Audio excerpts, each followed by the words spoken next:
organs that connect to the trees. Okay, what do these organs do? They're just sexual organs. Oh, they have multiple sexual organs? Yeah, they have 3. What are the 3 sexual organs? One's to connect to the tree. The 2 is to connect to the other. And the 3rd is to give birth. The tree gives birth?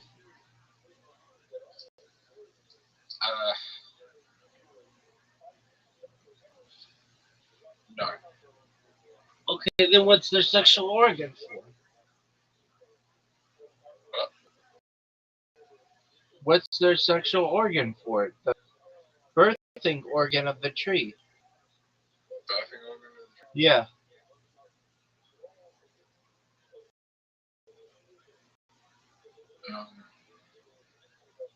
They have to connect to the tree when they give birth.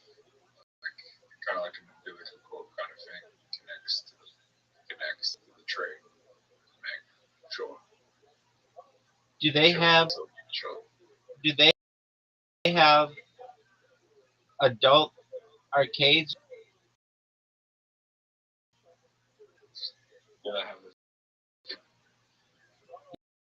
Yeah, do the trees have adult arcades?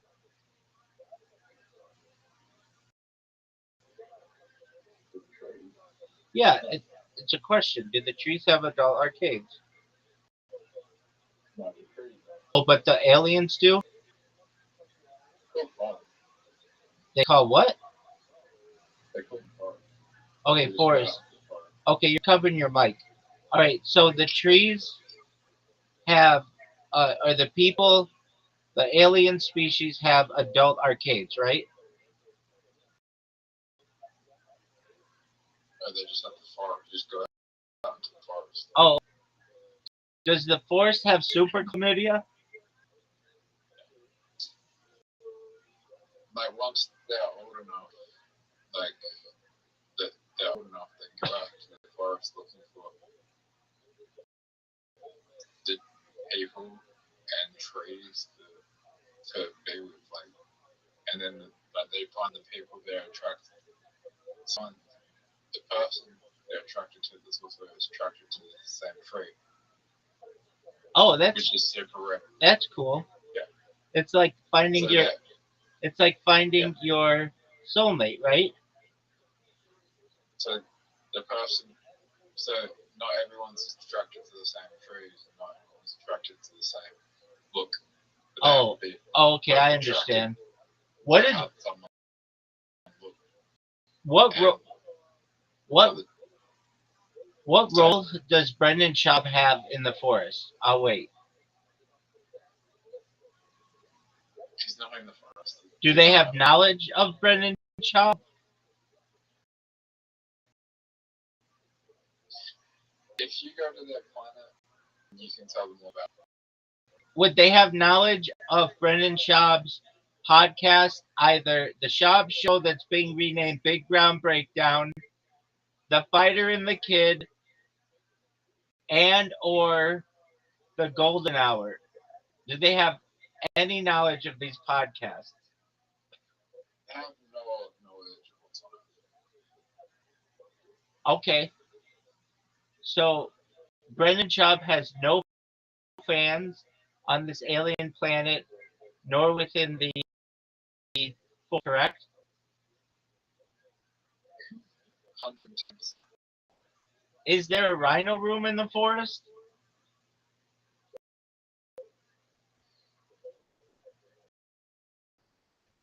There is a cops around from the forest. Who is considered to be the James Dean of comedy of the rhino room of this forest?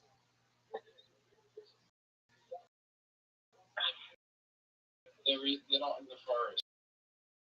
But the forest is like a breeding ground, and you don't breed outside the forest.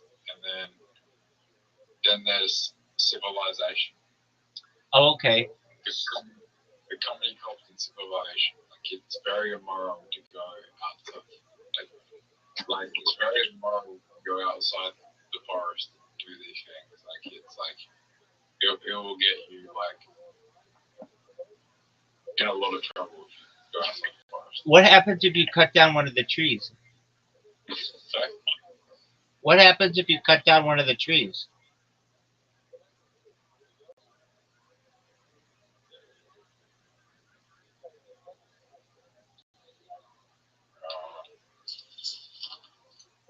well,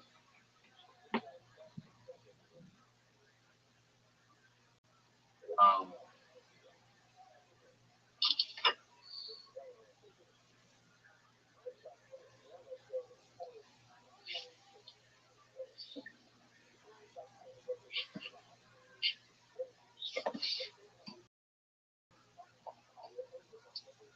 after birth is given, that the tree dies, so you can cut down the tree and you go find what Can you have sex dead with the tree. with the dead tree? No, it gets made into it gets used to what's it gets used to know like it gets used to make things that you make out of wood in this part, but that wood's different. Do they masturbate to their wood? If they're sick in the head because it's a dead organ. Oh, okay. What's the name of their planet?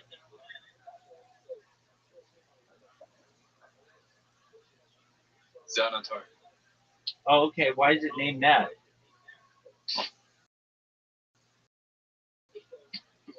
Xanatone. Yeah.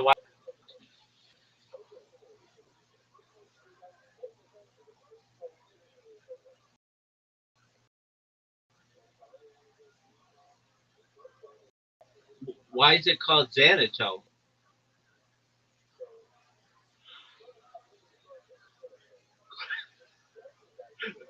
Can you hear me?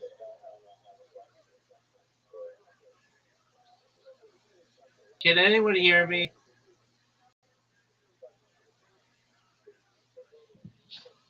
No, you can't hear me.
Then the female connects their sexual universe.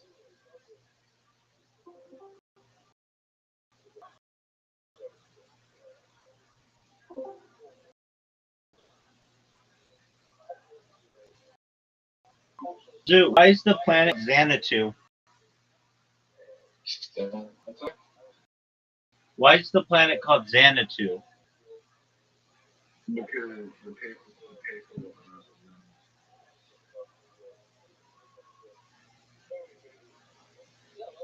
the aliens that's the species. You're covering your microphone. Okay, so I said the alien species is called what's their planet called? Xanatone. Oh, so the species is called Xanatove, and they're called Xanatove as well. No, they're called Xanon. Oh, they're called Xanon. Okay. Do the Xanatovians, is that proper nomenclature, Xanatovians? Can I call them Xanatovians? Yeah. All right, yeah. Yeah. Do the Xanatovians commonly get STDs from the forest?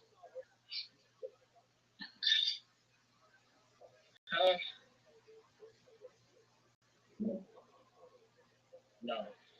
Okay, but let's say they did, and then They have, they and, have the best bathing, like bathing, and like they have better bathing than us. They have water, just like places. Yeah. I get that, but in this situation where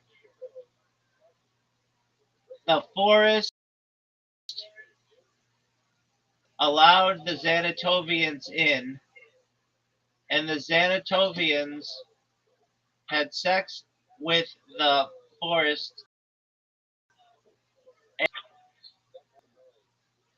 they the forest said to one of the Xanatovians they were not allowed back in the forest, but then had to re-email them telling them to get checked because they may have gonorrhea.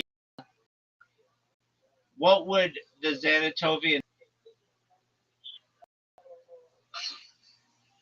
They would bathe, and that'd be fine. Okay, do the Xanatovians of planet Xanatove, does it have one sun, no suns, multiple suns, or like a mixture, or something different?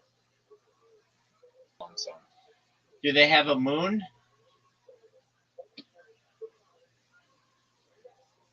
they have two moons. Has anybody visited those moons?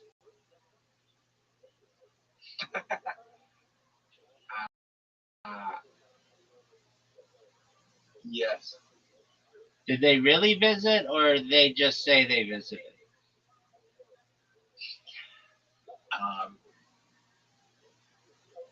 they visited, and they visited, but then they visited one of the moons, but then they died, so they didn't bother to visit the other one. Okay, so they have one moon that they visited and one they did not visit, right?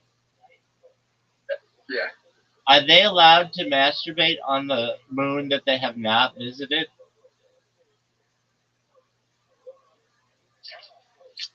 They can't affect on the moon because there's no trees there. What if they planted trees there? They can't plant trees. Trees don't grow on this moon. Does this moon have a comedy festival for the southern part of the moon that is perhaps one of the largest comedy contests in the galaxy? Uh,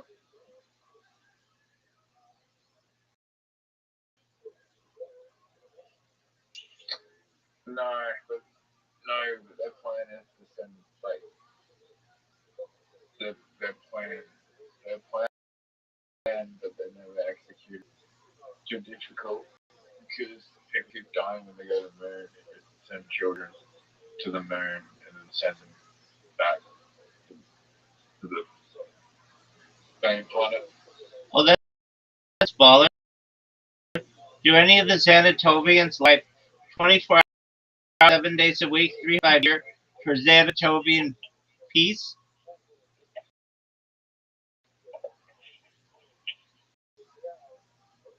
Kind of like the minority report, so pretty much all of them do. Oh, And my okay. brother, pretty much all of them go without. They don't have a choice. Okay. Do the Xanatovian, do they ever watch documentaries?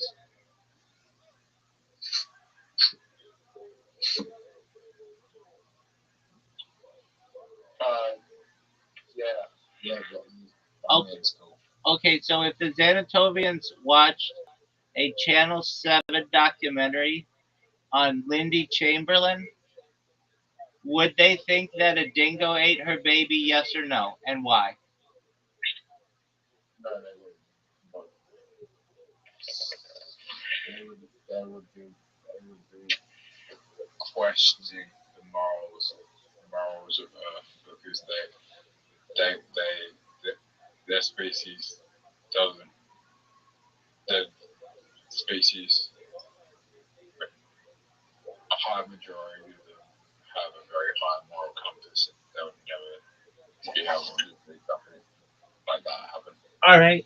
So Would some these people these species pretty much live in peace and harmony because okay? they're all Would some of the Xanatovians find a 1980s version of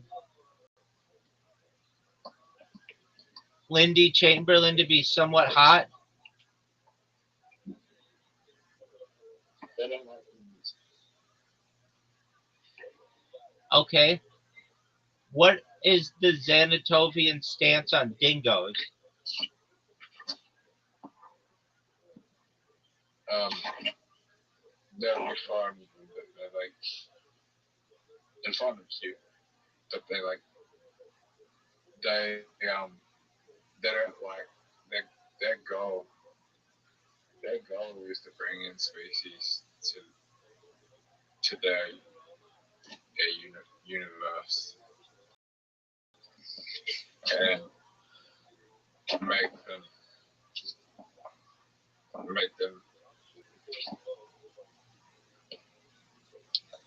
Cool story. make a world without harming anyone. Okay. All right. Do the Xanatovians have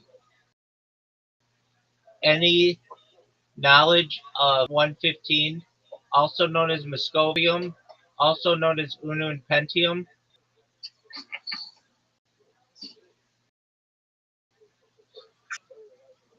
No, All right. Then I take it that these people, the Xanatovians, don't know anything about Bob Lazar. no. How do these people know about Lindy Chamberlain, but they don't know about Bob Lazar?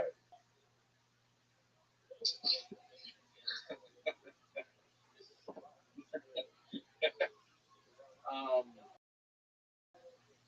they only know about the southern hemisphere of Earth. Oh, that's a great answer. That's a great answer. Okay, very well. All right. So, do the Xanatovians have there ever been any Xanatovians who have participated in raw comedy, specifically in South Australia? So then yes.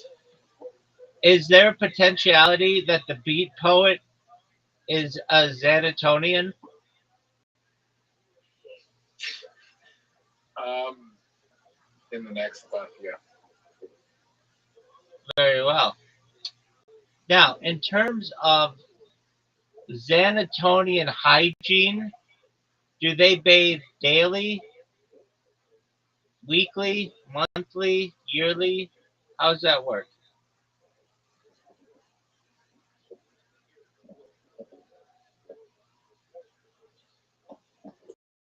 So have you ever seen a dingo?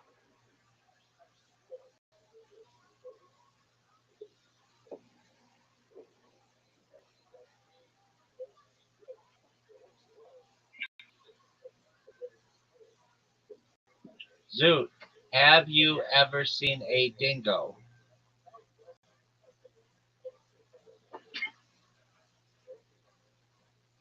Zoot, you have 10 seconds to answer before Riser and I are going to bed. 10, 9, 8, 7, 6, 5, 4, 3, 2, 1. That's it. Riser, I'm never getting the last 25 minutes of my life back. What the fuck is that?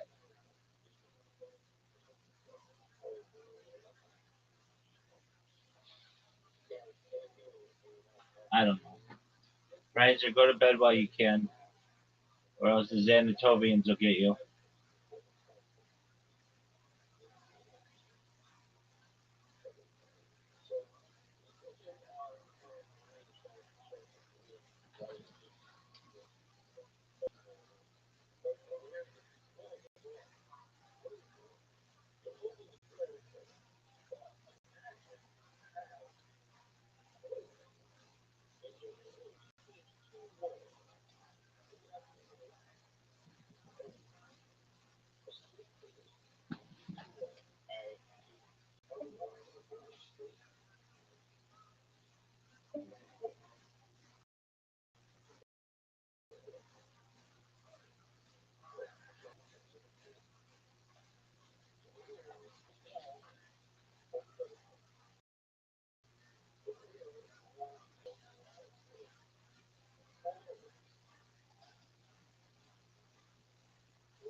came up to me and he said, "Son, you're a bullshit alcoholic."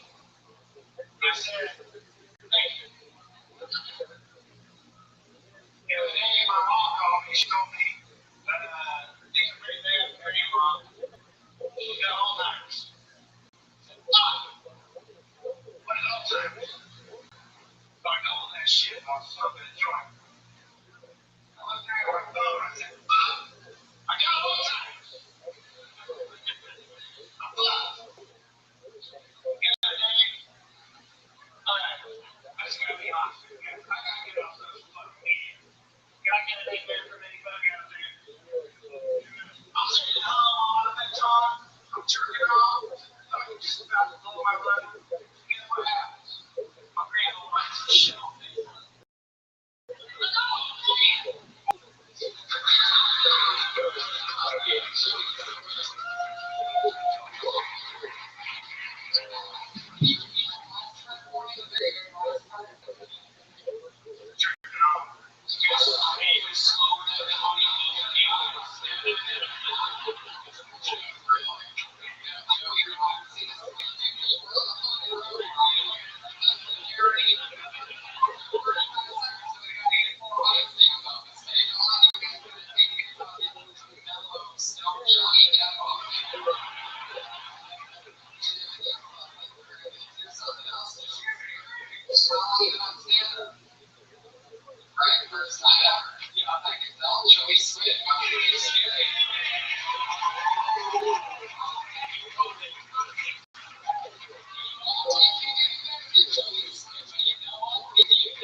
example is the fact that there's a fire extinguisher at every single gas station in this state.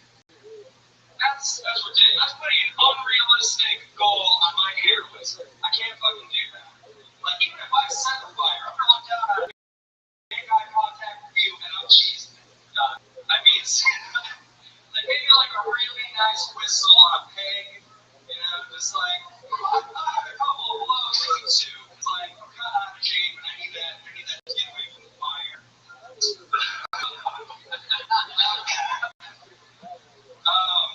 I'm actually from Indiana originally. I just came here. I realized Ohio is pretty much just like an older version of us. Like, you guys gave it a shot, it looks like shit. They just moved over to Indiana and started a new city.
Look what Chris is so believe that.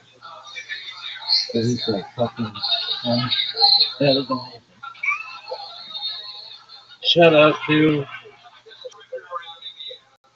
bot name 3041.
If you can windows when you close it, it still doesn't hide all kinds of stuff in there.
Well, where do you keep the shower in this van?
matter of the confidence on stage, and you're getting it. So it doesn't matter if you're hitting 15 a week, you will be good. Within 2 years, you'll have a good solid 5-6 that really kill. I mean, I did it before.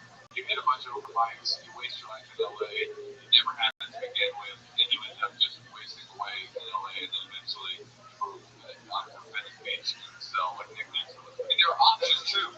Listen, right now, I'm just trying to have fun. That's good. So you're 23, but you have so many years. Like you can do stand up for 2 years, develop a heroin addiction for 4, go to rehab, come back out, start stand-up again, and then relapse. Yeah. You'll do heroin again, and then you'll be 28, 29, and you can still start stand-up. It's funny, this is cease being us giving advice for your career, just a polemic about our fear of aging, basically. Liz, so you currently have a girlfriend that's been going on for 6 months now. What's with that? What does she do? She's usually the law student. There you go. Yeah. She then goes over my ex-wife, the ex-wife. Love that. Keep it on the table and do the dishes around her mouth. Keep fingering that clit, Little fingering, whatever you're doing is working. I'm changing to Robin. Fingering the clit. I feel like that's like, what would that be about like on the base? That's like running past first base into the dugout, right? Something like that. Keep letting her dress you. Just do it. Exactly. That's definitely UCLA fucking law. Yeah. Wasn't Finger the Clit on Warm 4 this year? Fucking love it. What else? Tell us something crazy about you. What do you sneak out to do sometimes? What's like a creepy thing about you? Or a fun hobby or something like that? Yeah, like what's the deepest way you've ever betrayed your current girlfriend? I was actually never going to say this before, but that's how I was going to say it. I was saying the creepiest thing about me. The creepiest thing about me. No one said he wanted to write a comedy about it, though, is there? You're not allowed to be within 500 feet of a girl whose vagina you tore apart in a terrible accident where you... A fingering accident? You cut your nails? Yeah. Whatever the restraining order, let's get into it. Fucking creepy story. I want to see what happens with Lou when he flies off the fucking handles. You know what's funny, Lou, is like you're new in comedy and you really want to make a good impression. Like Tony's somebody that you're very impressed with and you want to like you, so you are making a gigantic mistake right now on a podcast talking about your horrifying legal issues. But anyway, what do you do? What do you say in detail? I figured that's kind of pretty up. Fucking, What better venue than a comedy podcast? Right. it was a girlfriend, the ex that I was referring to. And it became an abusive relationship. Yeah. You know what that sound means. And I tried to keep her from hitting me and shit, and she was hitting you. Yeah. Thank God she was hitting him. I was getting so uncomfortable. He's like, yeah, if I got abusive. I mean, basically, the long and short of it is, I used to beat the shit out of my girlfriend. But she didn't have time for me to talk about that. I got to do me today. What would she do? Like, what was the thing? Like, would she slap you, punch you, tombstone pile driver? What the fuck are we talking about? Like, would she bust out Undertaker shit on you? Just come in with a belt rolling with her arms crossed? She walked in and just started fingering your clit.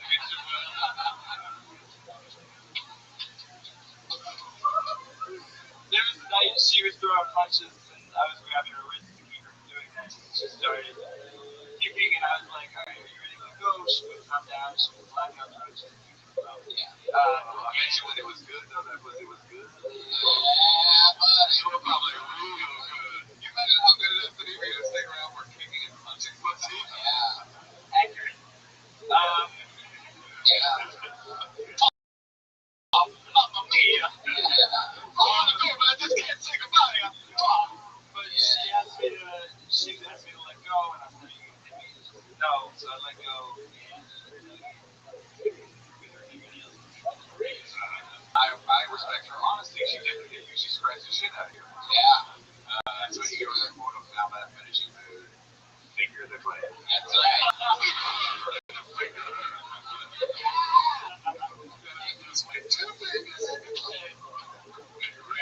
Is it true that the crazy girl was more fun in bed though? Like, can you confirm or deny that the ex-girlfriend that was crazy is more fun in bed? Like, did she do crazy shit to you? Like what? Like suck on your belly button or something like that? I'm saying if he fingers the clit, then what's the relevance to that? She was fun, man. We choked each other out. Choke each other out? Yeah. What do you mean to unconsciousness? What do you think? People are finding out whether it's straight or not. Anyway, basically, I was dumb in every single way possible, and then I Conscious from time to time. Yeah. So crazy. So why did she get a restraining order against you? well. I guess You're on the other side of the story. I shot her in the face. her parents found out that we had been having this conversation, and they said it was on me. She went bad, and then the school found out that this was going to be this was my college. And I was just like, I don't want to be anywhere near this. Right. I can stand up once in a million. And I was like, you know what? I don't even want to be in the city. That's fucking awesome.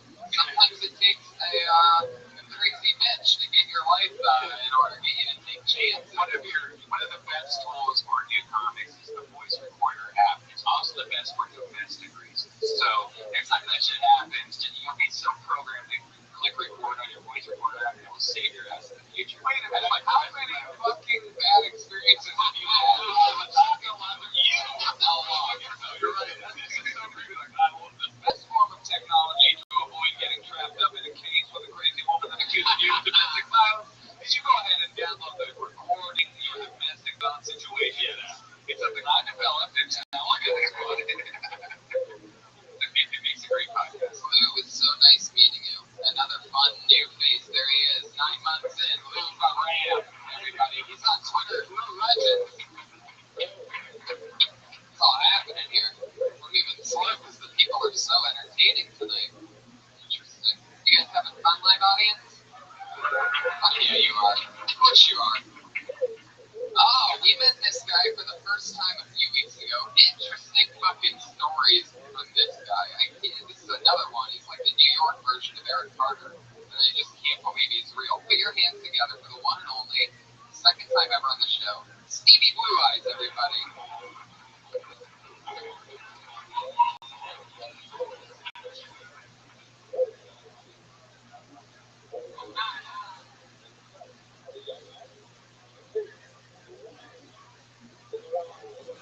Oh, God. That's not 29. 29. I don't like it. 20s are gone. I don't think what it's 23 to 27 of the federal prison. So that ain't up for show. 23 to 27 is not that bad a time in Minnesota. A lot of working, a lot of drinking, a lot of mistakes being made. It's a real hectic time. When I got out of prison, I raised a bunch of my friends. I didn't even realize I was gone. I don't get along with my parents now after this whole fiasco. I got arrested in because I don't know the boys. So it's the worst prisoner shit. It's alright though, they get them back. Time comes, I'm sending them to the shittiest, rapiest nursing home ever got.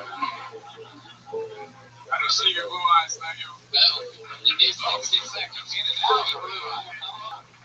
60. Right on the mark. Right on the mark, but you did that mic thing. You struggled with the mic for the exact amount of time to be able to do your joke, and I was like, that was cool.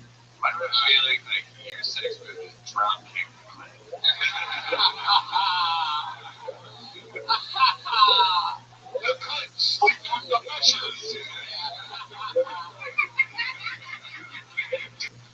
Yeah, quit about it.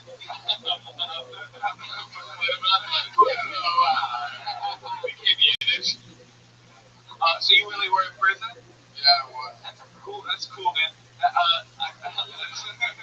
thought there was even a tighter way to say it. Like, I don't know know where my 20s went. Well, I don't know, maybe yours was perfect actually because it had your attitude in it, but I kind of liked it. I have no idea where my 20s went. I was in federal prison from 23 to 27, so yeah, I do.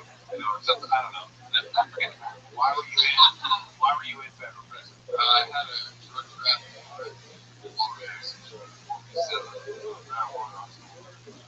not from New York, get out of here.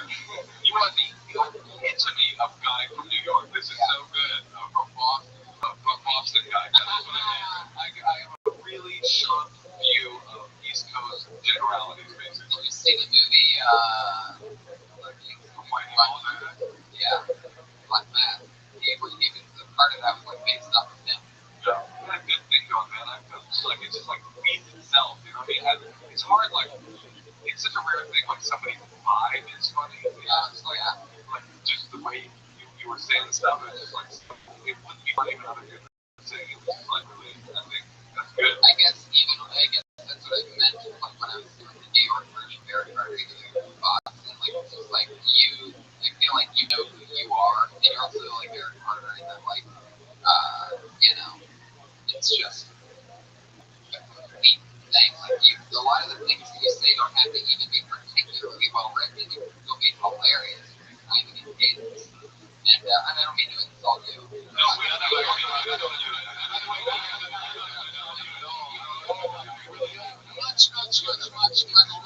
much better skin than your partner. We think you're awesome, and like in every way, if there's anything I can ask, you know what, that guy's a bit, you don't have a job anymore, you need a job. We shot extra holes in the donuts, though. You know what's so cool about you is that you chose the one job that will not in any way be affected by the fact that you went to prison. It's so dope. The comedy's so dope. Like, when it's not a black mark, it's the opposite of a black mark. It's like the best thing you can have is like, this dude went to fucking prison. I want to hear more. Yeah, I want to give him more money. I'm a Jew. All I think about is money all day long. I'm pretty sure Joey Diaz has killed a few people and he advertises it on his podcast. Yeah, that's it. Do you have more material about me? Oh, yeah. I think, people would love to hear that if you could make that money. I mean, yeah, well, I was just on the Outlier podcast talking about like 2 hours. Yeah, you stuck around with us the first time you were on the show a few weeks ago. You told us a bunch of crazy stories. Like, he's like the real deal. Can I ask an obvious question here? You dressed pretty much exactly like a drug dealer currently. Yeah. You look like not only do you deal the drugs, but you also fly them over the border in your own private plane that you know how to fly in order to land. Like, I can tell, I like clothes, I can tell how much you spend on your outfit, and it's not like, I'm just struggling out of comedy in prison, this is brand new. No, this is like, bad dude, I was like, I get it. Are you still in the game? Don't say that. Retired, but maybe you accidentally, before you went away, did a few $100,000 under a rock,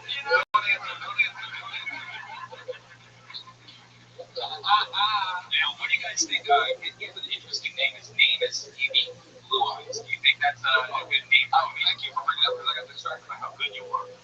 I hate your name. I don't. I fucking hate it. What's your last name? What's your last name? What's wrong with that? Like, why? It's all in my federal indictment.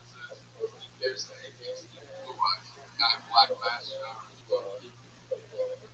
Now, okay, now that I like, right? So it's like, well, like, you get brought up as Stevie Pearson or whatever name you choose. It's a real name. It doesn't sound like you're doing like 1980s comic view, right? And you say, then you tell me the story that your nickname on the street was Stevie Blue Eye because blah blah blah. Now I love that. I want to hear that. But I don't want to hear it. Yeah, you exactly what you're saying. You can be Steve Pearson and talk about Stevie Blue Eye. You can't be Stevie Blue Eye and talk about Steve Pearson. About that point. Yeah, right. And even you can become Stevie Blue Eyes in your act. You know what I mean? You can become like Tater Salad, or you can become like, you know what I'm saying? Like, no, that's what I like. And then he sells these shirts and they call me Tater Salad. You know, you can be that. I just would be a real person. I just feel like it sets you on like if we're all at zero, they announce your name. When they announce your name, you're like negative 10 like already. You know, right. You see, like. Like it's Vegas in my words. Now it's like everybody knows who's Blue Eye. Like it's like I mean, everybody.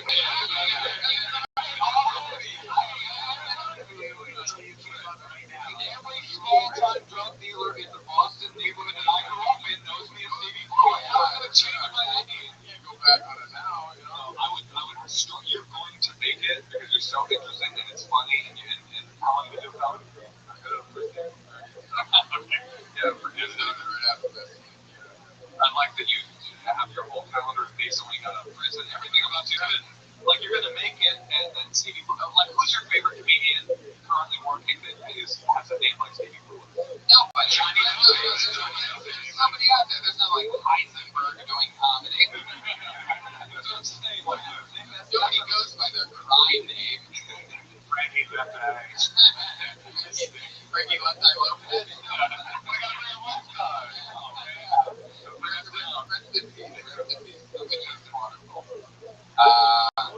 Stevie, what do you like to do for fun? Because you seem like a fucking classy guy. I don't think we're that far. I ate Italian sauce, fucking pasta all week. You can imagine that. Now, I'm trying to get my sauce. Are you really good? You're not Italian, right? So, yeah, that's Italian.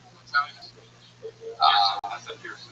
Yeah, that's a blue one. I got a clothing sponsor now. Scalico. Wait, you have a clothing sponsor now? That's good. Kill Tony episode. I love it. That's what happens. I'm telling you. It's just the very beginning. I don't know whether it was before. You were clearly a smart person. It seems like. I wouldn't go that for clearly a smart person. Clearly. No. You're around that corner.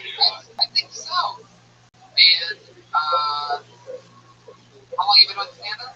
Year and a half. When I first did it before, when I was on trial with them, during my trial, I went on the stage and did 15 minutes. They dropped the mic after it. Said, like, you're guilty. I'm like, what the fuck?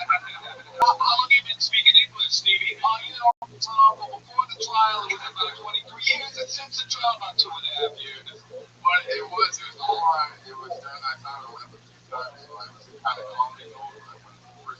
Yeah, we all are. But it didn't help because you get kind of in that mood, like recognize the basic premise, right? Of what you work out after. So thank God I was in that sort of mode. And you seem like a clean cut guy. Like, I'd imagine that when you were in prison, you would pick up the soap that other people dropped just so you use it to get cleaner while the other guy was getting fucked. I looked through, I had a shit, man. I looked different.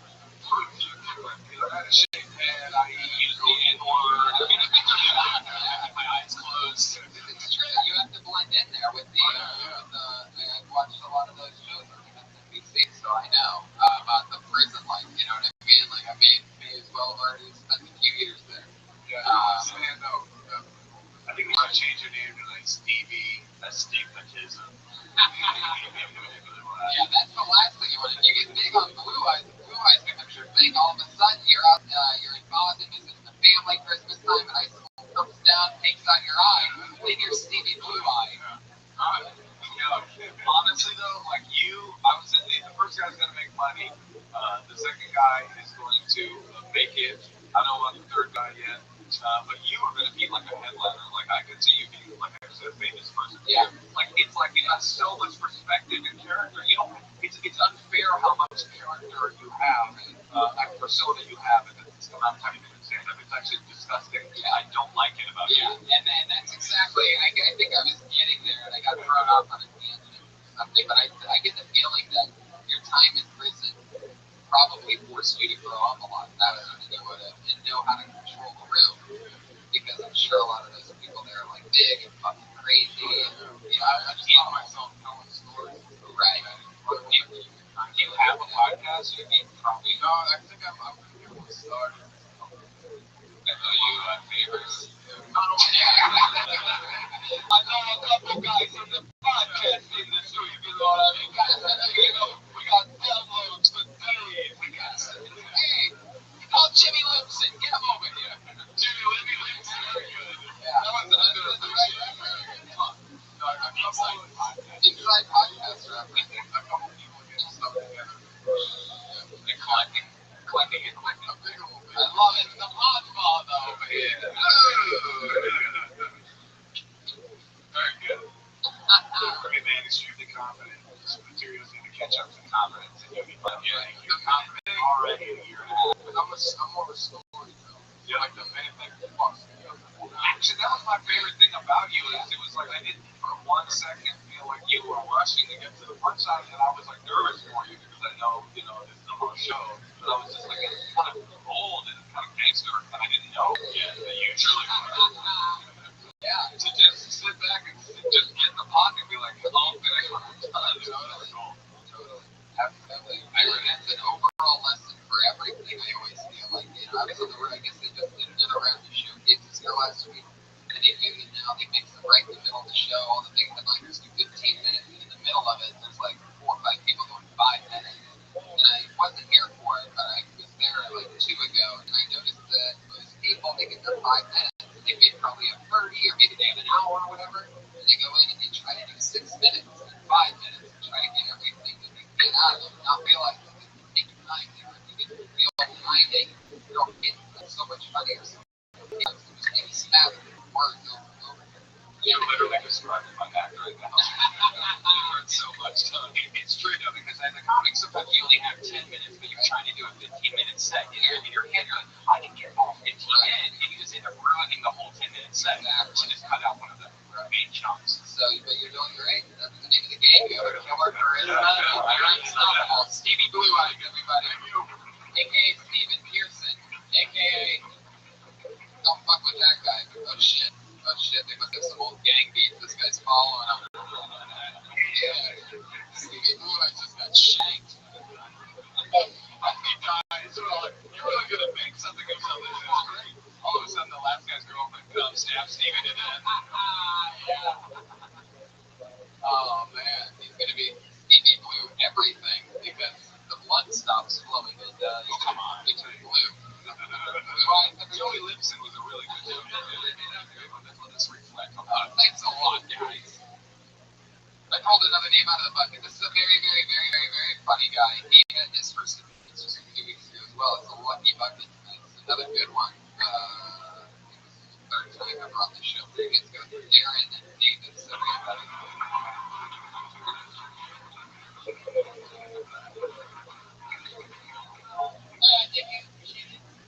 Valley, number one thing, that's pornos. If I kind of get fortunate on my porno when I watch it, I'm like, hold up.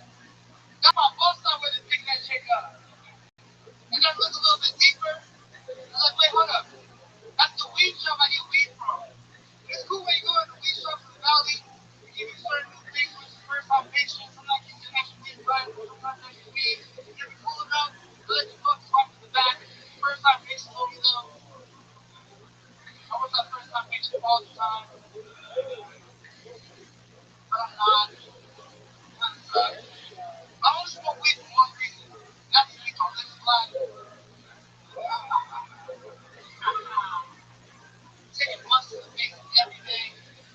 Just for once. I started smoking bowls. Because it made my lungs a little bit cleaner. They can be blacker than me now. I just kind of bullshit. Is there more to that or is that where it is? That's where it is. Okay. Alright, gotcha. Darren Davis. We had him on the week before on that Death Squad XL show. He did great there. Did you have anything said that night? Yeah, that was a lot of fun having you on the podcast. Trying to get Yeah, I mean, add more to that final thing, you know, it's almost there where, like, you have it, like, your lungs are blacker than you know, but so what are they doing blacker than you? Like, your mind, never give you a mixtape. Right. Right. Exactly. Like, Yeah. I'm trying to.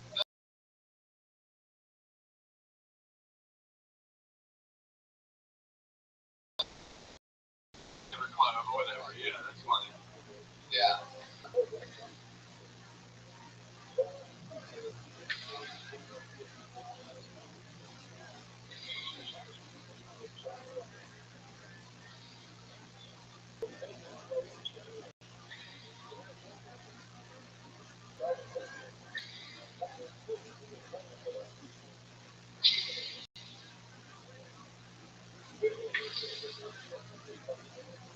You'll be at a restaurant and your brain will be like, you want, whatever the, alright, fuck it.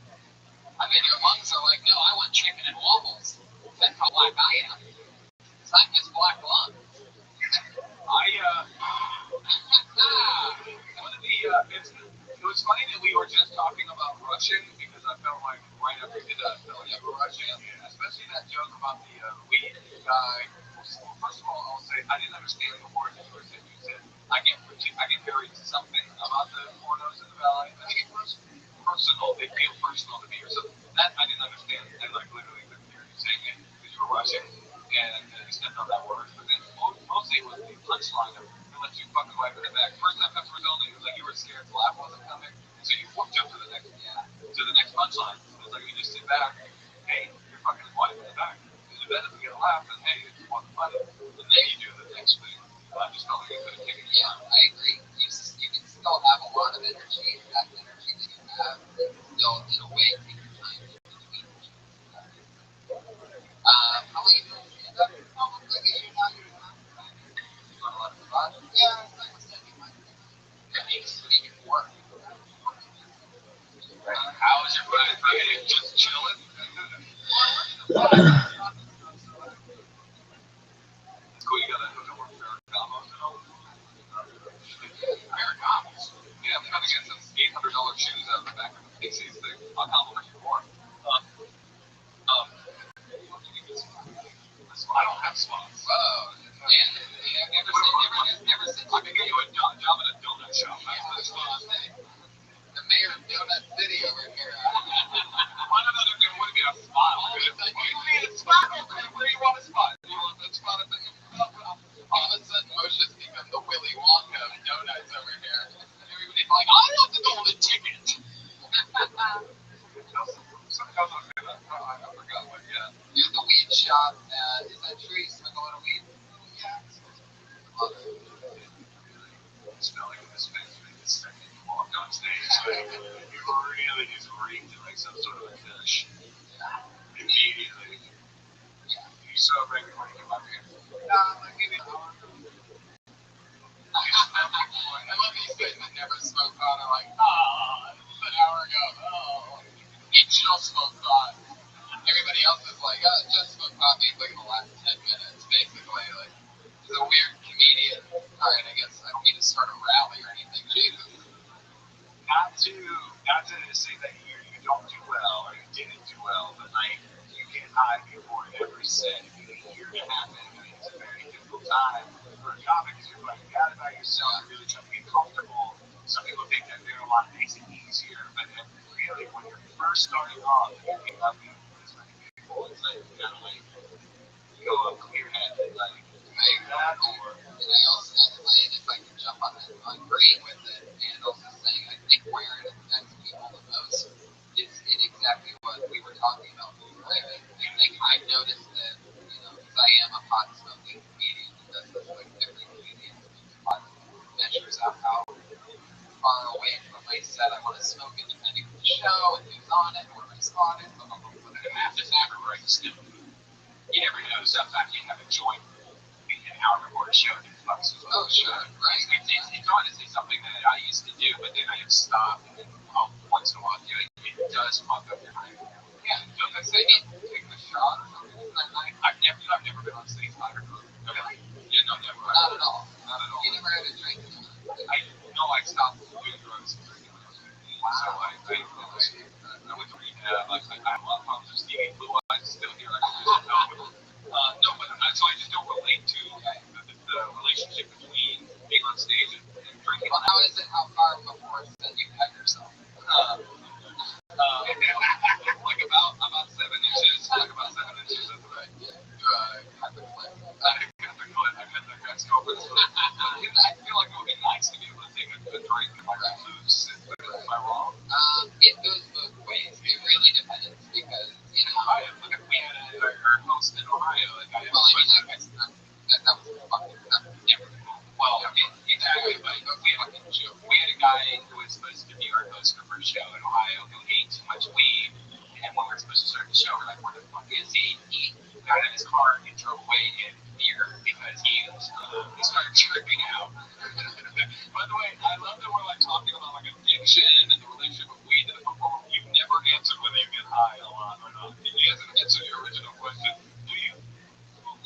No, before you go on stage. Do you want to go on stage high a lot? Don't tell me that it matters, okay? I'm telling you that it matters. Okay, okay. Yeah, that's what we want to get on stage. Wow, you went on stage? Oh, no, not around.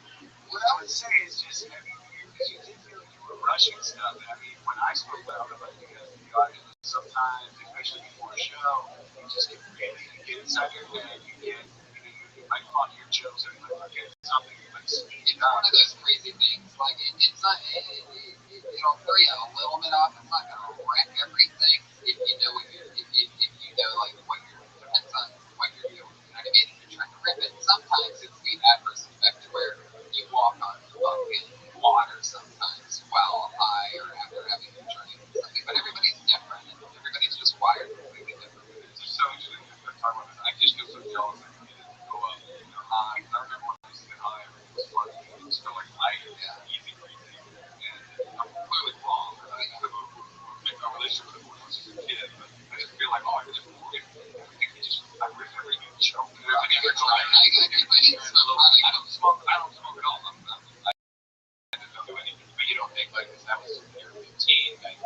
you could like maybe have a pump of joy. This breaks people's sobriety. Are you sure you don't just want a little bit of this heroin that I'm cooking? Yeah. It's like after this conversation, I'm like, yeah, you know what, maybe you're right, right? And then like 3 years later, you check my name out of the bucket. Oh, yes, I put it.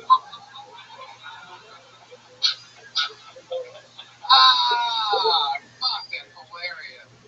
Darren, anything else? What's the craziest thing that you've done porn-wise? Search porn-wise. Craziest porn that you watched. That you've finished. How about that? Yeah, man. Change my little brother shit. I crazy porn that I finished. You know, I got to change some of the porn. Probably Black Dudes Club a little bit. White dudes. Black is actually what it's called. It's called Black. It's a little micro. It's like somebody else out here that know exactly what I'm talking about. How do you want to admit it? Black. I love that shit. CDS. Thursday night. Oh yeah. Fuck yeah. So Tushy, as they say, anybody white girls. Hey, I got a porn question. Yeah. What's gayer? Jerking off to gay porn to completion, or making out with a man? Oh, now with a man. Making out with a man, you said that. What do you think, Tony? Because at least you can like, you know, imagine that guy's really just got a really ugly vagina that you're, you know. Yeah, I'd have to go with making out with a man. There's something about bit of shake to two guys butt fucking that seems a little bit gayer. I mean, I think maybe anyway. Wait, you're saying jerking off to the gay porn is gayer? Wait, wasn't that the question? What's gayer, jerking off to gay porn to completion, or making out with a real man? How long's the makeup? We're going to completion with the jerk off. So how long's the makeup? Are we talking about, you know, fucking completion? Get me out to completion. Making out with a man until you come. I think making out with a dude is one of the most masculine shit you can do. I didn't say it. You know what? I didn't say masculine or feminine. I didn't say masculine. Every time I've made out with a man, I've jerked off to completion. I thought you were going to say you made out to gay porn. You did a nice image of you, like, looking over his shoulder as you kind of boldly make out, like, honey, I love it. Darren Davis, so great job. He's on Twitter, King B City, all one word. King B City. Guys, this is part of the show where we bring up our one regular. This one person doesn't even have to sign up for the bucket. She doesn't even get pulled out of the bucket. She has an automatic spot because she gets built week after week here with a brand new 60 seconds. It's her spot. This week is no different. We're getting together for it. Bill Tony Regular, the one and only Melissa Exlinger, everybody.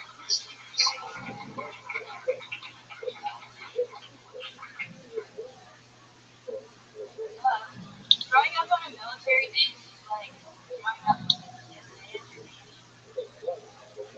Grew up on a military base where they made their own commercials for they had things like speakers.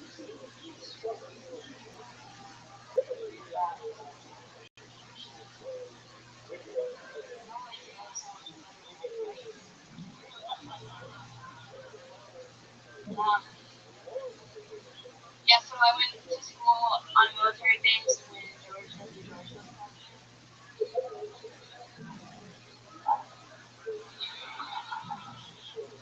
And in sixth grade, we went on a field trip to the movie theater. The nanny was George Bush's, or the nanny boss was George Bush's.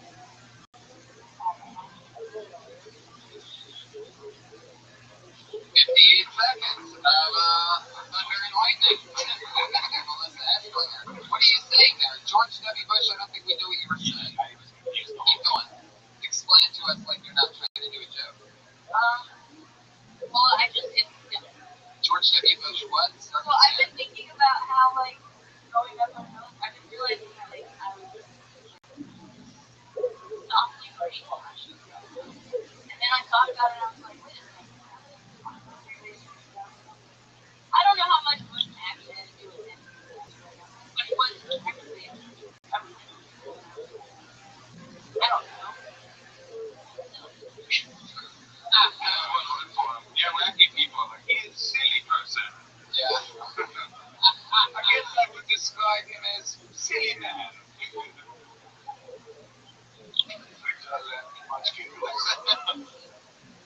Your nervousness has calmed down a lot. This is the least shaky that I've seen. Oh, no shit. Yeah, this is a vast improvement over the past 7 or 8 weeks. I actually had a thought about your nervousness while you were up there. I wasn't around.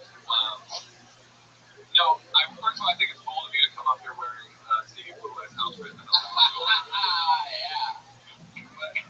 I was thinking to myself, like, wow, this person is so nervous, like you'll never shake it. Not in a bad way.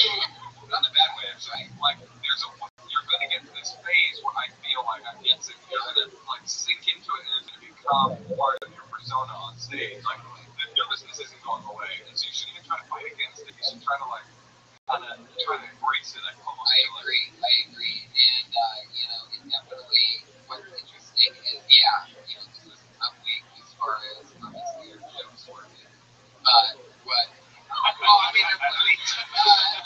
Just stood out, which is just as important because we've had 2 regulars on this show before. We've seen them, we saw them over 2 years try this minute thing every week. And sometimes, not only would they not get lots of jokes, but they also wouldn't even be able to break the ice like you were able to do on both. This thing was easier to do right.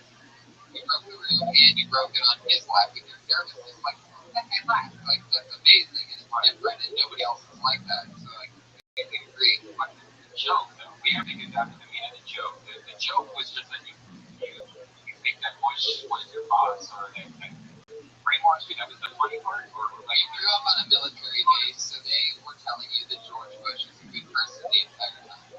Well, I mean, not directly, but of course. Right. There's pictures of him hanging out. Everywhere you go. Right. Right. Everything. How does that make you feel?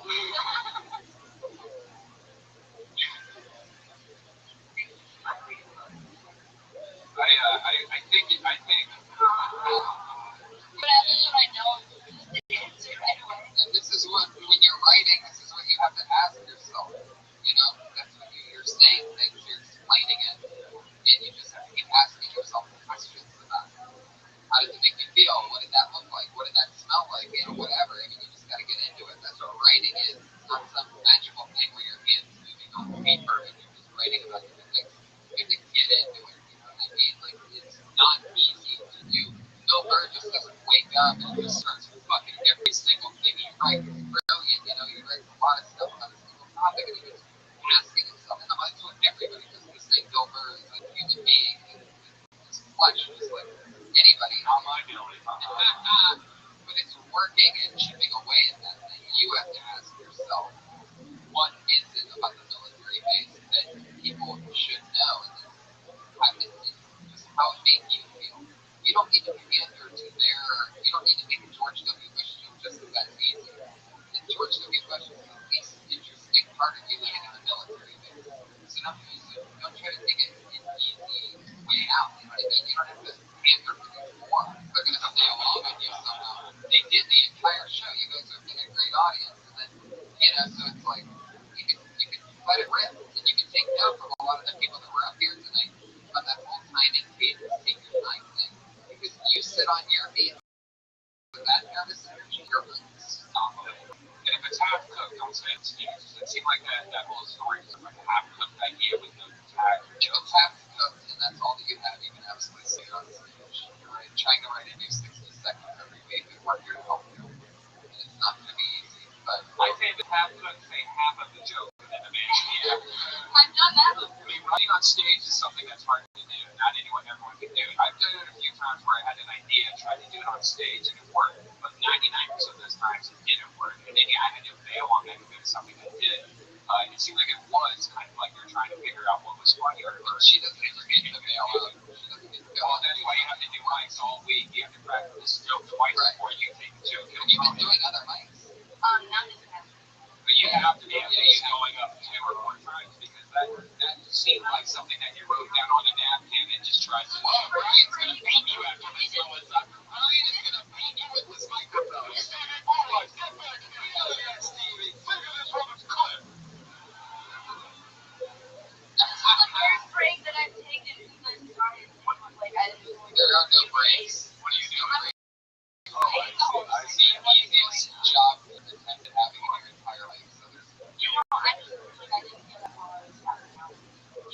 Thanksgiving. Thanksgiving. I mean, come on. Yeah, I didn't take a break for the first 7 years, but yeah, you should take breaks, absolutely. I used to take breaks like motherfucker. Oh, you cleaned your car? Oh, I didn't even talk about that. What was that like? You seem like you're a little fucking sloppy troll. Am I right? You're gonna be such a good father, man. Don't clean your car, you sloppy troll. It was bad. What was the creepiest thing that you found in your dirty car? Creepiest? Yeah. I don't know about creepiest, but Was it I mean there was looking back at the names to find the one that was I had to do a granola bar. That's pretty gross. Oh, the worst part was I didn't find the bar. That's funny. Something about like something blah blah blah back and forth stuff. Eating blah blah blah, eating disorder blah blah blah LA, something like that. Were you comedians? I have a lot. Like who do I hate? The audience, I think we already Gilbert, Mark. So okay, so like I'm thinking like does nervous thing make sense? Because like you're never gonna be Bill Burr, right? And obviously I'm not saying comedically, I'm saying like the way Bill's energy is, he's swinging for the fences, a fucking brash, confident kind of asshole. That's just never gonna be you. You know what I mean? And like Maria Bamford and people like that, Kirsten Shaw, people like that, like people that take their kind of jittery energy and hone it into a comedic voice. I think that's what it's either gonna be Quinn or that. Those are the two kind of things. I don't see you becoming like Sebastian. There's a comedian out of San Francisco, Jesse Elias. I'd like you to watch him. He's an extremely great writer, but he's so nervous on stage. He doesn't make eye contact with the audience. He's so nervous he has Asperger's. It was a tough one. He's so nervous he has Asperger's. So it's going to be hard. It's very hard to write and perform. You're right. Jesse's just a good example. Very hard to write and perform a brand new minute every single week, and sometimes it's going to be a little bit harder than other times. And keep working. You got to hit those mics in the middle of the week. Melissa Esslinger, everybody. Yeah. She's on Twitter at Melissa Esslinger. Ryan J. emailed during tonight's episode. Here it is, right here. This is what it looks like. Wow, look at that. Oh my goodness. That's very efficient. Nailed it. Ryan J. Belt. Ryan J. Belt. Go to RyanJBelt.com. My friend, you know the dates, December 9th to the 12th, man. Punchline, come see me. December 9th to the 12th, San Francisco Punchline, my home club, San Francisco. Let's do it. December 14th in Lyric Theater, will also be in Monterey this year. Whoa! We'll be in the Barrett Comedy Fest, so it's going to be all around outside there. It's going to be a good year, guys. Live audience, thank you so much. Make some noise for yourself. Prove to the podcast listeners that you exist. You did it. That's another episode of Kill Tony. Thank you. Pictures.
go. Hello to the thousands watching the live streaming podcast, and hello to the tens and tens packed into this room here tonight. Feels good in here. How you doing, live audience? Make some noise for that.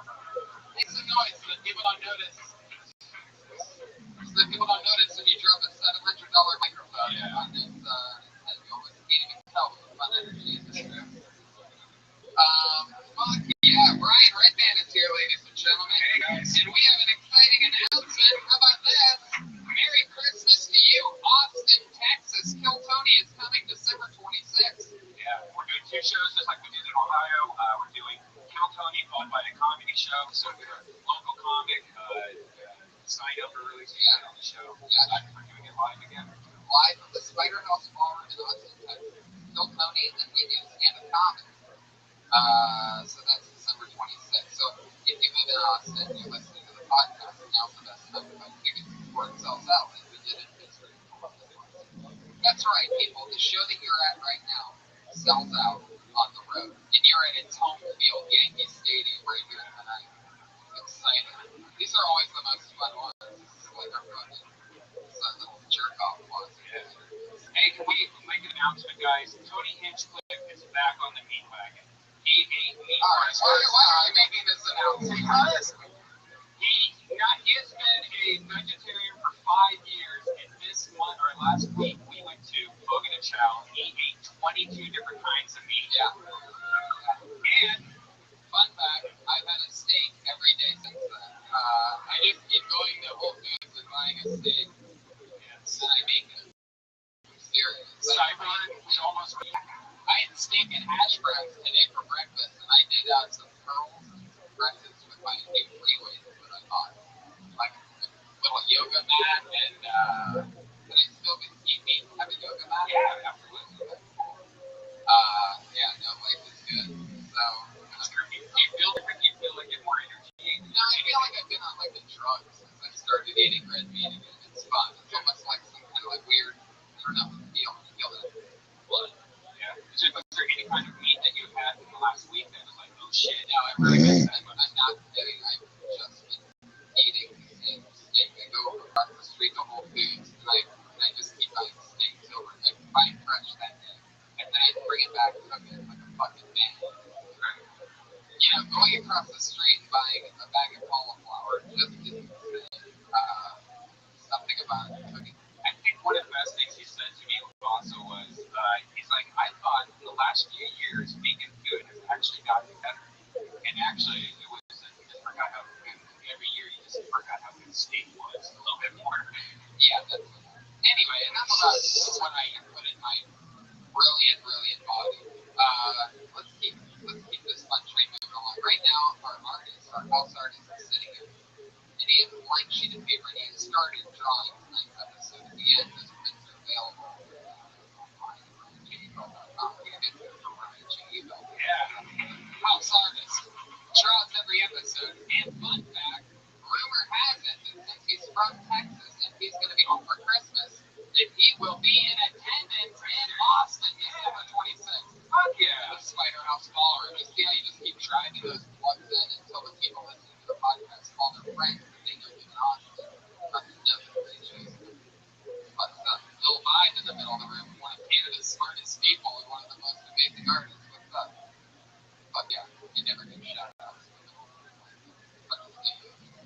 Anyway, let's fucking get this party started, shall we? It's Kill Tony, and every episode I always have 2 of the funniest comedians, 2 of my best pals that are available on the show, and this week is no different. Why did that get a weird vibe? It was a weird asterisk kind of thing you just said. What? Because you were like, Alright. Anyway, 2 of my funniest friends, 2 of the best comedians, we're getting together for Stephen Glickman and Jesus Trejo, everybody. Yeah!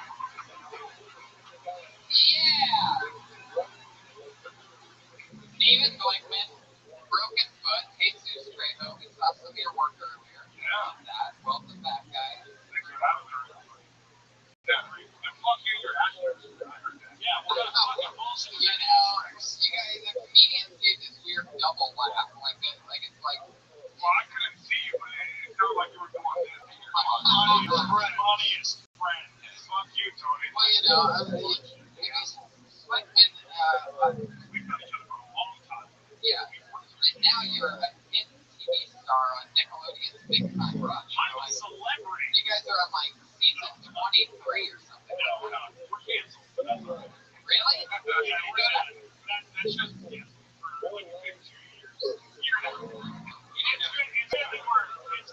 so close. It's really nice. But since then, you may have seen two of my house as friends. Brought up a horse of truth on her, Jesus. I got to play Adam's Divine Gay Boyfriend on Workaholics. Really? Cool. I got to lay with him. Shirtless. There it is. The party horn. Bringing the sex. Well, it looks like, I figured you were playing the new Odd Job in the Bond movie. The tie was that is a weapon. I'm really trying to pull this hat off, but it's not working. Yeah, you should pull that hat off. Put it on a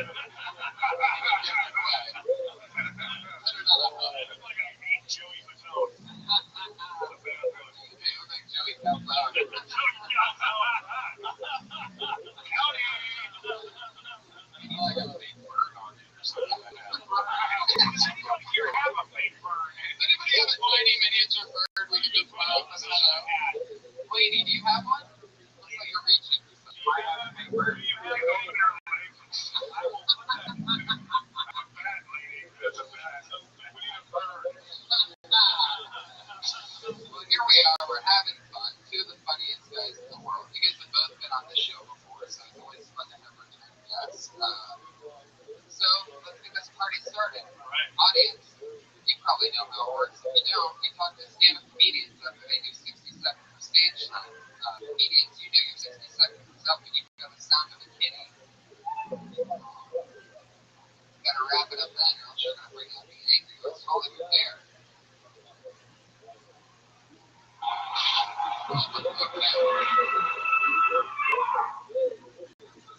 Sounds like Glickman hungry as shit. God damn, Glickman. I'm definitely gonna blow these speakers one of these times. That's true.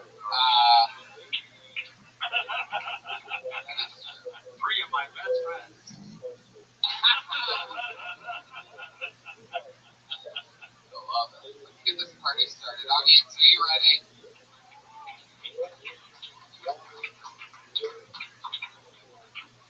Jonathan Boyer is the first comedian.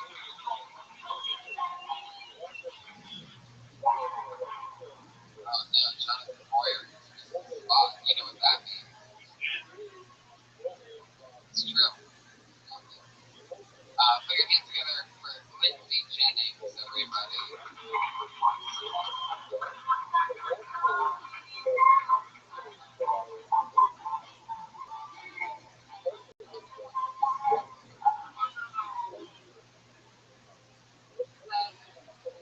So I went on a potentially life-changing audition this summer to become a stripper.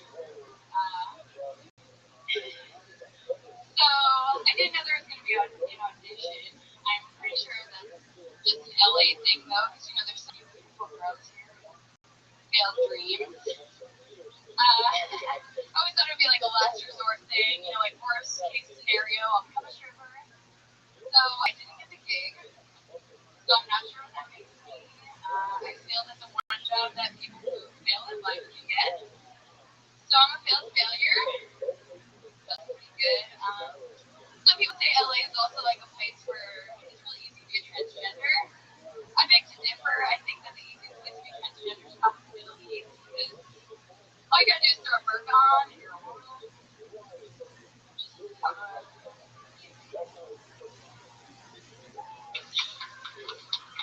There you go, 60 seconds of Lindsay Jennings. Yeah. So that's fun. How long have you been stand-up? 2 months. Is that true that you had to audition to be a stripper? Yeah. Wow. What did you have to do? You just have to get up there for like 5 minutes. Just a small room with like people who work there. No, it was like super ghetto. And it's crazy too because I got hired to like grow hundreds of girls there recently. I mean, singles, hundreds of singles. But, Good job. yeah. Wait, how much did you get? I would like to get that job. Yeah. It's fucked up too because like, Nickelodeon. Making it Raider? well, I was making it Raider. Because there was like for this weed company that was having a party there, so it was just like a girl that like had to dress hot and like throw singles on girls, and they gave me like $300 a single.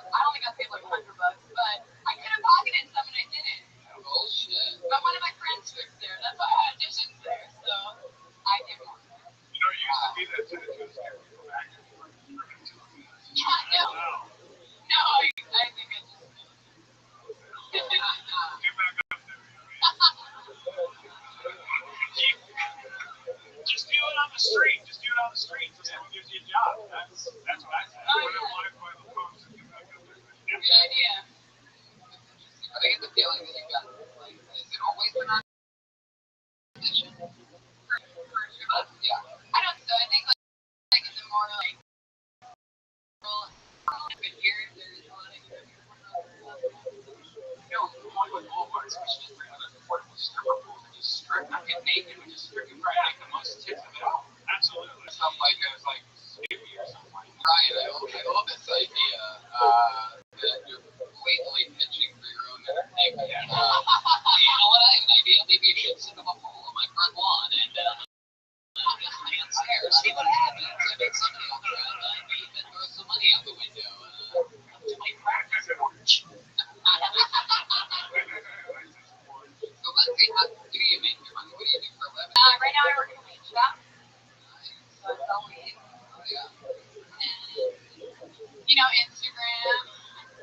We talked about this last time. I don't know. She actually started, her first step was on a slot show in the Debater. I remember. She followed Steve up. By the way, we have one Wednesday. So,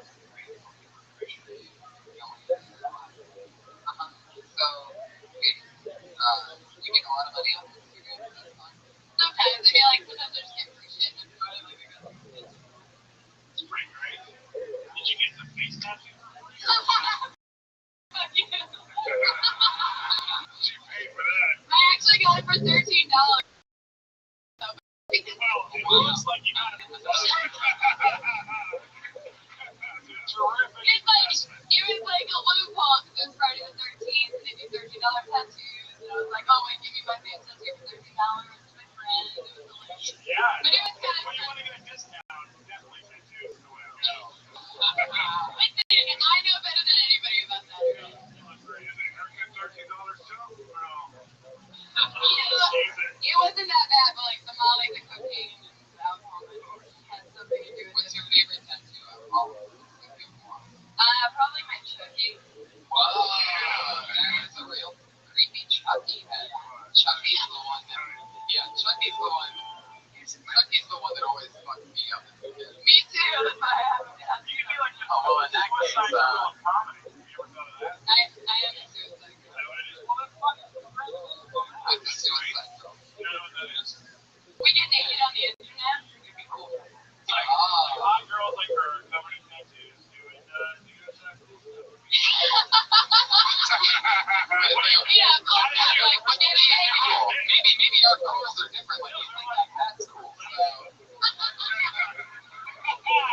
you can come to my practice porch. You and me on the practice. I like the idea that you have that Chucky tattoo. It's like when you're fucking you get to see a dead baby at the same time. Chucky wasn't a dead baby. It was a doll. It was like a dead baby inside the doll. Oh, that was some creepy grown man inside the doll. Charles Lee, come on. That's true. But I have a better tattoo for like when people are having sex. Wait, what do you have? Pretty cougar. You're pretty wood. Yes. That was my first tattoo. Whitman has that same tattoo above his refrigerator. I knew we would be perfect stripping partners. Man, that tattoo would suck during a yeast infection out there. That reminds me of the first time I got a gynecologist. Yeah, I had a yeast infection and she said something about that. Wait, what are you, the predictor? I didn't have the tattoo yet, but like I was in pain, so I ended up going to the hospital and like I was having sex with my boyfriend. I was like 15, and my mom came home. I was like in pain, whatever. She brought me to the hospital with my boyfriend.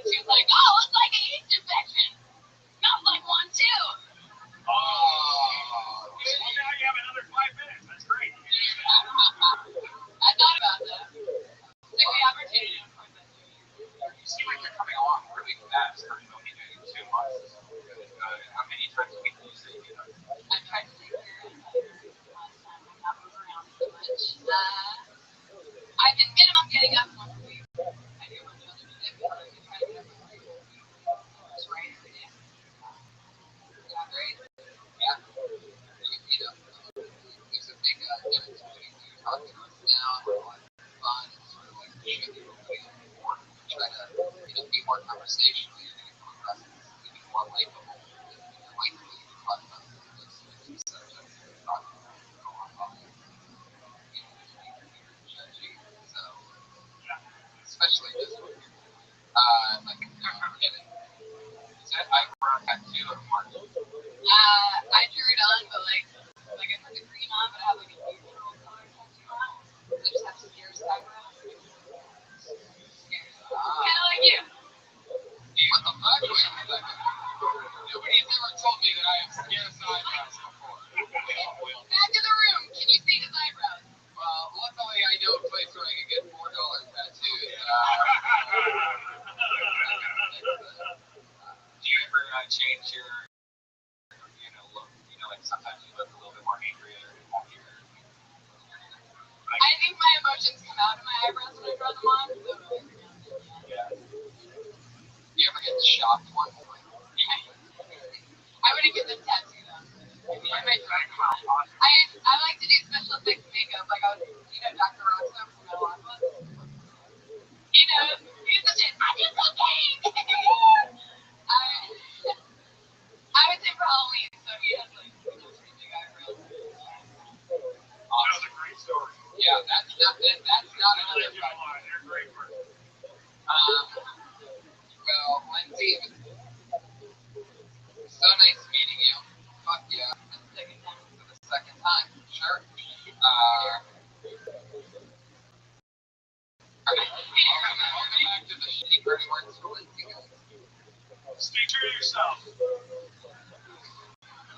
Don't stop believing. And get back up there. Are these old Journey songs that you're naming back? Yeah. Back up there. Don't stop believing. Lindsay, I had you on last week, so I didn't show up. I didn't tell you. You didn't tell me. I know, I forgot. But, so you want to do this as an audition for to be on the next show? Yeah. We practice On his porch. Are you going to be there? I will be there. Okay. As long as you're there. Bush taking pictures, but I'll be here. We'll get the face tattoo before. You'll see the hat sticking out above the bush. Creepy hat. Lindsay. Oh wait, again, this is fucked up. The comedy rap battle got postponed to this Friday, so now again, I can't do it this Friday because comedy rap battle is here this Friday. Wow, who does that now?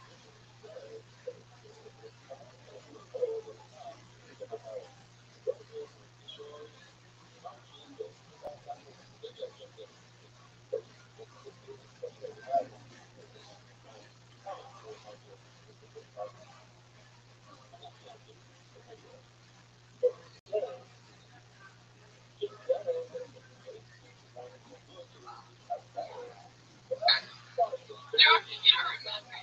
Lindsay, it was nice meeting you. Lindsay Jennings. She's on Twitter, Lindsay Jennings, all one word. Ends with a Z. Lindsay Jennings with a Z. She's also on a couple other websites. I'm sure she is. Tattoos.com. Oh. I didn't know it was so long. She didn't even hear it. No, it's not here. It's not here. She won't listen to the pod. We're going to get together for your next comedian, Sarah Albrecht, in town from Chicago, it says. Sarah Albrecht.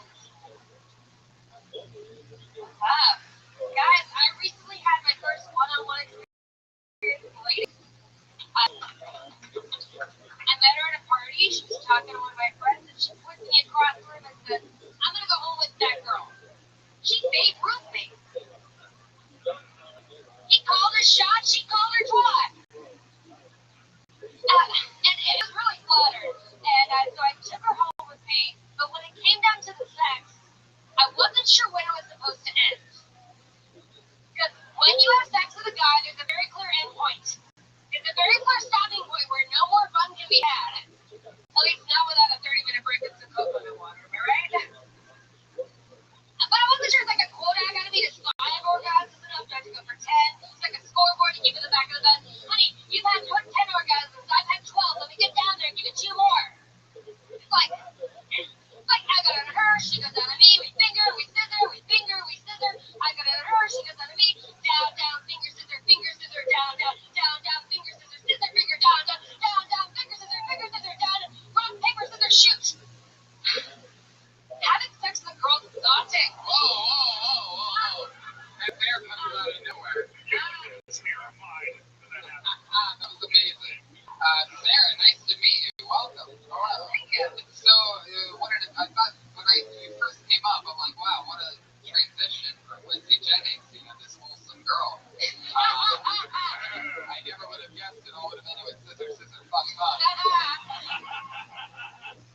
There's a whole yeah, there's a lot of us. Did you not know that? Really? Yeah. Yeah, you know, I'm eating meat now. Yeah, I should be on it. What day are you looking at that? And maybe you can apply. Where does this festival take place at? iOS. Oh. Yeah. The what? The improv. Oh, iOS. iOS is the one in Los Angeles. On Hollywood Boulevard. Jeez, stop getting snappy at me. Boy, you really have become a lesbian. Lesbian taping. Oh, no, I'm bi. I'm not. But you recently had your first experience. I did. That was a fun little thing. Did that cheap vest come in? Oh, I don't care what you say. This thing looks fucking good. No, it looks great. To a lesbian. Well, to be honest, I had a threesome before, but I never had just a one-on-one experience. So, I told that joke in front of my parents without any warning, actually. And the first thing my dad said afterwards was, I thought you would have done that in college. Right. So you say he was under the assumption that you might be more into women, or what do you think? What do you think he did? He probably just thinks that my parents would be surprised by anything that I did. Why is that? Because I'm just like that. Like I'll go. I went to Cambodia by myself. You know, I'll go to like. What was that about? I just. Oh no, I don't think I would. To walk on Cambodia. Oh, I don't think I would touch Cambodia, but where's the racist roots? I would not. Yeah. We have a lot of Cambodian listeners. Their Wi-Fi's banging right now. What do you think it was? Yeah, that was another racist super. I went to Africa.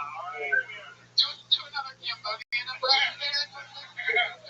That's East India. I did cheap fish. So great. Oh my goodness. So Sarah, what do you do for work? I already told you. I do photography. No, what do you really do? Oh, okay. Well, I do freelance, like headshots. I do food photography. I just did a shoot for like a commercial agency, like 2 weeks ago for like Fest. So freelance. That's tough. What? Yeah, that's tough. Yeah, there you go. Is that your rap name? Your F stop? Like, is that what you do? A couple of photographers in the house. What are the types of things you talk about when you do stand-up? Well, I have narcolepsy, so I talk about that a lot. Oh, really? Like in the third area. Oh. Yeah. Where you fall asleep randomly. How does that happen? Well, I mean, I usually take at least a couple laps a day, but like the falling down thing, that probably happens like once a month, maybe. It's so funny. It is actually kind of. Yeah, it's a blast. It's a blast. It's like it's funny. It's funny when people haven't seen it happen before and they like freak out. You feel like coming enough that you can like get yourself ready, or is it because I can't wear helmets on sometimes? No, I've fallen away though. My body doesn't hurt myself, thankfully. And then people that know me really well like can catch me. Like my ex-boyfriend used to actually catch me, but sometimes he missed, and I wonder if he did that on purpose. Are you allowed to drive? Yeah, actually. Wow. Hey, guess who I'm never moving? They only asked you if you had a seizure, so yeah. She would be great for group building exercises. That's what you. Oh, fuck. How long does it usually out for? Just like a couple seconds to a minute, something like that. Wow. Really? Yeah. It's like it sounds weird. It's not that big of a deal. No, during sex. Oh, okay, yeah. Well, people have been asking me, like, if it happens. I mean, everybody's narcoleptic when they're fucking women. To get out of sex, yeah, but I don't fall asleep any more than a normal girl during sex, you know? Yeah. So, this lesbian experience, you only miss one other woman? Well, I've been with two. I was with one, and then like a couple years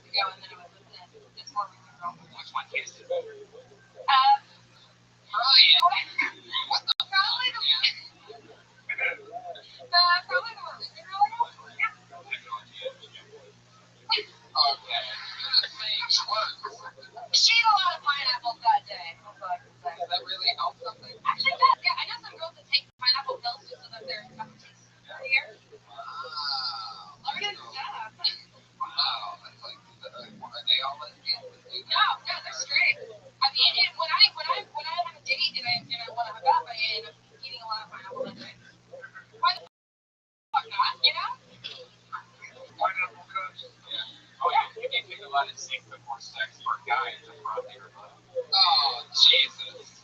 That's right. I'm not sure if I ever wanted to have a frothier load. You know, that's a weird. Trust me, after a while, it's getting pussy on it gets boring. It's awesome. It makes it up with it. Nice frothy load. Yeah. So you're bi, but you see yourself like, how do you feel about, like, where do you think you're going to end up? Do you think you're ever going to get married? Like, are you 51, 49, a certain direction? No, I mean, I think I typically tend to date guys, you know, like, that's just, but, you know, girls are fun once in a while and stuff, you know.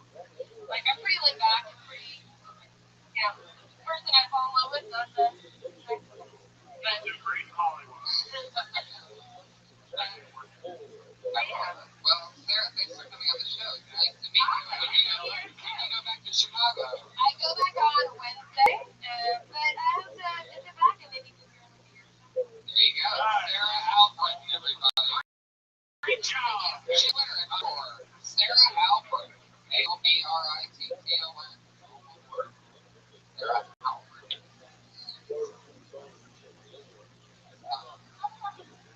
How about Dave Labonte?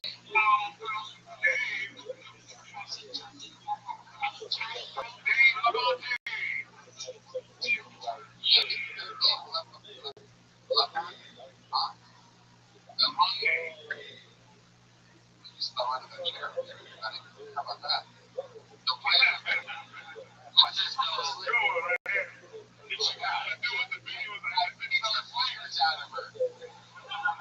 Holy shit. Alright, I pulled another name out of the bucket. How about Peter Garcia? Peter Garcia!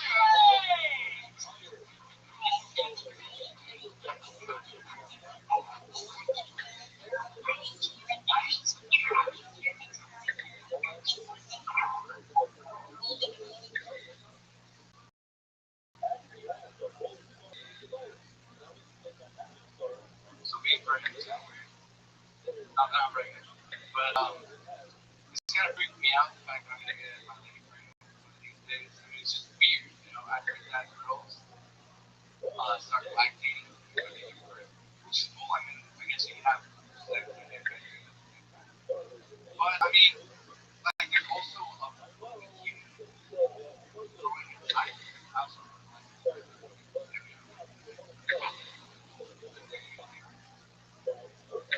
I don't think I'm up for a challenge. Mainly because I want that to be my first threesome. So I don't want my son coming up to me one of these days and having like a beer when he's older. Just like, so sweet. It's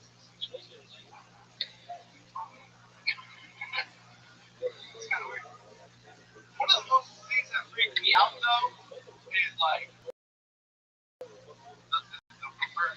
I don't want to see any of them. It's just gross. Like I eat them. I don't want to see that. So.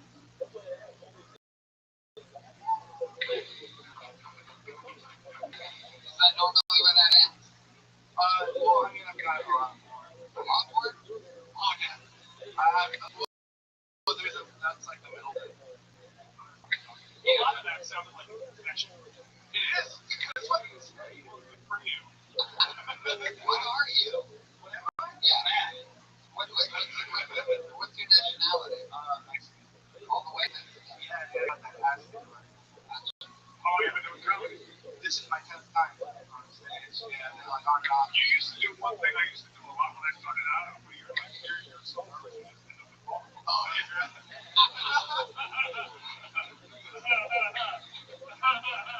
More than one, please. I used to do that a lot. You know, it's happening because I'm in a band too, so like I have to like move around my. You seem like you'd be like the lead singer. Is it a boy band or no? It's a man band. It's a man. It's a metal band. Yeah, metal band. Yeah. Fuck yeah. Can you give us one of the lyrics, like how you would sing it? Don't overthink it. Just let it rip.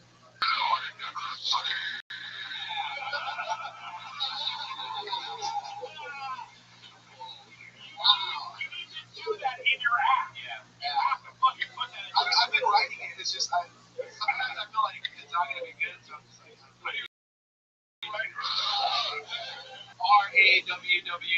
It's the whole story around it, though. You build up the whole story, and then when you, like we just did to us, when we finally hear it, there's a payoff, especially if you have a good story backing it up first. Like the freezing joke, I think it's funny, but I've heard it 1,000 times before. That's like old hacky shit.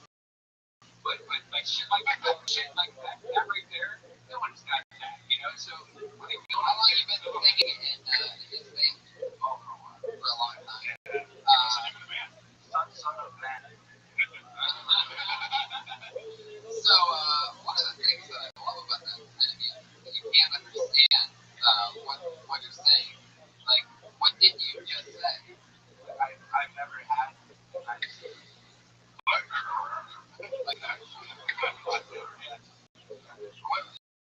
Like, how did you know that was your thing? Like, did you just start growling one day? I started off bad like that, and then eventually I started playing jokes on YouTube. And I just went on YouTube. Like, it's easier than singing. Oh, yeah, definitely. About that. Singing is like a whole thing. Which I can do also. Really? But you know, like figuring out how funny things to say in that voice is not a problem. Are there parts, you just said you can sing, are there parts with this band where sometimes you must out into like a, Yeah. really give us like an example of that and then go back into the switch over? Oh my god. Let me see. So you go, Do the good stuff first. it goes that it's not the violence that keeps me awake at night. And then you sleep on screaming. I like you so much more now. A lot more. So fucking funny.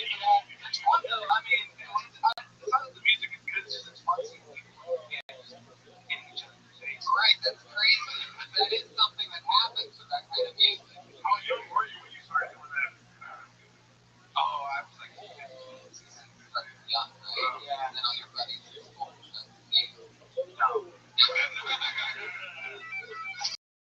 Did you have a why now? Did you have a lot of friends or?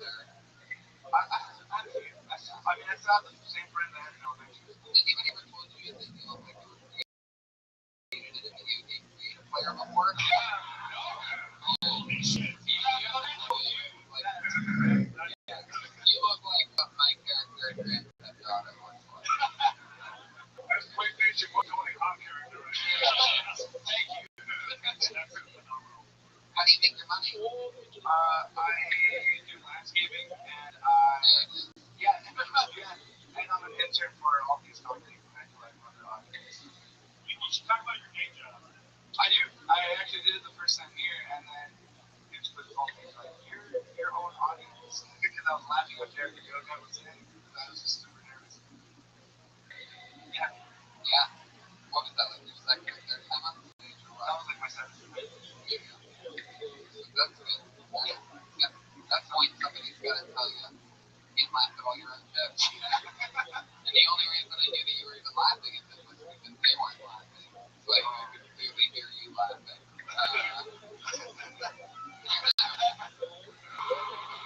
Every once in a while. Every once in a while. You think it's okay every once in a while? Like,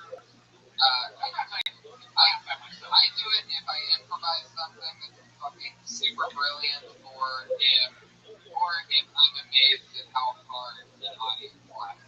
I'll laugh at it. Yeah, well, yeah. You know what I see practice do a lot is they go,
you get a lot of chicks in the death metal game. They could really go a lot of things. I mean, we're not a big band, so it's not like.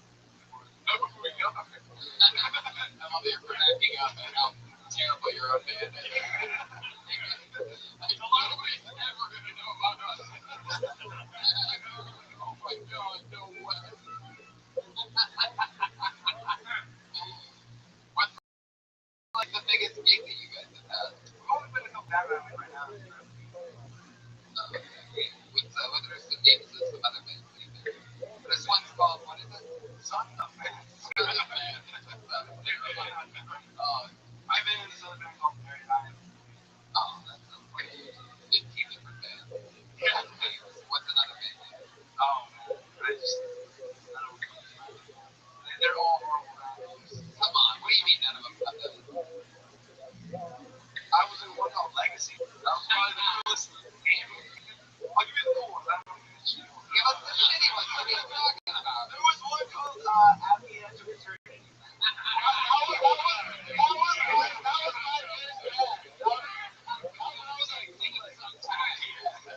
See, that has to be a part of the story.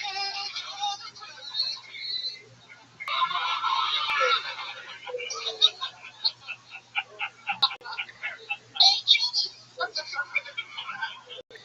the one thing like I love that? I don't know why. Oh, nice to meet you. There you go. It's Peter the Comic. It's Peter the Comic.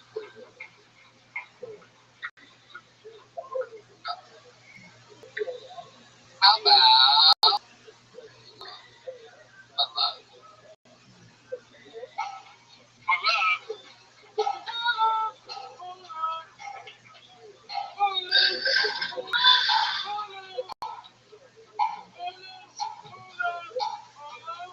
Don't hurry, it's fine.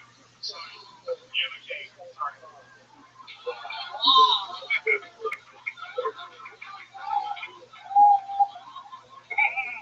Thanks. I'm sorry. Whoa, I made it.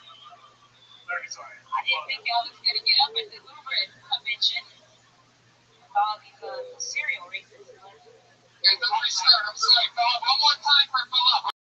We're going to restart at the top for Philip. Hey, what's up? I'm Philip. And, yeah, I'm dating right now. Girls, with disabilities are kind of hot. Guys like that kind of thing. I just got out the wheelchair. I tried Tinder and all that stuff, swipes away. Right now I'm on disabled. I should whiten, yeah, I did that. I went back. Disabledpassions.com. Anybody know about that, DP? Right? I know, right? And look, they're all about all kinds of stuff up in there. But one thing was like, you want to become a witness? Like what? He's like, Meals on Wheels. I was like, yo, man, I can get with that. Yo, so yeah, being disabled, I don't have to go to work in the morning, so I'm always partying. You know what I mean? Hey, make the most of it. Trying to like when you go to these parties, I'm free. I'm disabled. So I was walking in to my bag and everything, and started bringing what everybody needs for the party. Not a lot. I did this. I rolled up in the party. The women loved it. They was like, bring her back. Can you right out? Alright. Okay, Taylor, how's it going? What is that noise? What noise is it? Garbage truck? What is it? Alright. Taylor, I want to apologize for Lickman. Very sorry, I apologize. I apologize greatly. We thought you were going too slow. We didn't realize that you were handicapped. Very sorry. Disabled. Taylor, that's amazing. Congratulations for getting out of the wheelchair. Do you mind just asking what the ailment is? Yeah, it's transverse myelitis. Whoa. That's hard. Yeah, I have transverse myelitis. Have you had it your whole life, or what is it? No, it's actually brand new. It's something like I am a head case. I'm a neck case. I basically made my own self paralyzed.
mom and check it out. And then when you call my name, I was like, what? So here it is. Here. Like, damn, you just say my name out loud, shop. Yeah. You signed up, right? I did sign up. They love. How long have you been? How long? That's the name you call it, right? Wait, I'm sorry. So you are sort of hearing it there. Got hair. She's got the pregnant. Harry. Yeah, no, I'm not hearing impaired. I should not make fun of that, but I'm trying to get as many checks as I possibly can. I like you more. You're adorable. Oh, great. You are. You're really cute. You have a boyfriend? I'm gonna leave that. Wow, you can't break up with him because you hold it all in. Still, this dead. You figured me out. Oh my god. What do you like to do for fun? Oh wow. Yeah. I love that whole thing a long time ago. So I am into furries. The one who said that earlier. Yeah. Berries? No. Furries. Oh, the lady. No. That's funny.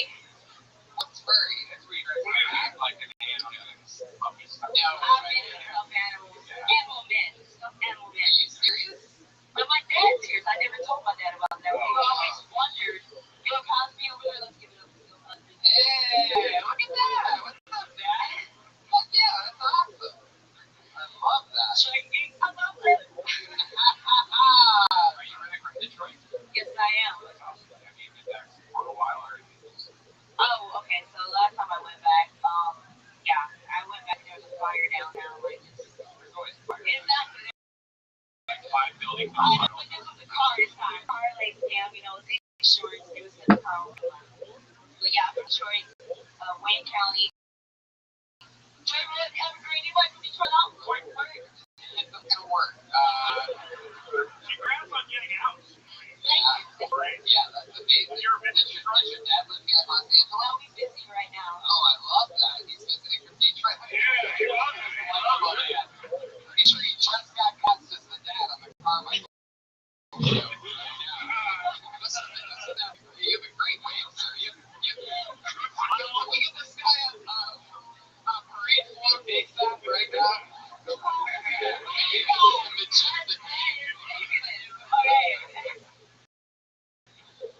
Oh my god. That noise was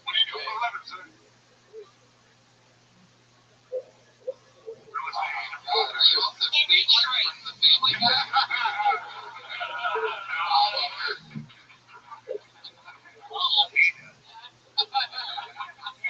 This wave is majestic. For those of you that aren't squeezing in to get a spot where you can physically see it, I feel bad for you. By the way, if you haven't noticed, he waves at every answer he did. Very, very impressive. No, it's true. You gotta let it happen. You gotta roll with it. I thought about buying property in Detroit. I was back in Ohio, and I thought about Ohio Sweden. It's so cheap. There's like $2,000 houses, and they're actually decent. It's cheaper than that, man. Bank puts a roof on your house now, so it's $500. It's crazy. A new roof on your house. Yeah, $500 you can own a house in Detroit. With a new roof. With a new roof. With And it comes, You get to live in Detroit. and it comes with a nice neighborhood bomb. Right there. what if we all go together? We all go together.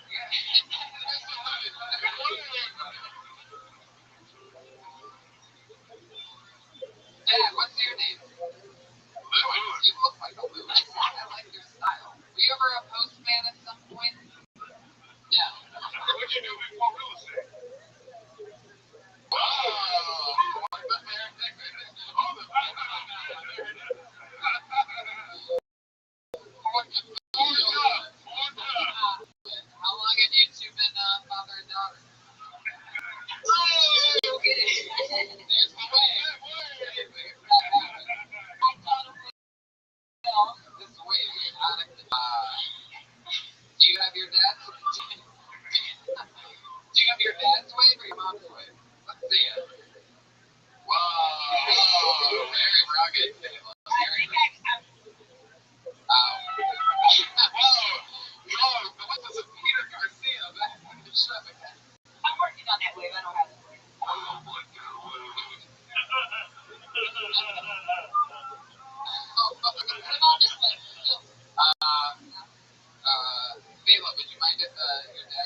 Joe. Joe. Let's everybody.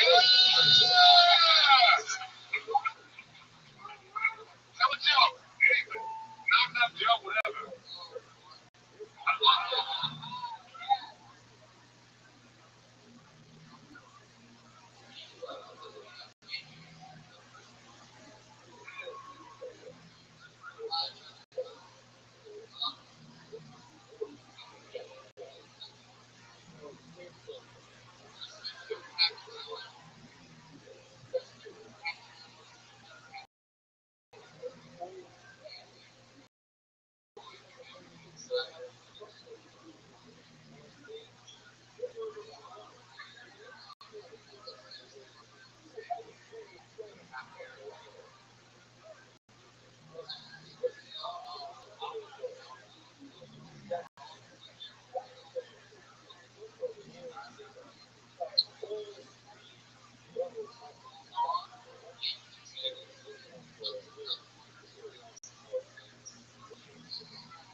Holy shit.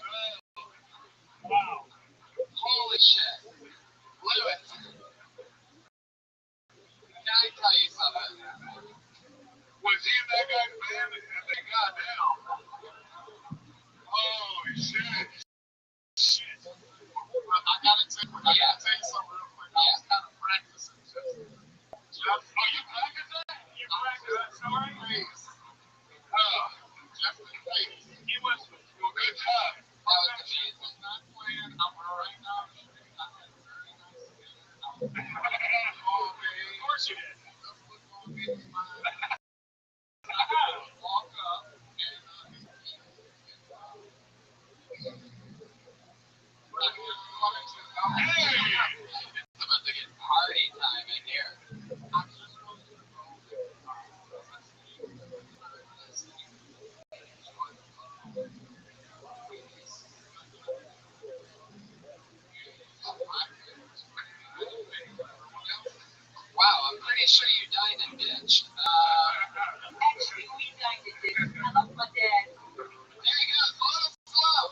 gentlemen, he's here.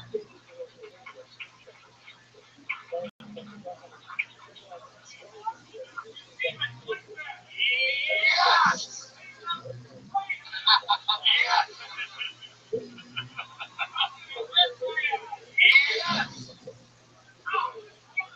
Yes! Yes!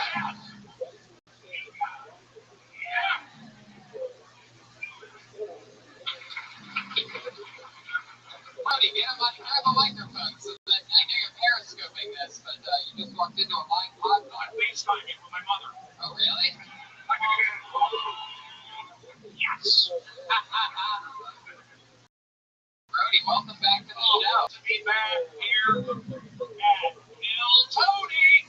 Thank you, guys. Having a wonderful day. Beautiful day. I love that.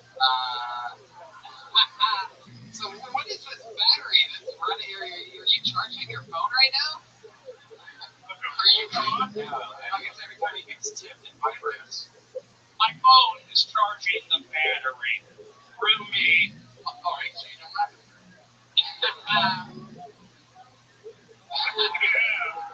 I still get to spin the wheel.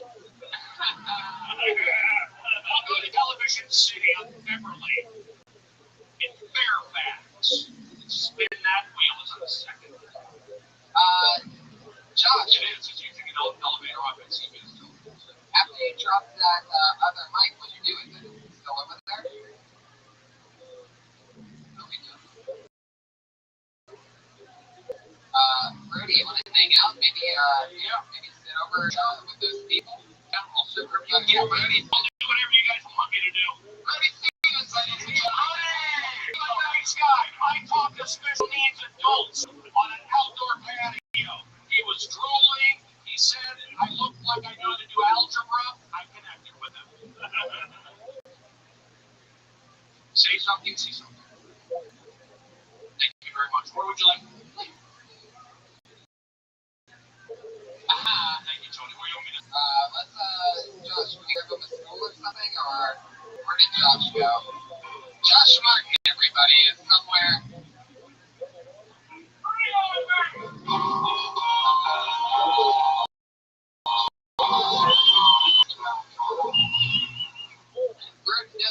Just sit it over there. Yeah, put the chair on the other side.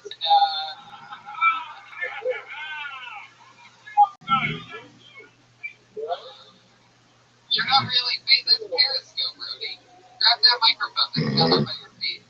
Oh, it's not there. Where's Josh Martin? Okay, Brody, just relax. We're going to get back to the show now. Brody, you want to watch somebody do 60 seconds or we'll talk to him? Here we go. It's Still Tony with Stephen Brody Stevens. Jesus Trejo. Stephen Gluckman. I pulled another name out of the bucket, and that name is Sarah June.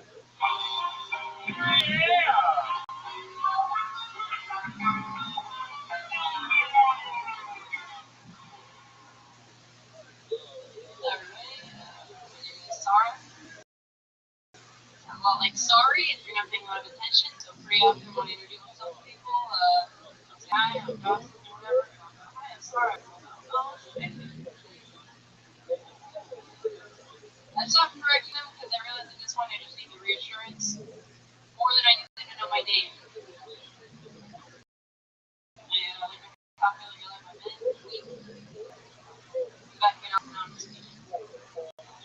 Where it's free! I will say, I was the one who had to jump up. Feeling I'm positive, fine with a lot of stuff. I'm okay with furries, I feel like they don't like this.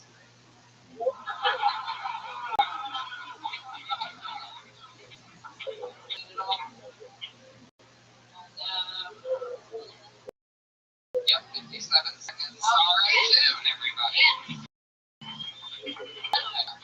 Welcome to the show. This is your first time, right? You live here in LA? No, I've been here. Oh, nice. December 26th. Yes, there you go. Yeah. How long there? About 5 years. Where were you from before that? I'm from the area. Wow, look at that. slow, you can calm down. Yeah. What made you get off? I could not afford to live in California by myself, so I moved to Austin. Really, no real reason. But yeah, I like it a lot. You like the guys there and dating them? Like, I mean, there's a difference between the guys, you know, and like, oh yeah, I mean, you've been beat up since you've been there. How many handlebar mustaches do you see as a daily? Only when When I look. No, I like your whole look. You get that acidic Jewish. It's great. Kind of a little Sexy. Aria. Yeah, ultimate Daria. with the backpack. Great. Love your work on Bob's Burgers.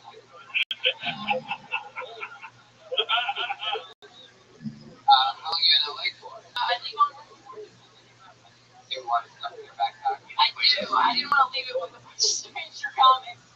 Sorry guys, I don't know you, but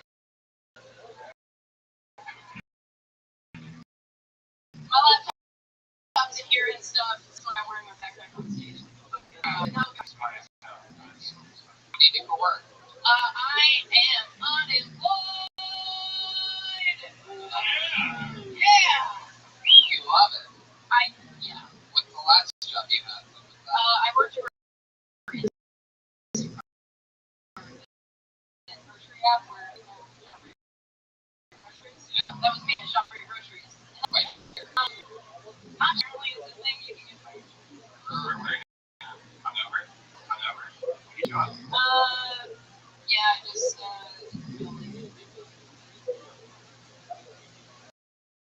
it was a shitty life. It was scared, and then I'd be like, I have to do comedy. That'd be awkward because you shop for someone's groceries and you're hungry. You know, like, Yeah, I stole a lot of stuff from the grocery store. I would do the same thing. You're there all day. It's not paying attention. I get the feeling they would not hire you in instant cards. Where's all my food? Yeah. The jukebox that's on the store. Yeah. Those are the good collect cards and I'll my money. One guy, I'll do it. Fuck it. That bomb. What are you talking about? Thinking about the toaster strudels. Sarah, I noticed that your name is spelled like in Sarah. You would get Sarah all the time. You have to correct everything, right? Yeah, so I kind of over it now. I don't really correct people. Are you over here about if you want to know what my ethnicity is? Yeah. Oh, there we go. What? Say it. Virgin, that's it. Guys, knew I was Virgin. All the way Persian. All the way Virgin, 100%. So that's what? Iranian? Yeah. What are your parents like? Ooh. You just did the Sarah Sarah. Oh, I didn't mean to really do that, but I was just giving you stuff. But yeah. They're like tough. Yeah, they're a little nuts, but they mean very well. So I try not to talk about them on stage. Yeah. Do you ever sing in a death metal band or anything like that? If it was like an interesting hobby. Probably, I don't know, I just do a lot of comedy. I like making videos. So, How many hours a day do you coffee shop? Like 2? 3, 4? Today, 3. Yeah. Today, 3. I don't drink coffee. I'm like, I'm the worst. That's one thing. It's an interesting hobby. You're the fucking worst. I love that. I know I'm the worst. That's subversion of I'm going to the bar being like, why doesn't this bar serve food? Yeah. You should put fear. I should, yeah. You stand out. Yeah, there's a lot of huge, a lot of Persians. There's a lot of They once hired me to do a roast. all the Persians. Yeah, I know back to the big group. They once hired me to roast this dog. They were too big. Oh. Every time I think of Persians, I think of those Persians specifically. Well, like, I wrote jokes for it and had to make fun of this doctor douchebag that wasn't laughing. And he was like,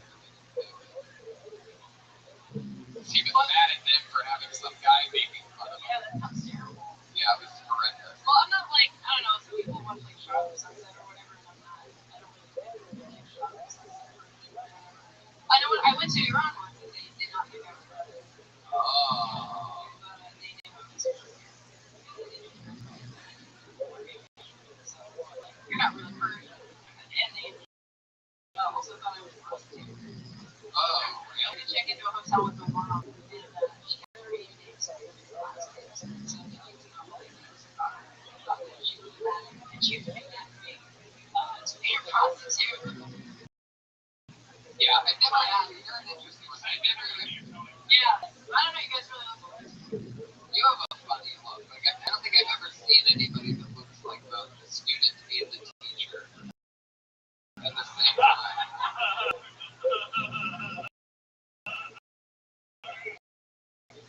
You pull that off. It looks like she's one of those people that she has like great super over there. So what do you say that she's not cute now? No, I'm saying she's adorable. all that. I'm all that. Is that true? It's all that. Yeah. No. Yeah. Are you asking me, am I hot secretly? Am I secretly hot? No, I think you seem like a good. I think Ryan wants to play music while you lay your hair down and take your glasses off. Would anybody be interested in seeing that? Yeah. Yeah, leave it on. What do I do? Do I let my hair down? Do it slow motion style.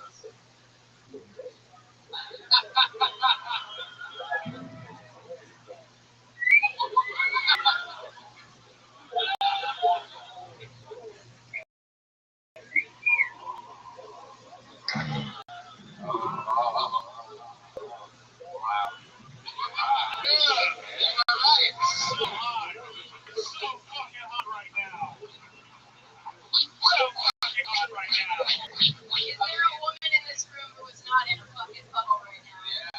I think not. I have no idea where you are because I'm wearing my glasses. It's Mark. That's Brody. Brody, you were just you just did some magazine cover somewhere overseas, right? Oh yeah, I've done a lot of modeling in Pakistan. I'm currently on the cover of BMT. One of my classic jokes. Sarah. Brody, Sarah.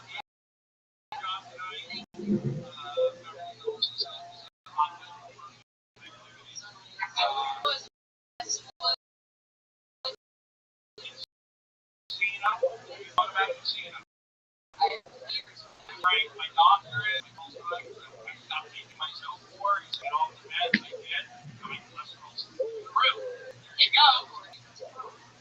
Quite wrong. Take this over. Well, you have to. You're getting aggressive with me, Sarah. Say something, see something. You guys stop making me look bad. This is why I walked out last time. I'm afraid to be funny because you guys are afraid. I'm from LA, born and raised in Reseda. Where the fuck are you from? wow, Brody Stevens. Hey, The guy with his arms uncrossed, negative energy in the front row. I called it out. love that. Brody's laying down the law. Sorry, it was so nice to meet you. Rock and roll. Hopefully we'll see you in Austin on December 26th. Yeah, if you have a place to stay. I got for our one regular, who does a brand new minute every single week. Put your hands together for her. Always. She's the only person that doesn't get pulled out of the bucket because she is the only regular. Her name is Melissa Esslinger, everybody. Here she is.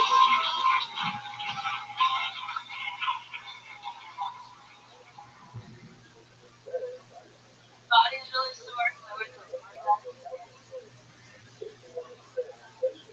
Sounds like I party really hard.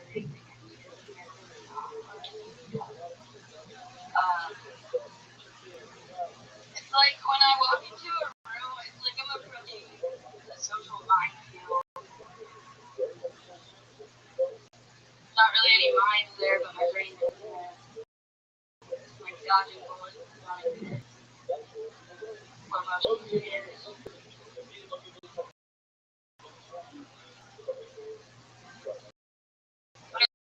It's like any room I go into, like I walk into a daycare, totally generic. right away to drool and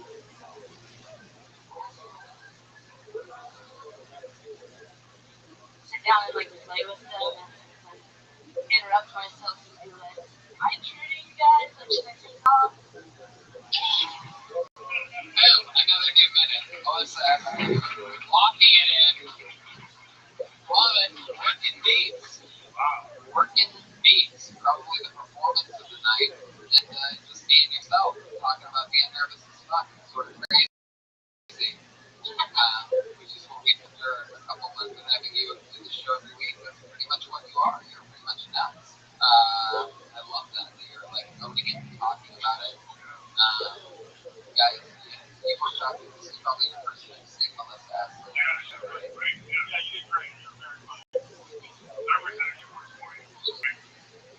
Yeah, it's definitely one of a kind. It's really you're starting that moment. You know that.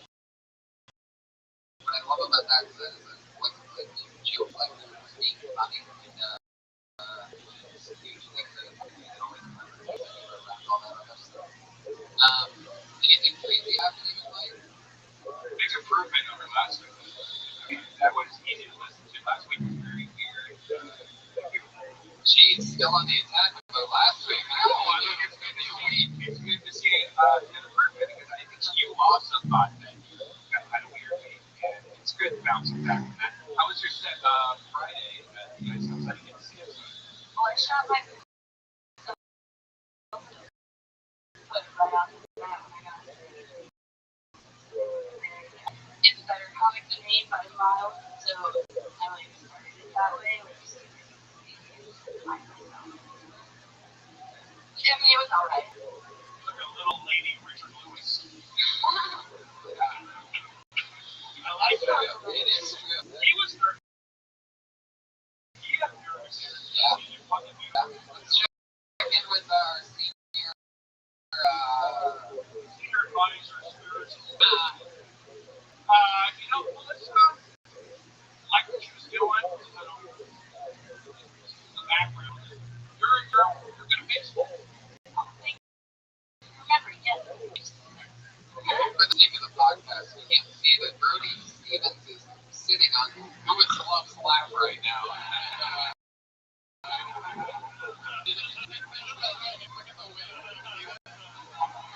Unbelievable. Oh my God, Lewis, you are a fucking natural.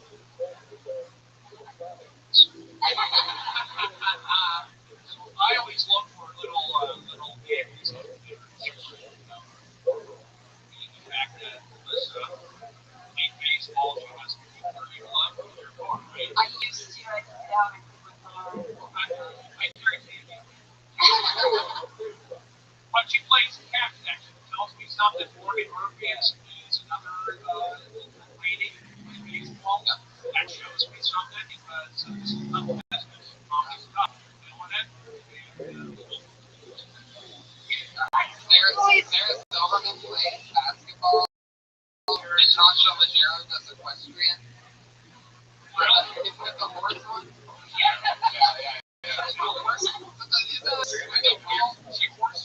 What's the swimming pool one where they swim? But what I'm saying is, I think the girl baseball thing has been a lot. It's popular, league of their own. Don't forget that.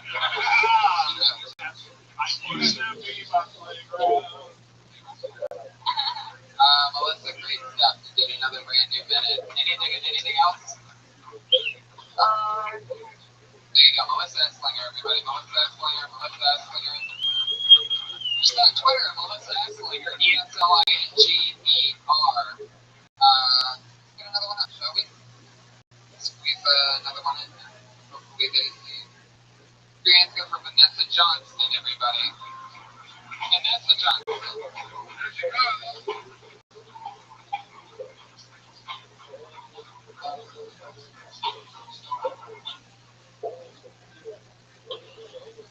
Guys, I'm dating a big drummer, and dating a big drummer is not. You can talk with anyone who has like different moral values than you, like maybe they're a drinker, or they're a cheater, or they're bad. Mine's bad.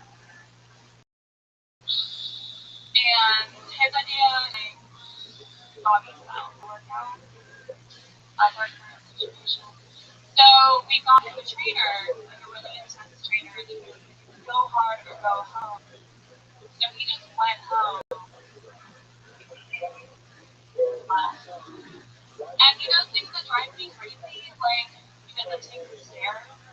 I don't either, but I feel like he should.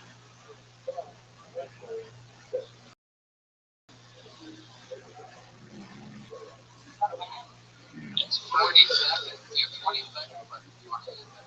I'm kind of sick of people saying racial stereotypes. Like some of the best dancers in the world are white. The best actors in the world are black. Unfortunately, we're Asian.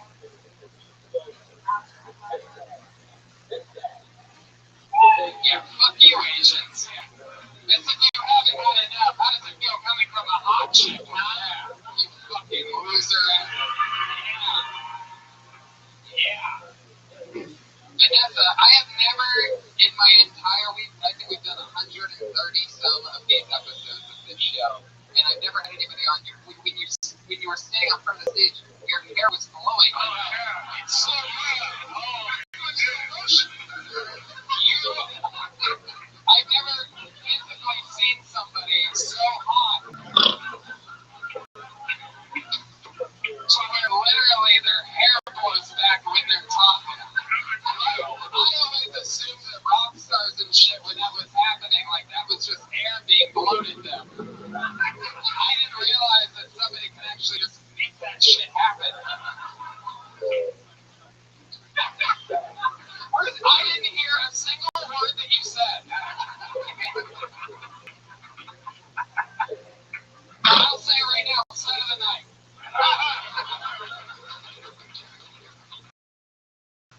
You know what, Tony? I think you're right. That was such a good set. That's fine. Wow. What did you talk about again? Oh my God, Vanessa. Maybe Husband just shot a load in his hat.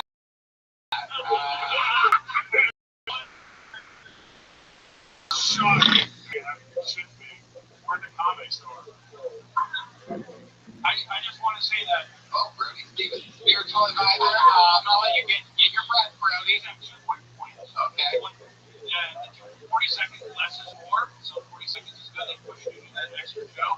I thought it was fine because I don't like that. I go in with agency drew off me. I got back with them. I drew off them. Unfortunately, said, it's the kind of show. I was there with you on that. And also, guys like Chris D'Elia and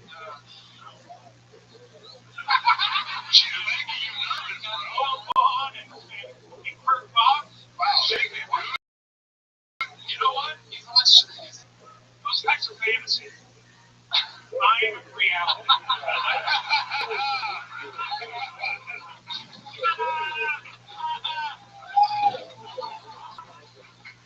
Holy shit. That is the greatest thing I've ever seen in my entire life. Oh my God. I can't believe that just happened. Wow. That is so fun. Vanessa, you're hilarious. You should be talking about how hot you are all the time. Do you really? How bad?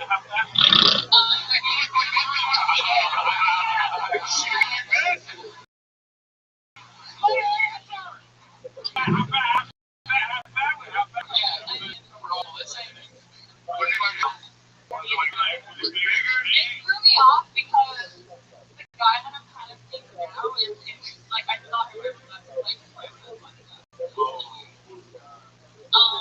but you're not that.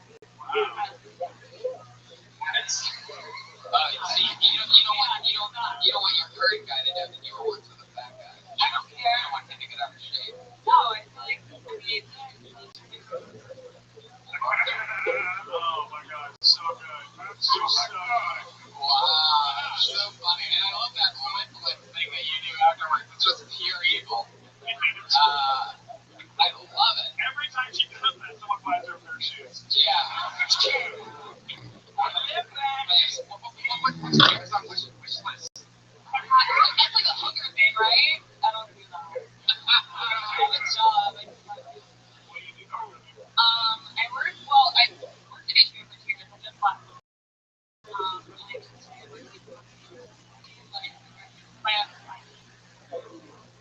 Wow. Look at you. You're like a real professional. You worked at HBO for a while, huh? Then you got in the comedy game and you're like, fuck you, HBO. Even though you have a main network for 1 hour special, but in hard way. Yeah, HBO is great. Do you have any like Game of Thrones merch or anything like that? Do you get anything cool from working there? I mean, like in terms of that, like anything fun from HBO? Like for example, the game like Minutes Mob Boss. Anyway, Vanessa, so nice to meet you. We will. Oh wow. Vanessa, nice to meet you. Vanessa Johnston, everybody. There she goes. Nice job, Vanessa. I do teach a workshop in the Valley. YouTube. There you go. For those who sign up for Stevens. You got Steven, everybody.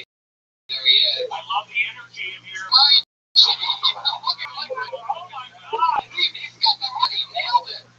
Look at that. Really good job. That hat is just as ugly in the picture as it is in real life. It was amazing. He really captured the ridiculousness of that hat. Guys, live audience, I had so much fun with you. Jesus Trejo's and Jesus Trejo. That's the end of the show. What do you guys want to promote? We're just getting started. Thank you very much, Tony. I had a great time, and I can't wait to be back on Phil Tony in any form. I'm your friend. Not less just one for one. I love that. Who else? Jesus Trejo, you're on Twitter. What else? I'm on Twitter, Corpus Christi, next weekend, Friday, Saturday, 4 shows. Love it. Corpus Christi. I host tomorrow the nighttime show at the Lyric Theater once a month. We just did it with Dana Snyder from Aqua Teen, Hunger Force. I get it. Rudy Steve, I played Steve Jobs in the show. It's really fun. I recommend it. Love it. Austin, Texas. Kill Tony. The 26th of December. Here we come. 3 weeks away. So buy tickets for that immediately. Tell your friends. RyanShaneBell.com for the friends. Melissa Escobar, Joshua, and comments. Good night, everybody. Jamie Vernon. Jamie Vernon. Baby Jamie.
Holy shit.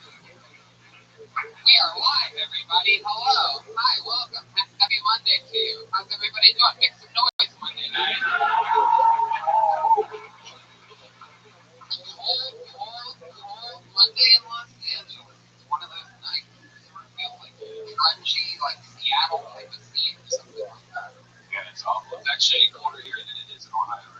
Yeah, I just got back to Providence, Rhode Island, where I murdered all weekend, and it was the same exact temperature there. East Coast, little island. Creepy place Providence was. Yeah. Speaking of creepy places, we're bringing Kill Tony to Austin and Dallas, December 26th and 27th. Yeah. Austin 26th, Spider House Farm, Dallas 27th. I eat it. Comedy. Finish record is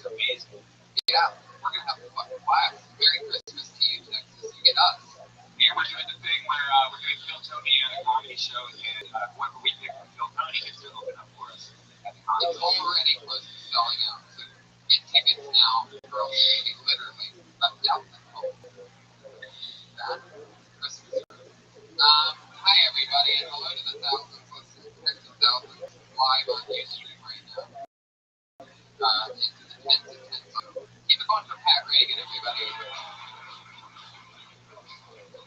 And Ryan G. on the house artist at RyanGBelt.com, everything Ryan G. Belt. He has a blank piece of paper in front of him right now, and he's going to draw tonight's episode live as it happens at the end of the show. Pat Reagan, you're back after a 3-week hiatus. Holy shit. Ryan G. The actual Ryan G. You got any sisters? You're going back and forth, one to the other. But back to you, Pat. How's it been 3 weeks off of Phil County? Good. I was in Portland for a while. Rainy, winters. Yeah. I did my exercise muscle.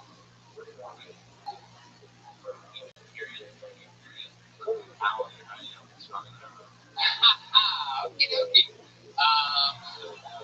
Got some of that Portland heroin, didn't you? Welcome back, buddy. We missed you. We're going to have a lot of fun. You guys ready to get it started or what? Let's just get into it. Every single week, I have two of the funniest comedians in the world on this show. This week, believe it or not, is no different. Two of my favorite people. Put your hands together for them. Matt Edgar and Jimmy Schubert, ladies and gentlemen. Here they are. Matty Buckets Edgar. First person who I ever started stand-up with, Matt Edgar, my true twin brother. Both started May 2007. Little fun fact for you. We both started here at the Comedy Store, and now we're doing fun things. And one of the greatest comedians, one of our favorite comedians, the entire time that him and I would always do impressions of and just crack each other up. One of the great, ladies and gentlemen, one more time for Jimmy Schubert is here. Badass motherfucker. Those of you who've done this show before, welcome back. Those of you who are lovers of comedy. Jimmy, you just got back to South Korea.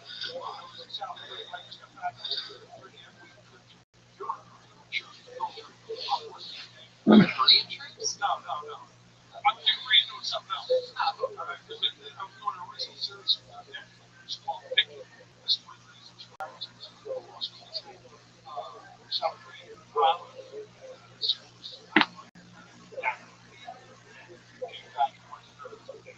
Holy shit. What a video. That's a mile. I love that. Anything crazy happen when you were over there?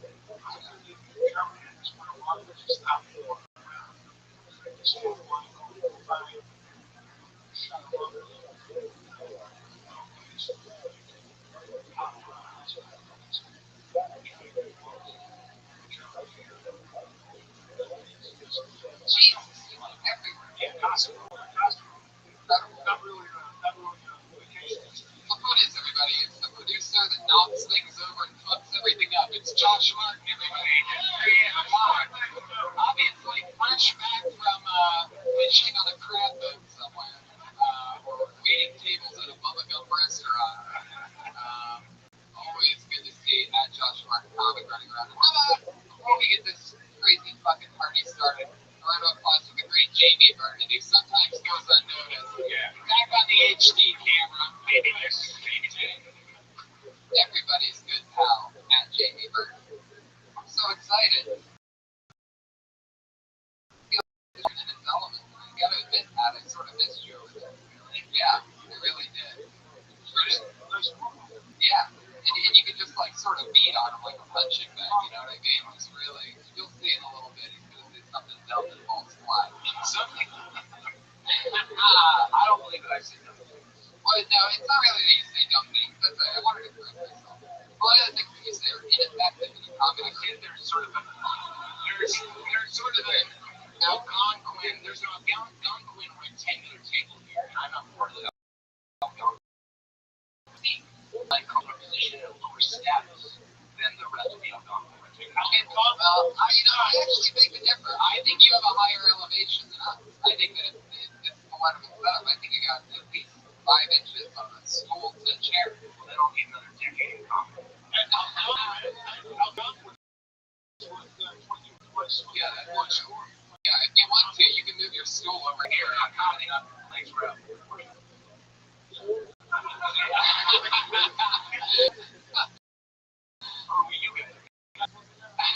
Yeah, I'm telling you, Jimmy, you can do whatever you want to say to that piece of shit. Just let it ride.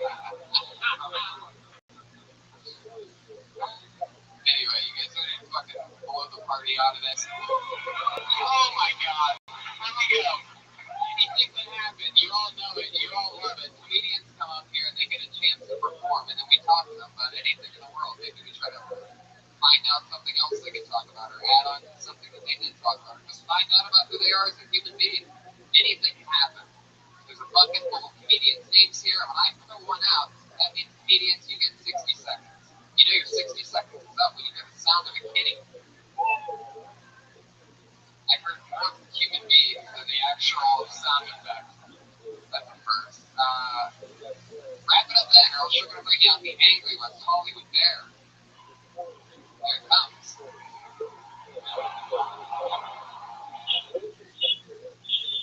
Little fucking bird there in the end for some reason. But he's out tonight, so don't let him out. Don't run your time. Made an appearance almost every episode lately. Always fun. You sort of forget about it, and then all of a sudden there he is. Okay, let's do it. You guys ready? Here we go. Every fucking episode now is just like so diabolically different and fun. And tonight we're gonna start with the stylings of a man named Steve Breeze.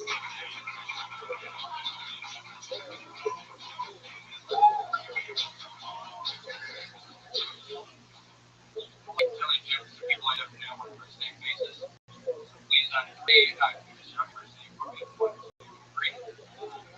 Everybody, my name is Steve Breeze. My social security number is 395-026574. My mother's maiden name is Duran, and the answer to my security question is the topic of this next joke. I've got a cat named my cat Deep Purple, because every time he meows, he goes meow, meow, meow, meow, meow, meow, meow, meow, meow, meow, meow, meow. Love my cat. So I'm single, and I make up stories about my cat that died 5 years ago. A lot of people think I'm a serial murderer. To see that, maybe the new Wes Anderson movie, Favorite. All right, new joke, or that didn't go very well. But I'm glad you guys didn't laugh at the fact that I look like a serial killer. That means we killed 4 years. There's a fun fact: every 46 seconds, a pothead gets arrested in this country. That'll be the quickest thing a pothead has ever done.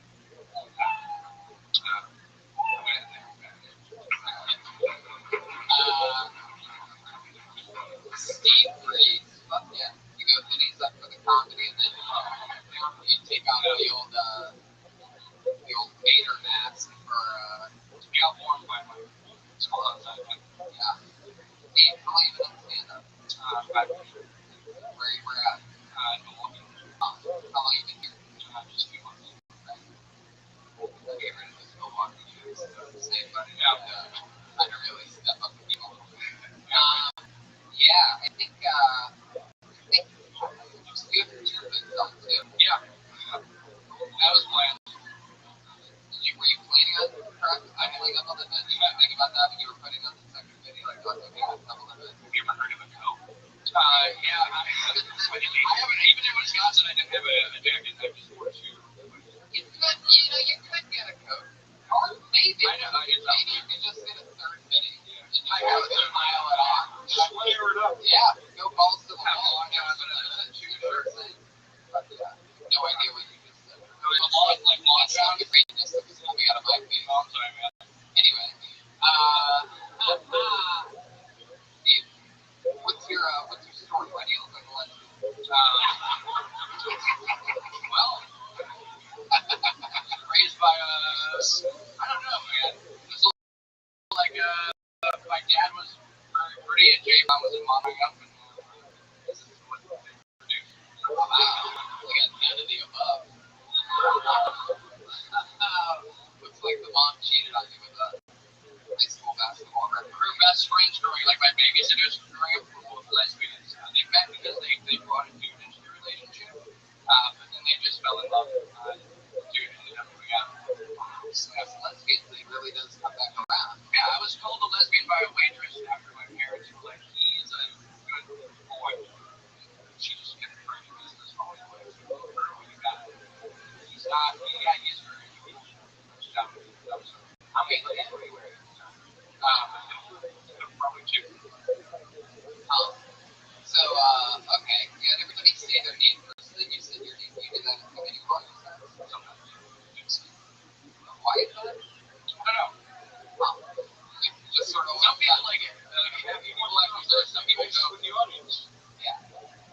good for like host sets. I was hosting it and introduced people. That I didn't introduce. So I had them jump in. Then you give out your social security number. Luckily, everything about your set is forgettable, or else, you know, or else people could really use something like that against you. I thought he was doing a leg lock bit. I thought he was getting ready to do a bit about leg lock. But no, he should have. It would have been, you know, at least something. But that probably would work at like a zany comedy club, you know, like a wacky, like a boat or something. Well, we just fucking look at the guy. Somebody stole his identity 2 hours later to give it back to him. I think you should go the opposite direction. Take it to a rap both hoodies, and then repeating the name. Yeah, I was rapping on the way over here. I thought, Got a DVD. on the bus. Wait, what? You were rapping? There it is. There's the point of awareness. You know, I had this beat stuck in my head. I thought it was a beat, but it actually was like Ganson's beat pop. I was like, why do you have the name of my phone? Dude, he's happy to see you. No, I have a joke that I was going to do. Usually when I do the two, I have a began in my back on it, pull it out. I don't know why people think it looks like it's but then I got called up first. He just walked in. So that was good. Steve, I do prop comedy. You guys. Go to the back of the room. I'll just eat it like a normal person. how often do you take the banana out with you? Is that like something you have to, before you go do stand-up, you have to go buy a banana? Yeah, but he's got a fucking potassium deficiency. Jesus Christ. Leave the fucking guy alone. It's crazy that the banana is still in the meal, because you definitely ate it on stage tonight. I was thinking that sound, and not just the laugh. Why did everybody say the letter O? That's a solid O on that one. Fuck you. I hate you like me. I like you guys. Oh, well, they don't care, Steve. They really, People don't care about me. The difference on their face.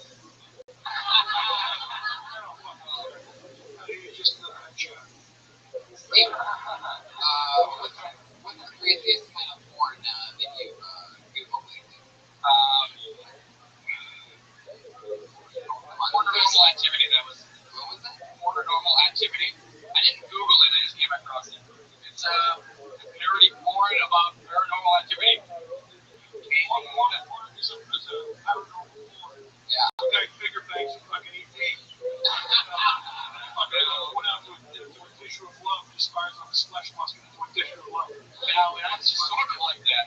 When you say you came across it, you mean you sprayed your DNA out there? No. All right, now I know what you're talking about. No, last time I was on the show, my porn, I just watch porn, I don't listen to it. So usually it's on mute, but that was the first What do you listen to? While watching porn? Sometimes just sounded or the news. The news? The news, I've listened to the news before. What the fuck is wrong with you? I had a roommate. That's the one thing that I definitely can't keep a boner with around. You know what I mean? The fucking everything on the news is just the worst thing ever. Suicide bombing. Yeah, I've definitely been there. I've seen it coming. there you go. He's firing back over there. I love it. Getting fucking revenge. Marking the territory. Taking the hoodie off. You've encouraged Steve, your performance here has encouraged Pat to never wear a hoodie again.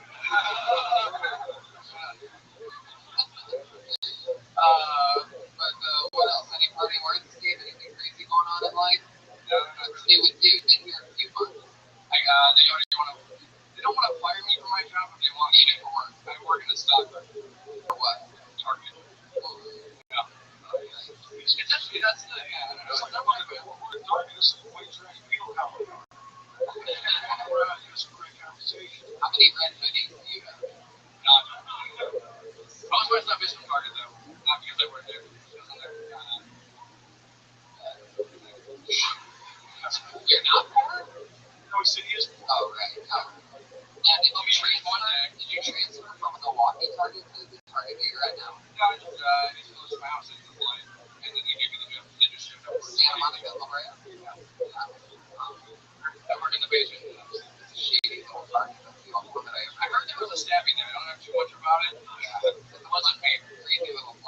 actually, that's where me and Matt sort of like, we lived together. And we lived right around the corner from us. We would sit there at these tables when we very first started stand-up. And it was the tranniest, like, craziest intersection anywhere in Santa Monica, Brea. There's a Starbucks there that has tables outside. And we would sit there and just look out and try to write jokes. Like, that's back when we thought, like, to really just write jokes, just had to, like, come out of nowhere with it. And I think it's sort of like the thing, like, instead of just living and taking note of what's funny, you try to, like, let's see, dogs are a thing. I see a lot of dogs, so dogs. Something funny about orange.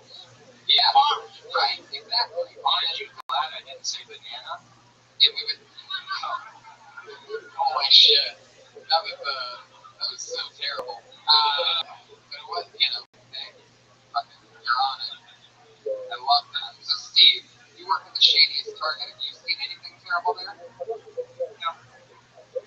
You are just full of that energy, Steve. That's why they want to fire me.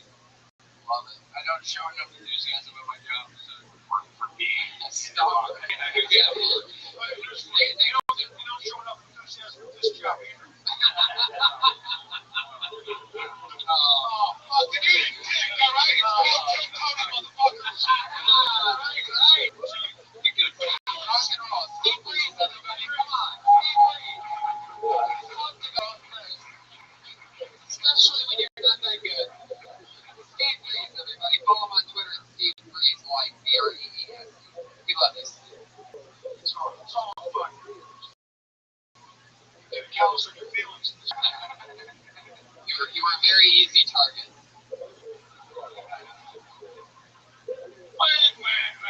Shit's fucking brilliant in the moment. I mean, come on. Hey, it's honest. Hey, the motherfucker works at Target. He gets half a reaction to this shithole. Fucking energy. This cold, sad people. Fuck yeah, this guy clearly has cocaine. I pulled another name out of the bucket. Let's make some noise for Naveed Sultan.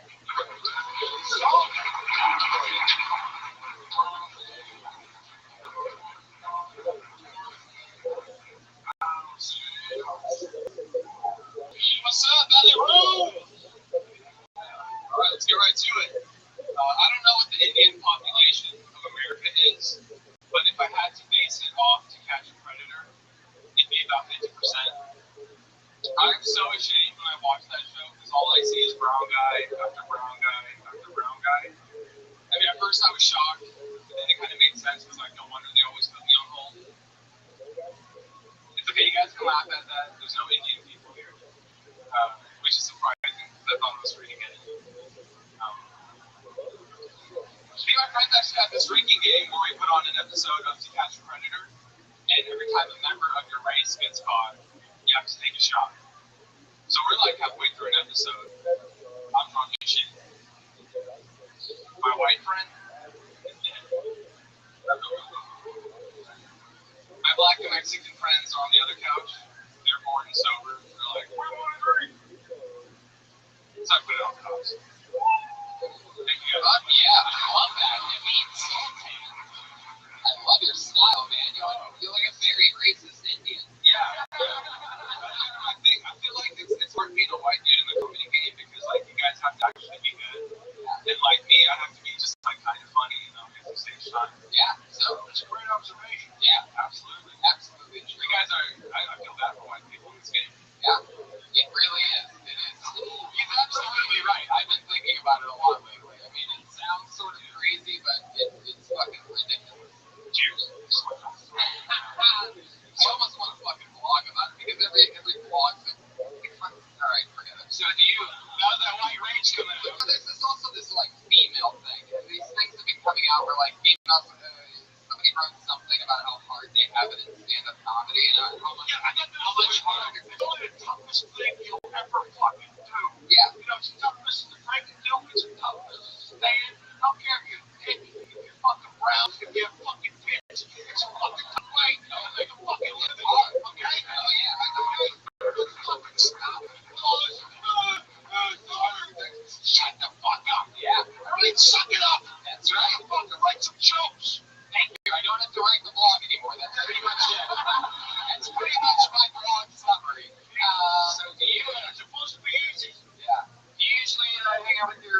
and watch a show that was canceled like 3 years ago on YouTube, I guess. Where you watch? I've actually watched the episode like a couple times, definitely. Why are you with it? Don't you think maybe there's something to that you want to like?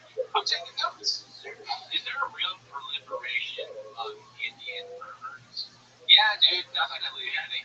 Because like grown up, we're not like taught to socialize with the opposite sex, so these guys just like. Well, that's not repression. It's just like these guys are like total zeros among their peers, so they're like, fuck, let's go to the internet. And Alright, so Naveed, something you said I could actually sort of relate to because there was an episode of Catch a Predator. I don't know if you've ever seen this, but I remember it so clearly. It's like one of their top ones too. It's like best of to Catch a Predator. So the guy that JB probably seen this one guy came in and he was wearing an Ohio State hat and it has that very recognizable low on it. And my mind was blown that it wasn't blurred out. And I went to Ohio State. My whole family went to Ohio State. And it's fucking mind blowing. I mean, the whole time I'm just saying, this is the worst press for the actual slogan or something. I just love the guys come in, swinging a bag of dildos with fucking X-Bag and Bud Light and a couple lollipops. I didn't really know. I've never really taken note of an abundance of Indian people on that show. I also didn't know until you said this is the pre-show that Indians were cheap. Yeah, I know. You saw that, and I'm pretty sure the people that were laughing at that were like fake laughing, like, "Oh yeah, those Indians are cheap." Like, I don't think that's a known thing. I never heard that. No, really? Oh, yeah. That's an Indian stereotype. They wear fucking shoes, man. Shoes.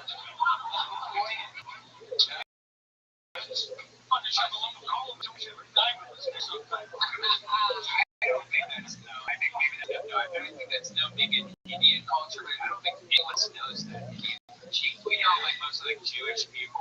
Yeah, no motherfuckers know Indians are cheap. Come on, like Jewish people don't fucking Indians. I believe it, but I've not heard it. What you seen? I'm like every guy from the NCIS or CSI, like the researcher. Every single one of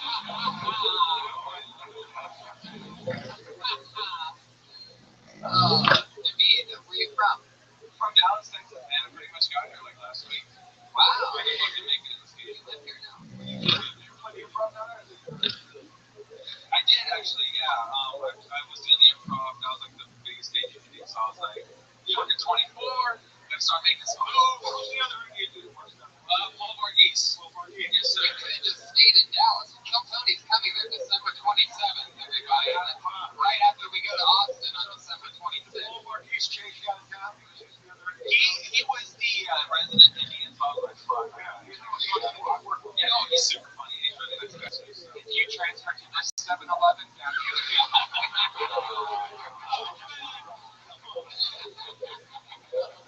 That's actually funny. I'm not sure. And yeah, I did. Do you want to be I mean, do that interview? No. That's something I think that's more done than that. Oh, yeah. That's definitely out. Like, Indians, is that a thing that you fight? Why don't you come up here and fucking Smell you? Are you challenging us to smell you? smell me, motherfucker? Not be the first time Brian smells someone. No, I don't smell Indian people. Whoa. Well, you will whether or not you want to. No, actually, I used to be in charge of a bunch of Indians. Like, my job was to teach them how to act more American or job interviews. So they actually made a movie very similar to what I used to do. And one of the biggest things I had to do is tell them, hey, look, you stink can. They would get mad at me for bringing that, like me at me. So why? What's the deal? What's the deal? So sick. There's a lot of curry going on. No deodorant. It's the food, bro. Not you say you put butter in. It's just not. I don't think I stink, but let me know. You have a lot of Americanized characteristics. It makes me wonder if perhaps you've psyched this stink away. You know what I mean? Like just sort of like mind over matter. I can't grow much of a beard, so I'm kind of already an outcast in my culture. So. What are some more Indian stereotypes that I might not know about? Because like the cheap thing's new to me. Well, the thing is, like, if you don't know the cheap one, what the fuck do you know? That's what I'm saying. Well, but I mean, like, what you knew about like being smelly. Everybody kept that secret from you in Dallas. I highly doubt that. You know what I mean? Stinkies. Yeah, that's right. Huge, like kids.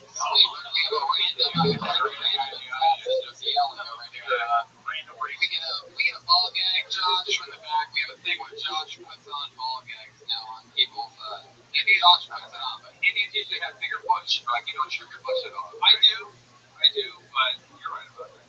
Yeah, I just came up with an Indian Jeep. Here's my Indian Jeep too. Sold by Gilbert Godfrey. An Indian goes to a gumball machine.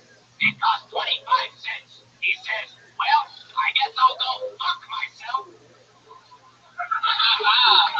Very good. I did not know Indians were cheap. I always thought it was Jews. I guess the only difference between Jews and Indians is that Jews ride inside of the train and Indians ride on top of it. I like that. Didn't starve you. For those of you that didn't laugh at that, that's how you know whether you're smart or not. Dude, I'd say like the most racist shit like all day. What's the most racist joke you have? I actually do have. I have not heard the roast of racism yet tonight. So maybe if you can get. I actually have one. Terrible. Okay. Sometimes when I'm watching TV, I can use the TV planet. I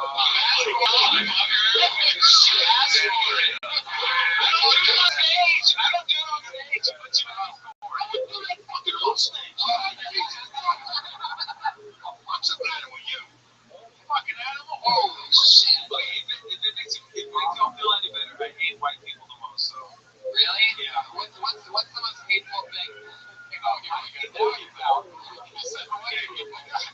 know if you've been listening, but we're not too fond of you either. Me neither, bro. What are some bad things about the white people that you could say? Like, we're like all like creative and shit? No, they did things. Like the light bulb. You know, it's mostly like y'all are motherfucking everywhere, you know what I'm saying? Yeah, I get this sweet. We're fucking idiots. That's fucking white people. You're fucking everywhere you've been. Who do you mean we're everywhere? What is that? Look around, man. Yeah, you're not in India, right? Torrance, that's because right now you're a college man. Come on. Yeah, well, they're pretty. There's nothing better than being proud or black. So I'm really happy. Hey, I wish I was, bro. Okay, because you guys do. You get a tan, it's like a melanoma, it all grows together. You look great, thanks. You're gonna 6 weeks to live. I wish I had fucking picked it. Your son is my fucking arch enemy. You know? You don't need to be an apologist about anything. You don't need to make these self-deprecating comments. You just have to be yourself. Don't worry about color, don't like it. You got identity issues, but they're coming out, but because they're coming out because you're attacked. You're offensive. That's the shit about white people I hate. That's no, dude, just be you. I'm just trying to be funny. That's all. Look, Matt breaking it down over here. Yeah, a little inspiration. You did a Gilbert Godfrey impression. Now you know it's Tony Robbins impression. This is fucking amazing. Maddie, what's your advice for this? It came out from Dallas, Texas. What do you think about it? I mean, immediately I was like, oh, another comedian comment told me. I think you should be yourself. You have an identity. Yeah, definitely. If not, you can use the last guys. Yeah, he's not using it. Indeed, I noticed you got a sweater. You're just I'm a lowdown. I don't. I mean, I'm not trying to act like I'm super. I mean, you got one that is so not Indian. Oh, really? Is that Indian sweater? Oh, yeah. All of technology, I think. Fake, right? What do you do for a living? I'm working on Silicon Beach in a tech company. What a shock. There you go. Sometimes I question myself when something like that happens. I was really wondering, like, is this in a tech thing? And honestly, I feel like I have my stereotypes like mixed up now. Anyway, clearly a hateful person. Indeed. What's something fun about you? What's your favorite hobby? It's definitely stand-up. Other than stand-up. Some hobby. Whoa, getting deep. I'm making that much fucking money, so So yeah, right now it's hard because he's not making money. I'm not making any fucking money. Okay, so what do you do for fun? What do I do for fun? Stand up. He watches that whole planet. Takes out the notepad. I used to smoke a lot of weed, but then I stopped because I was trying to save up if I'm over here. It's like it's a priorities kind of thing. So I smoked a lot. I'm definitely not a first generation hippie. Like with bombs, like hey, you're in here, so like you saved up, so we can move over here, and then you're like, I stopped smoking weed, so I can move over here, so we don't tell your kids what that is. Are your parents supporting you still coming? No, but they saw me get like that first paycheck. They're like, oh shit, this is real. You got arranged marriage worked out so far? Nah, fuck no, man. My parents are divorced, so I'm like, no. Was it an arranged divorce? They arranged it. What was your answer to that? For the fun one? Smoking a lot of weed. Oh, that's right. That's right. I play guitar and piano every time. I didn't get springed into LA, unfortunately, but shit. So, how have you reacted work ethic wise? You made an adjustment to here, but then you started smoking LA pot instead of Dallas pot. I haven't actually because I need to get my first paycheck. Oh, so I actually bought the 100 milligram, 1,000 milligram bar, and I'm saving it for the Force Awakens. Wow. So we don't watch out. Yeah, I'm gonna ruin the movie. I'm not gonna eat the whole thing. I'll describe it a little. sounds like it is that. Yeah. I probably one of The those. last portrait of this guy saw was the one he came out of. You saw that from Triumph, you motherfucker? What's that? You saw that from Triumph? The common dog. Oh my god. I'm Conan. I don't even fucking watch fucking Conan. It's like 19 years ago. What's that? It's all good, bro. You're a crazy person. David, how dare you? Big shot. See, it's not mad about that, right? I saw your act. Maybe you should steal a couple fucking jokes.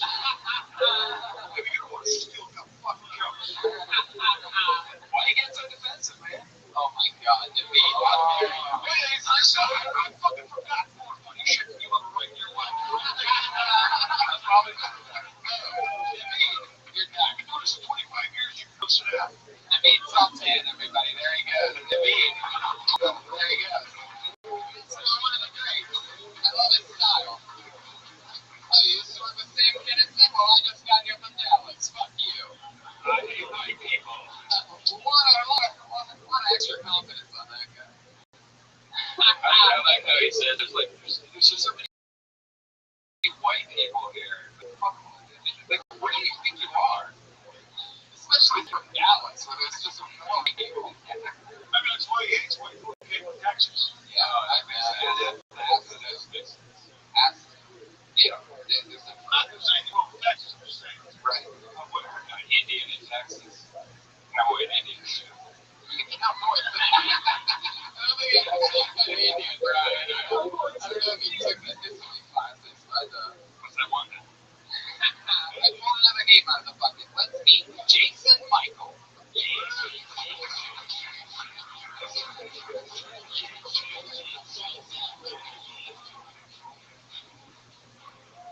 Holy shit.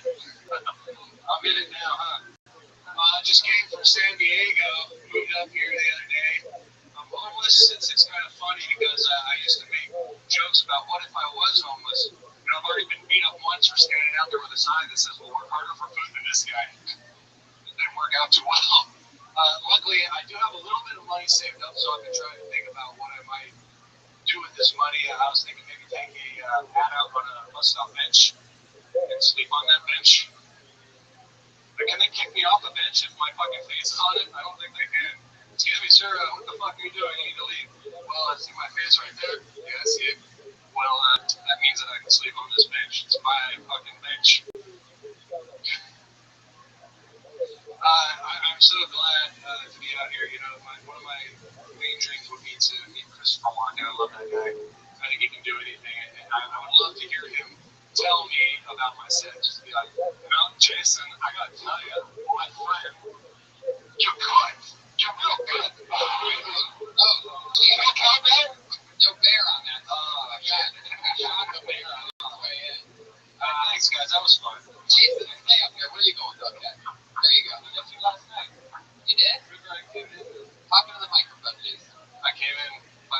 last night. I thought the open mic.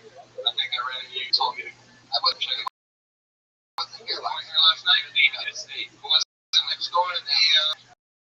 Nope. What was I smoking? I just walk around and kill Tony. That's right. Could be. A lot of people don't have a face and enough to put on, but he was talking to Louis C.K. About 5 years. Really?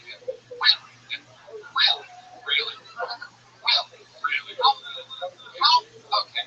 How many, if you had to guess, how many times on average a year that you've gone up over these 5 years? How many times did you guess? Well, it's been a while, actually. It's been about 5 years. Probably about 5 years. Come on!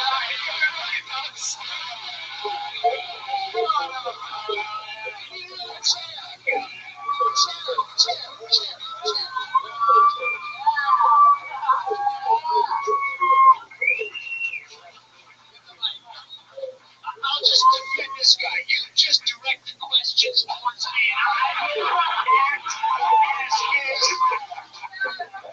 Attorney, pro bono, low rate, solid attorney.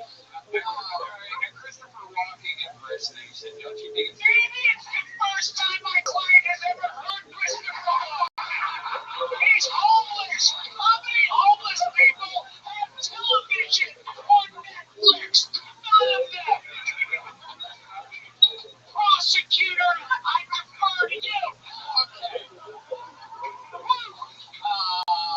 That was very well answered. And you actually convinced me. All right. How about? Please don't talk unless I.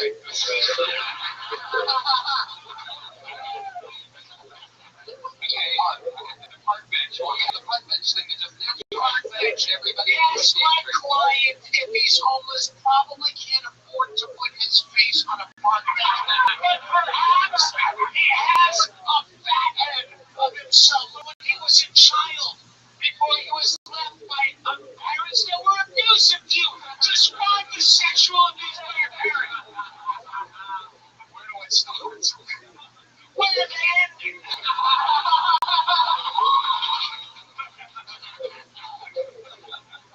I declare this trial. Saying come back in 5 years.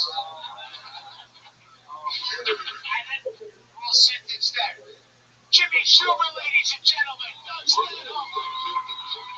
Does it guys. Give him revenge.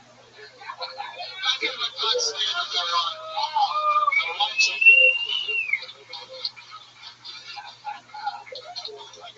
Hang out, Doug. That might be some more people that need defending. Yeah, a little bit. Jason, what do you do for fun? Alright, talking to the mic. I like to shoot. You are like one of the best dressed homeless people that I've ever seen. It's only been a couple days. Give me a few weeks. What happened? Just get another 9-to-5 job that I can't fucking stand, or chase a dream. And I chose to chase a dream. I'm gonna either succeed or fail, but I'm gonna give it all I got. Back when I was many years ago, I was pretty already.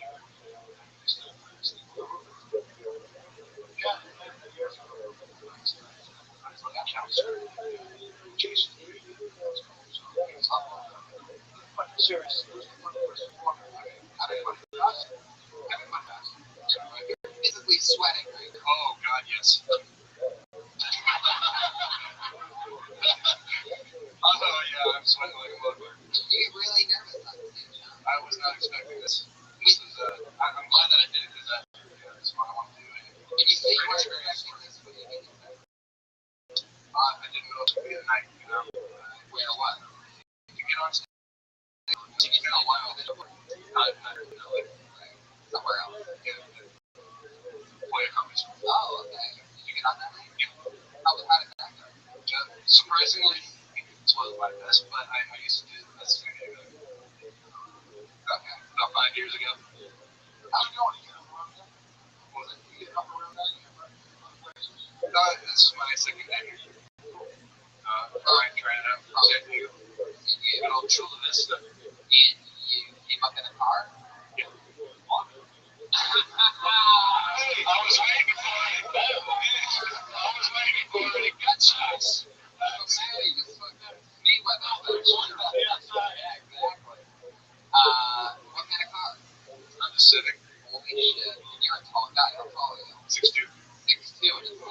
So what do you sit in the driver's seat or do you go fetal position in the back seat? Depends on the mood, but usually just in the front. Usually in the front. You just recline back. Where's your favorite place to park and sleep?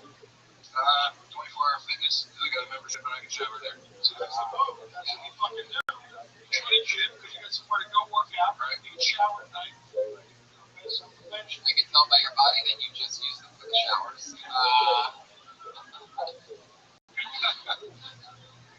It's funny because I'm like 120 pounds, and I shouldn't really get to make that trip. So, what did you leave behind in San Diego? No family or job or anything crazy? What's going on down there? Well, my mom, she's still down there. She just moved. We just sold her house after like 6 years in the family. So it's kind of hard. But she's down there. Girlfriend's in Tijuana. Oh, wow. What's the story behind money? Yeah. But I'm going to bring up Bill. Right? She's down there. She's a teacher. Real smart girl, you know. We're thinking about taking things further, see what happens. Wow, you can take a driver like passenger seat. You want to chip in with me for that night? Next week, nobody's down. He's already had to play in court. But yeah, you have like an interesting spirit about you. 5 years. So what happened in between that you weren't doing much stand-up? Like What? I was working in hotels for a long time. You doing there? LA, parking cars and stuff. So it's fun sometimes. You know, you meet some interesting people. Yeah. Yeah, exactly. Like anything. All the people who drive autos. Yeah. Did you ever take naps in other people's cars? The Kardashians were just at my hotel though right before I quit. Right. And Kanye was there. It was funny. They came back in the Rolls Royce and he looks at me and he goes, "Hey man, make sure you lock it." But I looked at him and I went, "Man, I drive a Honda Civic and I lock that car, sir." Don't worry about it. You got it. Did you steal his fucking poster? Now, when Kim got off the seat, like in her car, did you like smell the seat immediately? Because I think that's what everyone here would do. Did you wait a minute? Oh no, I touched the seat, of course. I Touched it with your hand. breathed in. Smelled your hand. Of course. So what did you get from it? Sure it does. All right. Jason, I love how hard you laugh at your own jokes. This is great, man. I love this. Yeah, it is fun. What else, Jason? Tell us something about your life. What makes you different than other people? What makes me different? I don't know. How old are you? 36. Yeah. Jesus, Trying to find out something about this guy. He's like a, glass of water, right? I just, this is going to sound really stupid, but, I could have stayed at friends' houses and stuff, but I got a cat, and they won't take the cat, and I can't get rid of it. That cat was with me through some very difficult times, through addiction, and, so you have to live with these shit.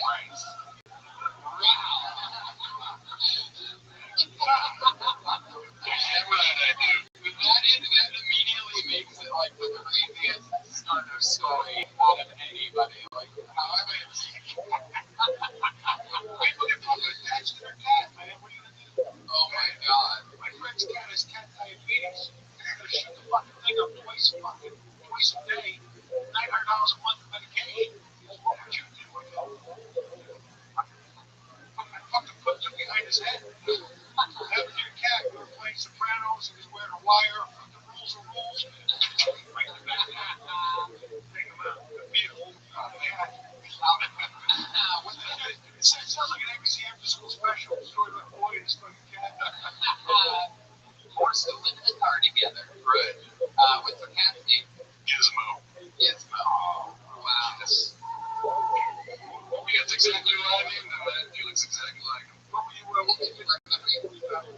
toxic. It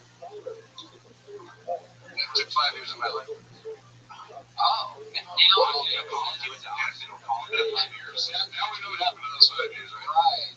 It started with the pads, went right through the needle. It started with prescription medication. It wasn't like a, you know, it wasn't a thing that I went out to do. Did you start taking it legitimately? Did you start taking it from the pain? I was, and then it got out of control. What was the pain?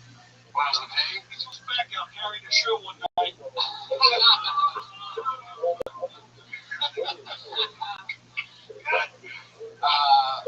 So, well, that's interesting. The old cat in the car. So what? The old cat in the car, like I've never thought about it. So, I'm just curious. Like, what's the situation? Where's the litter box? You just open up the glove box, put some sand in it, and get the party started, or what? Oh no, What's the setup? front seats pulled up. Cashier is on. Or when your cat thinks it's shit, you say you're on.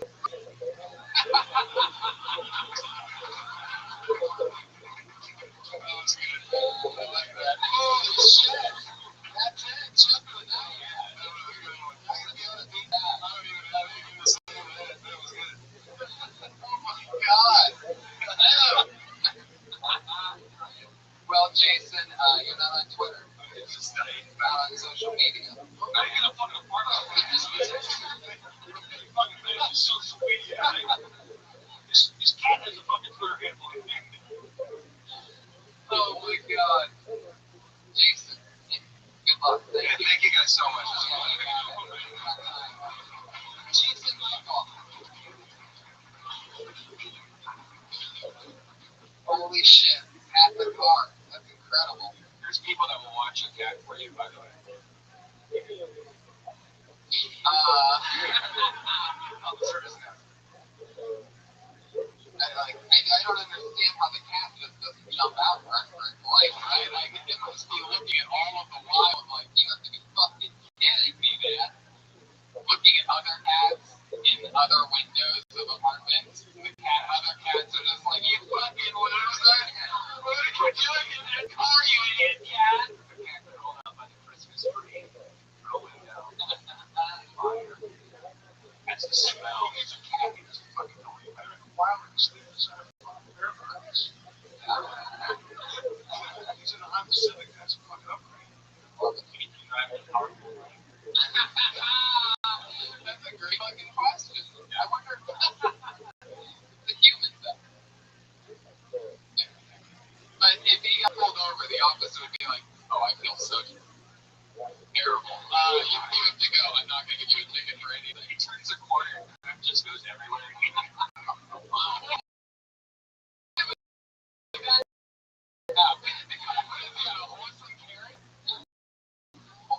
Jesus, really? You got pulled over? Oh my god.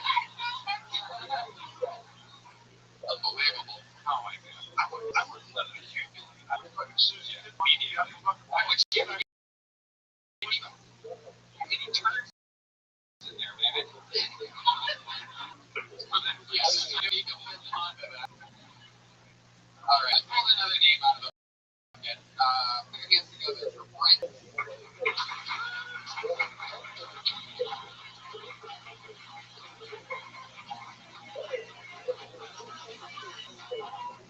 Oh, no, Doug Schmidt. You know what that means. Is that you, Doug? No, that's Sean Halpin. Say hi to Sean Halpin, everybody. Megan Halpin, at Sean Halpin.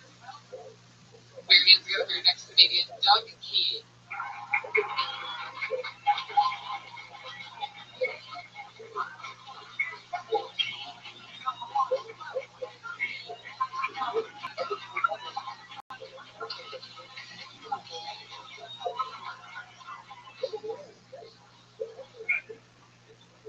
I see. The psychiatrist is telling me that my problem is I don't love myself. I need to learn to love myself. I thought I was in love with myself, but thanks to him, I found out it was just a physical thing. I was just using myself. My doctor is telling me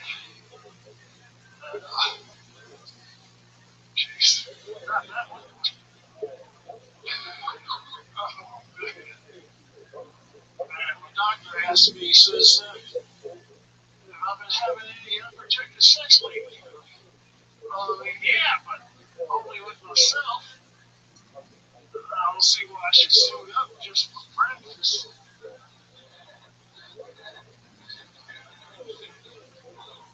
I thought I was developing Tourette's syndrome.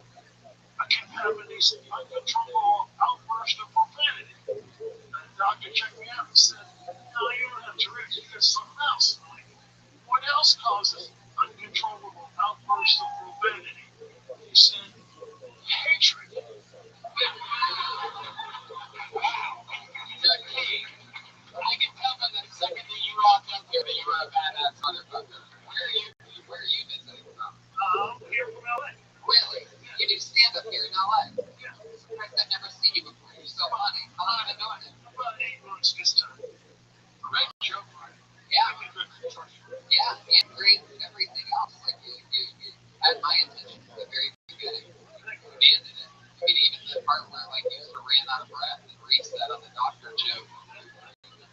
Still in man. Well, I didn't expect it. And you know what the other thing is too? Is we would have known that. But that was, you know, you gotta stop it. Stop. Nobody would have fucking known that. Yeah. Not knowing you, I can tell you were mean. You sound like you know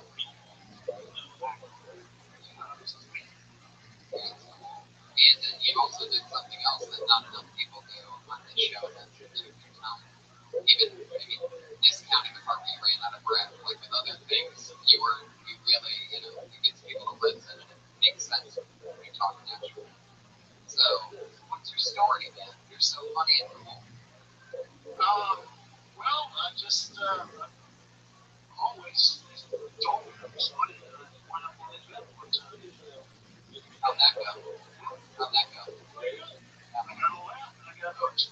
Yeah. So I just started writing and I just do as much as I can. You said 8 months this time. What was your other run? A couple of years, but I had some help with others. Car accident. You feeling that better? But, you know, I mean, it's what was to be expected. Do you have medical marijuana? You know, Great. I feel pretty good. My doctor told me that I was, you know, for someone my age, I'm relatively, whatever that means. I'll tell me someone my age is supposed to be, where it's relatively fit. Wow. It's my favorite number, 69. Wow. Fuck yeah. Amazing. Good for you. You're so tall. Were you going to do a 69 with anyone? It's a week when you get to give you your dick suck where you just staring it out. He doesn't do a 69. He does a 68. That's what I do. That he also won. Hey. Bumper sticker. Was that still have a fucking Trump shot? Doug, that is so fucking cool. You have such a younger spirit. It's incredible. I mean, I would have never guessed that. yeah, definitely not. That's amazing. What do you do for a living, or what have you done? Well, a lot of stuff. Jack of all trades, and master of none. I was a roadie for a while. Yeah, with him. He was a roadie for an air guitar band. There you go.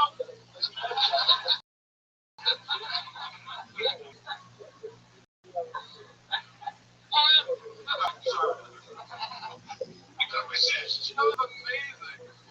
Oh my god. Who were you already? Well, I started out as a And the great part about that job is you just put a shit anywhere. You don't even know. Everything's gonna be in the truck.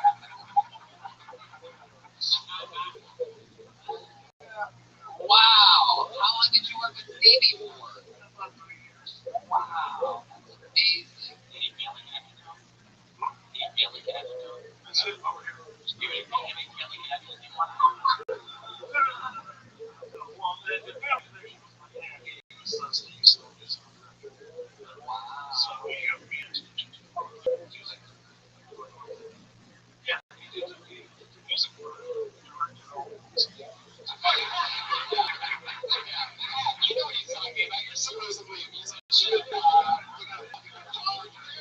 Yes,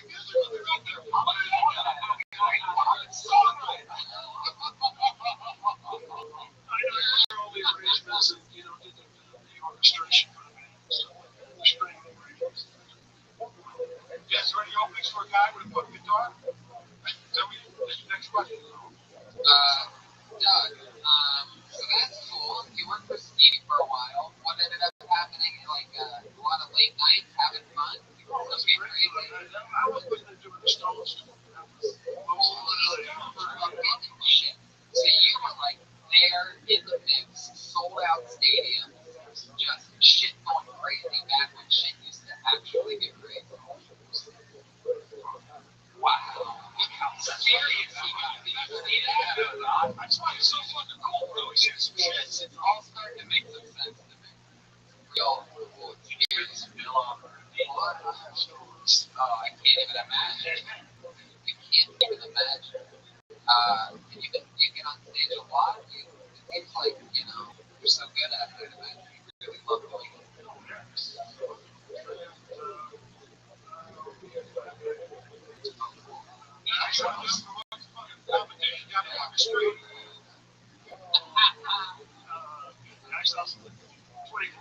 Nice. Okay. Oh, okay. So, yeah. Buy your tickets now. I love it. We can tell you just called it cyber stuff.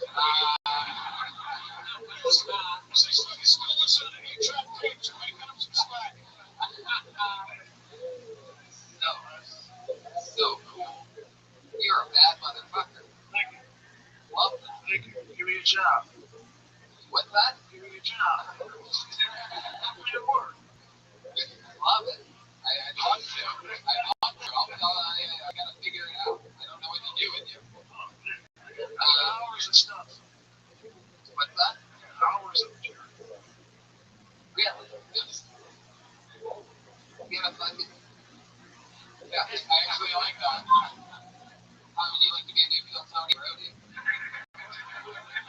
Huh? A lot of people have been saying that we're the modern Stevie Wonder of the 60s. Come back, sign up again soon, will you? Will you come sign up again soon for the show? We'd love to have you back. Yeah, absolutely, definitely. There you go. Doug, 8 months in the game, murdering at the age of 69. So fucking cool. Love that. Love it. Love it. Love it. Move another name out of the bucket. We're in the mix now. Put your hands together for Jake Cantler.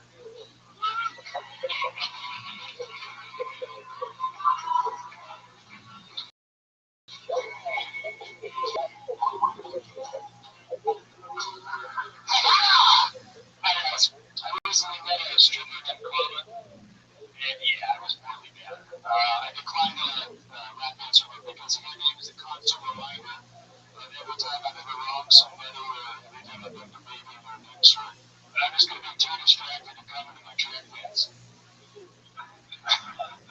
I like stripper names. I wish they were more respectful, like a diploma or accomplishment, respect, any of those words, but nobody heard the dirty route. Be accurate. My name is Candy, there's something on the wrong about that sexy. And if your name was Big Mama, then you should, be 500 pounds, eating a horrible and trying on your C-section skirt.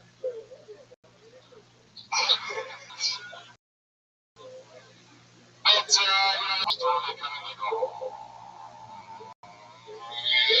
ladies and gentlemen, do you always ready to get on the main stage for Monopoly? There's never a little stripper named Monopoly, but if she does exhaust it, I can do a top hat and a monocle to a fake man. Fuck yeah, Jake Cantler. When you walked up here, I thought you were delivering a newspaper.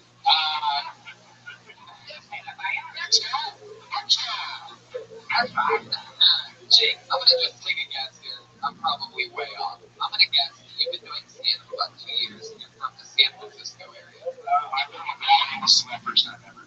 Wow, there you go. Jake Cantler, throwing me off.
Sorry, can you fix Pat? Because this sounded like shit all night.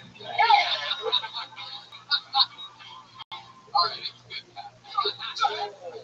I love it. So wow, that's amazing.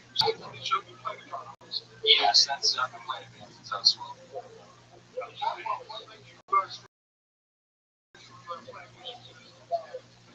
My music when I was 12, like I just said, I have always wanted to be a stand-up comedian since I was a really little kid watching George Carlin and Rothschild'S. So I figured I'm 29 now. If I don't start doing it, kill myself or regret it forever. You ever thought about putting the two together, kind of like what Pat does, like comedy and kind of music? Yeah.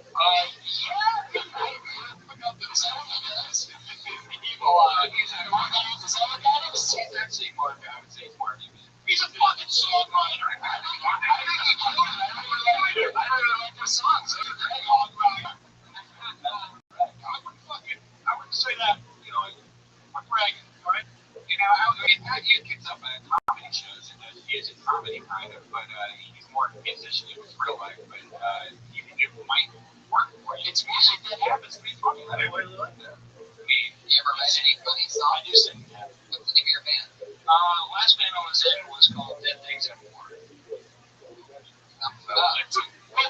you sing us a 5-second lyric from one of your hit songs? Probably not. Not the best venue for that. Really? It always ends up crushing. What key is it? We had a guy last week. You give a fuck like a please no. Please no. You can tell it came from his spine. Yeah, it was a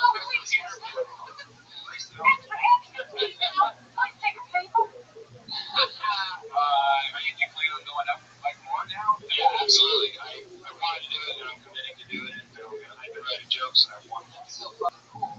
That's amazing.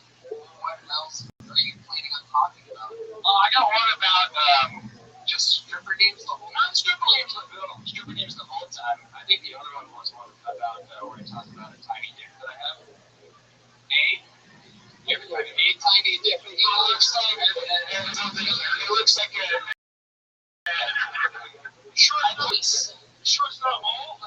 It looks like an Uncle Fester action figure made of cheap bubble gum that's been sitting out in the sun for 3 hours. Really? That's what you think looks like? No, I don't know what I'm trying to do. I mean, I have a small dick.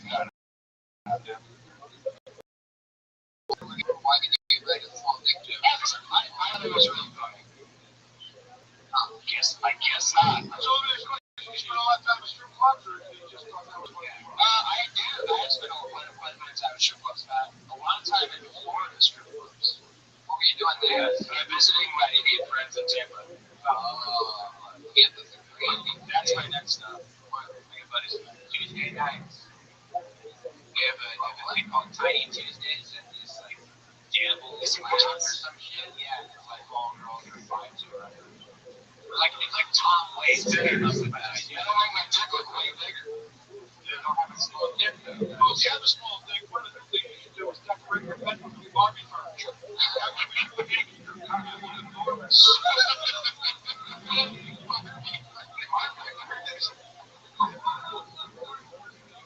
What I was about is that I just got my new chillin' sex toy.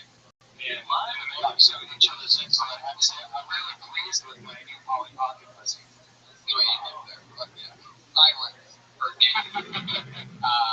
Jake, it was nice to meet you. We gotta move on. Congratulations. Come back. Yeah. Good job. Cherry when you kill Tony show. That's how it happens, baby. Never gonna forget that moment. He's on Twitter at Jacob Handler. Any relation to Chelsea? Oh! You can tell he's a first timer by that bad improvisational response, everybody. Oh, wait, the fan. Yeah, always go with the fan. Always go with the fan. Fuck you, it doesn't work unless like he's murdered up here. But I just had to move on your time. Anyway, we get together for we have a regular. She doesn't get pulled out of the bucket every single week. She writes and performs a brand new minute of comedy. This week's no different. Put your hands together for her. It's Melissa Esslinger, everyone.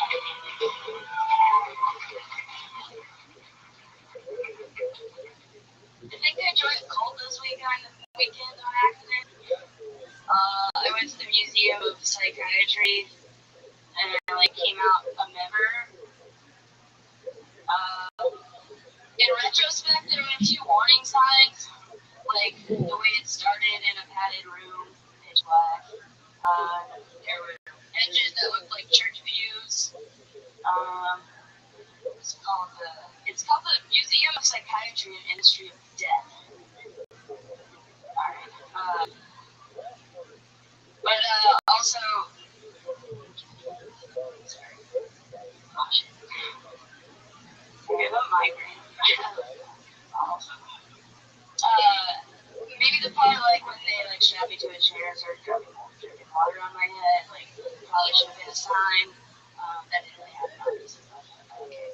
But yeah, so I was leaving and I bought a t-shirt. Yeah, well, that's an X-Slinger, everybody. With 4 apologies and 1 punchline. 4 apologies. I didn't get to my favorite one either. You had a favorite one coming? I did a back end on the other side. Yeah, but I didn't make it there. Love it. What is the museum of psychiatry? So I didn't know anything about it. Saturday I was like, Okay. it's a Saturday. I went, yeah. So what is it? So I just wanted to go to a museum, so I just like looked up something that sounds interesting. Later I found out it's directly associated with Scientology. Right. How many people do that by round of applause? Well, clearly I don't pay attention to things. It's a lot of loud flappers, but it's only like, it only appeared to be like, 15-20%. You really didn't give us that information. I mean, it's sort of one of those, like, you have to know it's there. Yeah. So that you didn't really. You describe pad balls, which if we enter and go, they do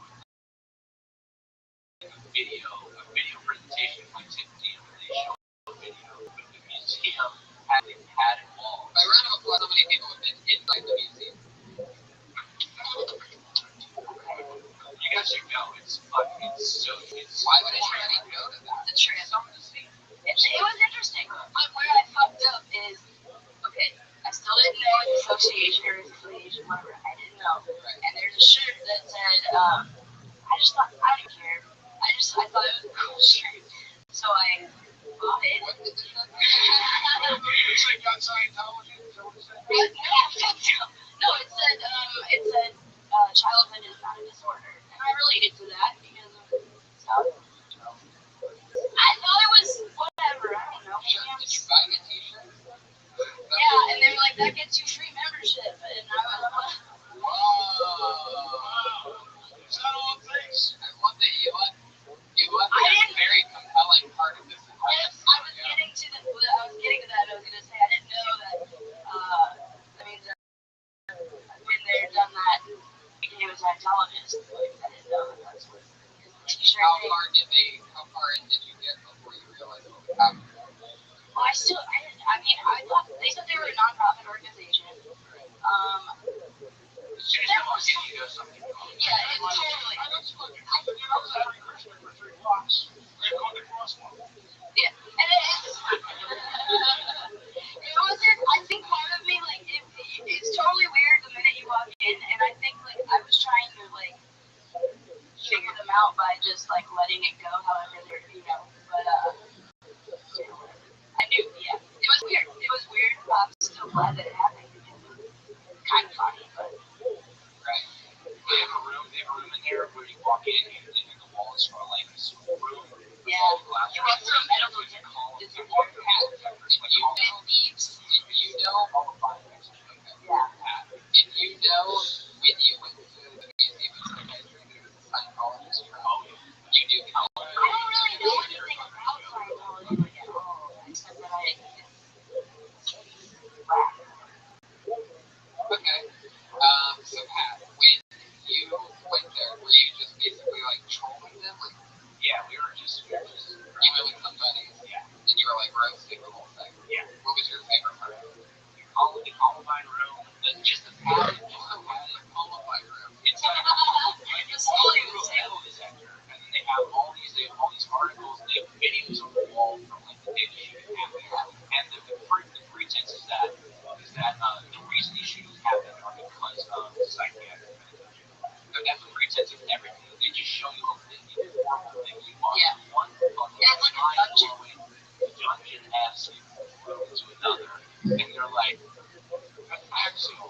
Yeah, tell me that.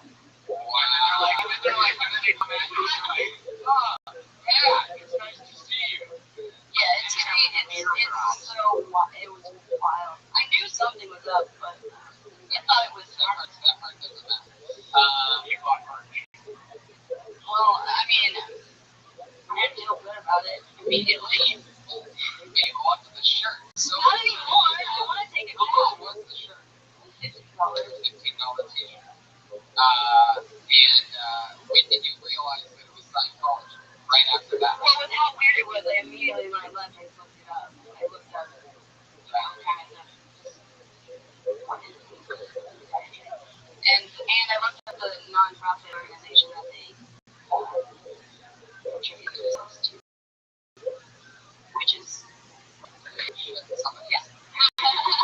Exactly. Another disgruntled. I'm still trying to get Tom Cruise on Phil Tony, so I'm not going to say anything. I was gonna try to make a joke about him appearing too, but You were going to try to make a joke about yeah.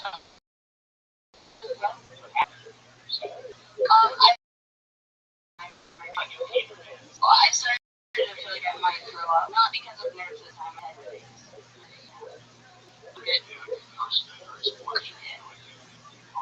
Yeah, I think the lights are. Well, the lesson to be learned by that is, again, you told somebody else this earlier in the show, we don't know that you're suffering from any problems until you start apologizing on stage, and we've talked about this in a few weeks now. It's just really, not really an option. You can say anything in the world other than Yeah. sorry. You just simply can't do that ever. Cool. There you go. Take care of your headache. Melissa is playing everybody. Migraine fluid. Right to brand new minute every single week. Fun fact, everybody. We have a brand new regular. This young lady is going to be the new regular, and she's going to perform a brand new minute every single week from here until forever. Put your hands together for her. It's Vanessa Johnston, everybody. The exclusive person. Hey guys. My mom has schizophrenia, which I can't even spell, but she has it. So she sees demons. So growing up as a kid was always weird. I would come home and be like, Mom, is Dad home? She'd be like, no, honey, but Lucifer is. I'm like, okay, I guess he's cool too. One time when I was a kid, she sent me out in the middle of the night to get the house for the zombie apocalypse. And I called my grandma because I was a grandma.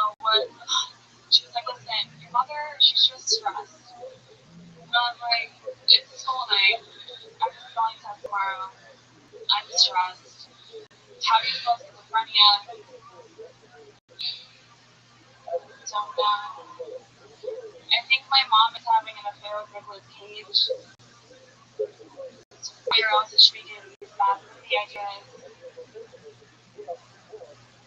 Not sure.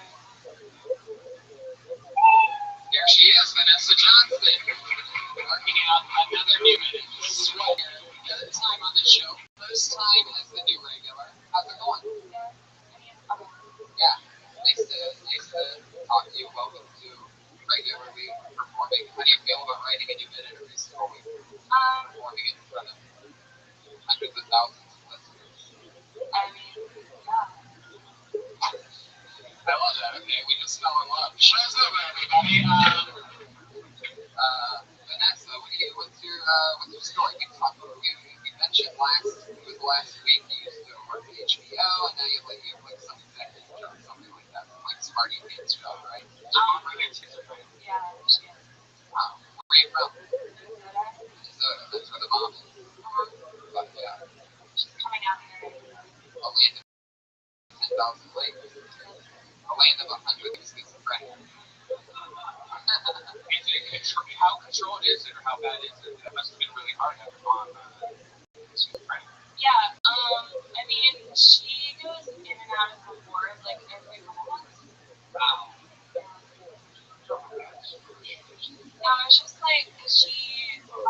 of like she takes like nicotine gum and like she takes a lot of supplements and anorexic medication. There's always like a chemical imbalance. She's had it since I was like 9. She's One coffee because it affects your serotonin.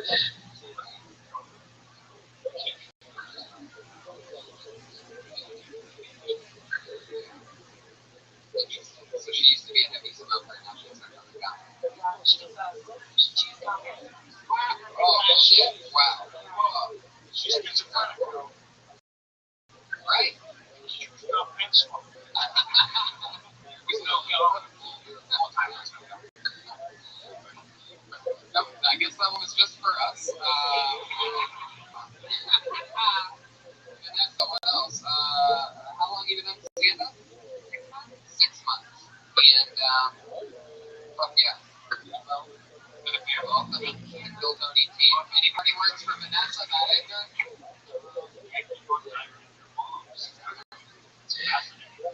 Yeah, totally. Every time I found that thing. Yeah, you gotta let it rip, even though it seems like it's not the same. That's such a fucking horrible fucking thing to say. I was trying to mock him schizophrenic. I had it within 20 minutes. It's hard, man. Hard coming from her. Vanessa, thank you. Vanessa Johnson, everybody. She's on Twitter at Vanessa Johnson. Vanessa Johnson on Twitter? Yeah, something. What is it? Okay, forget it. Here's the Charlie from Ryan Chamber. We did it. We got another episode. Pat Reagan is Patty Reagan. Follow him on Twitter, Ryan Chamber, RyanChamber.com. You can buy a print for your favorite episode of Phil Tony or your favorite. I like that rendition of myself. Yeah, You did a good job. great. Jimmy Schubert, you're on Twitter at Jimmy Schubert. Jimmy Schubert, go to jimmyschubert.com. It's Schubert, Your name. Recording and special. Yeah, January. There you go, jimmyschubert.com. Matt Edgar's on Twitter at Matt Edgar. What else, Matty? This is not happening. Comedy Central. He's on it. Good night, everybody. Thank you, live audience. Thank you. Austin, Dallas, 26, 27.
World famous comedy star for a brand new episode of Phil Tony Party Free. Get up for Tony. Yay! Yeah! Hi, everybody. Volume 3, what are you talking about? Hi, everyone.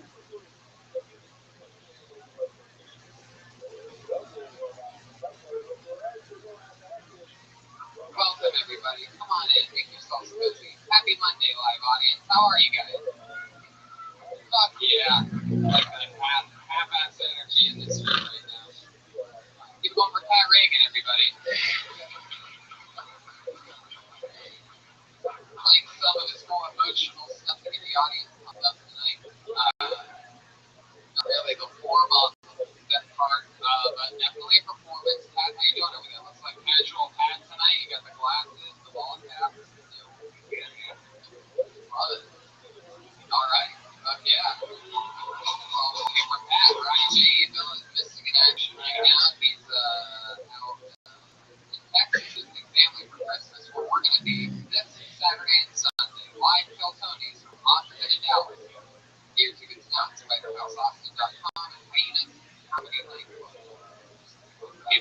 So just went out to eat. Yeah, do that. We're there this Saturday and Sunday live, doing the show that you guys are at its home field right now. Yeah, it's a live show, baby. Anything can happen. We have fun every Monday. That's pretty much just about it. I'm going to be headlining Airlines in New York City the first weekend in February. At the first. Thank you. So for all of you that are from New York that listening in New York, that's where I'm going to be first weekend in February. Don't you have better news that you announced today? Yeah, but I'm not going to announce it. I'm going to announce it annoying news. Not on this one. Anyway, hi everybody. Let's have some fun, shall we? You guys ready for a crazy night or what? You know what happens here. Every single week, a bunch of people sign up to do comedy in front of some of their favorite comedians and us. And we talk to them about the performance and maybe other things that these new young rising comedians can talk about their lives. So, just like with every other week, we have two of the funniest comedians in the world here to talk with them. Put your hands together for them. It's Jeff Garland and Doug Benson, everybody.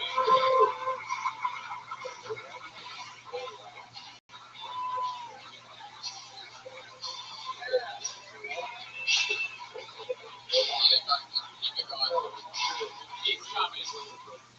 Doug Benson, ladies and gentlemen.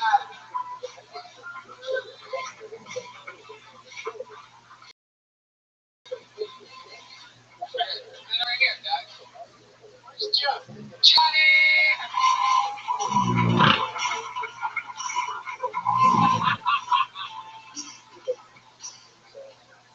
Here he is. Live in the flesh.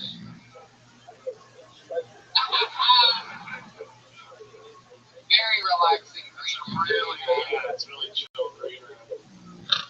Very mellow.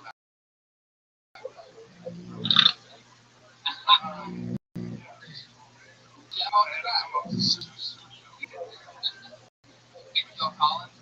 Actually, it was first solo. I played a couple of the Genesis albums. The trouble is, Jeff's parents were murdered.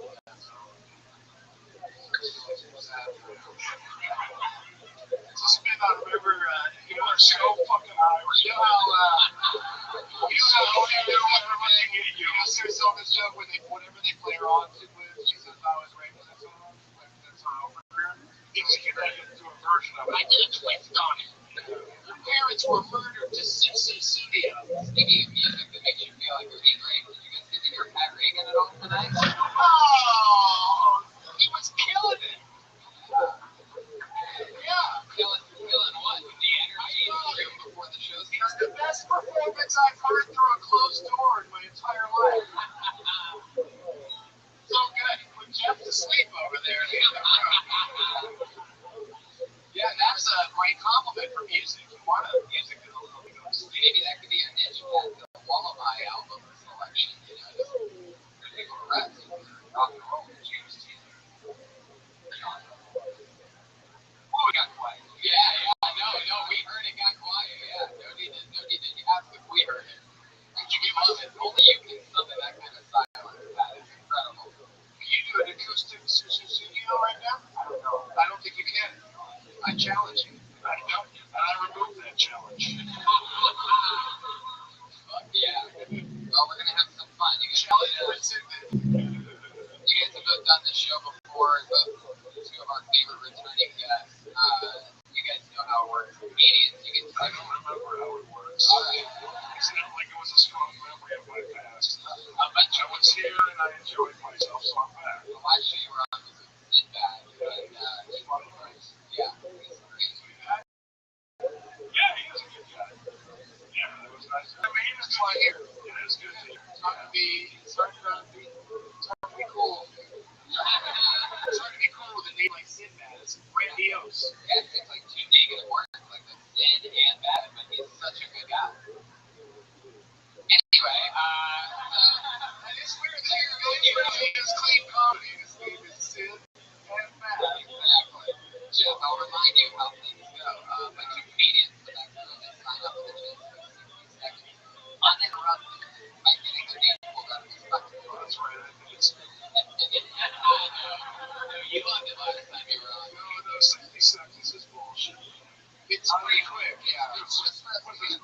rerun it when everyone was on it. But it's not about the performance, it's just getting to know them so that we can talk to them about anything. Oh, okay, that's fine. They get 60 seconds uninterrupted.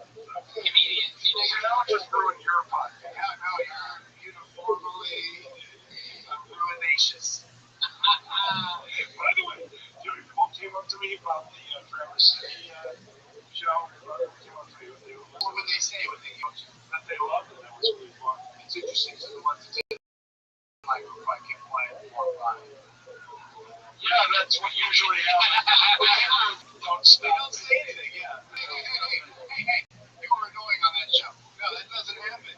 Generally. It happens on Twitter. Which where I don't have you don't dwell. Yeah, you know. I have like 150,000 some odd followers and I just deleted it. Oh. I did it about a year and a half ago. Yeah, Twitter's stupid. Would you still do it if you knew that all the 150,000 people all perished? No, I would not. Killed all of them. Wow. If I actually knew that my deleting my account, everyone who followed me died because of it, I would not delete my account. I would try to think about it. Anyway, guys, so again, back on the track we go. Thanks, Doug, for steering in the opposite direction. Don't you say this thanks, hi, guys. Hey, Jim side is fun, especially if this is more fun for you. Alright, so speaking What are you talking about? What is this? This is the stupidest shit. Jeff, you're still asleep. I know. By the way, for those of you who don't know, I just want to make clear, I love Doug. So no matter what I say, I just know I love you. I just know that, you guys. Sit forever. But you know it too, you fucking loser. We've been friends 100 fucking years, so it's fucking okay. So go ahead. So the comedians sign up for 60 seconds. They know their 60 seconds up when they hear the sound of the kitty. Oh, is that what it was last Did you know that? Yeah, that's sweet. It's adorable. But they have to wrap it up then, or else they're going to bring out the angry West Hollywood bear.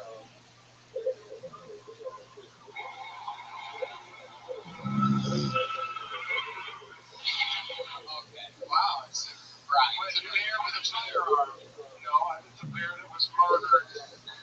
Because it was a bear in the Comedy Store. Our walking around and they shot at our bear. I actually remember the last time that you were on the show, Jeff. You said that the angry West Hollywood bear should just sound like roar. That. Oh, yeah, the little lady bear. Yeah. And that'd be fun and easier. Yeah. And it also wouldn't hurt my ears as much as that last thing. Yeah. It doesn't like a good West Hollywood bear. Well, the bear, like I'd be big if I was gay. I'd be big in the bear community. That's like you're bearish because you know your own hair is lame. You look good. Yeah, but I learned that from John Moore. Trying a bear, making a bear. That's what it was. Yeah, that one wasn't taught because I wasn't going to school to learn the world of gayness. But he told me about it. Leonardo DiCaprio gets raped by a bear in The Revenant. Is that true? No, but it looks like it's raping him. It's just falling and murdering him. We're going to give this guy 60 seconds. Ready for it? Put your hands together for the styling of a guy named Anthony Calhoun.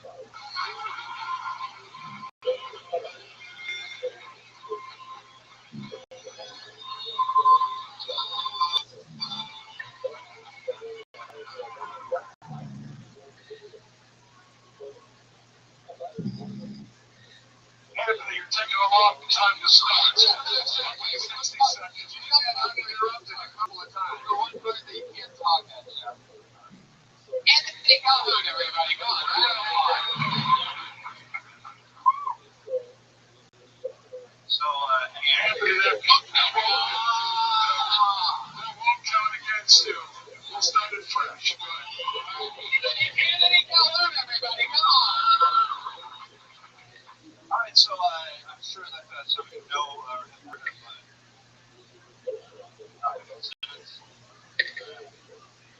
you're as old as I am or older, and you remember back in the day, all the pages had the so what the deal is. I thought it was front back.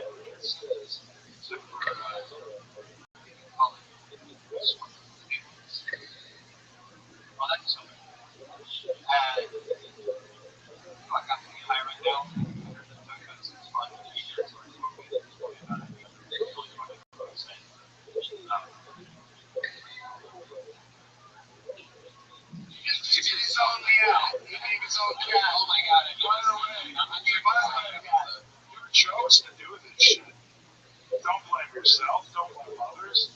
You look seem nervous, you okay? Are you freaking out from the pot? No,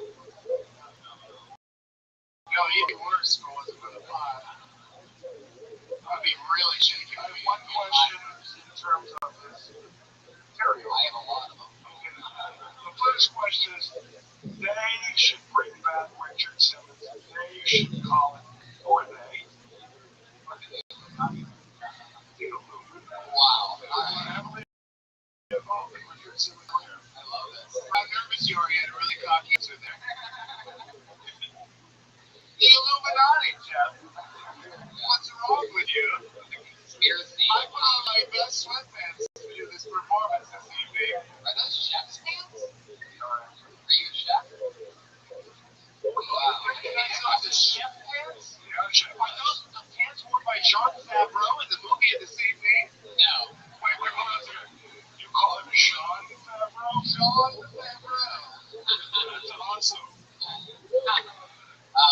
Wow, chef pants. I never heard of such a thing. Oh, well, yeah, it's the whole thing. Chef's pants look exactly like that.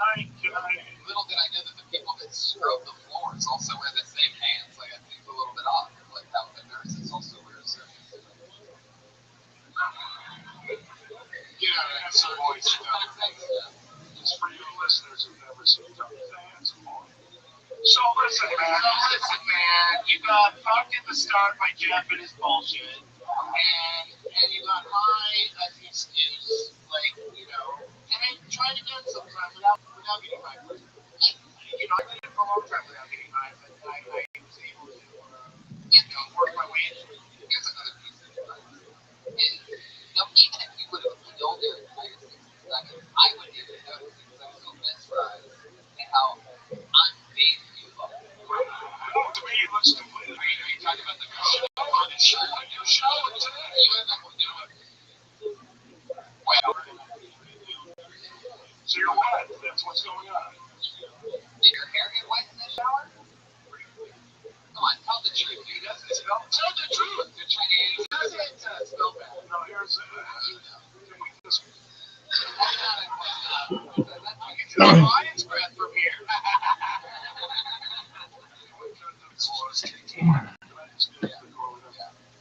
Maybe I'm right.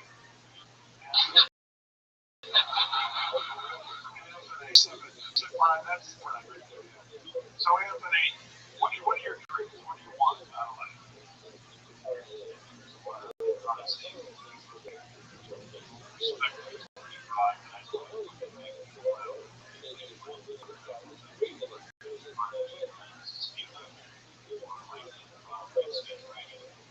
Okay, I was going to say, it sounded like you were going to have a fallback, but you shouldn't have a fallback. You'll just dive in. It's all. Can I be honest with you? You got kind of a funny persona. I don't know, there are people who say that shit when you see my ego. I'm not saying, oh, you're God, I'm saying, oh, maybe, Where are you coming? most recently. Hold on a second. Where are you from most recently? Where you're from changes? Well, I was born in raised. Oh, you're born in August. See, that's the most interesting answer. I was from San Diego. No, you were born in fucking Alaska. Go with that one. That's my starter advice. Really is. You're already interested. Who's from Alaska? Right. We know the People that live there. say I lost my virginity in Juneau. You never hear that, do you? Juneau. Where did you lose your virginity? Not this time.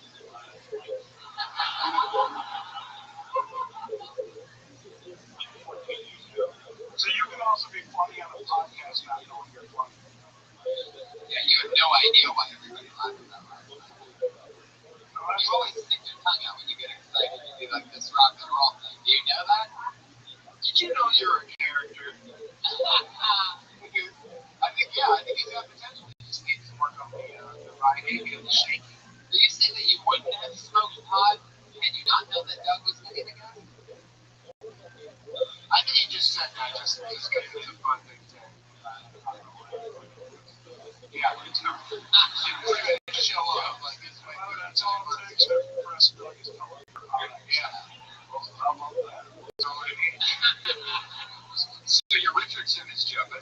know, what was he actually doing? No. What are you doing that's happening? What the fuck are you breaking down? We don't need to break that down. Fuck, nothing. No, I once spent an afternoon at Richard Simmons' house. Really? Yeah, his kitchen looking at his doll collection. I spent a day in his house. It was also a day that Northwestern upset Notre Dame. People were talking about it and say, "Oh, I didn't see the game because I was at Richard Simmons' house." But I was. Yeah, there's a thing going. He hasn't been seen in like a year or 2 years recently. There's like this whole conspiracy about Richard Simmons, like that he might be being changed into a girl like the last couple of years. You're making that shit up. No, I'm saying there's a conspiracy. You're reading this shit up here and there. No, by the way, I don't like you. I don't like what you stand for. You're the problem. The music guy was bad enough, but now you. Oh, fuck, what kind of show do you run? You're good. You go with your dreams. Anthony Calhoun, everybody. One more time for Anthony. All of your dreams. You can already win second place in a DC Pearson lookalike contest. So that's fine. That was nice. Like that? Yeah. Look at that. He did a thing on his finger. Black snake bone. I love it. I don't know. He's just prejudging. Remember that, Brian? Yeah. Put a little slide on that bear noise. Pull another name out of the bucket. I encourage you to start quickly after you hit the stage. Put your hands together for Doug and Keith.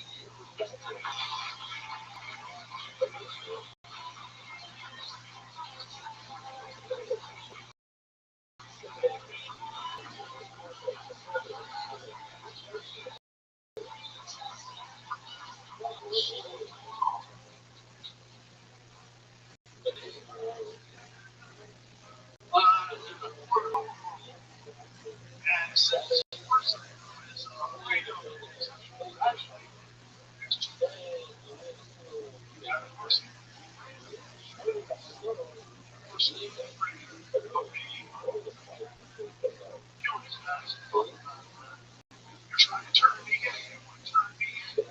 You can't do that.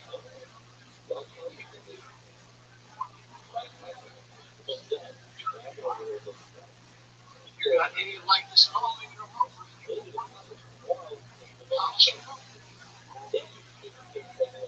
mean, everybody's because everybody masturbates. Just Yeah, it's 54 seconds. But yeah, Doug Keith in his second ever Kill Tony performance. Last time we saw you was last week for the first time. And it's 2 weeks in a row. What are you talking about last week? just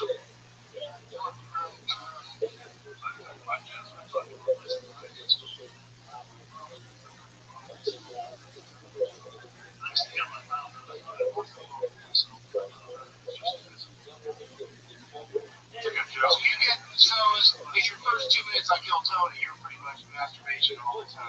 yeah, pretty much. That's some experience. Yeah, right about what you know, but nobody wants to know about what are you doing. I think any, masturbation apps are fine, but that's enough. You got 2 minutes worth of one. We don't really need to talk about it more, but especially at the end of your 1 minute tonight, I was dubious, questioning where it was going, and then the final line about it, how you're gay, master, you're fucking yourself, is, this one was Jim just head up. Yeah, he calmed me down. I was getting pretty excited. And, we laughed at the end, which in just a 1 minute set, is pretty good. We found out last week, Doug, that he used to, this gentleman's name Doug as well. We both named Doug, and we both mastered it. But that Doug up there that's standing used to be on tour with Stevie Wonder. He was the stage roadie. Yep. Stevie Wonder. How old are you, Doug? How old are you? 69 years old. Wow, you're not looking? And also, I don't want to hear 69 jokes from someone who is 69. No, here's one that I can tell you. What can I do for you? Just keep going up on stage. Don't listen to that. Tell Brody stories. Why, in your first 2 minutes, why haven't you busted that out? Because it doesn't need 2 minutes, man. Nothing special. What's special about it? Start with that. Did you ever jerk off in front of Stevie Wonder? Did you even get away with it?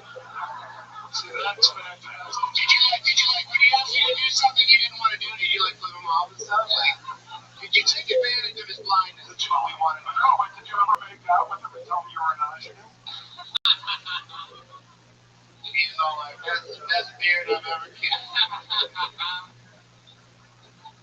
Do you remember anything that you see down in the tall? Let me just say to you, good for you, man. Good for you. What do you think? I think that's your 20 and need a career change. No, but I used to just go to tell stories. I think that's right.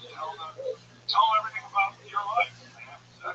You've lived a life. The majority of the comedians that I see now are really young, and they don't know they suck. And they think they're smart.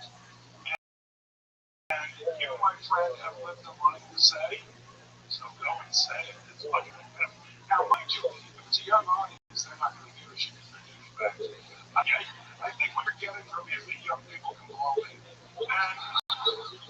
the point of it, by the way, let me just go with that for 1 second. When I was... That's right, young people, you can blow him. You are permitted to blow Jeff Garland, young people. ID's ready. By the way, anyone who uses the term young people is just a douchebag. So take it from me, a douchebag. Fantastic. Enjoy it. Yeah. I guess Jeff just decides when we're done with it. I'll keep it moving, Jeff. We're in good hands here. Tony, I do trust Steve. Stay there until Tony says. Okay, no, fuck it. Fuck it, I'm done. Duck cake, everybody. There we go. I like that. That's amazing. 69 years old. Oh, that's amazing. That's amazing. That's cool. That's so supposed to be cool. It is. He's got a lot of... You know what he loves about me? I was thinking of the ride. What's that reference? That was a non-sequitur thing. It sure was. He's wearing Ryan Gosling's jacket. Oh, man, another promo for Doug Loves Movies. I love podcast. I love them. I also love Ryan. We're going to get together for your next comedian. I just pulled out of the bucket. Grace Lux.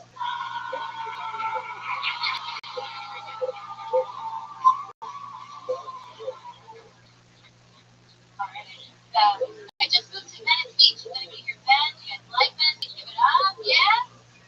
No, maybe not. I love it. I love it there.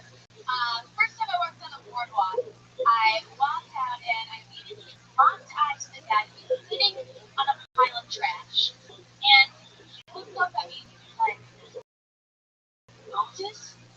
And then Moses? Jesus? Gandhi? Rose? Dude. Oh, you are profound, Oscar the Grouch. I gave him $1 back to my Wednesday, and now I have a spiritual guide. And every Monday morning, I'm feeling very good. Now, after that first interaction with him, I turned around and I bumped into this lady. She was wearing a huge backpack, and she just turned to me. She was like, I got no toilet paper for everybody. I'm like, holy shit, that is so much toilet paper. You are a valuable ally. Take time and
pro to be, you know, in presentation.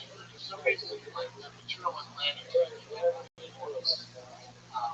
was funny. And I think the first part, like, especially when you only have a minute, even when you're just starting your set, asking people like, hey, what do you think of this Venice Beach? What do you know? What have you been there? What do you think of it? And that's like, yeah, really funny. Like, what if somebody's like, I think it sucks? And you're like, well, now you're trying to get into your bit, and you got to deal with that, you know? So yeah. It's like, but other than that, everything was super pro at one point.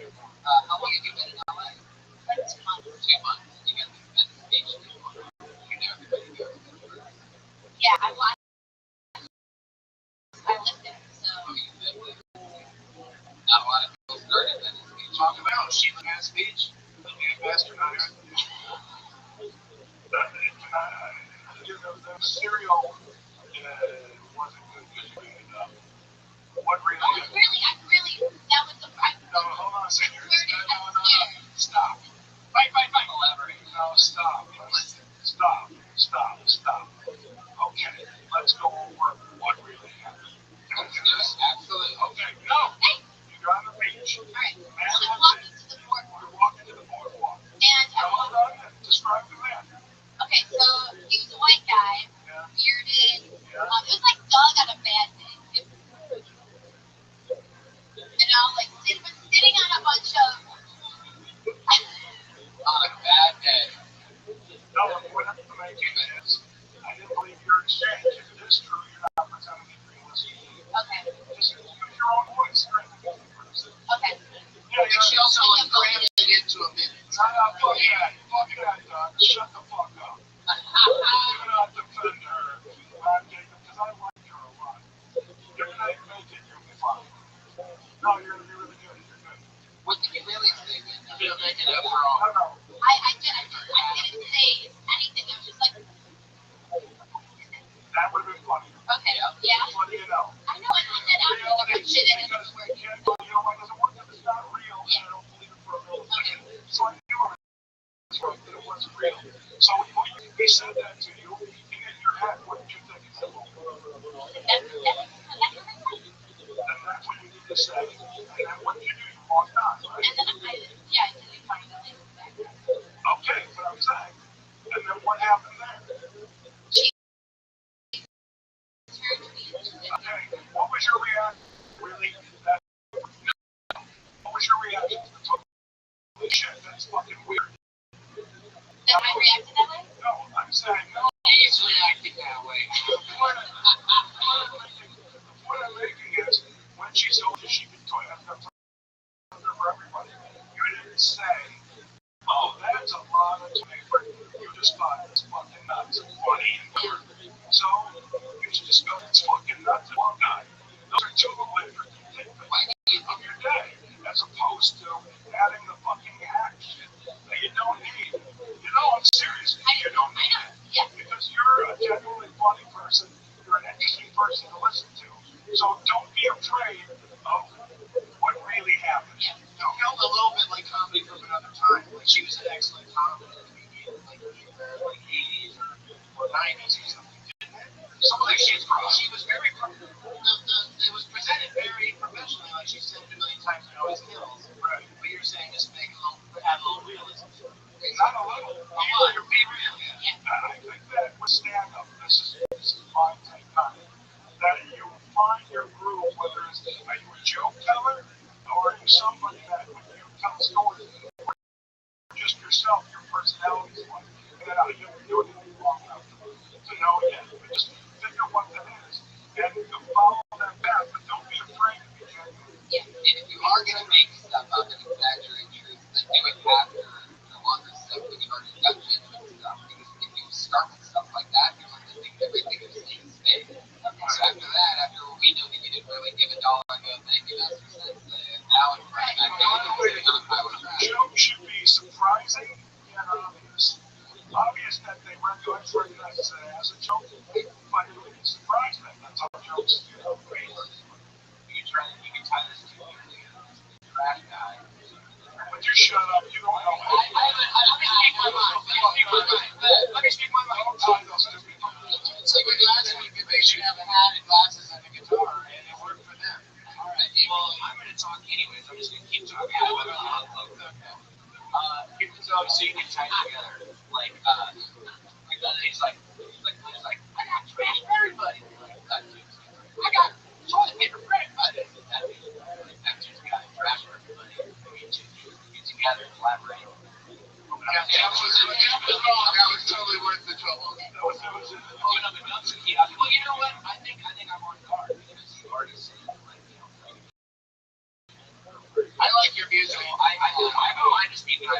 realize. But you guys articulate that very well. By the way, I didn't say that wasn't valid. And so I feel like I'm shut down. So I want to be funny with you. You can't, you know.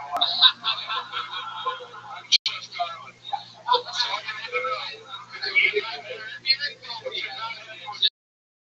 You're not allowed to. But you have a right to exist and a right to you. And you can't continue. I'm not going to be here next week, so I'm thrilled that you are. When you started off, did you have something that it took you a while to find your voice? I think that's something like people always have like this act almost like it's right. So No, I had just pure honesty from day one. For better or worse. By the way, for better or worse, right? Like in some way. No. Hold on. When I first started, my whole thing was about television, cartoon characters, bullshit, and cartoon characters fucking that I would kill. Fuck did I kill? And then one night I threw out my whole act and said I'm going to talk about what I care about, who I am, and I bombed for a number of years. Totally cool. What did Adam West's Batman think of your act? Forever. I mean, chief, oh, get an area before it's too late. What did Adam West He knows that was like one of the early things that I did was Adam West. I love it because Adam West kills me. You know what Doug does now is one of the best things. When you say one of the best is probably in the top 12, well, I mean, in the world. It's normally when you would just do the main impression, Doug, but it's music. I like a professional, I just jump in and do it like he did when I told him to do this. Yeah. Your performance needs to come out of the shadows. There you go. I love it. Good advice.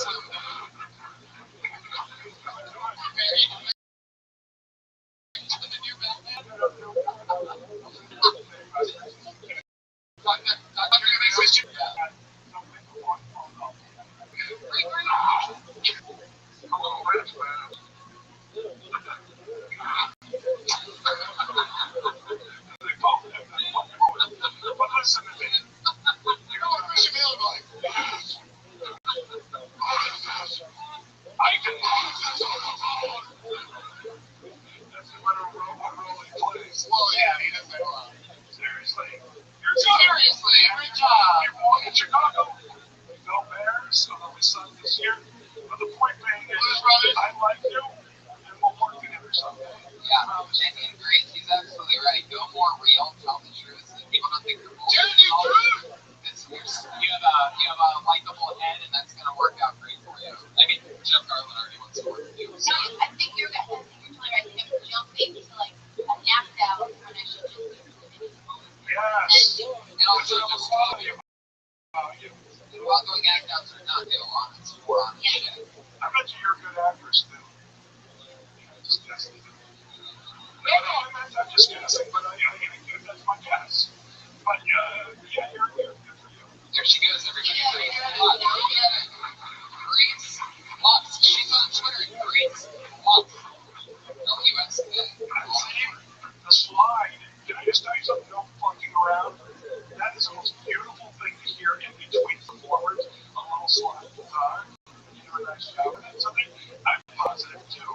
But she didn't really need that combo of the two characters. What was that?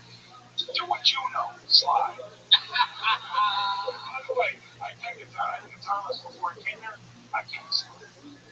All I'm saying. So great. Have you seen Grace? He doesn't in Chicago called Grace. A street called Grace. Grace trivia. So much fun. They pulled so amazing. They pulled another name out of the bucket, everybody. This looks like a new one. Your kids are going to put Nia DeBose.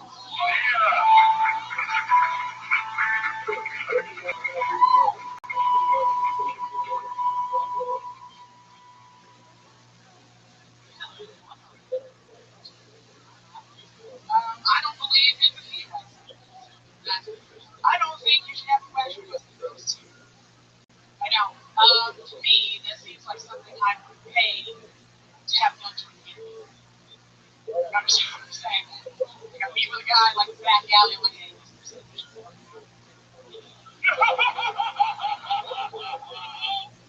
That bitch.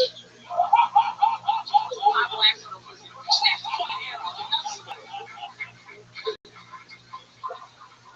You're standing at the edge of a ball pit. Right full, hairy pussy. I need a mouse. There you go.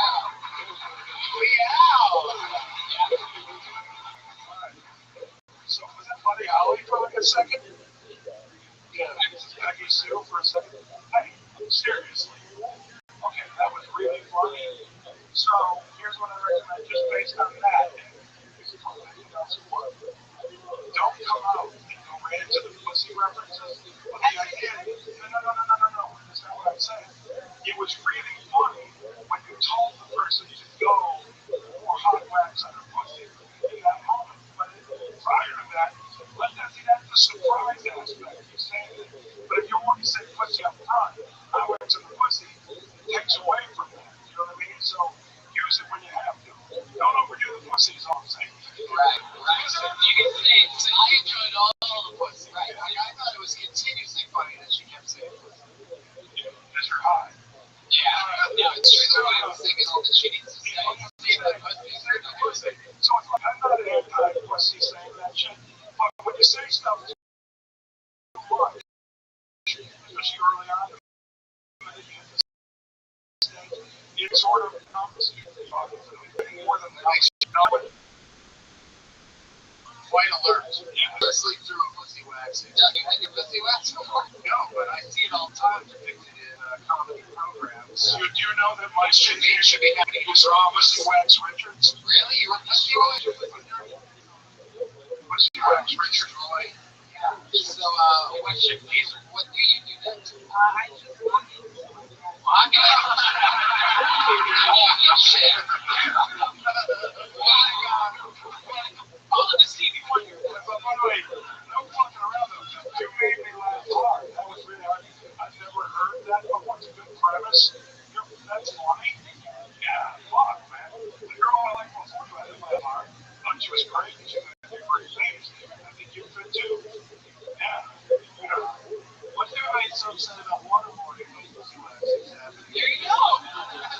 There you go. I'll do whatever you want. I wonder though if like pussy waxing brings you nightmares. And like the PTSD stems from pussy trauma. Yeah, how are you? You from LA? No, I'm from Houston.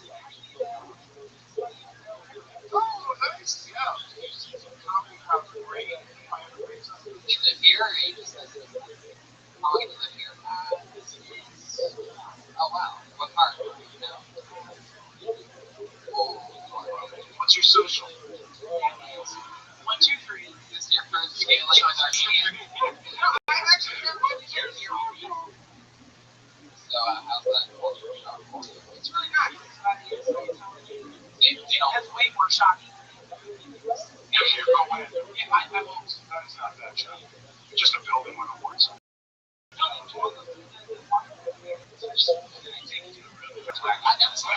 Did you know going clear is just another expression for pussy waxing?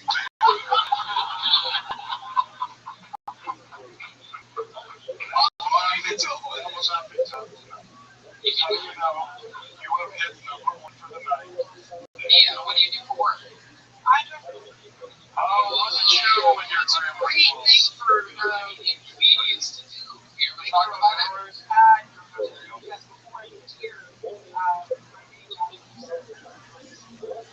Talk about that. You talk about that time you had to keep it up over 55. That was quite an adventure. This is Amazing. You're driving. as spoke earlier in terms of about being, there should be a reason you need to be talking about the most. Had a guy have a drug overdose. Well, that's a Hilarious. You got time. by the way, that might be. I hope when he died and he threw him under the bus and went on your way. Because the expression thrown under the bus is never Not really being thrown under the bus. Ever. I think what's amazing about you driving the bus is how far we've come from the parts. You know what I mean? Like, that's incredible.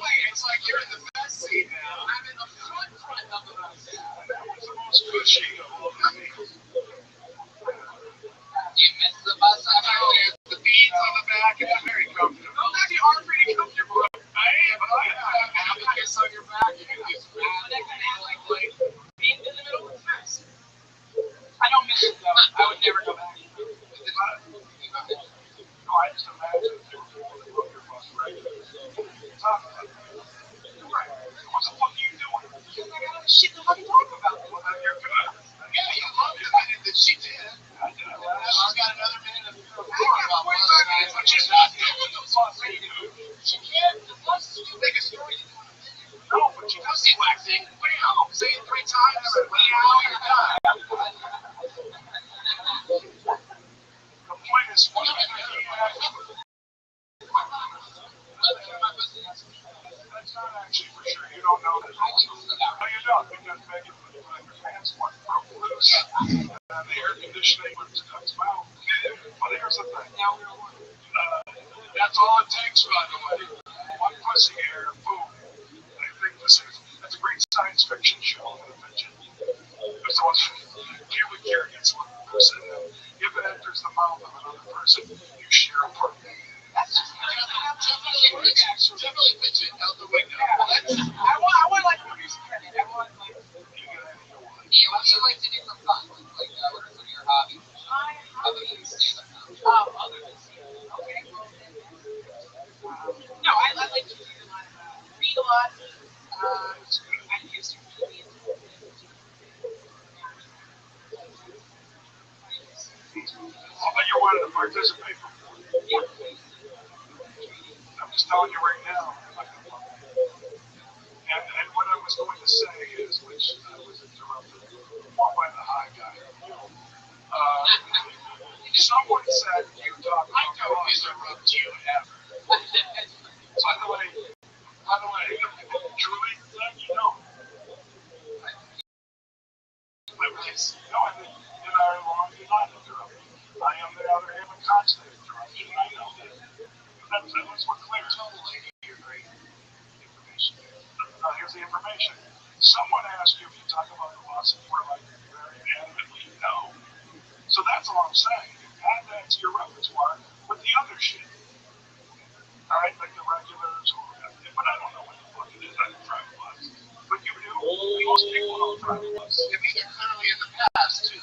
Like, you're a professional comedian now, so like, when you drove a bus. Like, yeah, I used to have to drive a bus. Yeah. Now you have a Prius, right?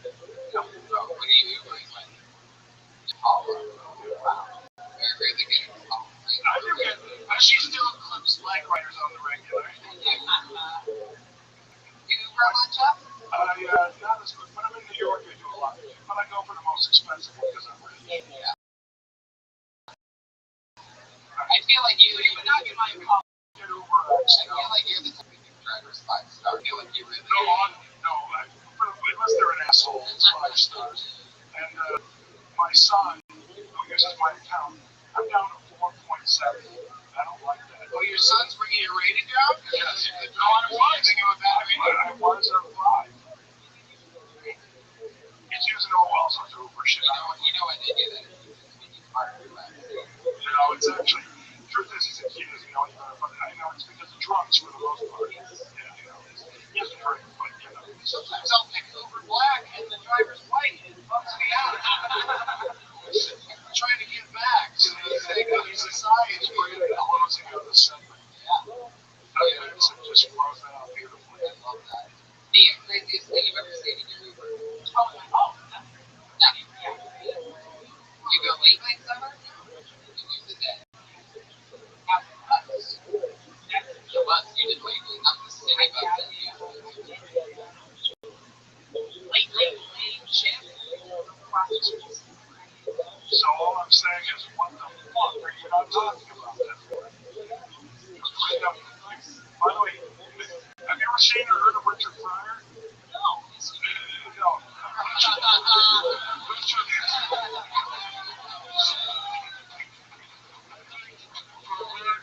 I'm so bad at sarcasm. I never do sarcasm. And when I do it, it seems so sincere.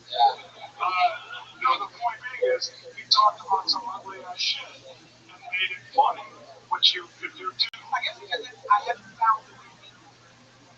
Well, I don't do, by the way, I have an area that I don't do because I can't make money, and that's politics. I never talk about what I think about politics because I just start getting angry, and I threaten to soapbox Johnson. So I avoid it. So So you're also like where I might be like I know at this point in my career that I'm not doing politics. I'm not going to be political. You don't know what your lunch means for everything. That's what it's about. You ever talk about politics? Why you Trump needs exclusive wax. Pussy on top of his head. She is the pussy on his head. Donald Trump. Oh shit. Shot now up. He in the boat, son. Yeah. She's on Twitter and LOL. He in the boat. By the way, can I get another drink real quick? Yeah, what kind of drink do you want? I don't care. I just want it real quick. We can just have to say it. No, and you want us to bring you one of everything?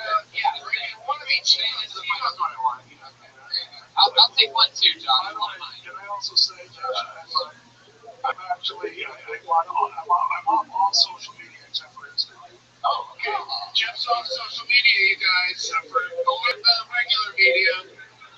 This is one of the people that has gotten pulled out of the quite a few times. Yeah, go ahead, Jeff. Jeff Garland. That's it, just Jeff Garland. Jeff Garland on Instagram? But I'm verified. Oh, okay. Keep going. He's legit on Instagram, you guys. And you take great pictures. I'm a photographer, yes. You know who else takes pictures? I run a motion shop. And I've also heard that you were maybe getting into the chocolate business. Right? Oh, it's chocolate here. Every time I hear the word chocolate here, I think of you. Why not? This guy has been pulled out of the bucket so many times because Asians are so lucky. And every single time it seems like he kills. It's a very funny style. We're always happy to pull him out of the bucket. We're going to get to the one and only Tam, everybody.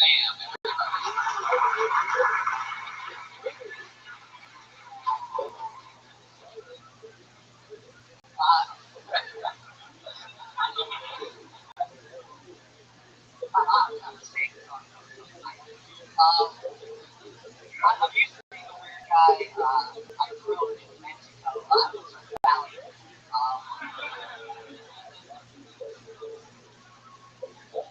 I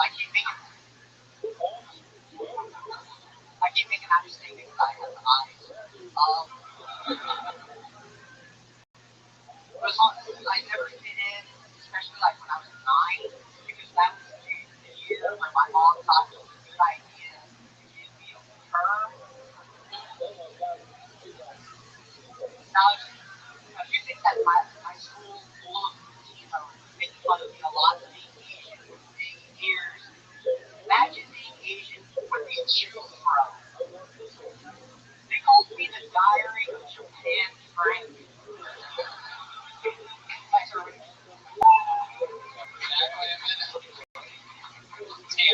His own personal story, but with solid jokes, Jeff. What can you possibly think about that? How much do you hate black people that you would put the paper towel on? That's what I was thinking.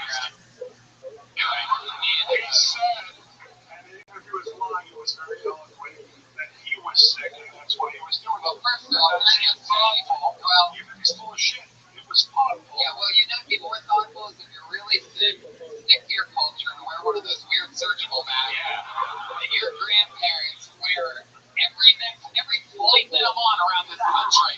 I'm always next to some Asian in a surgical mask. And by the looks of your ears, that thing would never come off. So, you would probably stay on permanently for life. You know what's really cool is, first off, you two are all wearing those to keep us from getting sick? That's so sweet. Yeah. Is that true? That's what he's saying, yeah. Mostly because it doesn't work the other way around, supposedly. So I always laugh at them, like, what are you doing? They're trying to get people getting sick. That's so sweet. I'm going to run over, pull that mask off.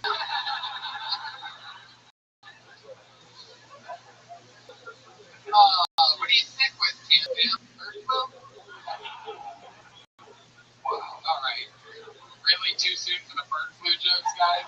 No, it's just... that's right. You told me one of the houses. Whoa, jeez. Really pulling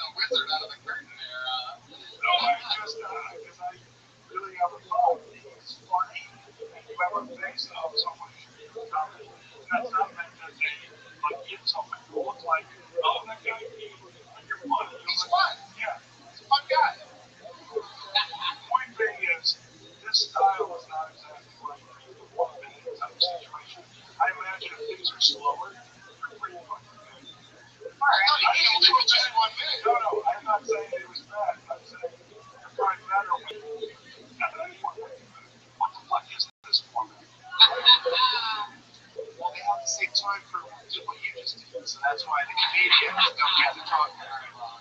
But, yeah, you already said that he's a favorite around here. This is my first time seeing you, right? I've never been to this before. When you're on, I thought that was, you're a professional comic. Yeah, it's fun. You're obviously working hard. You're going out when you're sick. You're spreading your disease everywhere you go. How long have you been stand up for campaign? Doing very good. Yeah, really good. That's the thing. I'm jealous of how good you are. A year and a half is pretty fast. Yeah. You've been getting up a lot? Just thinking about it. No, I was much better. Me like a weekend. That was fucking great. But I'm an Adam West closer about a year and a half. By the way, I did Adam West the first day once. But it's like at one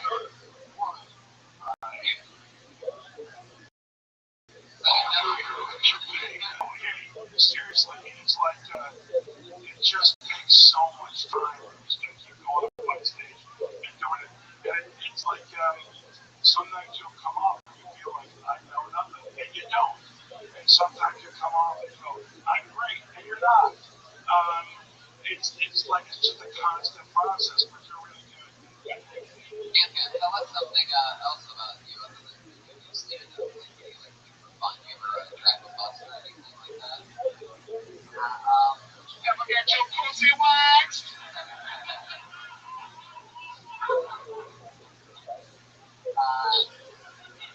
You don't have to answer that. I was just walking around. What do you do for fun?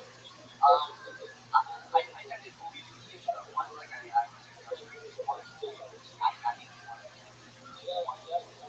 Hey, you get out of all those alive at one time, why bother to take any chances? Well, it's skydiving. But those are all probably comedic stories that you're working on, right? What do you do more than once? Skydiving. So I figure you're not a virgin. One time. Alright. How about skydiving? You do with Indiana Jones. Wow, are you calling him short round?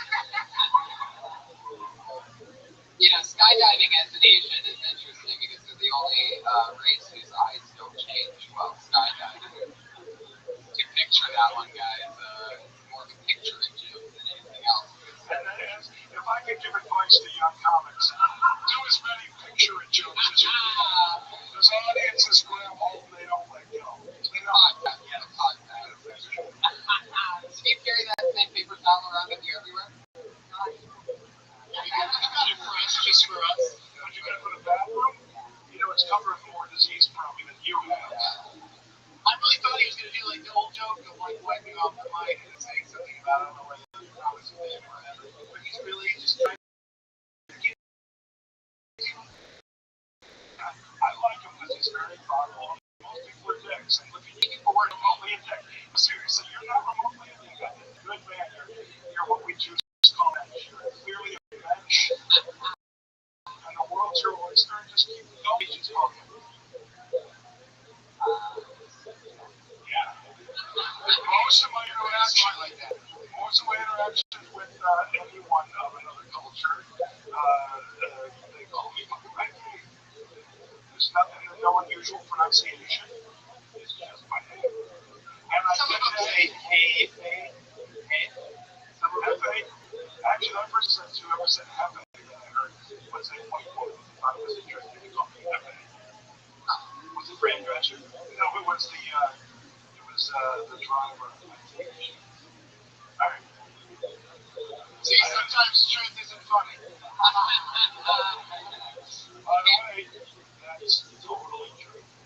Can't believe before. I work in extra motion pictures and television. Oh yeah, that's how I got my start in the biz. Oh, you're using some stories about being an extra. All the stories I would tell. I do How we line up for lunch. She was your clothes You work on anything cool? Like you ever like document stand-in or anything like that? Do you ever see the Old Iron Patriot, Money Patriot, and Jim Cash trying to go for Sammy's Crabtree? Yeah, that was true. What's like a movie or TV show we know that you were really interested in? Is it maybe a TV show like that so much fun that you sit around for hours? Find the scandals. Oh. You said sometimes the truth is you know like once you get pussy. Yeah. You were about to say literally you get pussy for the next room scandal. Yeah. No one gets more pussy than the young people. Did you have Kerry Washington? Saturdays? Or maybe? When's the last time you got laid? Don't do that. Why? What's the show? What are we talking about? I know it's none of our business. You Yeah, it is. Hey, man, when's the last time you got laid? can't be a couple times. Here's what I want you to do, Tim. I want you to leave this game. He's not ours. How do you know it wasn't on the table? How do you know he didn't get sick eating some bad pussy, Jeff? Eating some bad pussy, like it grows somewhere. Did you notice the expiration date on that pussy? It was bad. No, my damn bad. You're making no one's business. It's not. You enjoy it, obviously. I don't really enjoy it. Well, you don't really enjoy it? Wow. Now the door has been opened. The door was open before, Jeff. You know? When was the last time? Somehow Tony sensed you had a weird sex life. And, Now here we are. Do you like, no. So you don't like sex? Do you like robotics? yeah. Oh, look at that. Generally, most people who don't enjoy sex are big fans of robotics. That's what I find. Do you collect pottery from around the world? No. You will. You will. Yeah. I know about it. Tony's seen it happen before. Hey, Sam, another great executive to see you. Go get help, Nick. Good job. There you go. What was that, Pat? Were you surprised about something there? What was that? Nothing. Oh, that was why? Why does he not like sex? That's why I wanted to know why you just like it. But guess what? I know the answer to this stuff. Oh, wow. Jeff obviously hooking up with Cam on the side. He has the most beautiful vagina. He's prioritizing and I still think that right now. Jeff, I concur. The cool thing that happens on the show is there's two young ladies that go up to right perform We're at that party. every single The week. ones I saw before one time. Actually, those ones that now Differentiate. country and they go up in the original room downstairs on Monday to get new records. Okay. And so every week these two write and perform. They're under the pressure of having to write and perform a brand new edit. Really tough. And then we talk to them about anything else. We talk to anybody else. So, Do you understand how this works, Jeff? oh yeah, he does. He explained it. He sure did. And okay. So I'm going to bring up your first regular. She's been on the show for a few months now. She started brand new with us, known for her extreme nervousness and knack for apologizing on stage. Here she is tonight with a new minute for your name together from Melissa Estinger.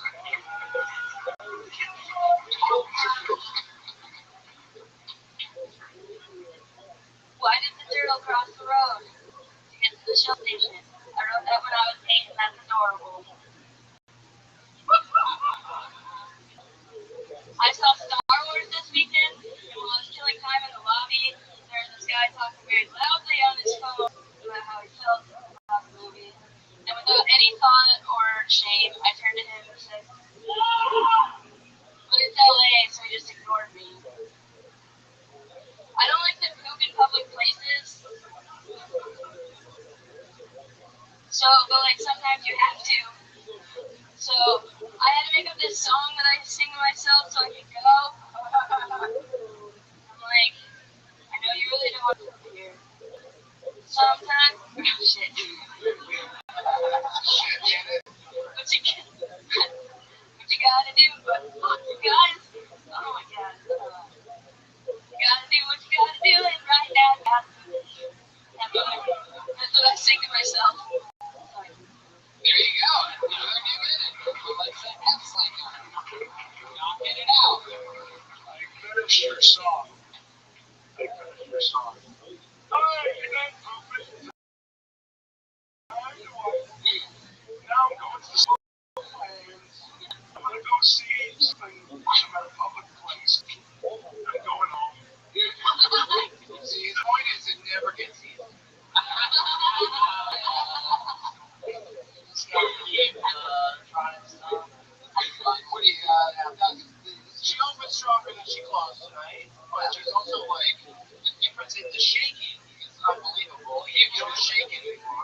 but I just think you're just fun, and especially the first part. And I don't know about the other song. Yeah, the way that your life ability is your biggest, trademark without a doubt, and you can do stuff like that with that first joke. You can just be adorable and talk about it and move on and kill with it because you can do that because it feels genuine. It felt like you wrote it when you were 8, and if you said anything else, it probably wouldn't have worked. But that type of honesty is openness with yourself that feels honest. So there you go. There's good jokes covered in there. Jeff Garland, initial thoughts, first time seeing Melissa Esslin, Professor Wright. As someone who hasn't written a new minute in ever, I don't have an advocacy, so therefore I just go up and I start talking. So every time I actually go on stage, unless you're working with me on something, so I think you're a big bowl of adorable, and you seem funny, you seem super intelligent, and I can tell you're a good writer, and I like everything about you. Is that enough? Yeah, that's great. Yeah, so I would just, by the way, why don't you just go up one night and say how much you hate your classes and see where it takes you? That's all? Yeah. You might check a little more because you don't know where you're going. Yeah. But you might come up with something and then you go, fuck, I can always wear my glasses. And, the classes, I don't know you without glasses. And you're fine with glasses. I like her a lot. There you go. What do you think of the new Star Wars movie? You're excited about it. I don't want to ruin anything. I'm so confused. Was the guy giving spoilers out when he was talking? Who was giving spoilers? He wasn't giving spoilers, although some kids I was sitting next to before that were, but I tuned it out really fast.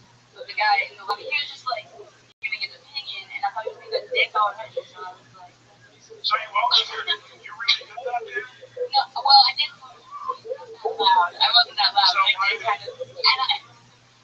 I don't know. When you said to me when somebody's talking about Star Wars, you just immediately went into having on the bathroom. I thought that the first time I was going to change, I might go to the bathroom. The only way I can do it is if I go, you don't want to hear your own shit. Well, I didn't really do it, but it's fine.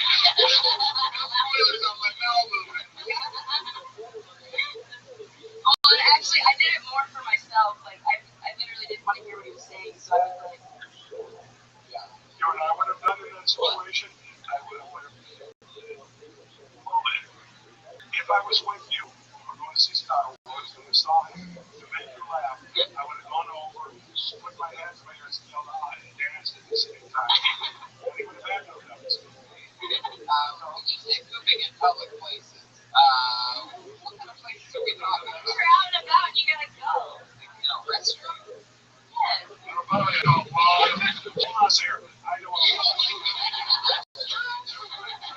to poop pretty much anywhere, and take a nap almost anywhere. I know that about myself, but I know a lot of New York people live, see? Well, I told you don't make fun of it. But the point of my New York people live, see? You can't sleep anywhere, it's a problem. That's my stage. There's no people in New York people live, see? No, a lot of people have that problem. I know a lot of people. You guys are just not. That last time, that's a problem. Yeah. Very negative program we do here. Yeah, you're just saying all too. And when I'm on, right, Brian? Brian's not even saying anything. He kept himself mean to him. But he did deserve it. What the fuck was he talking about? What the fuck does this guy talk about? He's just like, you're lovely. All right, continue that. Melissa Esslin, everybody. One of the hardest jobs in showbiz. Yeah. I'm never doing this show again. I bet. I don't want to do it. Are you quitting the show right now? No, I'll finish it out, but I'm not coming back. We're almost there, Jeff. I've had it with this shit. Why don't you like it? What's the problem? I never wanted to be a judge on a It's fucking not a judge. last douchebag standing. I don't like this. Nobody wins, nobody loses. That's just advice. When I say keep it light, don't be too serious because it's not flat. But I have some words I'm saying. I don't take myself seriously, but I take what I do seriously. And this shit's what I do, so here's what I'm talking about. And I want to be encouraging to people, when they need to be because I really love stopping people to stop. And no, they just get in the way of everyone. They get in the way of your enjoyment. They don't get in my mind stage have a moment I want. But the point being is that, I was next. Let's do it. Our final regular. This is her second week. Second week is the regular.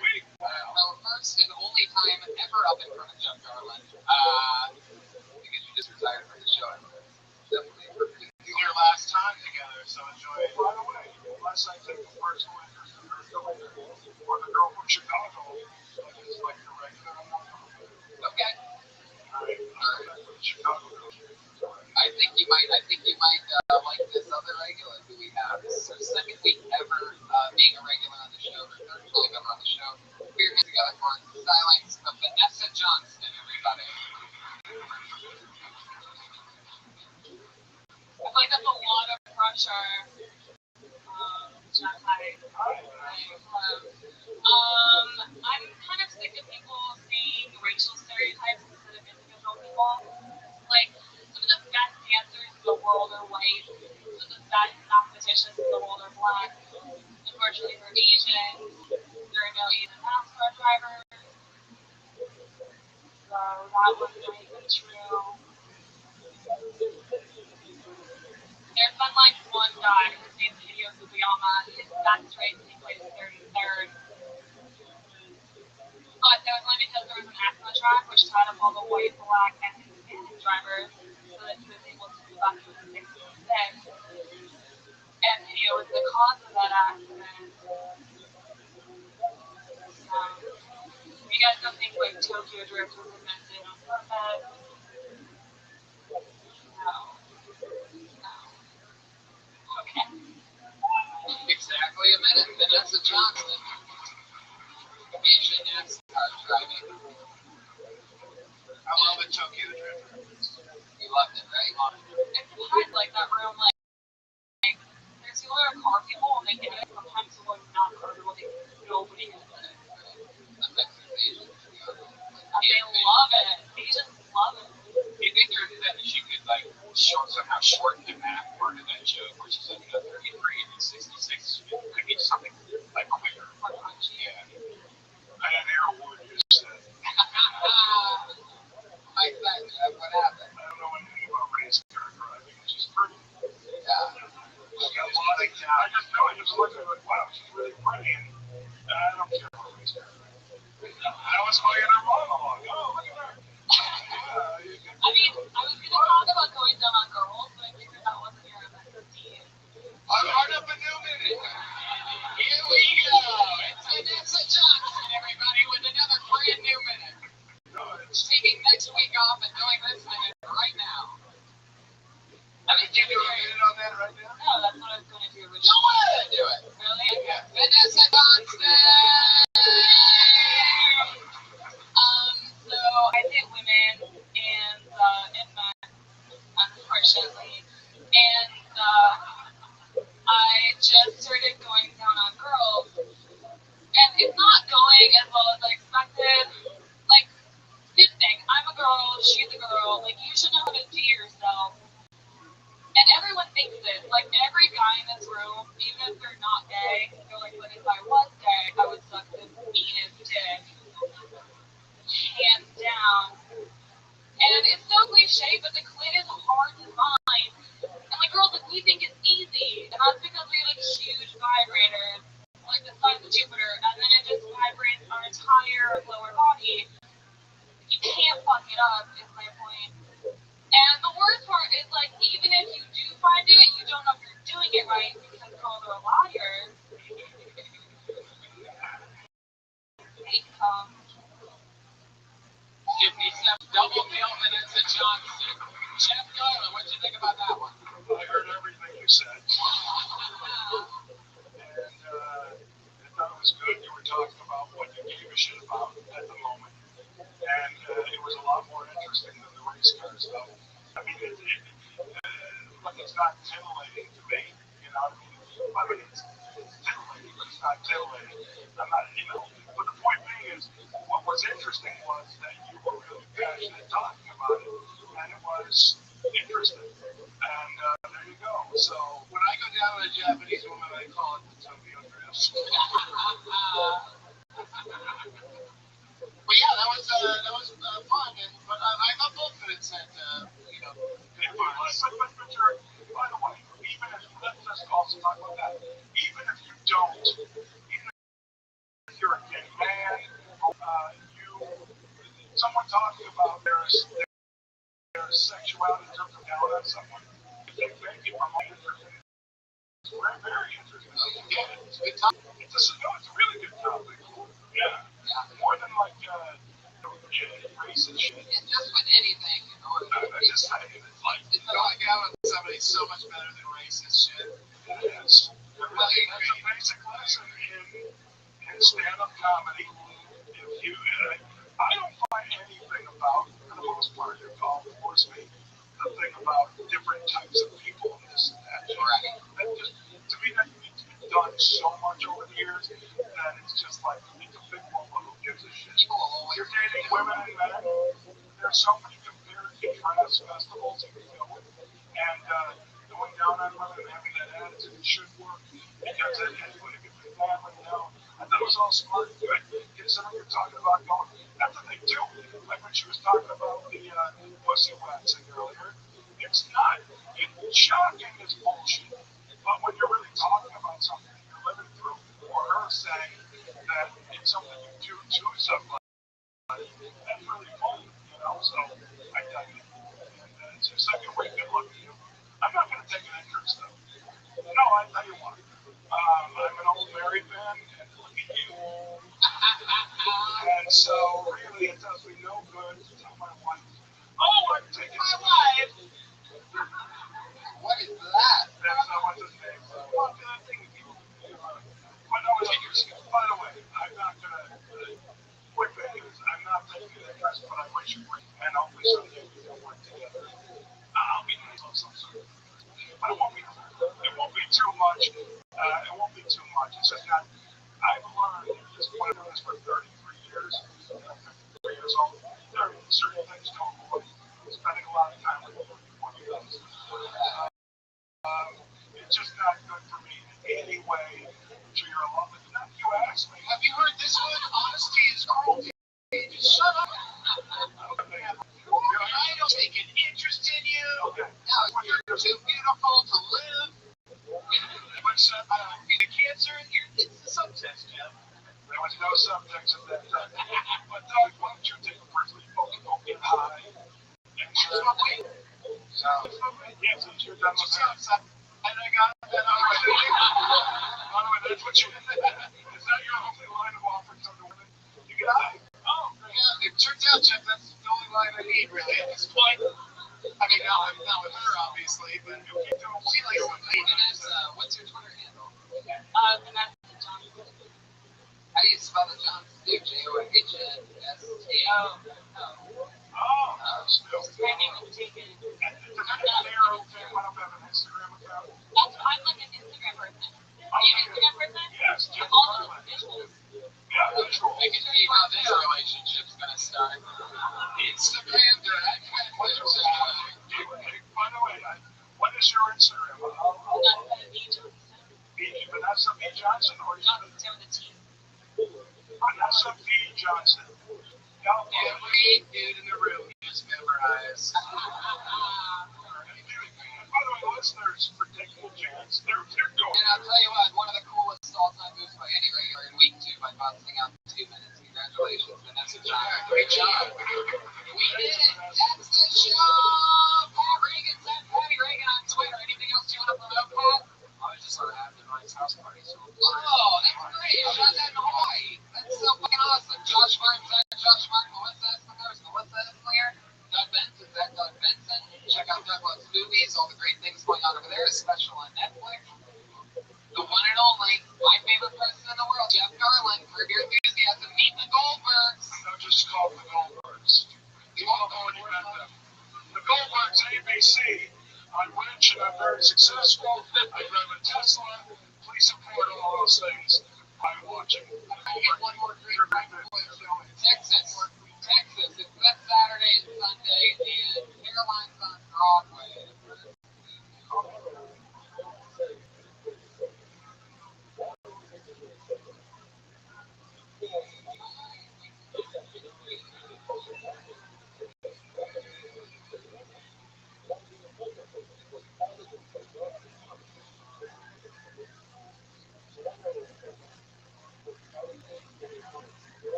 Wow,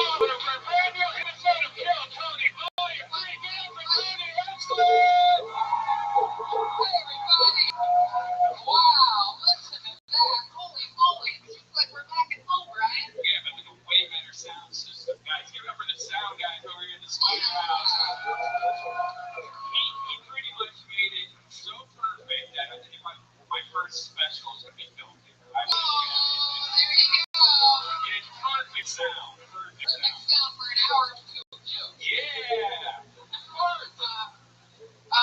What the fuck is up, Austin, Texas? Here we are. We are live. What has been called lately the #1 live podcast in the world, everybody. That's right. We officially passed up Douglas Movies a few weeks ago as what is considered the #1 live podcast in the world. And now we're live here in Austin, Texas. I have a beer pitcher filled with names of people. Maybe not filled with names. Maybe it's one name filled with names of people that have signed up for the chance to do 60 seconds for this live Austin audience. What's fun about doing these on the road is we don't always get to, meet the type of diabolical characters that you end up meeting on the road. In LA, you get so many people that are there to do stand-up comedy and push everything out of their lives to do it. And on the road, you get to meet some crazy fuckers. Are you guys excited about that or what? It's going to be fun. One of the things that I'm most excited about tonight is a little taste of our home show. Every single week we have an artist that draws an episode of something from scratch on a piece of paper. It just so happens that artist is from your state of Texas, and he's sitting here. It's Ryan J. Evo. The only other member of the show that was in the budget to bring here. Because we didn't have to pay shit. Exactly. Because he went the half hour up the road. In the budget, that's what we call that. And I'm so excited to be here. It's really Austin, Texas. There's a real strange warm humidity. It's like some type of piss warm mist that's in the air. It's like walking through just evaporated piss. So it's got that good Texas weather, For those of you that, just need that wet heat around you, For those of you that just want to go back into your mother's womb, that's your weather here in Texas. I love it. I was expecting it to be a little bit cooler than this. Oh, no. I got off the plane. I took the red eye. I got here at 4 in the morning. It was 75 degrees outside. Wow. It actually got hotter at night, they said, on the news. By the way, I guess there was a tornado in Dallas, Texas, about an hour ago. They realized that we're there tomorrow night, live in Dallas, Texas. Holy shit, for the thousands on U Street that might be in Dallas, surprise. And you probably already knew we're coming there tomorrow night, but I just told you again. Are you guys ready to meet tonight's guest? Everybody?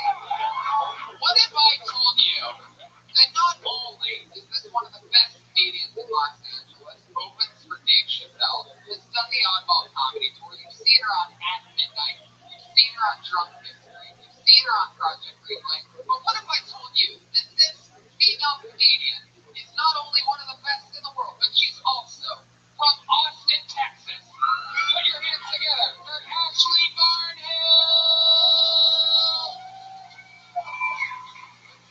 From deep in the back of the room, real Princess Right style for Ashley Barnhill right now. There she is, Dave Chappelle's opener. Kill Tony wrote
outside. So, Ohio State it was a little loose. It's actually just whiskey to drink off with a plate that it was folded on. But thank you, Isaac. Oh, Texas Wood. I see what you did. I'm not gonna say anything. We're in that place right now. I love Texas. No, I really do. It's like we've always had so much fun. It's actually our second time to the Spider House. How many of you were at the show a couple of years ago that we did with Tiffany Haddish? All right, just you see what kind of return customers we have. You see us once, that's pretty much all you'll ever need again. We're that type of show where it's like, I did that one time. Well, to be honest, Tiffany had his big for me multiple times with the microphone that actually told him. Well, I think they might have a different microphone. But fuck yeah. So, guys, we're here. You know the show. Anything can happen. Like a lot of shows say anything can happen, but shit you watch on your TV, things like that, definitely anything can not happen. But we know that anything can happen here. I mean, you can't hold it. It really, anything can happen. Do it. Normally we use Brian's phone for the timer, but I'm using my T-Mobile hotspot to broadcast HD quality video to the internet because the Spider House has internet 1992. that's right. But it ashtrays from 1991. Yeah. We're going to have fun. And for those of you that don't know the show, comedians sign up for chance to do 60 seconds. Or really not even comedians. It could be anybody's show. Or you could have signed up. Dan the sound guy could have signed up if you wanted to. With his streams here for 60 seconds. And then we talk to them about anything in the world. Maybe we talk about their lives or their material or anything that could possibly happen. And the guy that's too drunk is going to end up getting thrown up in the front row because I can tell because I do this so often that I know the people that are going to get online immediately before I even explain the rules of the show. Anyway, comedians, you get 60 seconds. You know your time is up when you hear the sound of a kitty. No, it's not too loud, right? Don't adjust the volume on it. Wrap it up then, people. Don't go too far over your time, or else you're going to bring out the angry West Hollywood bear.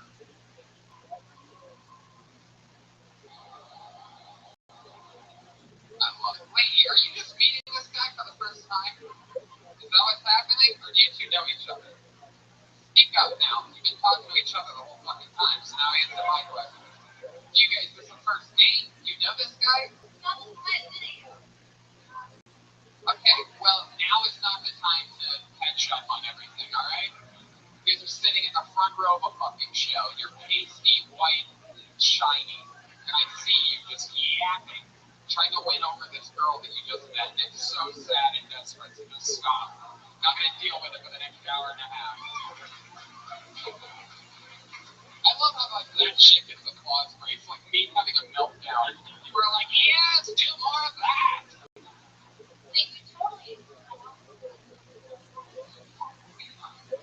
Yeah, I'm not gonna really get into that. I'm from Ohio, and that's like the normal thing. Not that impressed by your almost pulling a knife on somebody. Austin, Texas. Wow. I mean, especially this guy. Like, why would you pull a knife on the fucking Schmiegel from Lord of the Rings? You know what I mean? Okay, whatever. So let's get this thing started. I have almost a picture filled with names. And then we're going to talk to them. You guys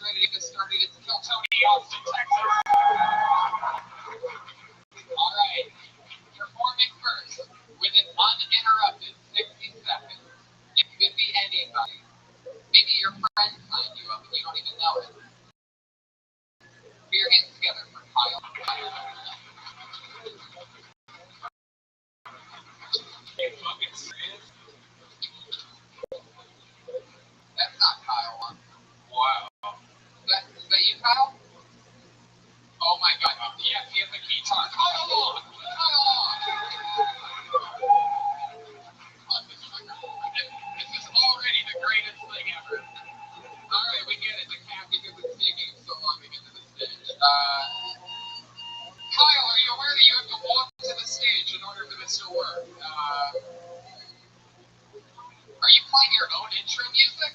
Oh, this is immediately a train wreck. You guys wonder why I say anything can happen 11 times in the beginning of the show. It's because anything can happen.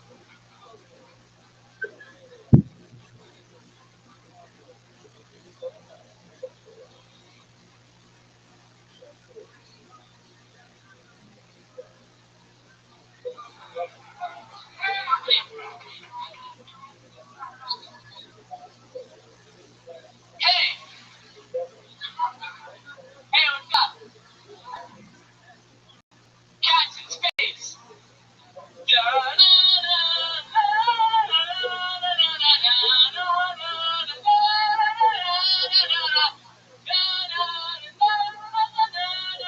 Cats in space!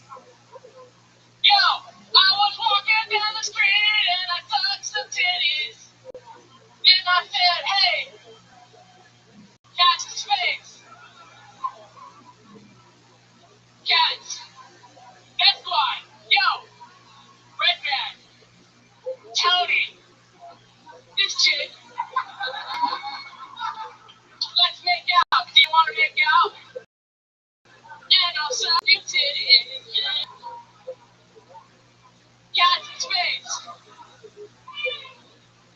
Cats in space! Universe! Get high! Okay, sorry, I'm done. Go, dial on! Holy shit! Holy shit!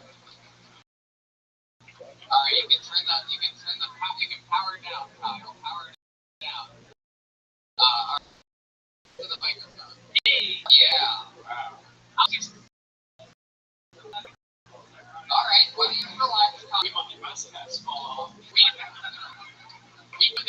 We need something, so this is real. Alright, Kyle, Kyle, settle down. Take a note from the drunk sloth in the front. Just tone it down a little bit, Kyle. Alright. I love it. Fuck yeah. I love that the corpse of Philip Seymour Hoffman came out tonight. Alright. It's not the corpse of Philip Seymour Hoffman. Now that you've taken off the mustache, I see it's Sean's photo.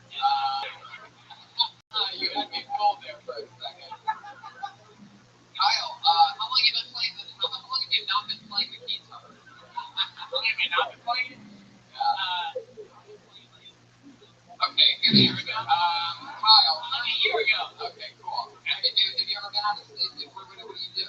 Well, I've been playing for 3 years, but I haven't played again. What? Your phone just started playing in guitar. Very good. It's okay. You got it. Go back to the microphone. You know, the volume kind of. Sorry. It's way too long. She said last night. Yeah, that's probably not Kyle. Yeah, you're right. Nothing happened. You know, I just read a book with my cat. Hard to be hooking up with the chick when you're grave robbing for new jacket. It's a $500 velvet jacket you got for $100 and nobody else wanted it. I bet. No, we can see why. I gotta get it fitted. It's pretty awesome. Kyle, fuck yeah. You're getting pity applause from the back of the room right now. This one girl might want to suck my wiener tonight. This one. Wow. Kyle, when's the last time you actually got laid? All jokes aside. Only at least 2 years ago. 2 years ago? Yeah. I can feel that. Really? 2 years? Maybe someone. Friend. Hey, Rothschild'S.com. Trust me, I already looked at it. You guys have solid Mexicans. I know it. Yeah. Solid. Like real Mexicans. Not the LA Tijuana ones. Yeah. Cleaner. Kyle, I know how you can get more pussy. You ready? You have to find the closest lesbian biker bar. Lesbians really like me too. I know. No, I can tell because they think you're one of them. I'm like a lesbian, and I love lesbians. They're so cool. Like, I'm lesbian. But yeah, I bet. Friend zone all day with you. Well, yeah, no. I designed a tattoo for a lesbian. She's going to get it in a month. Oh, wow. Look at that. You know, the best thing about lesbians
your mic out of the mic so you make yourself comfortable. Okay, yeah. I guess I just eat a lot of pussy.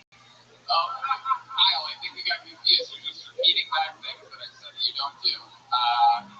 Yeah. You're short circuiting, Kyle. That's okay, guys. I think the key part is getting to your head or something. I turned it once. Kyle, right. Unlike any girl you've ever been with, it's still turned on. Actually, hey guys, wait, that's not entirely true. Come on. Lesbians love me because they feel like, hey, he has long hair. He's cool. Yeah, that's why. Actually, because they like dildoing each other with their keytar. Kyle, what do you do? They kind of, well, it's kind of like. I'm sure you have a great job for avoiding the dog shit out of It's like business. It's like business self, but I kind of suck at it. Avoidance old cardboard. It's just somebody avoids the question, you're gonna hear that. No, it's just Kyle. It's stealth. It's just Kyle, stealth. what do you do for work? It's just business stealth, and honestly, it's kind of pretty. Yeah. So it's like awesome. It's like good businesses and all this Antonio. Basically, it's just pretty machines like commercial frame. It's not exciting to talk about. Oh, who gives a fuck? You know? Right. It's better to talk about lesbians. That's funny. Well, kind of, not really. Kyle, I'll decide what's funny, okay? Okay. Stick it up there. So, What is funny? What is a Kyle, settle down. Sorry, I'll ask the question, Kyle. Okay. Because I've never seen a fat coke head before. This is incredible. I don't do a lot of questions. I'm not that fat. You're just really skinny. I know. How skinny are you? You're like a fucking skeleton, dude. It's true. I can admit. What is this? I'm sorry. I'm not less than 10% body fat. We're not like skinny where we all like fucking. Almost got one out there, Kyle. I tried. You tried to give it up and then just let it spill out. Yeah, okay. Sorry, man. That joke's stuck with a cat in outer space right now. So. Hey, I only had 1 minute to do something stupid. I know. I'm gonna do something stupid. Kyle, it was great. I'm not making fun of your joke at all. I'm making fun of the fact that you can't take a question here on the stand. I answered it once. Business sales, and then you said something about printing machines. And selling weed. Here we go. Alright. I'm a true guy then, Kyle. And now we're actually in business. Business. Okay. I never did cocaine though. Not a guy. I would be a lot skinnier. Kyle, you're giving disclaimers like your parents podcast right now live on Ustream. Mom and Dad, I've never done anything bad before. I have one. And I'm not sure about the cocaine using weight thing. That's actually like a whole reason. Because Joey Diaz would be negative 200 pounds. That's true. You'd actually be invisible. Yeah. Kyle, what do you like to do for fun? Oh, you born and raised in Texas? I like to make out lesbians. Okay. Kyle, you just keep going back to keywords from earlier. How have you done stand-up comedy before? Have you done it? Yeah, for about 3 years. For about maybe 2 or 3 nights a week. Antonio and Austin stuff. What's your act like? Is it music also? Or are you I haven't like all the random stuff. This is how the keyboard, this is how we rap about sequels and shit. I love that. People can relate to that, you know, because everyone knows what a sequel is. And sometimes they feed it bread, and it's about like I call myself a sequel man. I talk about being single nuts fucking real life. I like that. It's something that you don't really see. You don't see that. You don't see that. Comedy that's just ridiculous and insane. That's what you usually see bullshit cookie cutter, generic shit over and over again. So it's really refreshing to see somebody like you. I enjoy it. There's nothing I can give you, or I don't think any of us can give you advice because you're a unique person. It's true. Well, what made you wear the fake mustache though? It's not like a keytar stereotype that we didn't know about. You know, like how sometimes I wear the fake mustache and sunglasses and like Boston accent. You're like Tony Clifton. Like, I was like, oh shit, never mind. Like I didn't know I was trying to like Tony Clifton. And then I would do random stuff. I don't know, just like try out. At least you're not like Bill Hicks. You know, like everyone's trying to be like Bill Hicks. No, I like how he like was about truth and like that's what comedy is. Like people like promote truth to reality. I love the guy that just did Cats in Outer Space is telling us what. That's like real truth. You know, sometimes you're getting really high, you see a cat in outer space, and you just think to yourself, hey man,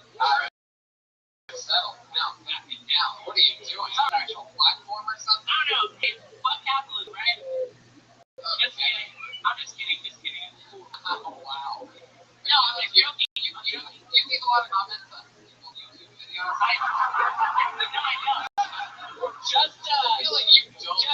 just Jeb Bush and like some politicians. I'll try to make myself known by say, hey Jeb Bush, I don't like you. Okie dokie. And then he'll probably feel sad about that. Yeah. So happen to sell cocaine. No, I don't sell cocaine. Really adamant about this cocaine thing. No, I don't sell cocaine. Kyle, what do you really like to do for fun? Other than lesbians and cats, Oh, but things fun. I don't like in real life. If you answer the question honestly, we know more about it.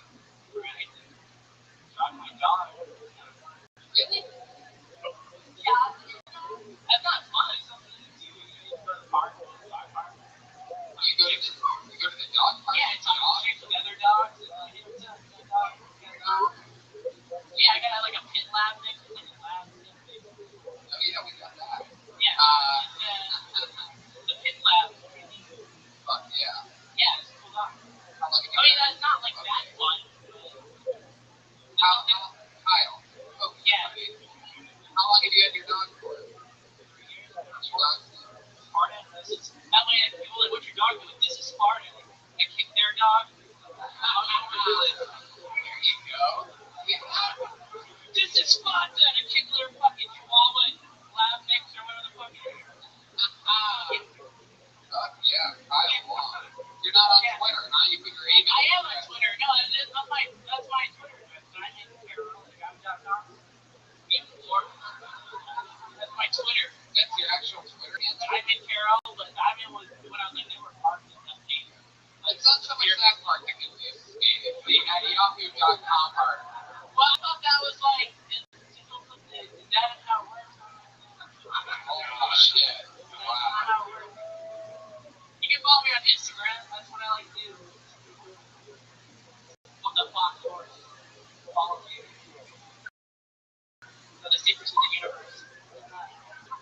Kyle, you are an impressive guy. I know, I got a velvet jacket on. Explain what happens when you don't treat a yeast infection. This is what happens. Yeah. I feel like something's still a little bit off. Like we busted him on the big mustache, but I think the whole thing might be a disguise. You know what I mean? And the mustache just fell off first. I feel like it's just This is about to fall off. Alright. Kyle, it was nice meeting you. Good job. First one tonight. Attention, Kyle Long, everybody. Come on. Yeah. Follow him on Twitter at diamonddickreal@yahoo.com. Diamond and KRL. I think that's how it works, right? diamondkrl@yahoo.com. Yeah, yahoo.com, which is Diamond KRL. We got you. All right. diamondkrl@yahoo.com. There he goes. Kyle Long. You know, Tony, we forgot to mention we're going to pick one person from Kill Tony tonight to open up for us. That's right. At 10 o'clock. That's Starting now, we're going to be looking for somebody to perform on the second show. They're going to open it up in a few minutes. Josh Martin just wrote us from Los Angeles. He's like, what is that guy with the guitar? Oh my God, he did say that. What the fuck from that guy with the guitar? He spells out his He types like he talks. yeah. Special shout out to Josh Martin who is almost in the budget, guys. We're almost. Next time. Once we make enough money, we're taking all these people. Oh yeah. I pulled another name out of the bucket. As you can tell, anything can happen. Put your hands together for Justin Spector, everybody.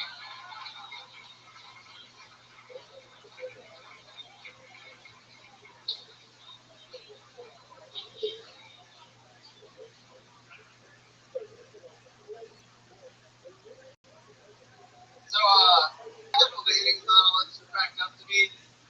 It's fun until you have to break up with somebody and pursue it.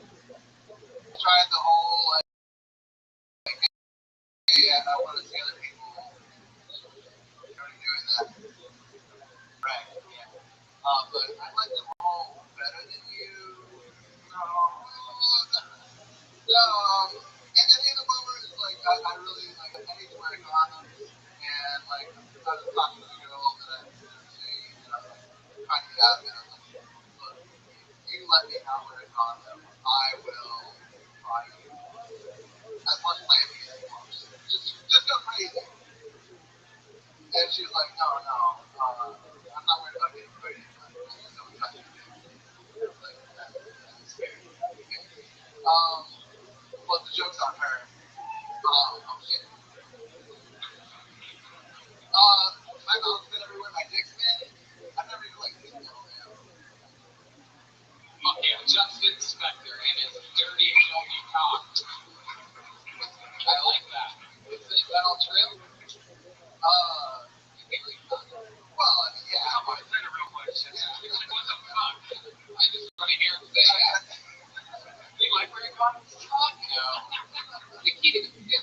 I love that. Oh, God. Especially when you find one inside of her from like 2 days ago. What the fuck? Find one. I like the plan. The plan B. So that's true. I'd rather do the same thing. Like, I just come to you.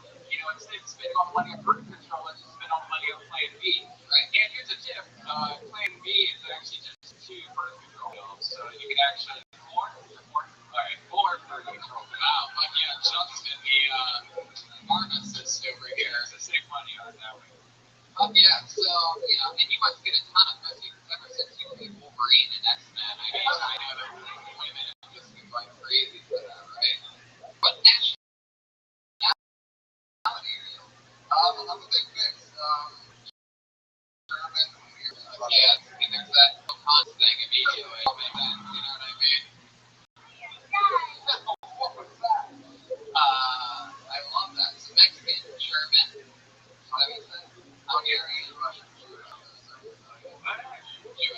There's any Asians or managers out there. Also, a little bit Jewish. Justin Spector. Like a rock and roll. Yeah, Spector's like Bill Spector. Yeah. What do you do for work? I work in healthcare. I do like project administration for healthcare companies. Talk about raw dogging all around. I work in, the beer sort of stuff. It might get wet. Go hand in hand, kind of. You ever hooked up with a coworker before? Unfortunately, yeah. Rocket. What was that like? How'd that go down? Sitting on one of the guitar players renting machines and Show off. No, it was really kind of like I got pressured to do it. It was kind of a weird situation. you're working with the boss, huh? No, not at all. I'm actually a manager. Yeah, and she was just like, you texted me, hopefully she wore me down.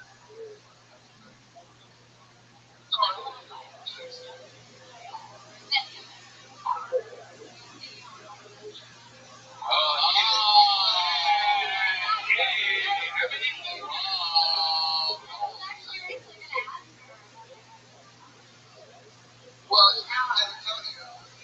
I mean, everything I do. Do you live here? I do, yeah, from here. Did you fuck her sister? I did. No, we kissed, it was very nice. You guys kissed? And you didn't fuck her after you already kissed her? You were kiss her. What happened? Yeah, what happened? You guys were butthole?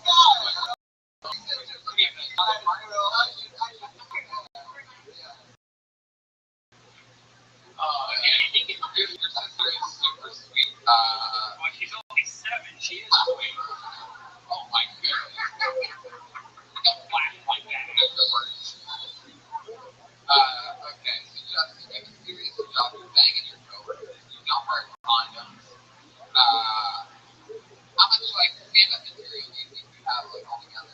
Probably about 15 minutes. How much of that is just you talking about your filthy cock? Well, I've got all kinds of stuff. I've got a lot of political stuff too. But this is what I can get in a minute. Political stuff. Yeah. Segue right from how much you just fuck everything right into. And what's up with this Ben Carson? Am I right? I like to go wrong against asshole. Anyway, knuckle deep in Jeb Bush. Fuck yeah. Justin, it's fun. You're a little here, not so I am. Yeah. I'll use it. This is my 7th one. Now, your kids are so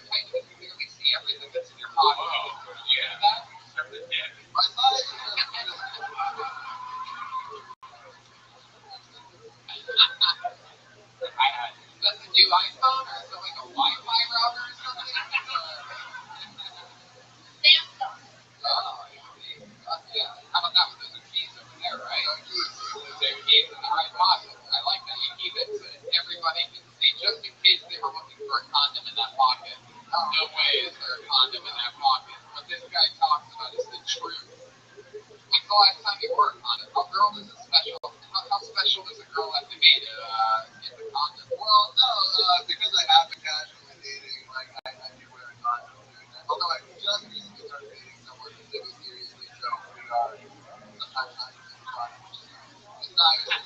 Here's a tip. You know how, like, at the end of the night, the girl always takes off her little ponytail holder and puts it on the nightstand. Put that on your dick so when it's dark, it feels like you have a condom. Oh my god. It works. Oh my god. I feel like that trick only works on the type of girl who you find an old condom inside of a I feel like it's still the same girl you're talking about, Brian. Same sloppy animal that you're fucking. Justin, worst hookup you've ever had? Like, you ever had, like, terrible stuff go down? Yeah. What's happened? What's your deal? The worst one was an OK Cupid date when I was living in San Antonio. And I met the girl, and she's like way less attractive than the pictures. But I was like, fuck it, you know, I'm having a good time. Like, I'll drink this situation, right? Right, yeah. So we went up at her house, and she got this little chihuahua, and I'm laying on the bed, just like looking at my face, and it throws up in my ear. In your ear. Yeah. And that's not even the end of it. So like we wound up having sex, and after going down on her, I go to the bathroom to kind of clean myself up, and there's blood all over my face. I figured out later that I gave myself a nosebleed, but at the time I didn't realize that. Oh my god. You don't realize if you have a nosebleed over your period. I ate this girl's pussy so hard, I broke my fucking nose on it, dude. I look like I just got 12 rounds of Mayweather. It just doesn't occur to you in this situation. You thought you broke your nose for a second, then you realized it first, and then you're like, oh, she must have been on her period. No, it was the other way around. I realized that I had actually shot on the arm. You really got a nosebleed while going down on the girl? It happened like multiple times. It's like no problem. Wow. It's like, dude, don't ever get AIDS, because that would be Yeah, I know, right? Yeah, luckily you'll never get AIDS going around fucking anything without a condom.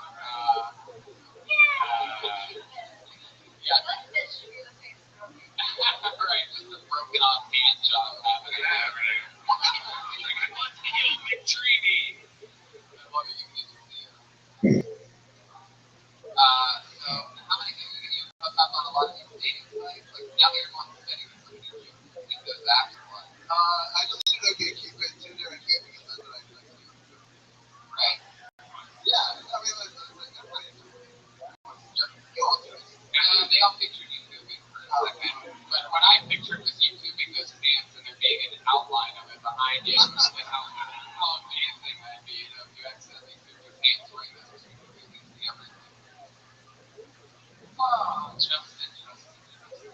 So, I can't believe that the dog threw up in wow. The dog just threw up in your ear. Yeah, it's that happened a lot. Dogs throw up in your face and like, it's fucking disgusting.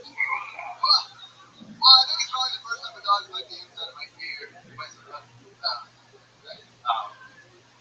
You okay? What just happened? I don't know. I was wondering another adult beverage. Oh, okay. I thought you were like saying, look out that way. Don't look out that way, Justin. They specifically asked us to have you facing us. He had something in his back pocket. Yeah. You need just a purse. Like a man purse. But still, no, but back.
by memory or something. Instead of doing it by memory, just kind of like go crazy. You know, the idea of the joke, the punchline of the joke is like your own voice. And that's just the big You gotta not, don't, just like with your sex life, you know, don't play it safe. You know what I mean? You gotta fucking go for it, you gotta let it rip, and if things don't go good, you come up with something terrible the next day, you just keep plowing through it, you know, just keep fucking tearing up those hot rooms, you know? That's what I'm thinking. Yeah, just blow away, just keep blowing them. Ashley, what do you think about this guy? What do you think about Justin Smith? Yeah, I think you're a little better. I got it. And I do like and by the way, you don't think you're good. That's exactly what he should be doing. No, my pants do not look like that. Why does everybody throw me into the bus? Stand up. Fuck, it's extra fucking material, you haters. No, You're doing some fucking It's not me. If he's sitting right next to him, it will be exactly the same thing. Except just because you guys both wear fucking Levi's from the 80s doesn't mean that, honestly, wait, what are you wearing? Jordache? What are these? What's this brand? what are you talking about? Okay, guys, I'm pretty sure nobody listening to the podcast wants to know about my pants right now. These are express.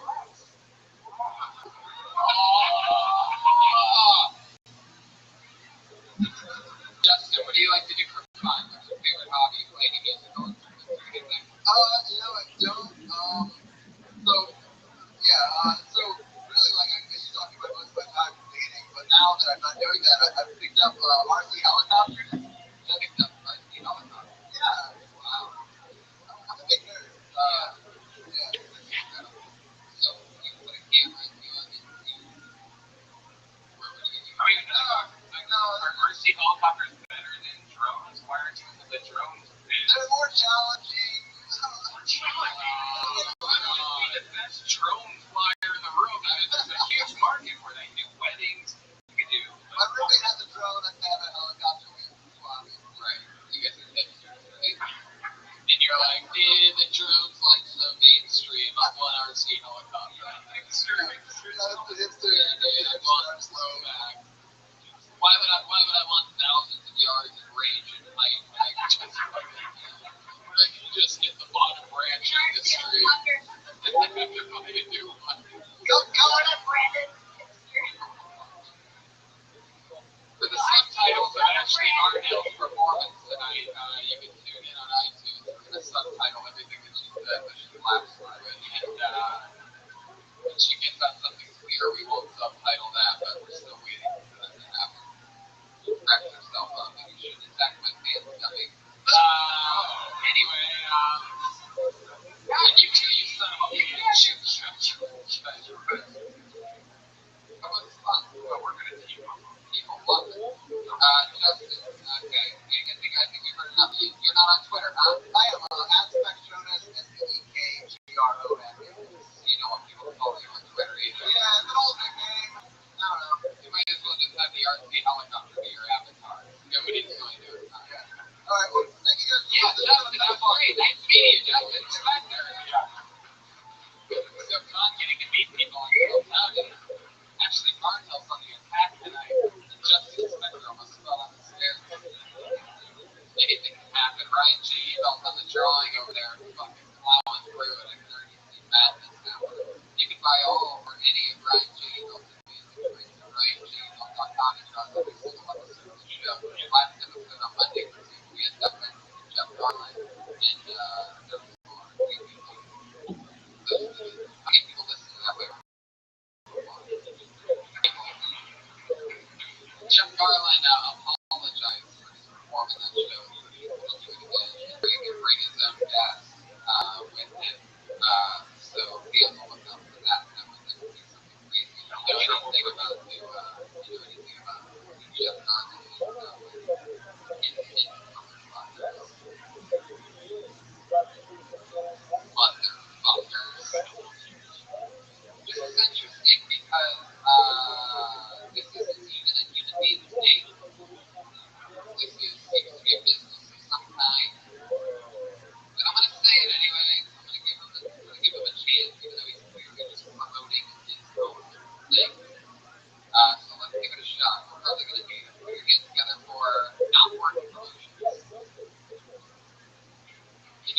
up on a name that sounds like that. That's you. Yeah. Here he comes, everybody. Here he comes. Taking the meth route. Make some noise, Austin. Come on.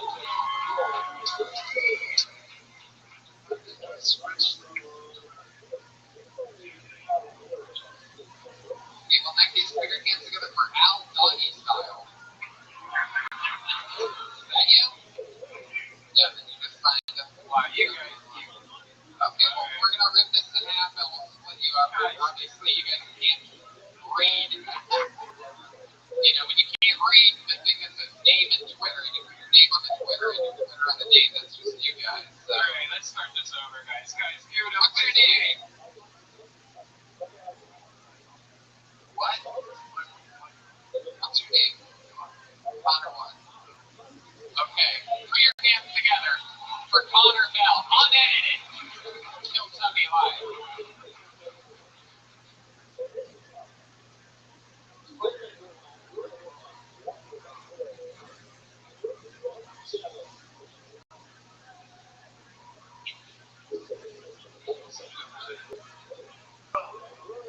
That's a show.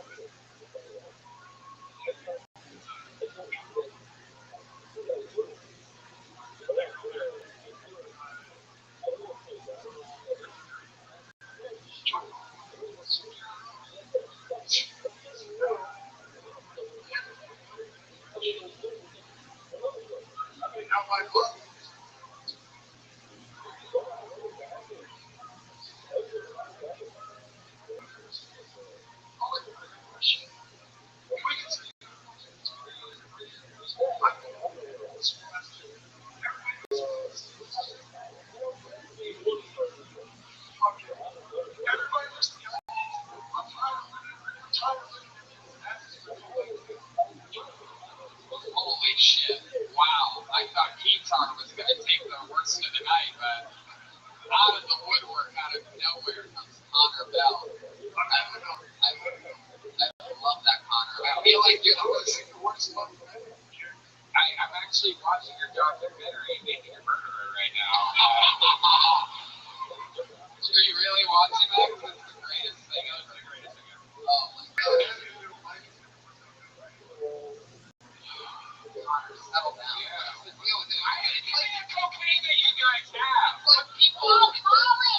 It's like people can't bomb hard enough in their 16 seconds. They just keep going after that. Like, let me just see some more stuff that doesn't have a punch. Yeah, you gave up in 5 seconds. I've never seen somebody give up in 5 seconds by just going, hit the book. Oh, this isn't going good for me. You panicked immediately.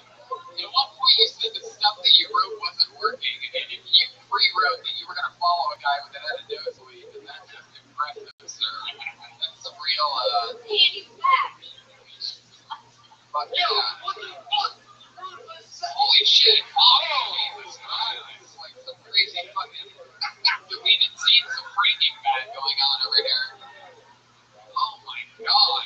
Is that really how you yell at people too? Quiet yell I've ever heard. I've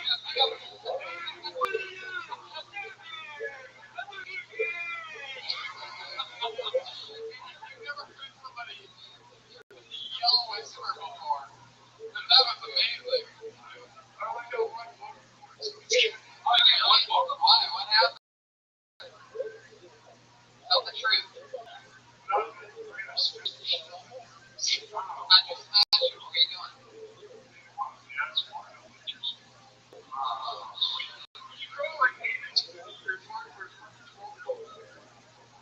Oh my God.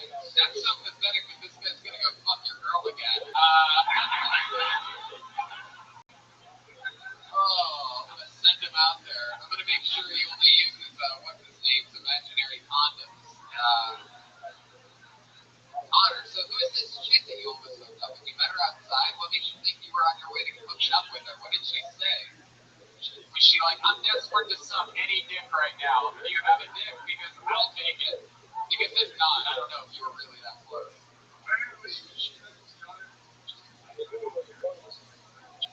Well, if they met on the plane ride over here, then they didn't find each other here, Connor.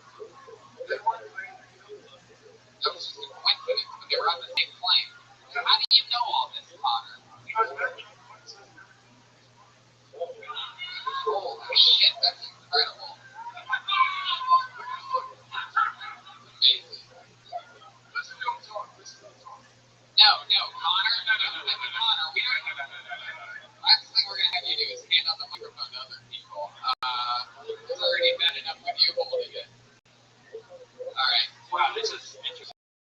So now, have you ever done stand-up comedy before? No way. Whoa, it's the don't ever do it again sound. Whoa, no shit. This is our first Kill Tony argument live, by the way. You are a star!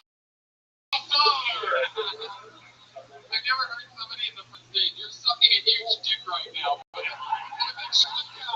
the true guy is sobering up and firing back out of nowhere.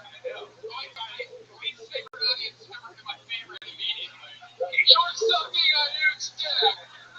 I've never seen anything like that. He went to his car and got his book bag to appear somewhere. Yeah. What made you get a backpack, man? What the fuck? Already cut up that chick?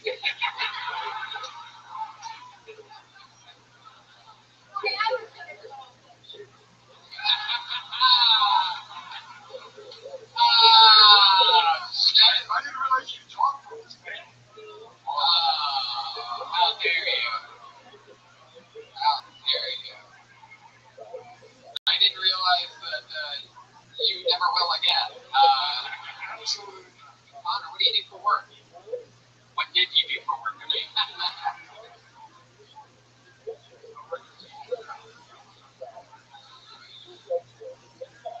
What? Connor, you just lose your last vocal cord right there?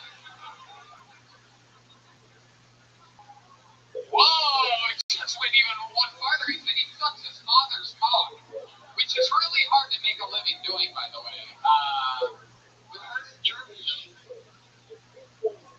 Connor, what do you do? Connor, what do you do for work? Why is everybody so ashamed of their jobs out here, man? Okay.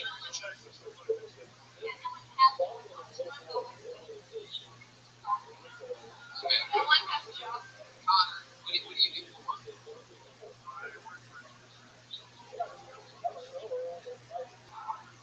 Yeah. Now, can you like break that new vocal cord or nowadays, or is there any like help for you to fix that? Because that has to be a like, what if you're like screaming for help, like a bunch of ants?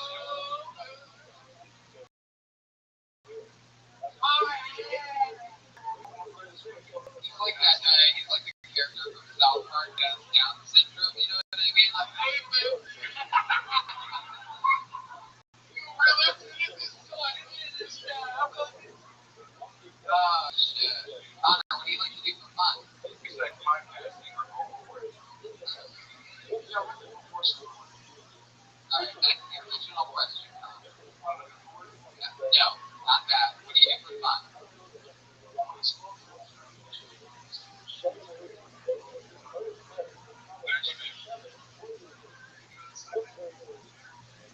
You know, there's jobs that you can work in other places that you make more money at.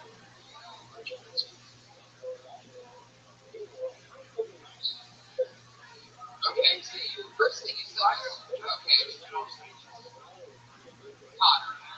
Connor, you cannot, Connor, you cannot push out now. You're in too deep. I just don't want to see it. What did you think was going to happen, by the way, here tonight? When you signed up and your name in, you're like, I'm just going to fucking rip this shit. I'm going to burn it. I'm just going to improvise my first comedy set. I know normally people practice and think about it. You called it on South Park. I know it's not going to be done. Great for first comedy set.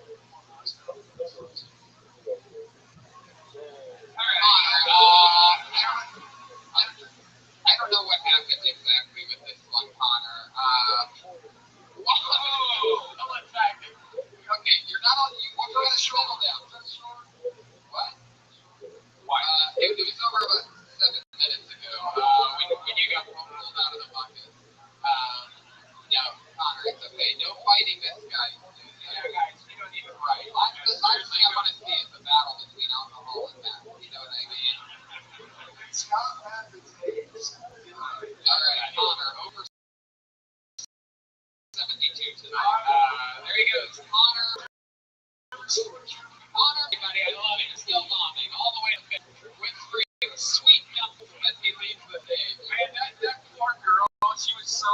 lucky to leave the fuck out of this place. She's like, I can't get my take it back. Wait, don't walk by them. Oh, they're shaking.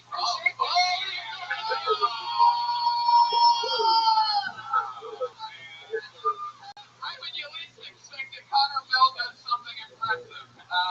Just completely let that guy fucking hang, and I love that. Dude, he tried to shake the hand, and Connor wouldn't do, right? You know, if the girl somewhere at like a Chili's talking to her friends. Totally. If I was Connor, I totally would have shaken that guy's hand, just so I could maybe smell that girl's pussy. You didn't get to hook up with her later. Or at least the smell of a good old LLB back. You know what I mean? One or the other. Okay, this looks interesting. No Sony media on this show. And if this person is an Asian, then I'd be shocked. Fair hands together for Ty Win. Ty Win. T-A-I or J-G-U-Y-E-N. Here he fucking comes, everybody. Come on.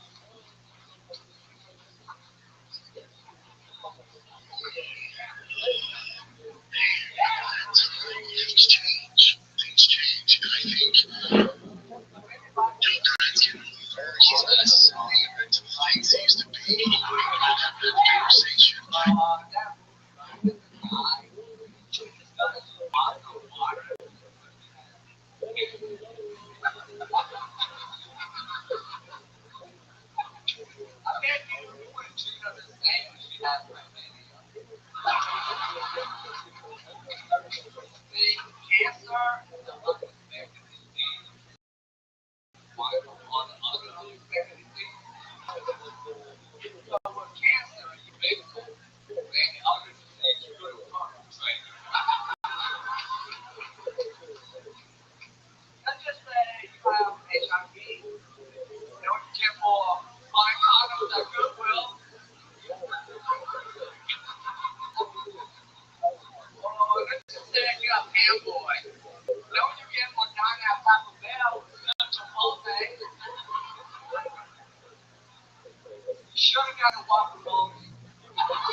a little something. So you're telling me this is the guy that could have given us incredible Wi-Fi network tonight, and Yeah, we got it on mobile. different operating mobile iPhone hotspot. Wow, that's amazing. So you're making telephone towers in people's houses, and that's the thing. What do you do for these guys? You just intimidate the fuck out of people like you must buy it. It's a great conversation. It's a good idea. And finally, they're just like, all right, I'll buy one. Keep staring at them all scary and shit. You so far have been the best person tonight. You killed it. Right. I'm really surprised that you're still here. Like you seem like you're very talented. And you should be able to find out honestly. Yes, sir. Is there a good place to transfer in like in LA or New York City, man? I know you can tell 1 out of 4 people have been. Right. Yeah, no, it's good. Yeah, I mean, totally. You can survive here for a little bit, but you're going to be a fucking monster. Hopefully, there's nothing that can stop you. There's nothing that can slow you down. Real oxyconic. Definitely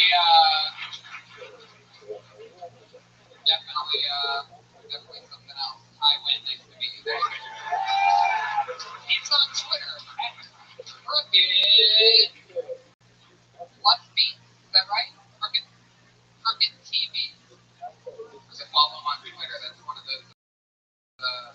We always have titles on this shit. You know what? Asians are funny. Yeah. It's like gay blacks are funny, and Asians are funny. Okie dokie. It's a formula. Comments of Brian Redban are not the comments of the entire Phil Tony podcast. Trust me, you put the two together somehow, you got I told him not to be. This person is people being me.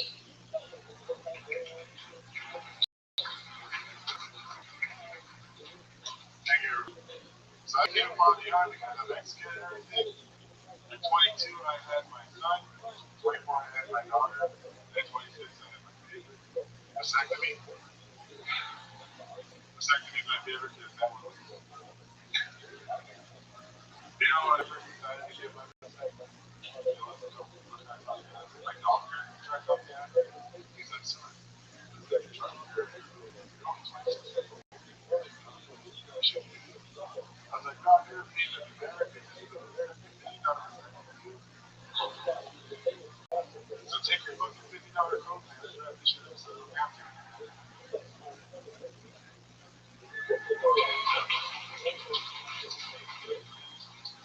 I am a dad, and it's tough. It is, especially for me because I have a boy. I have to make sure I don't raise a serial killer and a stripper. But that's going to be tough because my son is have good cancer. Fuck yeah. Manny G, right? Manny G. Oh yeah, great. Yeah. Even the comedian here not for a few years. I'm in San Antonio, and it's going to be 8 months. Yeah, another one. Holy shit. That's a year. months. Yeah, and another one. Manny G. I love that. 8 months. Okay, you should be friends with Ty Wynn. Yeah. You guys should circle. Seriously, I'm really good together. That's how you do it. You gotta make friends that are near your Oh, level. yeah, for sure.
come along. Matthew took us on there for a bit. The wife and I split up. I've been on stand-up comedy, and my life is good now. Oh yeah, and nothing changed with my wife. So that's interesting.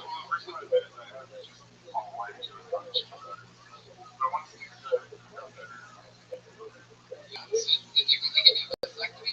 How was that? What was that like?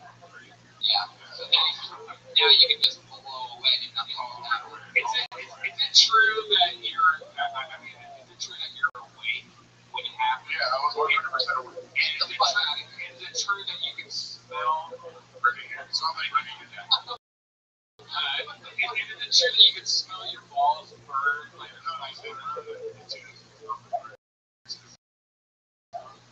get the fuck out of here. Packed out immediately.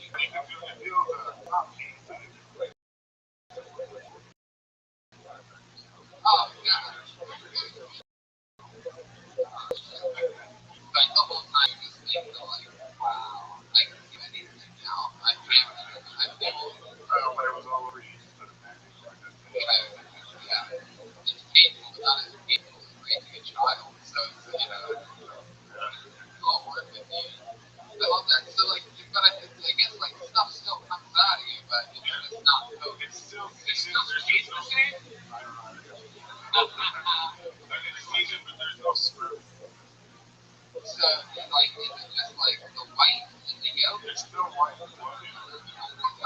Yeah, what is it? Like, does it look the same? It looks the exact same. Really? Viscosity. You can, like, put it in your fingers and roll it around into a ball. Really? The same all the way? Same all the way. I was kidding. Actually, like, I've tried so hard to do that, and I was just like, oh, okay, Ryan, what the fuck was that? Like you were making it a ball in your mouth.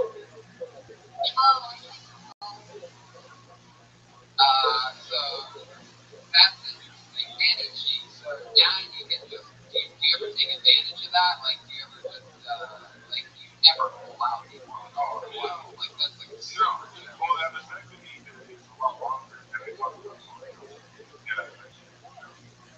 Not even an option. That'd be insane. Be like the biggest waste. Yeah. I love that you only paid $50 for this vasectomy, by the way. Something doesn't sound right. Like, I get the feeling you might have a third kid on the way soon. $50, that's a little cheap. I mean, where'd you get it? The same place that this guy bought this ashtray? Like, is this like some, okay, we're using the audio somehow. Something happened in the past 5 minutes. Anyway, quick one. Manny, tell us something else. What do you do to see fun? Did I do you for that? No. I mean, what do you do other than comedy to see fun? It's a great place you go. Evaluate as being like Tony and Ashley have completely separate. On them here tonight, by the way. There's a lot of them. Okay, well, we need to get smoked out if possible after the show. Just kidding, if there's any police officers. Oh, we're not going to be right out there smoking in between jokes. Oh, one of these jokes that we do. Oh. Anyway, Manny, fucking killer stuff. Absolutely awesome. So nice to meet you. Congratulations. Make friends with Ryan and don't stop.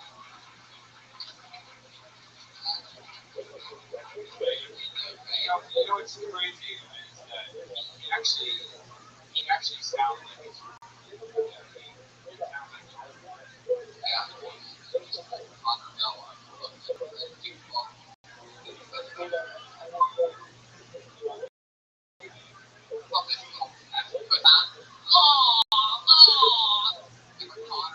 disintegrated 3 seconds into it. Let's go back for that. Alright, Al Doggy style. Is that somebody? Did we already try that? Al Doggy style.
your wife's pussy smells, huh?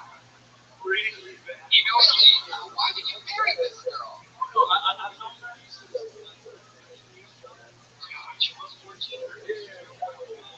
I tell you, the number one reason for a woman's pussy smelling really bad besides yeast infections is all cum that's already been in the vagina. No, really, like cum after like 6 hours, if it's still wet, it starts smelling like rotten eggs. Brian. I need to talk to her dad. Yeah. There you go. Al's got that awesome info. He's also hanging out with a guy in the corner who looks like Ari Shaffir every time. I know. Can we get fake Ari Shaffir to come up here real quick? Yeah, it's okay. Come on. It's okay. He's a local tattoo artist. Yeah. Also known as Modest Yaku, everybody. There he is. Right, when I saw him, I thought it was like, this is Ari Shaffir. Wearing makeup, so I don't realize that it's him. Cover camera shows us Ari Shaffir. No, he's bald, but he puts them together with a rubber band or something like that, so it works. Maybe this is society. How do you know this, Al? I mean, does it feel big or does it look big? What does it smell like? You know those RCA remote controls? Those 90s? Kind of like that. Okie dokie. Al, what do you do for work? Oh, How long you been on the stand-up? this is my first time ever. Wow, there it is. Where's your siren of Let's do this one. But yeah. But Jerry already see. Yeah, the goose is loose. Al, that's so fun. Have you wanted to do stand-up for a long time? And like, you only have 60 seconds. Or with the story. I'm gonna be honest. I started since I started the job. That's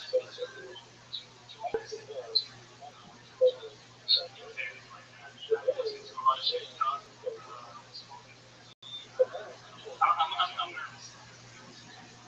But yeah, you guys do a great job. You're inspiring a lot of us who are achieving, so we're really appreciative. I love that. That's so cool. Al, what do you do for work?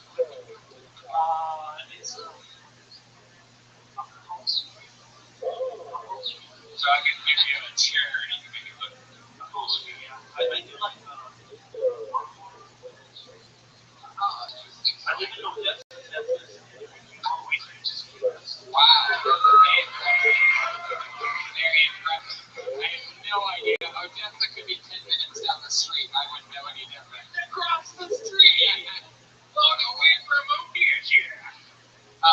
That's fun. So you reupholster cars. So basically, like when you accidentally shoot somebody in your car, you take it to somebody like you, get rid of all those blood things. Have you ever had some shady shit go down at work? This is great.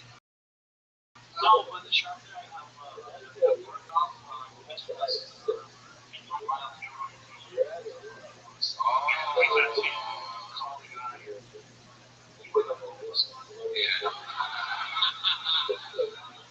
Well, actually, it was like been long because he was there. Yeah. Hey man, you had for your first time, you had one of the best sessions you possibly have. Your first time. Like really? I mean, I wouldn't have thought you had a pretty good first time. You stick to it if you want to do it. All original material, you know. He didn't have like the statue. You definitely don't record it like them. Ten of you that know that. Why does have long hair out here? If you know that everybody has long hair in the drum. We do things differently out here.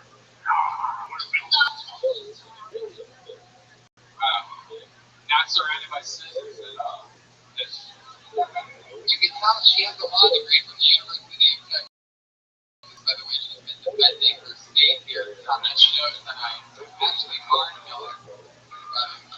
Really making sure we don't make fun of the place we are. Yeah. Because we don't do that everywhere else we go, including our home state of Ohio 2 weeks ago.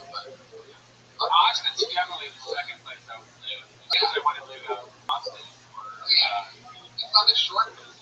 Nashville, Denver, Nashville. Fuck Nashville. Have you looked at the crime rate of Nashville? You keep saying that, Brian. No, it is one thing that you read.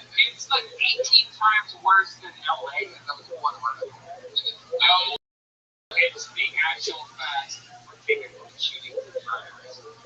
That's actually not true at all. You want to make a bet? Hundreds of lists that have a big bet. If you want to make a bet, I'll leave a bet. I mean, you'll find your one internet article that you read. No. You can look up any city is the most dangerous city. You'll find one sad blog about it. We've already done how to even save the energy and the momentum of the show right now. It's not really worth it. Keep right. So, Al Doggy style, what else is happening? What's up with your knee, by the way? I think what's up, my name is Aldo Garcia, but my Twitter handle is Al Doggy style. Twitter? You have to learn how to say these things.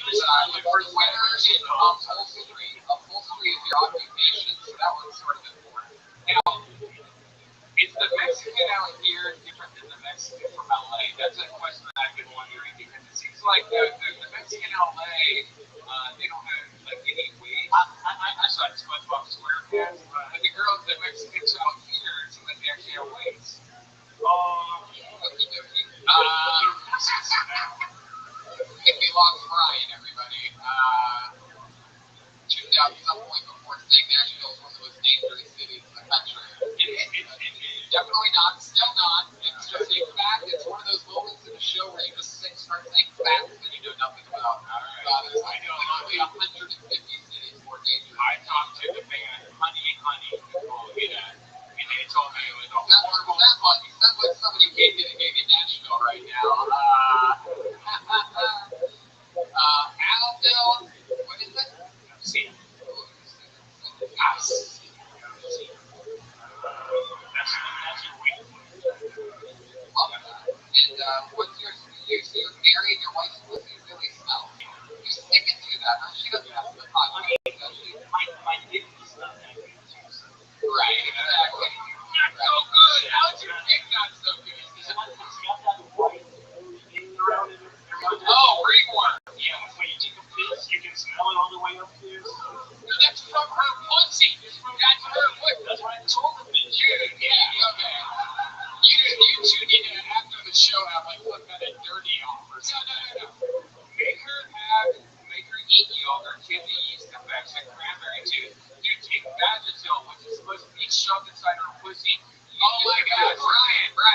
Use Vagisil to masturbate. No, use Vagisil to masturbate. It's a slower stroke. Stop having your wife sit on the tortillas. Aldo, so nice to meet you. Congrats, great first time. Aldo Garcia.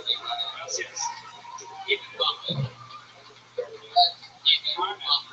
First time. That's a great first time. We're going to go extra fast to finish this up. Your hands go from Michael Vargas to everybody. There we go. Whoa!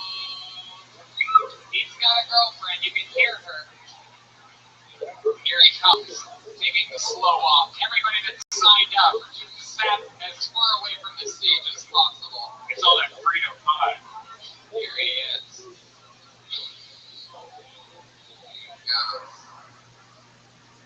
What's up? So, when you're a little kid and your parents aren't going to see the look for your Christmas presents, you go in your mom's sock drawer and find your school deck. And then on Christmas morning, you're super bummed out when you open up a Nintendo 64.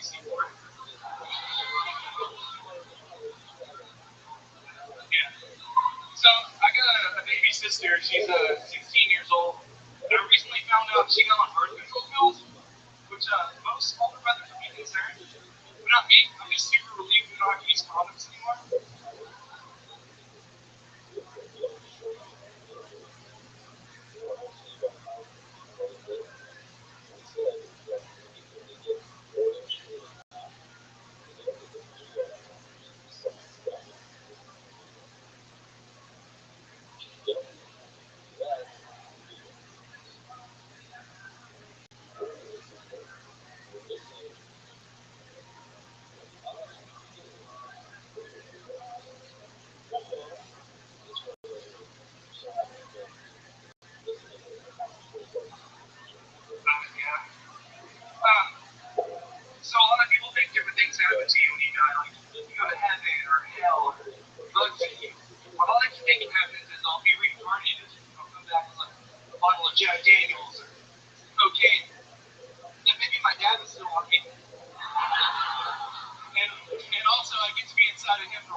Michael Vargas. Fuck yeah, you've been doing this a few years here in Austin, right? No, I'm East Texas. It's like the sixth time I've done this.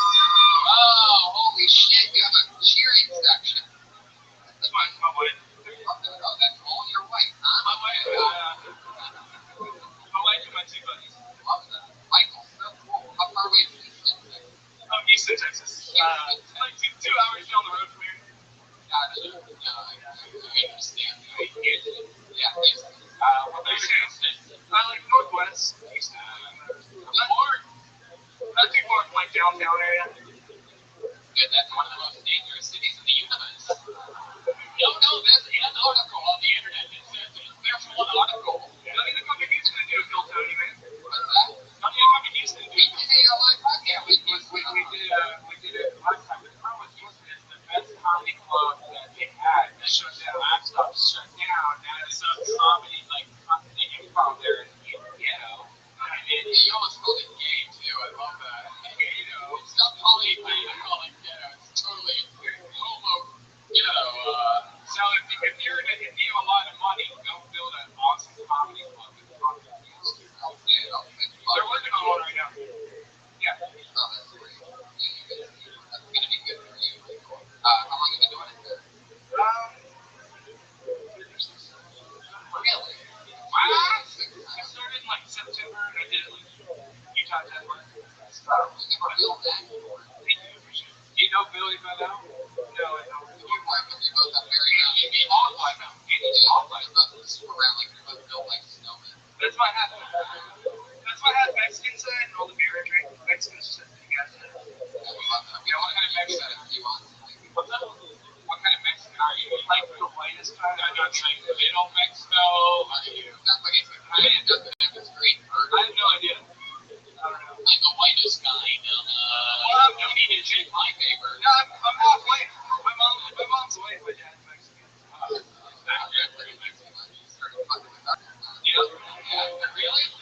Yeah, when she was 15. Oh, wow. Yeah, he must have gave her flowers. That's how it happened. She's a sweet lady. Your dad's like super Mexican, right? Yeah, he's super Mexican. Technically Mexican. What does he do for work? I don't know. I haven't seen him for 6 years. That last show. That's why you're funny. None of us really have dads in our lives. I'm sure Ty Wynn doesn't have a father either. In a good way, because he's so funny. Alright, all of a sudden you're just going to see a bullet go through the middle of my forehead, guys. Just know that it was Ty. Michael, we got to fly through this because we're getting towards the end of the show. We love you, Michael. Good job. Awesome. Thank you guys. I appreciate it. On Twitter, it's like MIKEYAZ. Well, then I'm going to need another bucket one super fast. Alright,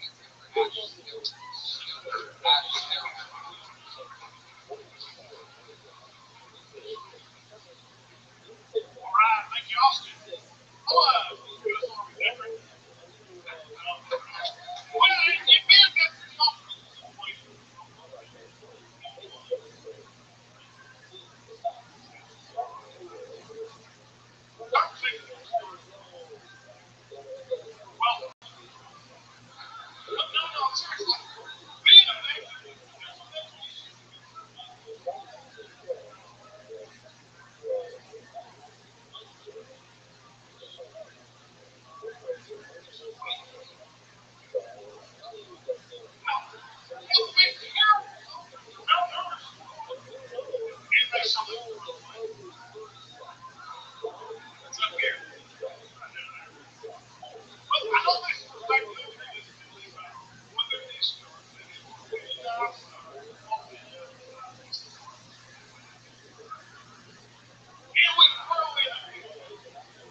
You really are an American hero. You drove 5 hours with the show. I mean, the whole army thing, you didn't even have to do that. You would have had my respect the same.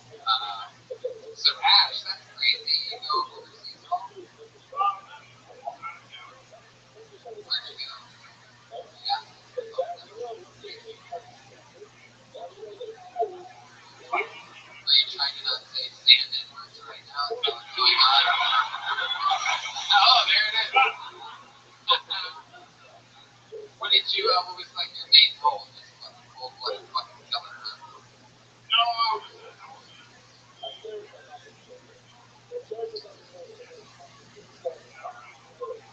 So just help with like Netflix passes. So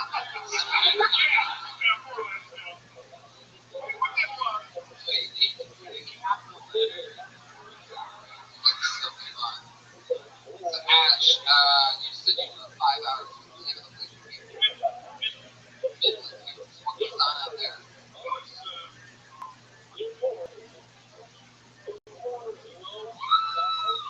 Wow. Wow, there's still a few old Bush fans here. Bush fan.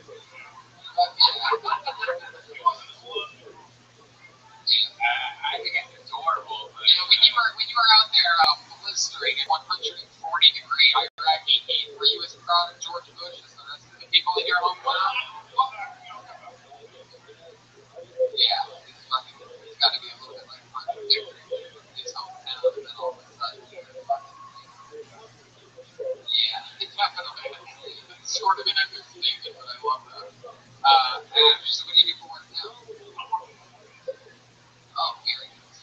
I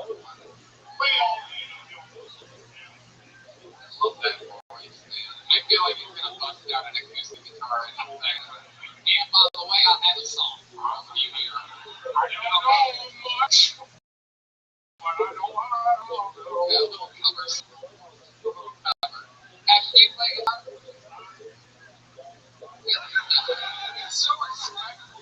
It's so respectful. I feel like you still have an acoustic guitar though, but when it just has a machine gun attached to the side, and you just turn it and fucking fire it off. Oh, here. Oh, you alright? These soldiers want to hear a little tune? Here, go sit around the fire here. Come on over. No, Habib, come on over. I want to play you a song, Habib. Come on. I want you to shimmy to the sounds of my music. Little gentlemanly song. Ash, we love you. We're in a hurry. Ash Stoker got up. We got up. One more. Here's good for Isaac Eubank, everybody. Here we go. We're almost there. And then the stand-up show. I'm mixed. My ex is white.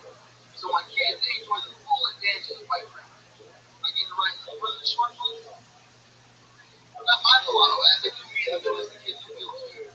Because I still see with the bullies like around my feet and I'm just smart. He's the reason why I always know the kids too.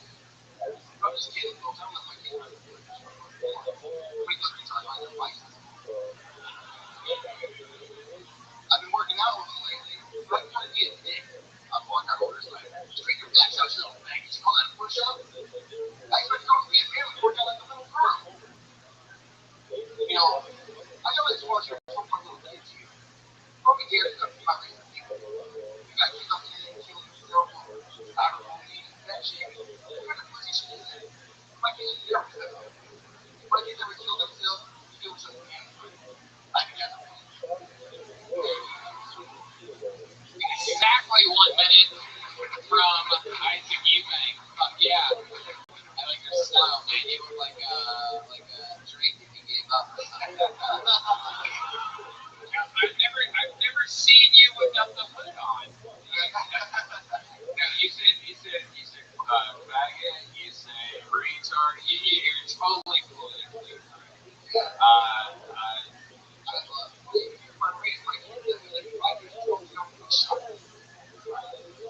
It's true. No, wow, they're gonna be all out bullies. You're right. Yeah, they're not gonna be shocked because the other kids will be shocked that your kid called like them faggots. I love that. How many kids do you have? Two boys. But what nationality are you? I said white, black.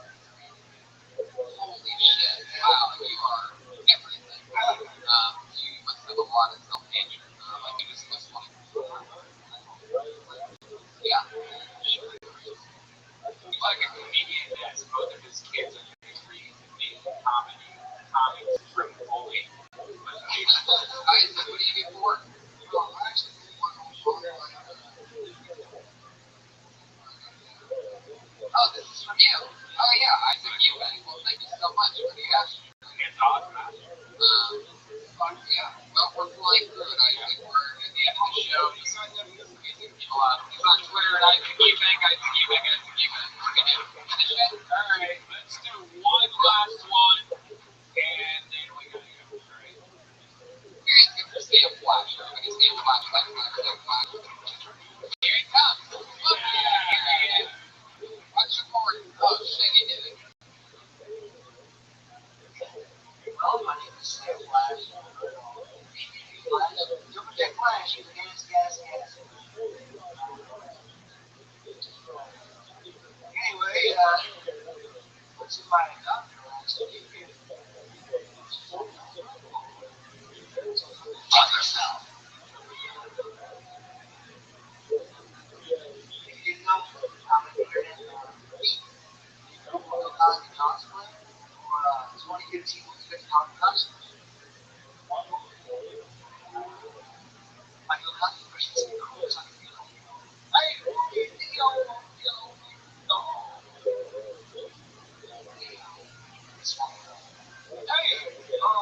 think it's what you want. I'm not going to take it to you later at all, whatever. I'm all in this trick. Keeps it around when you're married, of course. And when they go back, and some little dipsy, take them home, we're about to put buttons, stick it in their yellow, and be like, no. Fuck yeah, you were the funniest member of the Fugees. Stamp flash, everybody. There you go. We got a fly card. We got let's do one last one. We're gonna do one last one. This young lady has actually done the show before in Los Angeles. She was amazing. She killed it. She's gonna be the last comedian to go up tonight. She's our only female to go up tonight, giving a little power to the show, some quality. Put your hands together for the great Zara June, everybody. Here she is. That's it, Mike. Hey, everybody. How you doing? Looks like a box of chocolates, right? Yeah. Thoughtless generic gift that nobody really wants. But when you get it, you have to pretend you're grateful. It's cheap. You can get it anywhere. It's been goes on for a long time. I like a box of chocolates, all the twisted coconut. Dating's hard, right? Right, everybody? Chivalry's dead. I went out with this guy the other night. We went to this place. And all like, romance. Where are your manners? Ladies, you ever sex with a guy who just didn't know where to put his balls? Like, I have an anus. It's there. Ladies, you ever wrap your foot on a guy and he's like, oh my god, what? And you're like, I haven't quite get used to it. You know what I'm saying? Did it again, Zara June. Wow. Zara June. It's on Twitter and made Zara June. S-A-R-A. Zara, you did it again. We've had you on the show before. And great. It's only too easy. Great. Great. Small world. Yeah, small show. So, good news for you, Zara. You're going to open up the second show for us. Congratulations on that. And also doing a 5-minute spot on the stand-up show that immediately follows this show with a little break in between it for some establishment. Yeah, 10:30 is that show. So everybody on that. Oh yeah, anyway, and also doing 5 minutes. Shocker, spoiler. We all have to stay 5 more minutes. I win. Yeah. It's on Twitter at Cricket TV. It's going to be opening up the Death Squad show. Zara June with another 5 minutes coming up. Thank you so much. Zara, there she goes. She's on Twitter at Hey Zara June. Ladies and gentlemen, put your hands together for Ryan J. Emails, everybody. Tonight's drawing. This is the most amazing fucking part of the show. When we show you and we drew every single thing that happened in great detail. This print's going to be available for you guys to buy anytime you want after this at RyanJEmail.com. You have me, you have a chunky bear with a cowboy hat because we're in Texas. You have a baby Cupid floating in over a microphone. You have an Austin skyline. You have a very evil cat. Oh my god, that really looks like Ashley Martin. That's fucking crazy. And Brian Redman, all wearing stars and lone stars. on some Texas shit. Ryan I'll say it again. Live from Austin, Texas. We did it. Ashley Barnhill's on Twitter. Ashley_Barnhill. Ashley, anything else you want to promote coming up or anything like that? She's going to be at Caroline's with me in New York City. My first time headlining New York City. First weekend in February. And that's about it. Brian Redman. See you guys. Bye, everybody. Thank you. Good night.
Actually planning an acoustic Tony. That would have been interesting. It would have been. It seems like we have a hot crowd here. Like we had the kind of crowd that was stricken by tornadoes last night. Nice and quiet, very staring. Not really looking like they're really in the party mood exactly. Looking like they have a lot of shrapnel to pick up in the yards after this. Stuff like that. But I'm so glad you guys made it out. This episode is in memory and in respect of those who couldn't make it here tonight and died in the special Dallas episode. Okay, I don't know why that got a laugh. It's in memory of them, people. How dare you laugh at those poor souls? It's already creepy as fuck in this room. That's exactly how I like it, motherfuckers. You're gonna challenge me, I like it that way. We're gonna have fun. This is not streaming live right now due to, on top of all the other technical issues, your Wi-Fi sucks, Dallas. Wow, just when you couldn't come through anything else, just when you didn't have an electrical outlet that was grounded, you also don't have Wi-Fi. So you're gonna catch this episode once it's uploaded tonight. Yeah. Anyway, we are live to this live audience, that's for sure. That's all that really matters, right, guys? Because, back in the old days, podcasts were on vinyl records anyway, so here we are. This is going to be exciting. I'm excited. Are you guys excited? Alan, how much noise can you make at one time? It's like the most mellow Texas crowd I've ever seen in my entire life. You know how the show works. A ton of people signed up tonight. Sometimes it's some of the best local comedians in the world. Other times it's people trying stand-up time. Like anything can happen on this show. Last night in Austin, Texas, for example, there was a guitar player that started off the show. Just bombing horrendously. I mean, it took him like 3 minutes to even get on stage. Anything can happen at this show. And, so to go over that, and then we talk to everybody after they do 60 seconds, and to bring a little hometown vibe to the show, I decided why not bring on board one of the funniest Texas comedians that there is. I know this guy. I love this guy. He's originally from, wait for it, Dallas, Texas. And he is back to be a guest on this show. Huge Austin comic right now. The weekly show at the Austin Spider House Ballroom where we were last night, every first Monday of every month. Shit's golden. He's here right now. We're getting together for your very own Chris Tellis, everybody. Here he comes. Here he is. Chris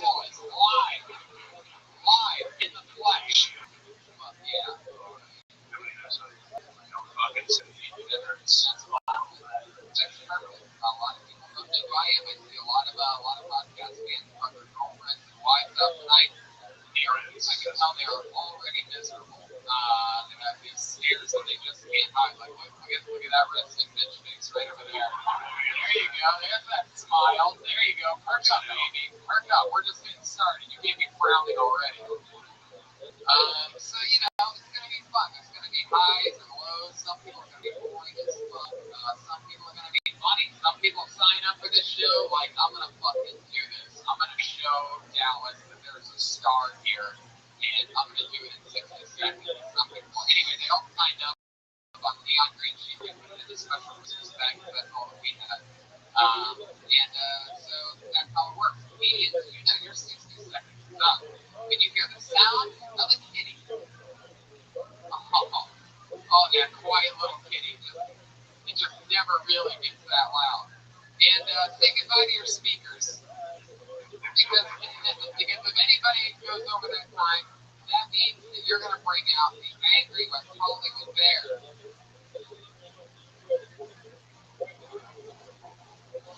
There you go. Okay. All right, we get it. There's gunshots there. I like the gun. There's definitely gunshots. Jesus, Texas. What if you shot the fucking bear? So, you know, it's going to be fun. It's going to be definitely, you know, you can always tell when there's technical issues before a show that it's going to be one of those fucking raw dog dirty shows where anything can happen. I feel like people are going to cry at some point during this tonight. And it's pain.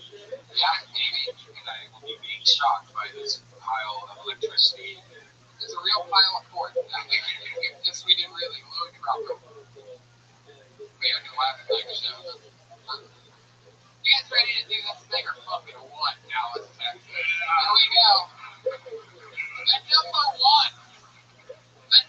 one live podcast in the world. We passed up Netflix movies just a few weeks ago. It's the number one undefeated live podcast in the world. And here we go. I'm going to pull a fucking name out of this bag right now. And then they're going to try their heart out to make you laugh. They're really, really going to try to make you laugh for 60 seconds. Anything can happen. Chris, are you ready? Red Man, you ready for this shit? Let's do it. Here, hand it over to your first comedian tonight. He goes by the name of LaRon Wright. Here we go.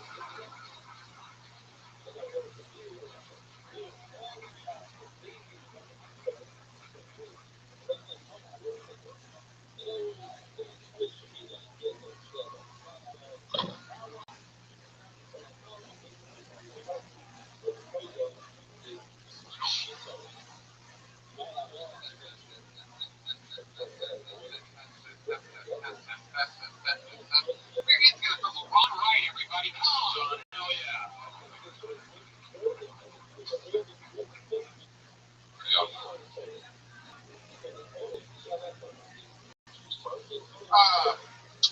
I've been watching the news a lot.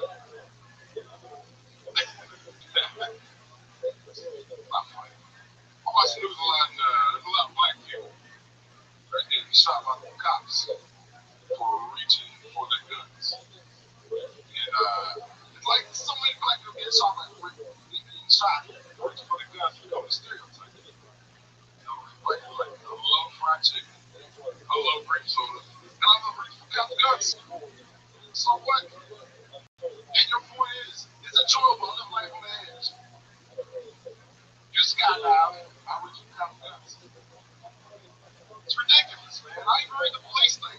The police thing was ridiculous. I read one cop killed a 12-year-old boy. And he said he thought the suspect was 18 years old, 185 pounds. Listen, we finished that. It's like a fishing store. You can't just get bigger and bigger every time you tell me. Yes. Going right, everybody. Bill. LaRon, that's so funny. How long have you been on stand-up? You gotta go into the mic.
That's right. Like rich white people are just like, I want to see if you can lift that couch, man. Come on. How high can you lift it? $100 says you can't lift it over your head. Talking about twos. That's so cool. So, yeah, you know, you're talking about black people reaching for guns. That is very topical. That is definitely happening. A lot of times it's not even true. It really is. I mean, wow, you would think that, like, you know, hey, there's not a lot of white people doing that. White people sort of know you don't really reach. Oh, there's one on its way right now.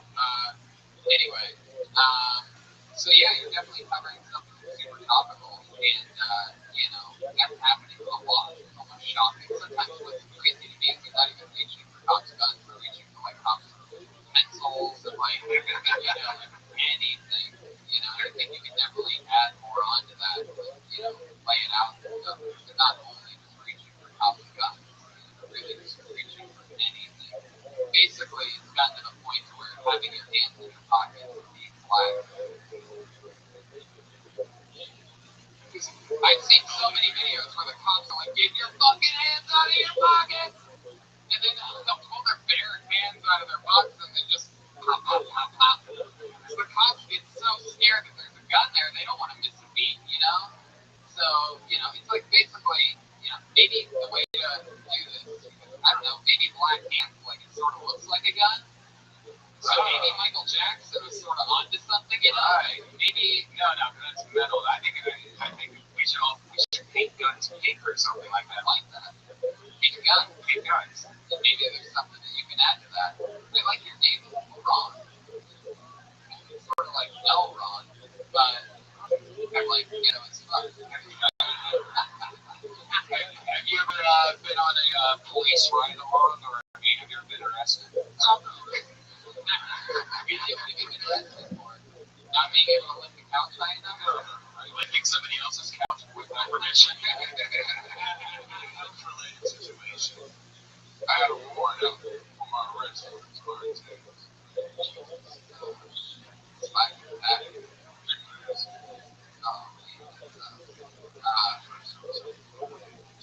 yeah, me too. But even then, like, I think there's a warrant out. That's what it's all about. Normally when a black guy's being arrested, tagging like spray paint or something like that, nobody wants to really do. Come on, people. That's so cool. And you're originally from Texas. Yeah, West Texas. Amarillo. Yeah. Wow. That's not even Amarillo. That's an actual Amarillo, the animal. That just obviously it's mating season over there. And you got her real riled up. I love that. Fuck yeah. Amarillo. What's Amarillo like? Oh man, it's most cows. You don't seem happy to be here. Maybe you should move. Like, have you ever thought about moving? You've been here since June. What's that like? What's your setup like? Yeah. Oh, you got the mom. Love that. She's charging you. Like that. Now, one of the best parts of stand up is being able to bring a girl back to your place. Back. And, Right when you get to the door, you get a shot of moms. yeah. You have to punch it out. So you have to put the tip in. Right. That won't wake mama. I mean, I don't know if you've seen a black penis before, Brian, but the tip is bigger than anything we can put together. And he's an oil driller. That's true. Did you just lay on the ground?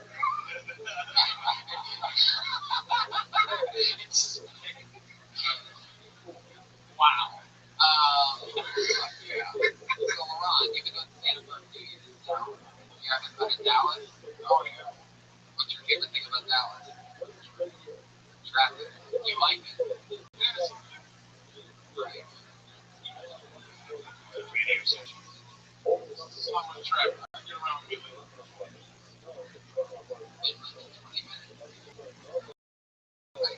That felt speaking for that everything. I have no idea where Midland is. That could be down the street. But I'll take it. Laurent, what's your biggest fear? Bears. Rush, you're on the wrong show right now, dude. Whoa. Go back. Settle down. Settle down, Bear. Have you ever seen a bear? No, I said it was not a show. Hiding behind the couch. Yeah.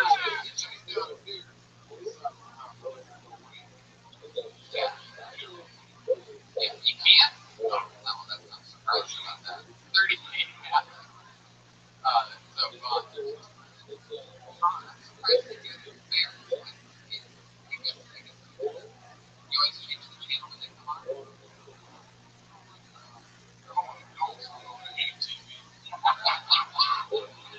Hell yeah. That's when you talk shit to the bear. That's hilarious. Yeah. What's your other material? How much material would you say you have? Like, what's the topics that you cover? So, Rough childhood?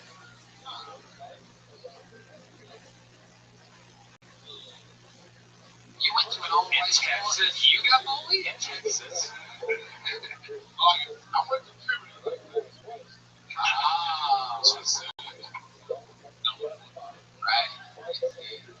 They were all like, hey, you're like a black guy. And then one of these were rap. They play basketball.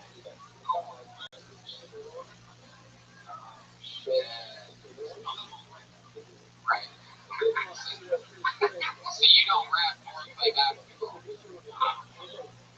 Love how you say that. Like, fuck no, man. Never in a million years.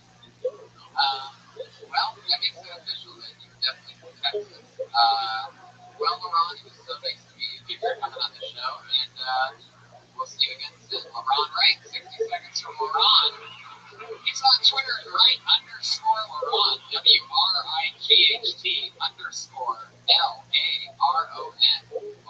Seems pretty funny. Yeah. And by the way, I guess we forgot to mention that a fun fact is that we're going to pick one of these comedians that you see do 60 seconds tonight to open the stand-up show and do a longer set to open that when we start that later on tonight. So that's exciting, right?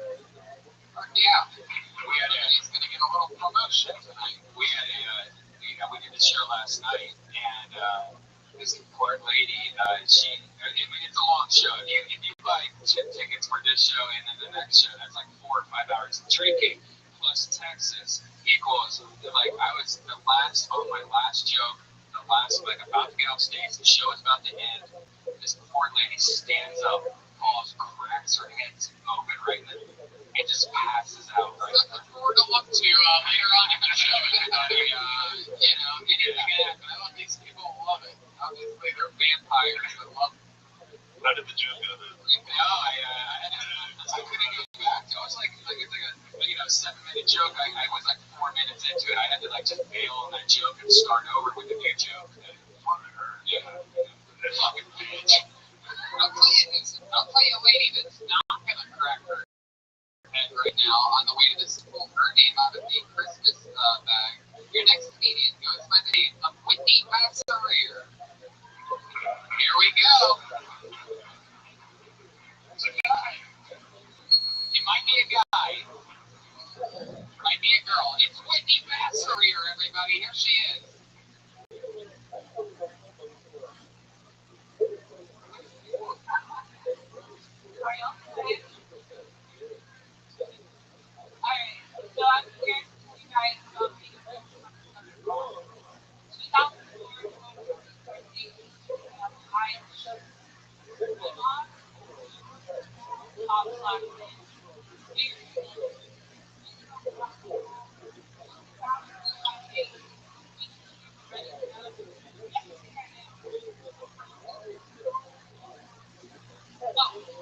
Rolling down the hill.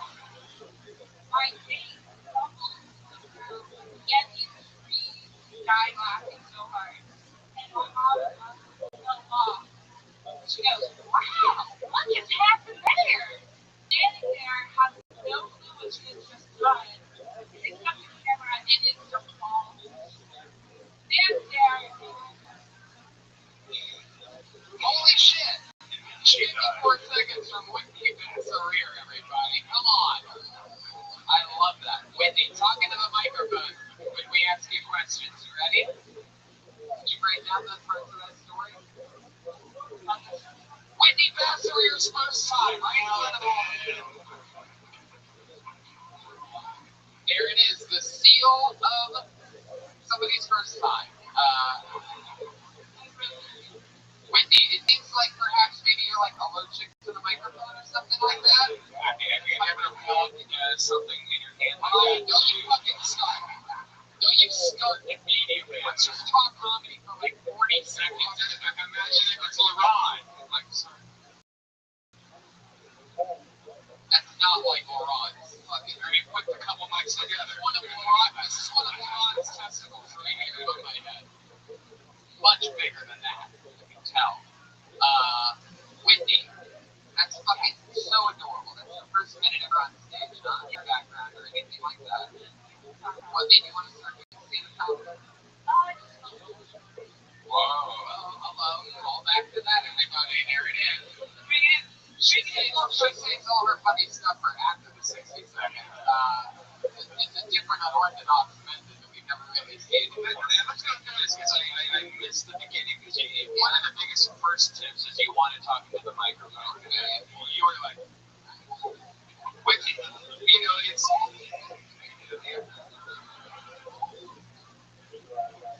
So I actually did not get any of what you said. Yeah, we have no idea what happened in that entire story, but it's great. And like you said, ballsy, you're plowing through it. My very first time on stage, I prepared for like 2 months. I knew I was starting in the comedy store, and I knew that I had a 3-minute set, which isn't that much longer than that. So I grabbed and got ready for 3 minutes for 2 months. When I made a debut, I wanted to fucking hit that landing, you know? And I went up there and I completely blanked out. 2 months of preparation, I could not remember what the fuck I wrote down. And I didn't have notes. I blankly just started riffing on how I totally forgot everything that I'd been preparing for 2 months for. And definitely blackout status. Your blackout status? Blackout right now. I said this right now. I said this says it here. The story makes any sense. First thing it says is do not talk in the microphone. And while Ron has used to Brian, let's get off Ron's dick for a second. I don't want to. Yes, I can. So you go through what you say. So you were a victim of a southern mom. Your mom stood up on a hill. She took pictures and she fell down the hill. You were dating a junkie. Rolled down, yeah. Very high. You were on a date that was very high. Stoned up high. Right. The marijuana smoke. Which I love, by the way. Look at that. It's all weird. Only in Texas is marijuana still even like the devil. It really is. Last night, for example, true story, we're in the Austin Spider House ballroom. I asked somebody there, I'm not going to know the guy's name, but anyway, before the show, I go, does anybody have any fucking pot around here? Like, we just got in town, get pot. And this guy, who had dreadlocks, by the way, come on now, goes, oh, I don't know what you're talking about. I'm in a work here, he just started walking away like, what the fuck? Yeah, anyway, he watched Kill Tony, he was working at the club, and then immediately after the show, before the stand-up show, he's like, yo, dude, that was amazing. He gave me pot, yeah. But it's like, he had to like make sure that I wasn't like the funniest undercover cop ever or something. He came out of his dreadlocks. Oh, he was like a Max dispenser. Shit. You know, when you asked him that time, they're not dreadlocks, but their dad was a long hair, slightly raised face, I guess. Whitney, something that people commonly think is you know, the safe route, the cool thing is to tell a story. Now, a lot of the people that have laughed at that story before probably know mom.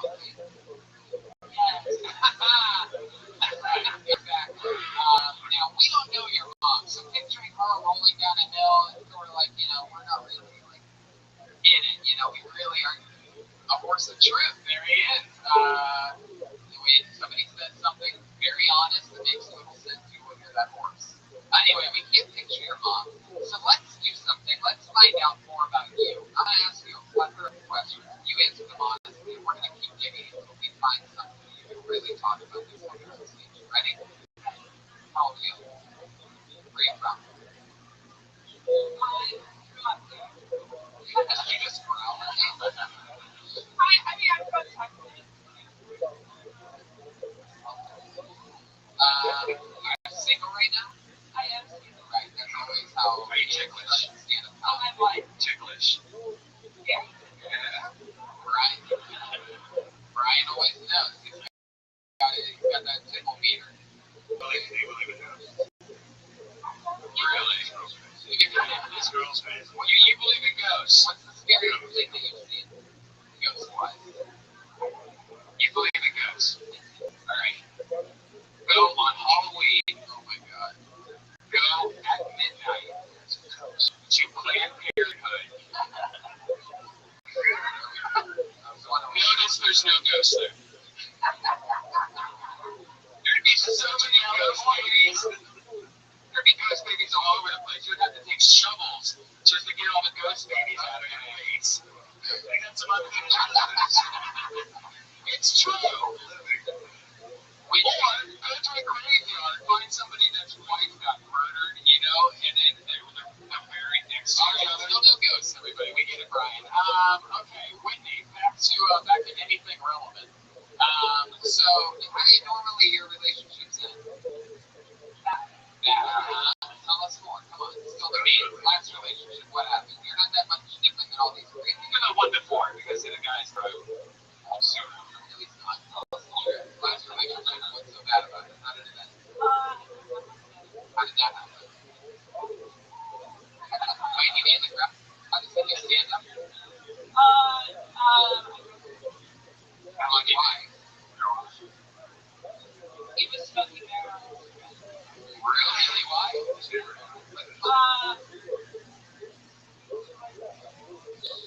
Oh, he was stage 5. Sure you are. You was like, yeah. So like, what was that? Like you couldn't do anything on your own? Yeah. It happens when you try to sexual tension on the stage. So a lot of sexual tension on the stage. That nervousness that you feel is excitement. It's adrenaline rush. What's the most exciting thing that you've done before this? Like skydiving or Oh really? For what? Why? Where'd you go? I went to Rollins. Yeah, where'd you go around the world? All through Asia, Middle East. Do you hook up with anybody when you were in the other side of the world? The Asian hunters? Yeah, no Asian countries, but yeah. Maybe Filipinos? Philadelphia? Did you live here now, or you met him in Philly? You traveled the world on a boat?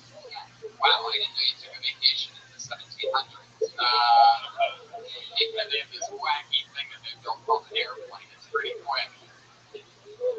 I love that. So you went to Rollins College. What do they specialize in? Is that here in Texas? Florida. Mr. Rogers. Really? Tiger Woods. Oh, Tiger Woods. Yeah. Lucky woman. Yeah. That Tiger Woods wasn't so lucky. So you don't like clingy guys. So I feel like I'm pretty clingy. Like, what's clingy to you? Like, you want to go? Why do you want to go? No, you still go. How dare you go? I've never seen boobs go through a sweater before. You're not even, you can't even feel that you're sweating. It's all in your head and all over your body. Do you think it's going to, do you think you're going to try this again or no? Why? Why is it hard? Why? Tell us why. Oh my God. I'm rolling down the car. I will keep you here this entire fucking show. you don't start answering these goddamn questions with me. Nobody that's listening to this podcast cares how much fucking sweat's coming out of your body. They cannot hear your sweat. It means less than nothing to them. Whitney, what do you do for work? I am a fashion stylist. Love that. Yeah, there you go. Perfect. What are you styling? What's your any big designs coming out or anything like that? So, like, looking at Tony, he's definitely dressed way better than my Target fashion. Yeah, he dresses better than most gay guys I know. That's true. What would you recommend for Tony, though? Like, do you like his fashion, or do you don't like his shoes? I can tell. You don't like honesty.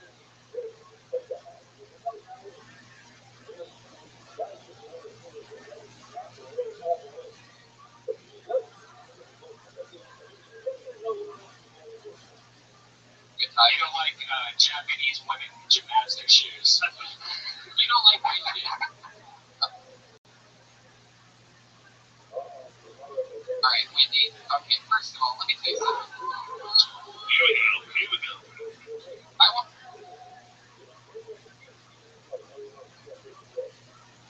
wasn't gonna say anything. It's raining outside. You alright, so you're a fashion designer. How's that going in Texas? Like, it sort of seems like everybody's in LL Bean and Death Squad t-shirts. So, I don't know, like, is it really, you need a Longhorn shirt, you need a Guadalupe hat, keep your hands off my gun. Get to a new t-shirt that I wear. You're getting more and more quiet.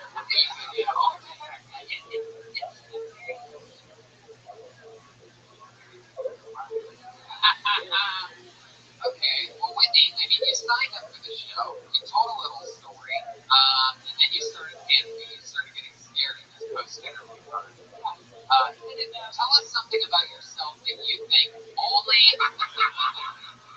Tell us something about yourself that you think totally makes you different than other people. Like, tell us something fun. Like, what's a hobby or something that you do, or something that's different. You know what I mean? That's what stand-up comedians talk about. Sort of like, like for example. What? Say that again? Oh, you're fluent in Spanish. Mandarin? Jeez, that was a very Fargo voice of you. Speak a little bit of Mandarin. So, your first answer, what sets you apart from anybody else, is that you speak Spanish. Sorry to break the news to you, Wendy, but there's a lot of Mexicans out there who speak Spanish. Wendy, I feel like you hate me right now. Like, you signed up for this, I pull your name out, and you're mad at me all of a sudden. Wendy, do you want to do the kissing challenge and send anything out? It's not a new thing. All it does is, like, you have to kiss me and you get off stage immediately. Like, it breaks all the rules. Alright. I have a question for you. Looks like somebody's been smoking too many of those marijuana. Whitney's not into that. You have your choice. You can either get high or get down. What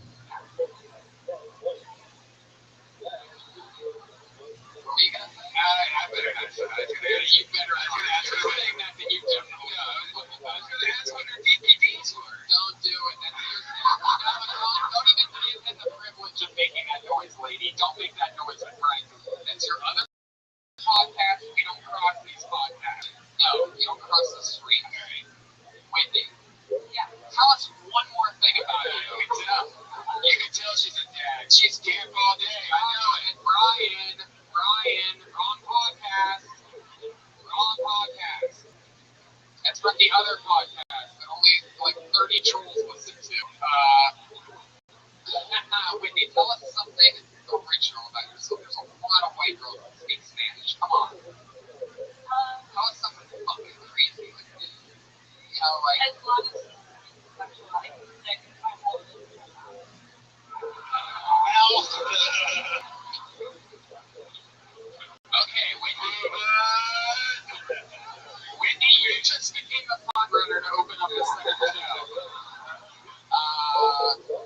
to see it.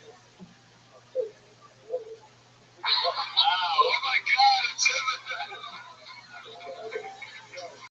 We need that surreal, ladies and gentlemen. You did. God. Whitney Vassariel. There she goes. There she goes. That's awesome. She Purell that microphone real quick. No way. Keep it dirty. Whitney Vassariel. I love it. As long as you guys don't make it sexual. I do something that's only sexual. As long as you guys don't make it sexual, I can stick Ron's dick in my asshole. I like that girl. Yeah, she's super cool, super likable. I'm very disappointed to hear that that's her only time that she's ever going to try it. I know. Just love it. People don't say that. Okay, you guys ready for more or what? I told you anything can happen. We just had somebody stick their fist in their fucking mouth. Clear your hands together for your next comedian, Michael Malon.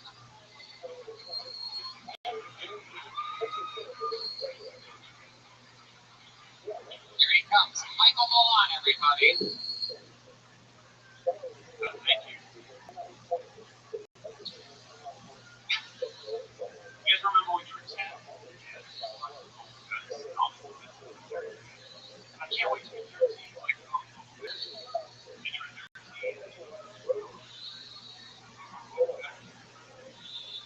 I haven't always been a comedian. For a while, I was a construction. Forever. Yes. I'm not actually gay. I remember I was calling a stylist. Right. Cut here for left.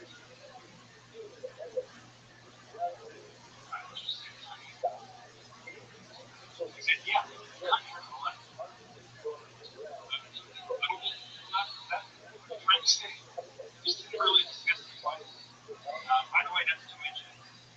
It is, right?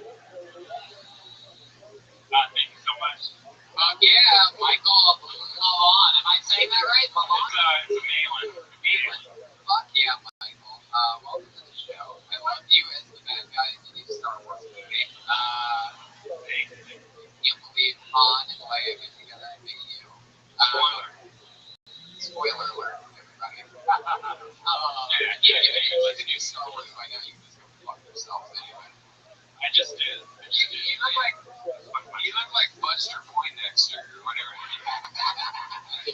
I mean, do you tie like mistletoe to the top area, the top of your hair? Yeah, and like it's a yourself or something. Yeah, what is it? That looks like Whitney Vassarier's bush. Yeah.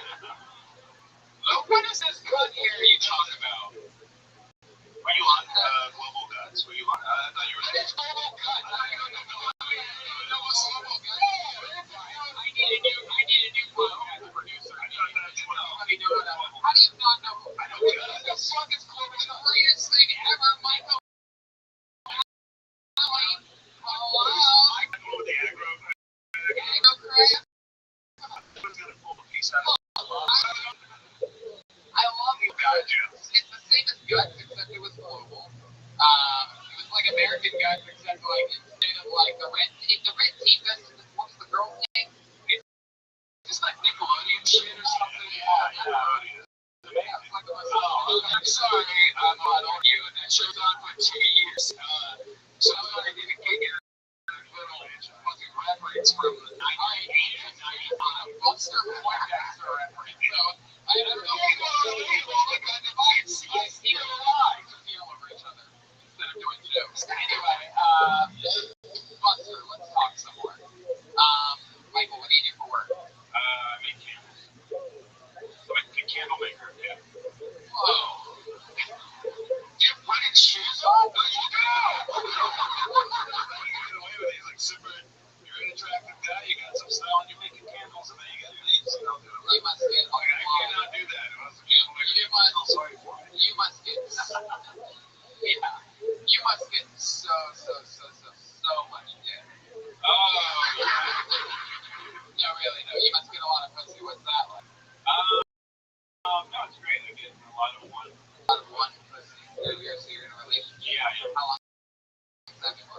5 years. 3 months. 3 months.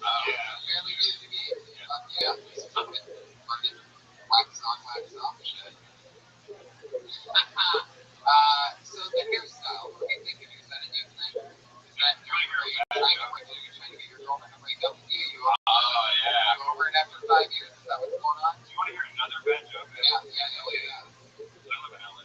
Do you really? What are you doing here? I'm visiting. Your wife ever we see you at a comedy store? I do. I go every week. But I go camp. I'm making candles like camp right now. I go and watch. Last week, but Yeah, it was great. You're making candles in the back of the room during the show or something? You say that when you can't possibly sign up for the show. I just get off late. For making candles. Yeah. So do you work for another company? I do. I'm not an independent candle maker. That's not. Hey, I don't know the candle game that well, Right, but here's the bad joke.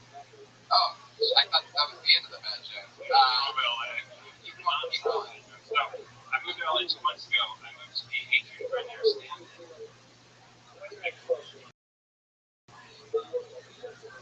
Oh, it's just sad reality. We went to Adrian, alright, I guess we're talking to Brian that doesn't know anything. That's this guy. It's the main actor from the hit show and movie Entourage, right? It was 7 seasons long on HBO, and again, much like Nickelodeon, I guess you don't have that. Now, when you're the real Entourage, you don't really watch bullshit shows about. It was like Brian's in a real Entourage, guys. Fucking super turtle over here. Yeah, turtle reference was right around the corner.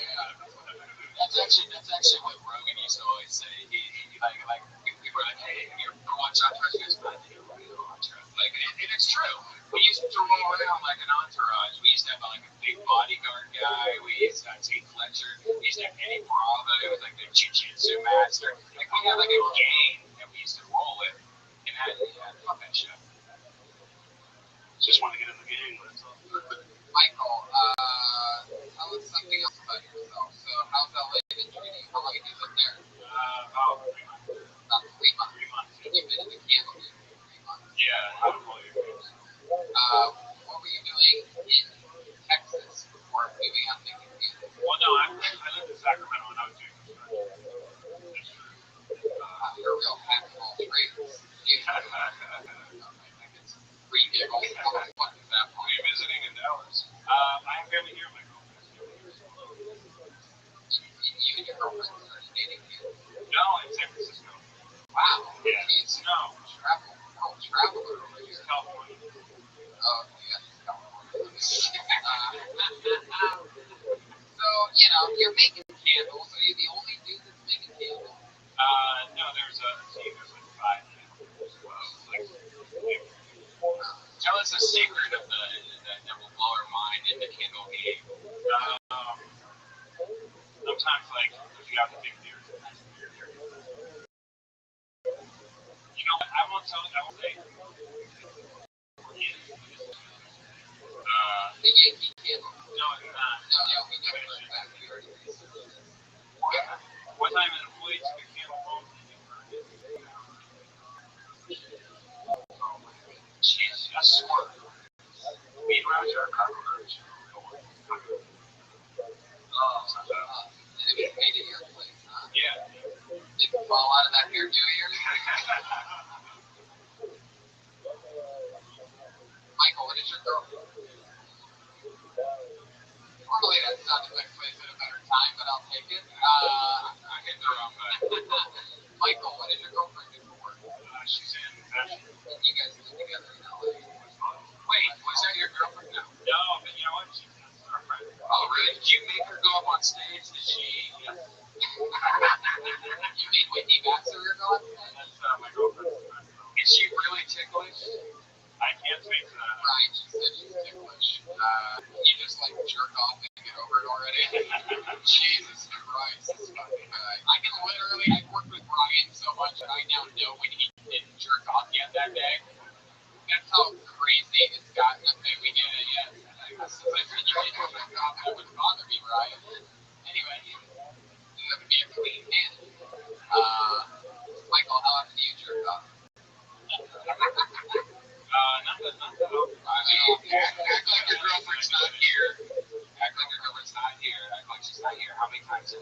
Oh, like 2, 3. No. How many dibs per day do you have? Yeah. No. 2 is a lot. Why? This guy is Adrian. I love it.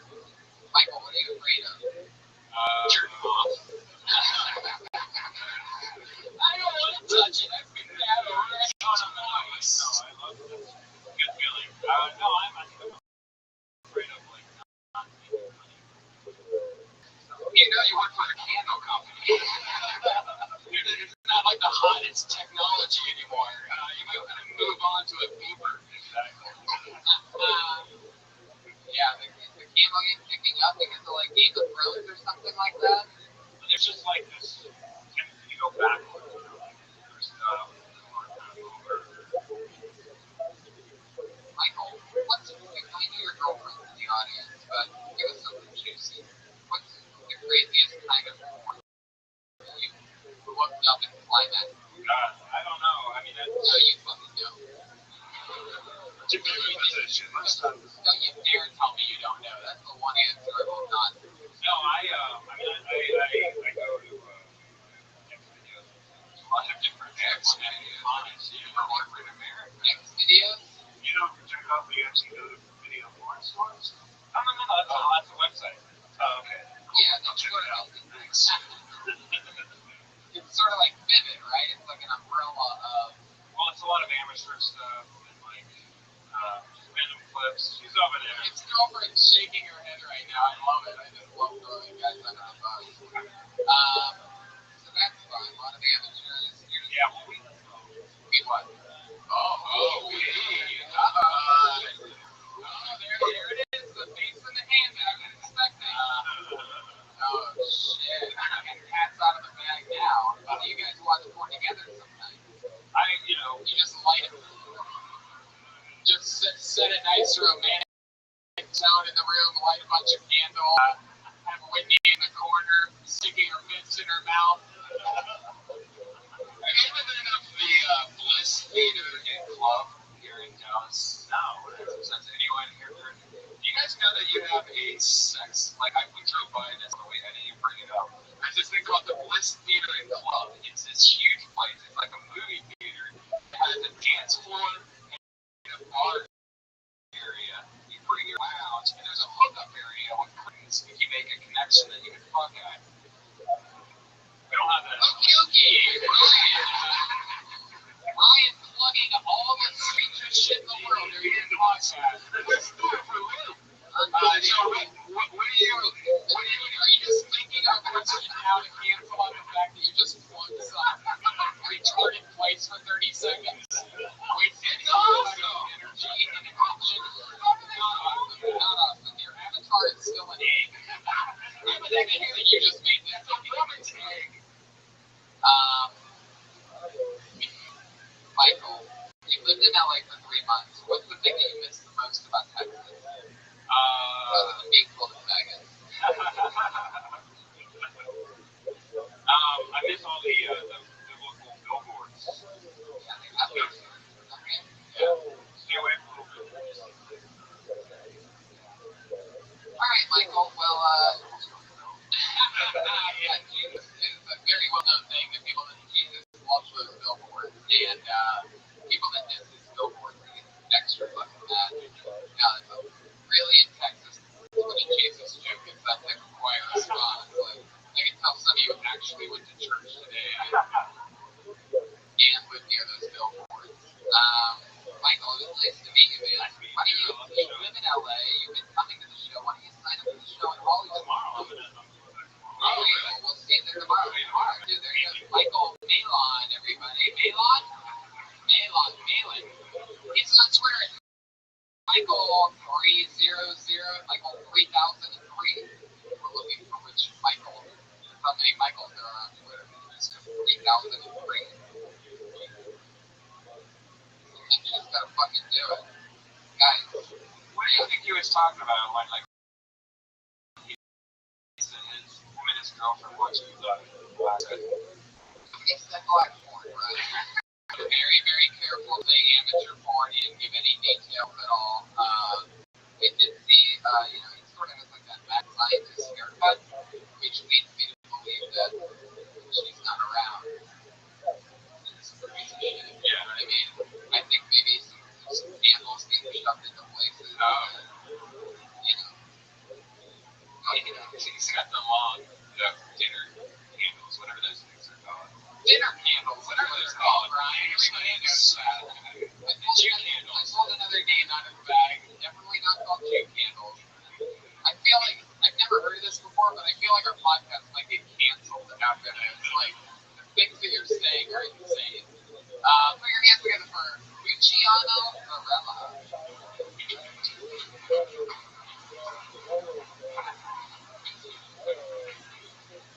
So guys, know if you have kids. Anyone have kids? Yeah. Sure, guys, I'm a 30-year-old Latino male with no kids. I have a question for you guys. What's the deal with little boys peeing with their pants and underwear always? Like, I get that at home when they puppy.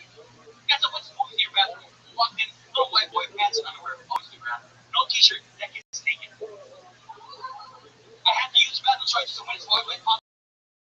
Start peeing. All of a sudden, I feel a presence. I look down. That little boy holding his clothes. He's like, hey, Mr. Hey, put my clothes back on. I'm like, just did some nonsense. He's a little white boy, a big ass Mexican. Like, is this a hair spray? Because I'm not Jerry. No. And that was my spray for his nose. So, you guys might as well shout out my time. Thank you so much. Fuck yeah, there it is. 48 seconds. Luciano Varela. Fuck yeah, that really happened, didn't it? It did. I can feel it. I can feel the strength. Yeah, I don't know what actually happened. Yeah, actually, I panicked. And I turned while still peeing. And I peed on his face. No, that did not happen. If that happened, he would say that on stage. Because that's you didn't really pee on. No, I just kind of like looked at him like it's not a kid. And it just kind of looked all cute. Yeah. But back to what did he walk out with his underwear still around his leg? Yeah, no. He put his funny stuff.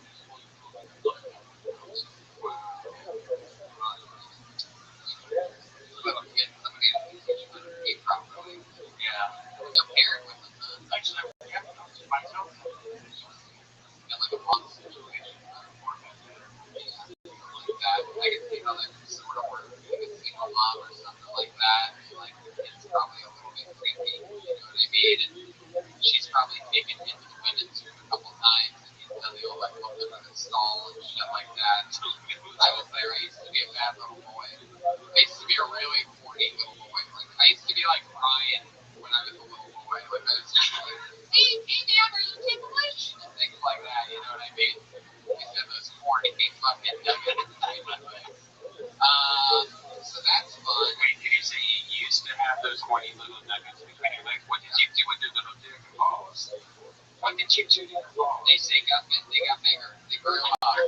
Everything, you know, they grew up as a human being, and man, they didn't just say, It's sexual. Be immature, as big as every. I mean, how sexual were you like? No, I was like hanging out with your uncle a little bit, and clearly into the microphone that I would you know, would ask girls questions like look under the stall door. My main thing was like looking under the stall door when a girl was peeing. Did you ever like when your hot cousin came over and I took to the bathroom, then you ran into the bathroom and smelled the toilet seat afterwards? No, I didn't do that. No. All right, Luciano Varela. Cool name. Texas.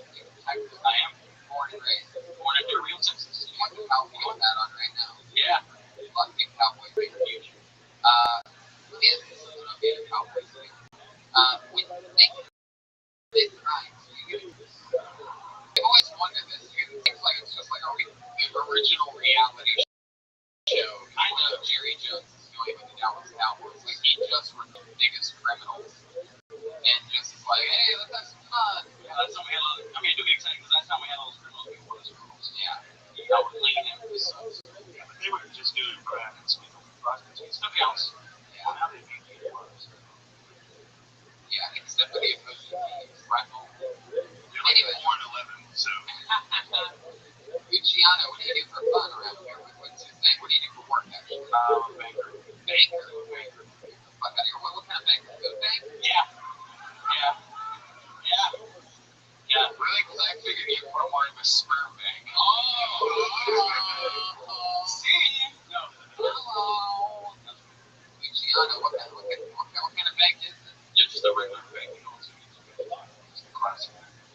classic thing. Classic thing.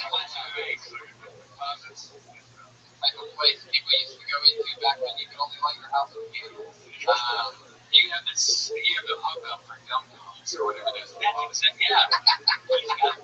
That guy has a second chance. You do have a bucket of dumb dogs there, right? Yeah, we do. And has any David Bowie ever tried to grab any dumb dogs? And you went to buckets in your pants. Where were you when you saw this little boy with his underwear? It's a movie theater, like we're just on the other side. The movie you were going to see? It was like, geez, oh my God.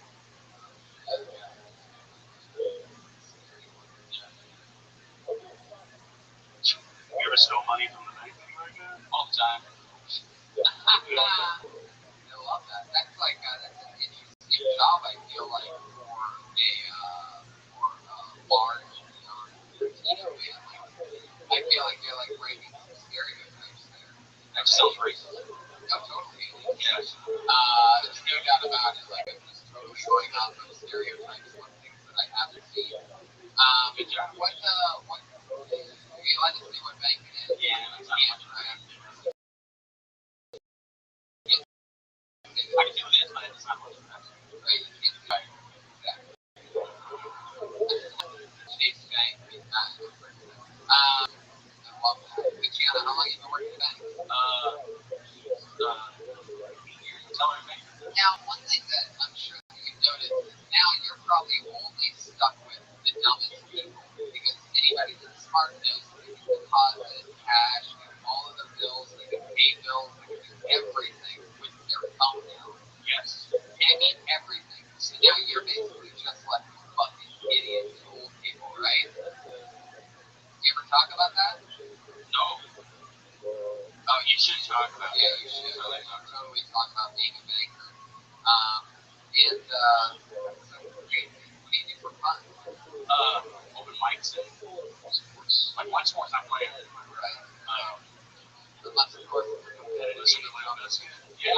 Biscuit's awesome. I'm doing biscuits time. I got a pretty good break stuff on from this guy. Yeah. I get other area. I can talk about it. Oh, shit. I get after the show. Gianno, what else about you? You single? No, I'm girlfriend. Yeah, we've been dating 3 years. Really? What does she do? She works for the Whoa. and when you go, and then we get to 15 to 20, she calculates what that is. So, yeah. Whoa. I know, I didn't know that. Oh, yeah, someone's working on you. See, Government. see. So fun. And you're born and raised in Dallas? No, born in Del Rio, Texas. You want to know? That's Oh, right. I know they don't. It's the armpit of Texas. A room full of Texans has no idea where Del Rio, Texas. It's the armpit. Not because it sucks. It just where the state curves down. It's right there. Like, if there was an armpit of Texas, it'd be right there. Gotta say, helps for Del Rio. Del Rio. I get, okay, The river. Luciano, his girlfriend for years. Yeah. She works for the federal government. Yeah. What did she say about the Louisiana economy? She supported it. At first she wasn't, but then I just told her how important it is to me. And she's too. She understands. So, Right. First, girls are always like, stay home with me. I want to watch Netflix and not do anything. yes. I work 9 to 5. Oh, it's not easy being a woman. Well, yeah. Right. Anyway, that's just some of my own pent-up aggression. Don't know where it comes from. No big deal. So that's cool. Luciano, craziest type of porn that you fly next to. I was thinking about that for lessons.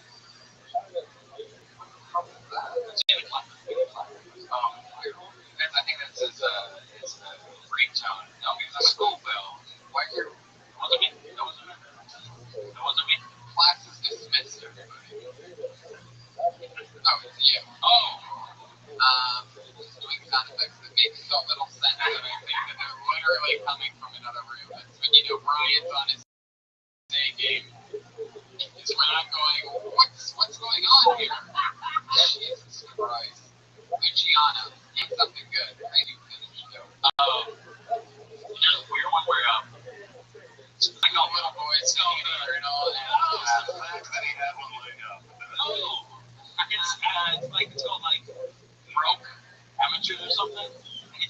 doing it for money, but they're always doing it for money. So I find that really strange. Can I tell you something? What? Out of all the porn explanations that I've heard on this show, it's one of my favorite questions to ask. You actually have matched one of my favorite porns that I Fucking yeah. Fuck yeah. Do all bankers?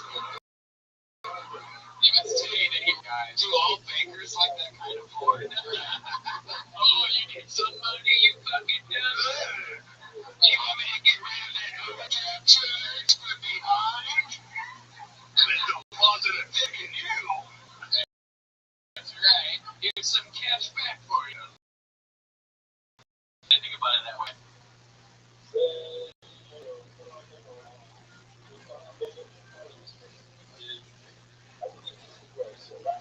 I know exactly what you're talking about. There's something fun, and it also goes with those like audition ones. There's something about the desperation of the porn star that makes it so much fucking hotter. You know, everybody wants a nice, wholesome, like wife or long-term girlfriend, but when you're going for porn, you want just a fucking film.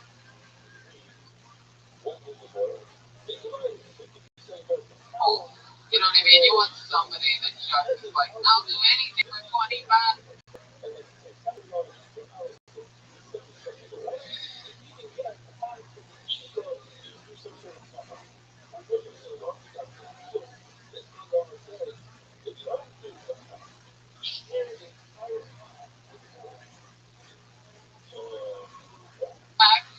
Like it's just the hottest fucking thing. I don't think it works the same like for girls. Like I'd imagine that it's the opposite. Like they just figure themselves the guys like making it rain on the internet. You know what I mean? Like, oh yeah, all over me. But like for me, I just love those fucking like there's this one that I'm sure you seriously listen to me. There's one where they have first of all there's two. I'll tell you this one. We all know about the audition one, and that one's cool and all. But let me tell you about my real favorite one. I'm just gonna spill it. I've asked this question to like 100 people, but I've never answered it. Here's mine, and it is there's a thing called it's not the cash cab, but it's like the bus. No, not taxi cab confessions. It's come on, you bang bus. No, it's a bang bus. It's not bang bus. Bang bus is stupid. It's not fucking taxi. It is British, yeah. It's always a British guy. Yeah. It's a fake taxi. Okay. So it's everybody's face. What's trying to figure that out? Look at the man, right? It's a man. No, what are you doing? Just focus on the fucking stick on the movie. Right, that's what's happening. I make myself for the podcast listeners to hear what I'm sitting like right now. So what happens on Fake Taxi is this guy, a British guy, giving girls who are legally porn stars, by the way. Like that's the one part that's totally not believable that they don't like try to sell it on. They always get in the car wearing like high heels and have the dress. And it's like, oh, wonder what's gonna happen here. But anyway, and at some point they fake it, and he ends up going, look, I could take you to your destination, or of course, I could just take you right over here in these woods and fuck you. And they're always like, what? Why would you do that? I don't know about that. And he's like, well, what if I gave you 200 pounds? Like British and shit. and because of his English, and he said, I'll give you 200 pounds. He would just give you Luciano Varela here. Anyway, and they just fucking, and they do it, they go for that shit, and there's something so hot about a chick that like can't even get a ride home. It's just fucking, I just love it. So, Luciano, what's yours? Fucking weird, dude. I love that. What's the name of that brand? What are the keywords? Wells Fargo? Yeah. Hashtag. You like make fun of other banks. You're like, hey, Wells Fargo, what's up, you gay horses? You know what I mean? Like stuff like that. Which one the other guy? Fucking roast other banks and shit. Okay, we found the Wells Fargo. Alright, let's keep flying through these people. Luciano, so good to meet you. There you go. Canadian Luciano. We're getting through it. We're getting through it. You're surprised that I like fat people. It's just weird. You like porn where you're these sad women that need help. What's always taking advantage of them? Oh yeah, I like strong, powerful women porn. You don't. You like that's how you like your girlfriends, Brian. It's not even like you're on a whole nother level. Like if a chick doesn't have a yeast infection, it's like she's like not your type. You like those fucking dirt balls.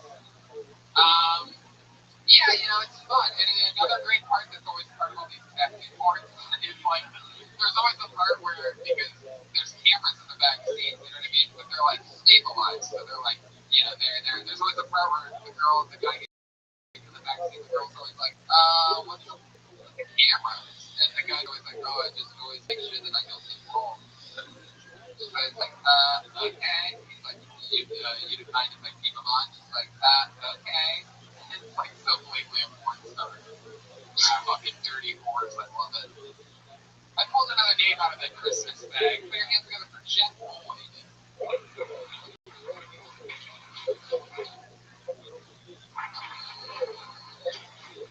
Here he comes.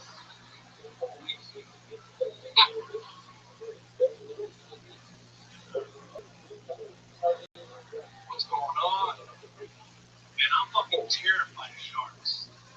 Worst fear in this world. And my buddies, they like to bust my fucking balls.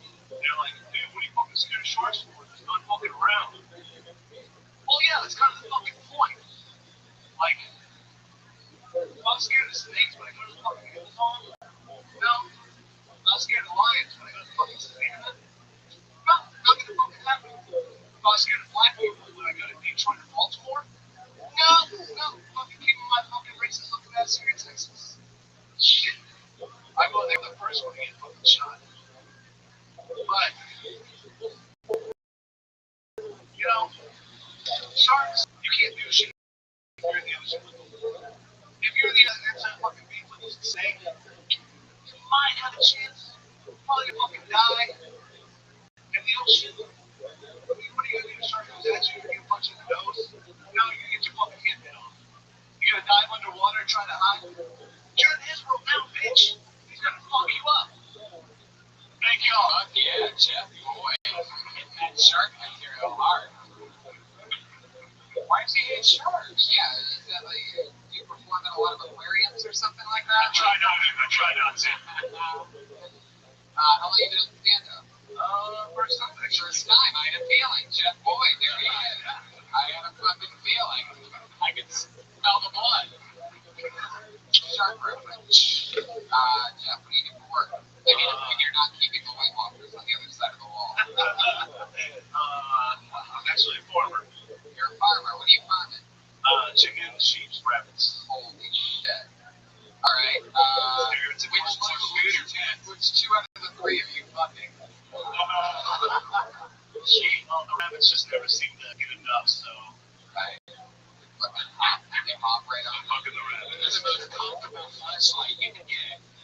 Sheep aren't bad either. And it actually isn't sheep like the third closest vagina, and then it's a goat and then dolphin. And dolphin, yeah. I don't know. It's another one. That's your territory, Brian. I've never done shrooms in fucking the sheep though, so. You've never done shrooms, but you did do what I was saying. I've never done shrooms in fucking sheep. Yeah. Have you just found some of them. That's cool. Right. So yeah, you've been a farmer your whole life. It's about 3 years now. Oh, okay. What were you doing before that? Before that, I was actually working in oil, so I understand what he's going through. Hashtag all lives matter. Oh, powerful. Hashtag all lives matter. Somehow I feel like that might be the most racist thing I've ever heard. I feel like anytime you compliment or relate to a black person, I feel like you say that. We have your girlfriend on line one.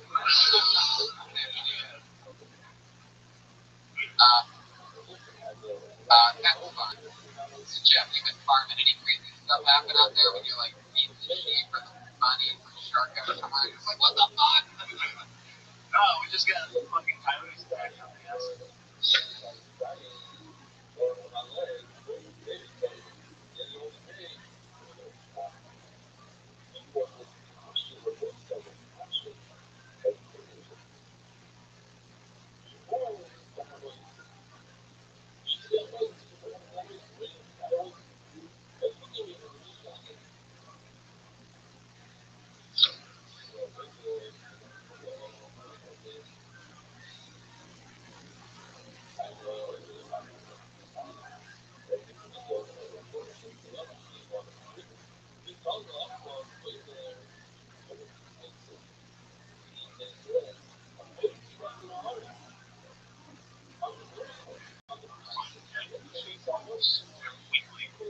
Right, the sheep just fucking torn out from the asshole out, and you got those fucking coyotes, boss. Those fucking coyotes have been fucking our sheep to death. Boss was like, oh yeah, it sounds about right to me, bitch. Boss, The coyotes are just you and your buddies, Pedro and Carlos.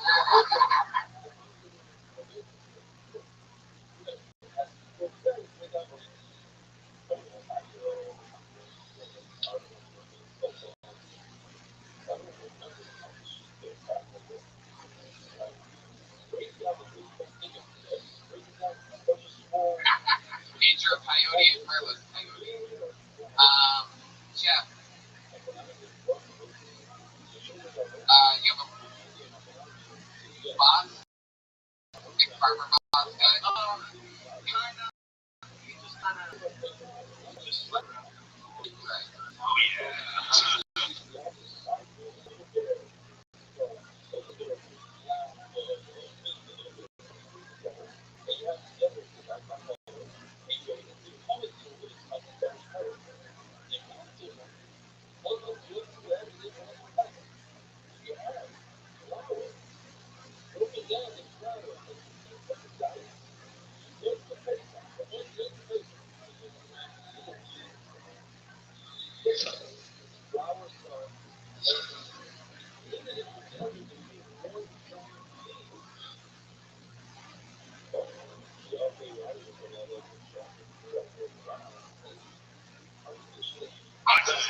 Yeah. Any way that you say it, it sounds like we'll be moving more and more to your fucking shapes. Now, did you always have that love-shaped head beard? Did that start about... or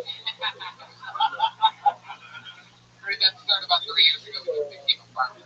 No, sort of when I got in the Army. Oh, you're a hero. Congratulations. Fuck yeah, Jeff Boyd.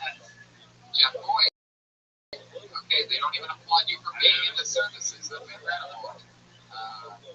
That's fun. So, stand-up is something you've always wanted to do. And you're out there looking farmland and you're writing about what you do. Sharks. Performance with a sheep, you know. Sheep are like, I know I need those sharks too. Good one, Jeff. Do that on Killzone. Not bad, not bad.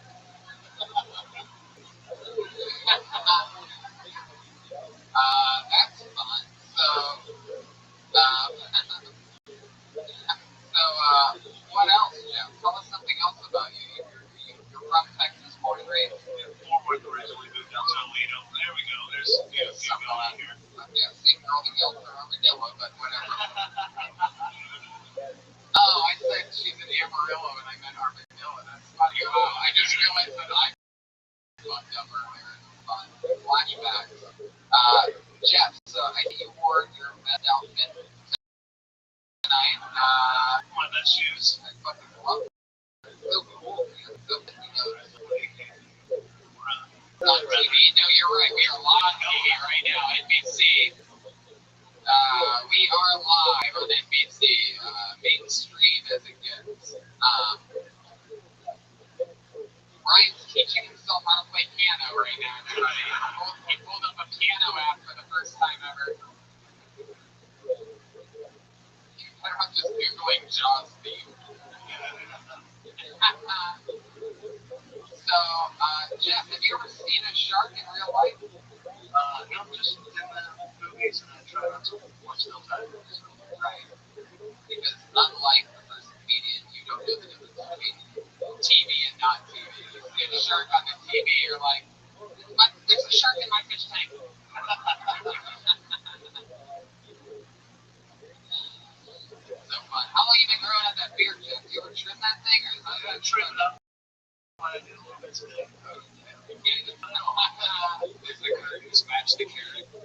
Absolutely.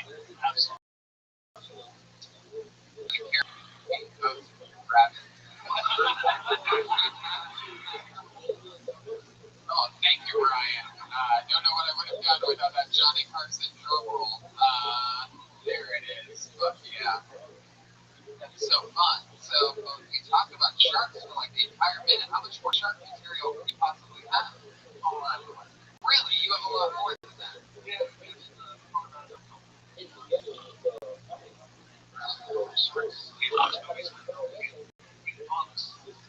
Like, how much money are you bucks? I can't watch shark movies and also, man, just I can't read books, you know? That's what the end of my set. Whether there's a shark in them or not, I just can't read all, none at all. Books. You know, like my new favorite stand-up video. Yeah, exactly. You know, sometimes it's just reading a book. You're a couple 100 pages in and out of nowhere there's just a fucking shark! Oh my god, no shark, no! My two biggest fears are surviving. Yeah, who gets scared by a book? What are you never ending story? All of a sudden he's just eating his apple on the blanket like, oh my god! Too careful with those sharks, man.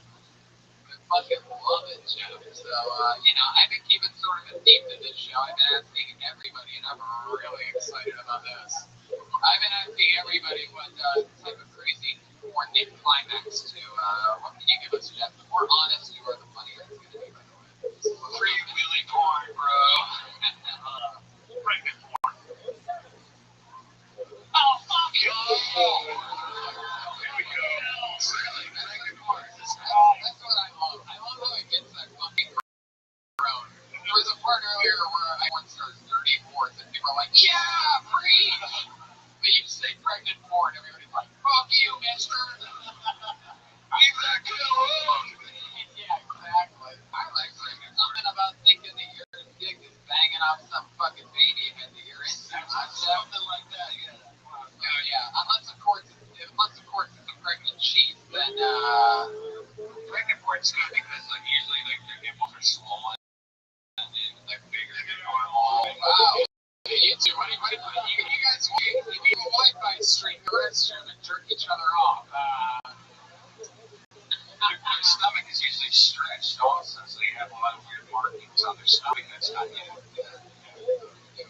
I love that. Jeff, so pregnant porn. You ever been caught? You been caught looking porn? You've been caught looking at like I once was. Another thing that's live exclusive is I was once caught by my mom jerking off. Like I wasn't actually in the motion because sometimes she would just walk into my room when I was growing up, which was weird. So I would always stand in a certain area of my bedroom that had like a dresser and a TV, and I would basically just like jerk.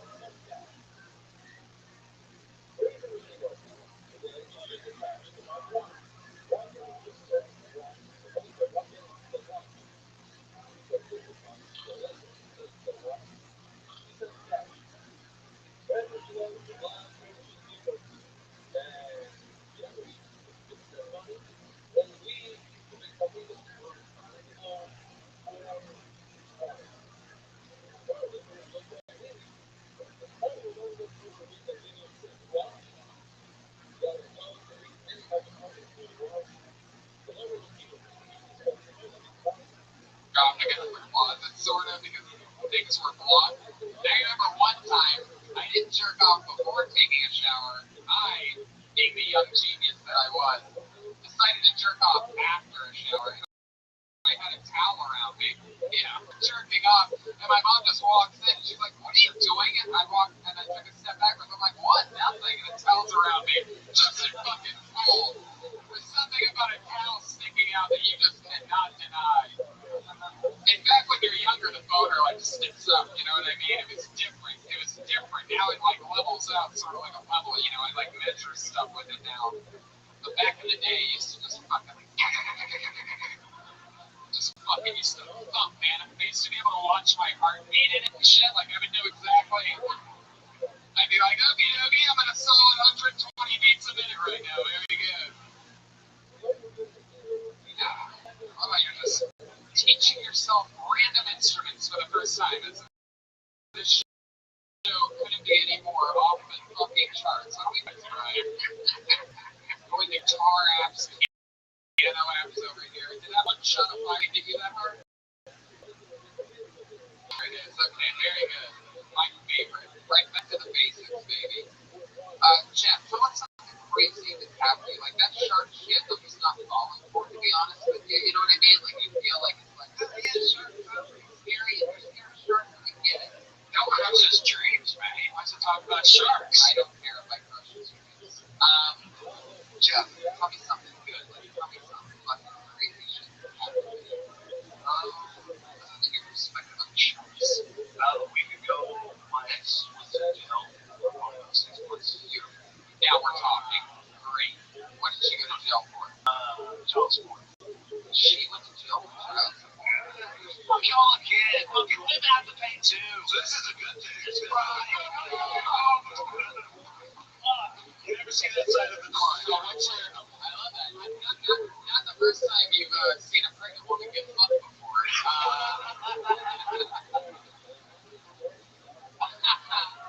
There it is. Wow. So 6 months. So that's your how long have you guys been dating? Well, no, that's my ex. Not your child. No, that's my child. I've been custody for 6 years. Wow, that's amazing. Yeah. What's all the freaking you want? You single dad? All of a sudden the crowd is into it. Do you have any jokes about being a single dad? Oh, well, no, I'm married now.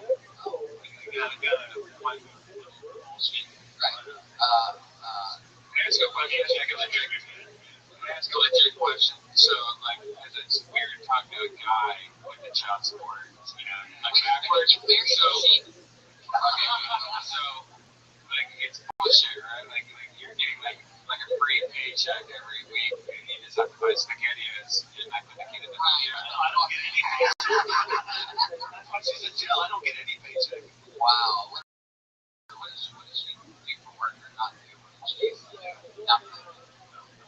Let me ask you this. When you got her pregnant, when she was pregnant, were you still into hooking up with her a lot? Were you like, how does that feel, son?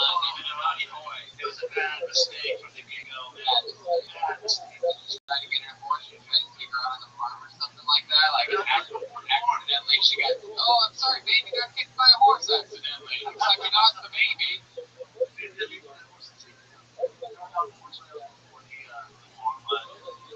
Oh, we actually have a kid too right now. Alright. Andy's demented, obviously. Jeff, you are so cool, so likable, Chris. Jeff, what you got? I was gonna say like Stone Cold Steve Austin. Like the first thing that popped in my head, I was gonna say you a fan of years ago. Good. That show attitude era. Let's get into it. Yeah. You're a wrestling fan? Alright. You just became my best friend, Chris. You answered it correctly. Jeff, listen, man, I'm gonna tell you the truth. Most of the time, I get a feeling that this is your first time because I do the show so often, right? Like a real feeling. You're likable, you're cool, you're honest, you're real, and I think you're going to do really great things if you apply yourself a little bit. Have fun. You have time out there on the farm to think about real shit. Think about real shit that's to you, you know, what it's like being a dad, being married, and having an ex-wife, and this and that, blah, blah, blah, blah, blah, being on the farm. You know what I mean? You're talking about sharks, and people are like, yeah, we've seen Jaws, and we've seen the Discovery Channel, but it's sort of like, you know, not acting selling. Talk about your real shit. So people are going to want to know about that. You're a cool, you're a likable guy. Jeff Boyd, everybody, there you go. There you go. He's on Twitter, it's the Jeff, the J-E-F-F-I-E-D. People's first time. Always the best one. How you guys doing, live audience? You hanging in there? How about this side? Angry guy, how are you doing? Arms crossed, like a security guard over here. How you doing?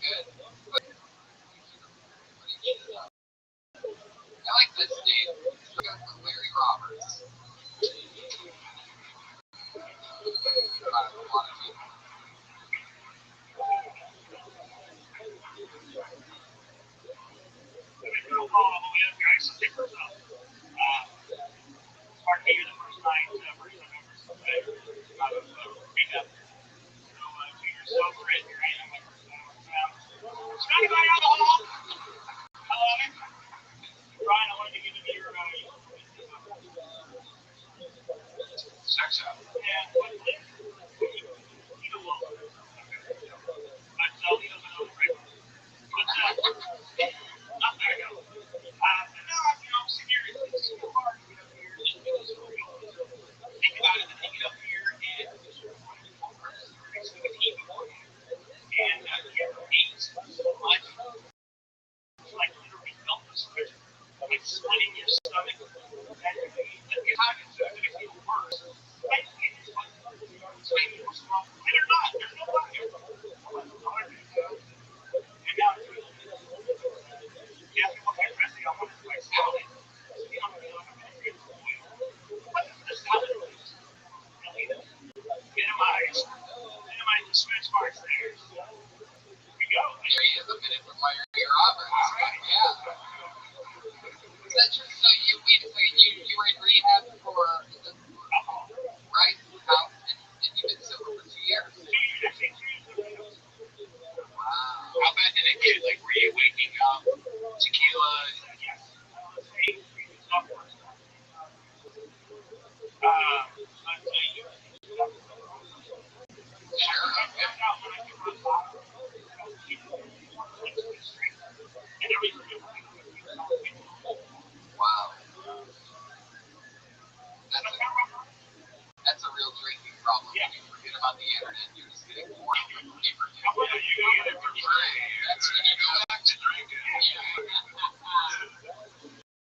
That's incredible. So I just watched your story. By the way, you were really comfortable on stage. I like your stage presence. Like you're yourself. First time on stage. Wow. Holy shit. That's incredible. That is incredible. Wow. Mind-blowing. So, but you did this perfect. Like the finding your voice part is the hardest part. Now, if you write jokes to go with your normal voice, then you're good to go because like you've already gotten past the stage presence like thing, and you could totally do this easily. Yeah. No, that wasn't really good. No, I'm not saying it's not a real joke. I'm not saying it's not a real joke. I'm just saying that you've already gotten past that. So let me get this straight. You've been in rehab for 2 years. For 2 years. Right. And you've been in rehab for 2 years. Wow. Water. And you said that you used to look like me, and now you look like that. Yeah, it's just weird. Like you're thirsty right now. So you stopped drinking at this 38. Yeah, everything. Yeah. Made your dick bigger though, right? No? What? Yes, sir. No.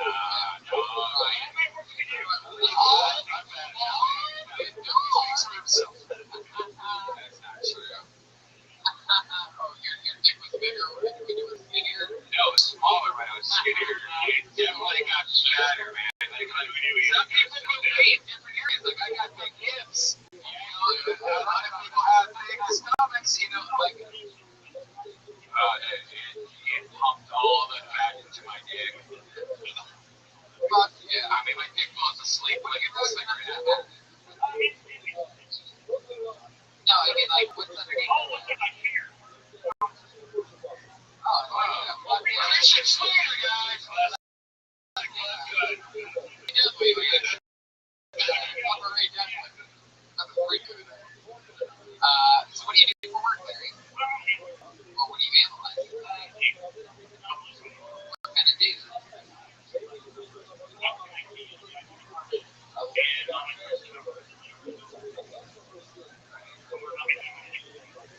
Right. Right. What's your favorite food?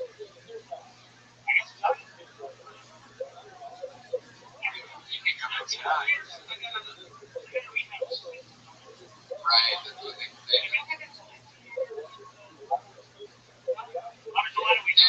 Yeah, they have it. You're the only one that's been eating all of it.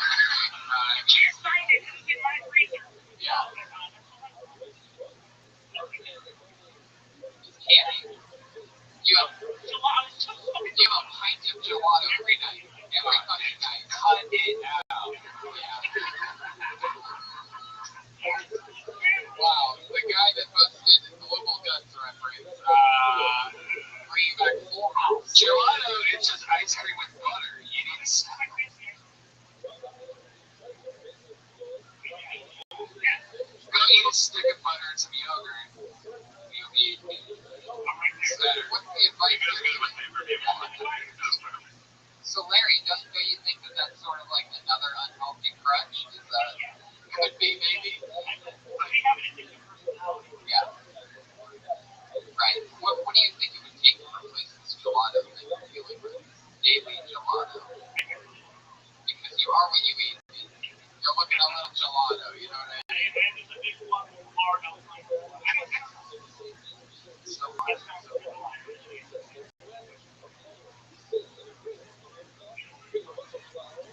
Really? That's what I'm doing. Dude, I'm doing it. I love it. Yeah, the worst.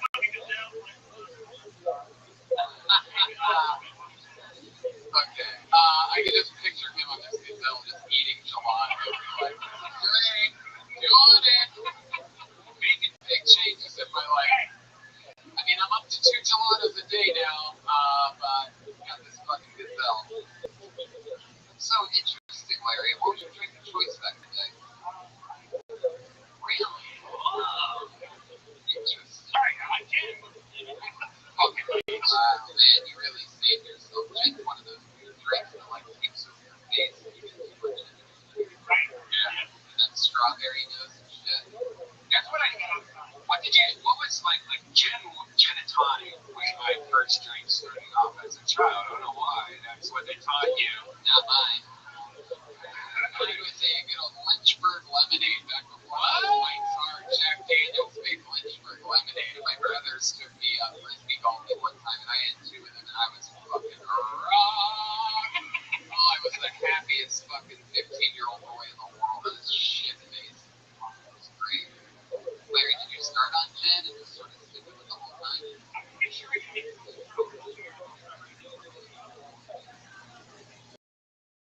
now I can tell by your haircut. You guys still remember?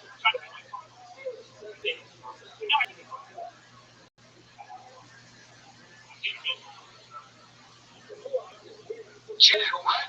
Wait, what the fuck is going on here? He's about to just get really wasted after this. This is delicious gin. You single? Wow. I'm single. I'm so pumped out now. This whole show, everybody, I'm like, no, they're definitely single. Also married. Oh, he's also in a relationship. God damn it, I killed myself tonight. Now the old lady, 15 years you've been married, she's stuck with you through it all. Do you ever share your gelato with her?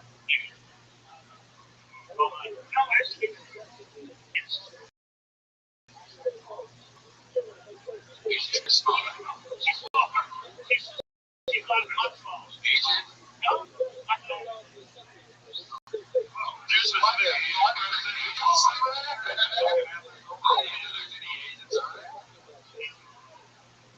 No offense to any Asians. Wait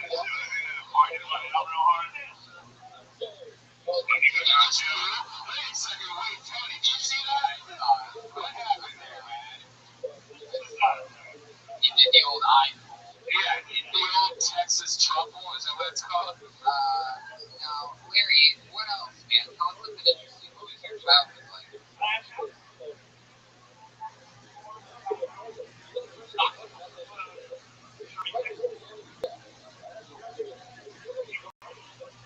Charmin? Sharks. Charmin? Gotcha. Larry, something crazy about you. What's your biggest fear? Now, the next biggest fear.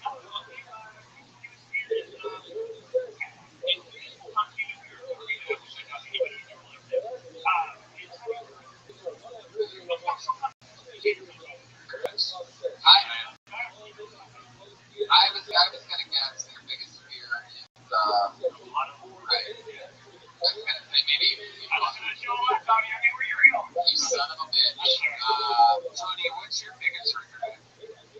My biggest regret. Yeah. Is it a girl that got away? No, it's probably no, it's probably not doing this podcast on my own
you've seen this on Netflix. You know, they have like the new World War II color documentary. It's like narrated by Martin Sheen. Y'all seen that, right? No? Okay, somebody saw it. My roommates were playing it. For me, it's a lot like watching mommy and daddy fighting. I should explain that. My mom is German Jewish descent. My dad is German Nazi descent. So, one side gas, the other an Auschwitz. At least that's what Nancy.com told me. Hey, come on. No, really, like, I'm amazed how people find a way, find people relevant. Like, back in the late 90s, early 2000s, History Channel was the Hitler Channel, right? Back when I started doing ancient aliens.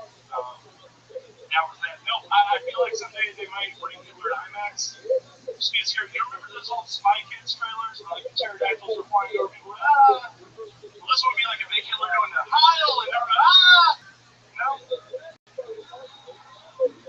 Yeah, Michael Kruger, there it is, with a minute. Biggest laugh coming off of the classic No line, which we always love. Michael, how long have you been doing stand-up? Just over a year and a half. Year and a half. How does it feel to do worse than these three people whose first time it was today? Oh, man. Does that make you sense? Why do you hate Hitler for? And you know that there's a very pro-Hitler panel here. I mean, Do you just hate dead people because they can't defend themselves? Or what the fuck just got a shot? You just bought yourself a shot? Yeah. I know nobody in the audience bought that shit for you. I've been trying to get it big for like 20 minutes. One breath. I love Chris. I even know that. I know. What is this, your podcast? You son of a bitch. Settle down with your question. Did you guys used to date? It was a really awkward grinder day. We haven't talked about it in a while. Michael, tell the truth. You got that sweater for Christmas, am I right? Yes, I did. My mom. Thank you. I fucking know that shit. I know it. I know because you're not wearing it right. That's why I know it. I'm still new to you. Yeah. You're like putting shit in your pockets and stuff. No, I know. It's like a very crazy that I know a little bit. Shit is looking good. For this shit, Tony. What? I bailed in the middle of this shit. For this shit. For this shit. What was the date? Dinner date. Really? Yeah. And show me the girl. Show me the girl that you were gonna go on a date with. Show me a picture of this fucking. But it's on the table. Hold on. My phone. Dude, did you just say mom? LeBron. You remember LeBron? Tony went home with this crew. What's funny is when you can tell that he's been putting stuff in pockets. Oh, there you go. He just got it. No, I see the character you're doing. Okay, right, there you go. Maybe he's just murdering this crowd right now. They're fucking in the terror right now. 8%. Oh, like, well, it's up your ass where you're 8%. God, it's cheap hands. You're so cheap. I know what the fuck. What the hell is wrong with their hand? Oh, you were gonna go to the black girl, huh? Oh, shit. Wow. Yeah. You made the right choice. You made the right choice. I mean, those areolas were too purple.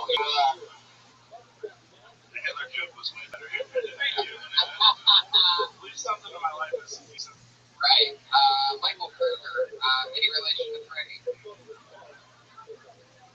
You're as good as a comic as all the kids I went to elementary school with, Tony. I know, Michael. No, I know people would reference the Kruger thing.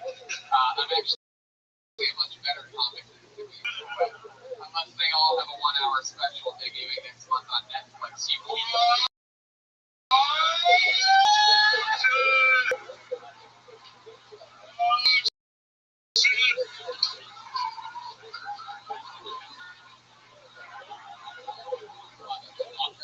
Yeah, sip that beer. Shaky little bastard. Take a fucking shot at me. It's that's my family, so. I love it. I bet. Yeah. I bet there is. What does BMS stand for?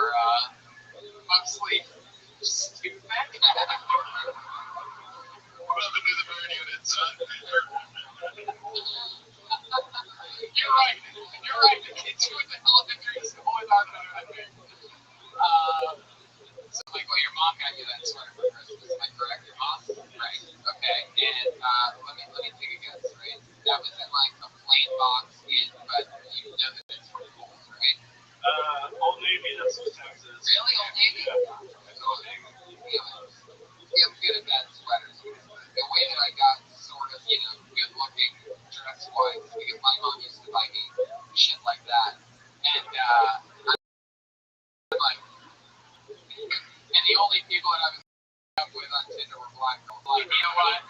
I fucking up my game and it closed this minute. No, I'm kidding. Michael, what kind of point to get your off to? You can climax to you. Girl on a horse then. Oh, I like that. Get the pony there. It looks like an elephant trunk. No. My pretty pony horn is like the best. It's like the little ponies, the girls, and the little ponies. Because those dicks are actually bigger than black dick. Like they're not like gonna kill her. But they're gonna like ruin her life. I'm gonna fucking dean this one. It's over. Michael, we're flying through this part. That was very, very fun. I busted your balls. I'm sure you have a lot more material. You just took a chance and talked about Hitler and you stuck with it. I love that. If Hitler could have seen that and said, he would have fucking told you to take that sweater off. This is good. There you go. So Michael Kruger, everybody. He's on Twitter at the fake Kruger. Let's do 3 more in 3 minutes. That's impossible. 3 more in 5 minutes. Let's do it. Let's see who JJ Dodd is. Here we go. JJ Dodd.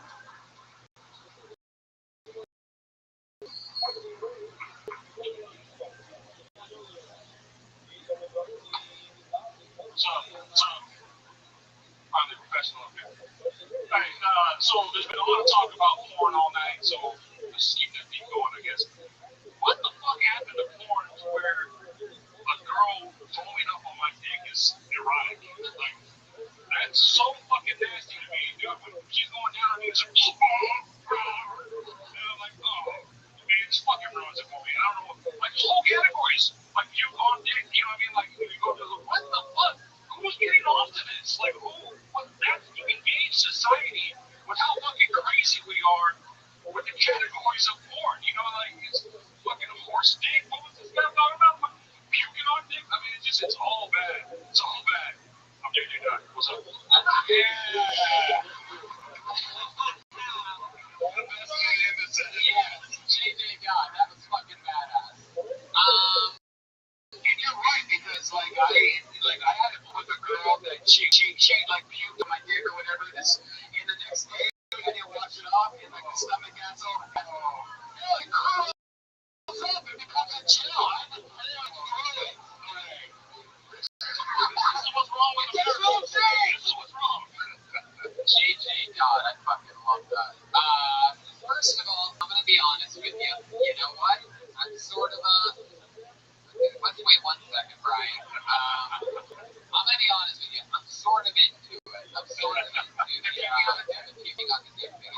Here's why. Let me tell you why. Show hands. It doesn't matter. It doesn't matter if I show hands, because here's the thing: is that when you have a big penis, and I'm not gonna be braggadocious and say that I do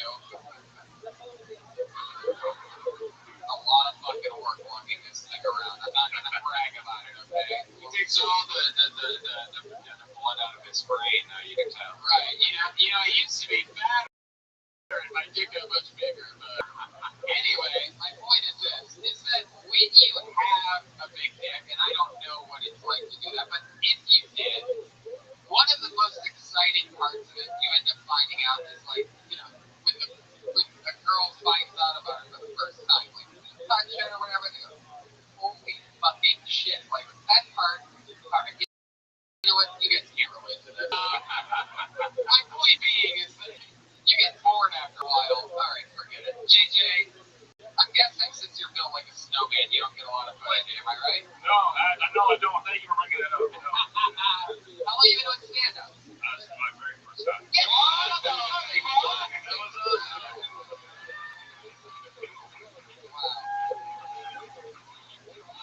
We are popping so many cherries tonight. That is the only fruit JJ has ever eaten. Right. That's so fucking cool, JJ. What do you do for work? I custom stairs salesman. I sell stairs at custom home builders. I get the feeling that when you're talking, you're in charge of elevators, JJ. Exactly, your custom stairs. Like, what kind of people are like, you know what? I want less stairs, a higher elevation. I want very long stairs. I don't need 20 stairs. Just give me 3 stairs that are 5 feet tall each. I want to reach up and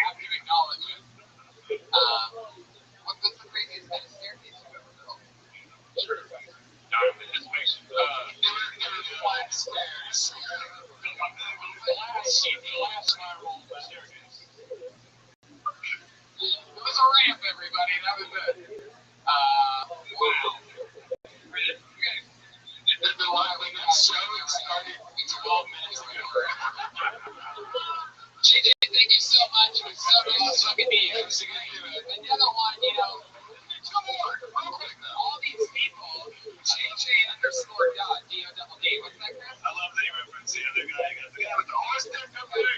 Yeah. Making callbacks to everything. Guy with the horse stick, LeBron. I pulled another name out of the book and put your hands together for Alvin Newsom. Here he is. Alvin Newsom. What's going on, guys? Getting older, you know, one of the things I'm noticing about myself is I get older, I'm starting to hate shit. Like, my biggest pet peeve now is saying, like, adult male wearing short sleeve dress shirts with long ties. Like, I hate that shit. Like, I'm serious, because short sleeve dress shirts, long ties, I've been for a very specific deal. That demo is 5 to 7-year-old boys always for funeral. Like, that's what the fuck that's for. You know what I'm saying? Like, if you're an adult male and you're wearing a short sleeve dress shirt and tie, I assume you're one of 4 types of people. You're a used car salesman, a Mormon, a Key Squad member, or a pedophile. Let's just be honest, guys. Let's just cut this shit, okay? Like, any dude that's wearing a short sleeve dress shirt and tie, I'm assuming gets stay 30 yards away from a school or playground. That's how y'all be cool. Yeah, Alvin Newsom coming in, talking about stuff, killing it. Great job. You've gotten so much funnier since you went first tonight.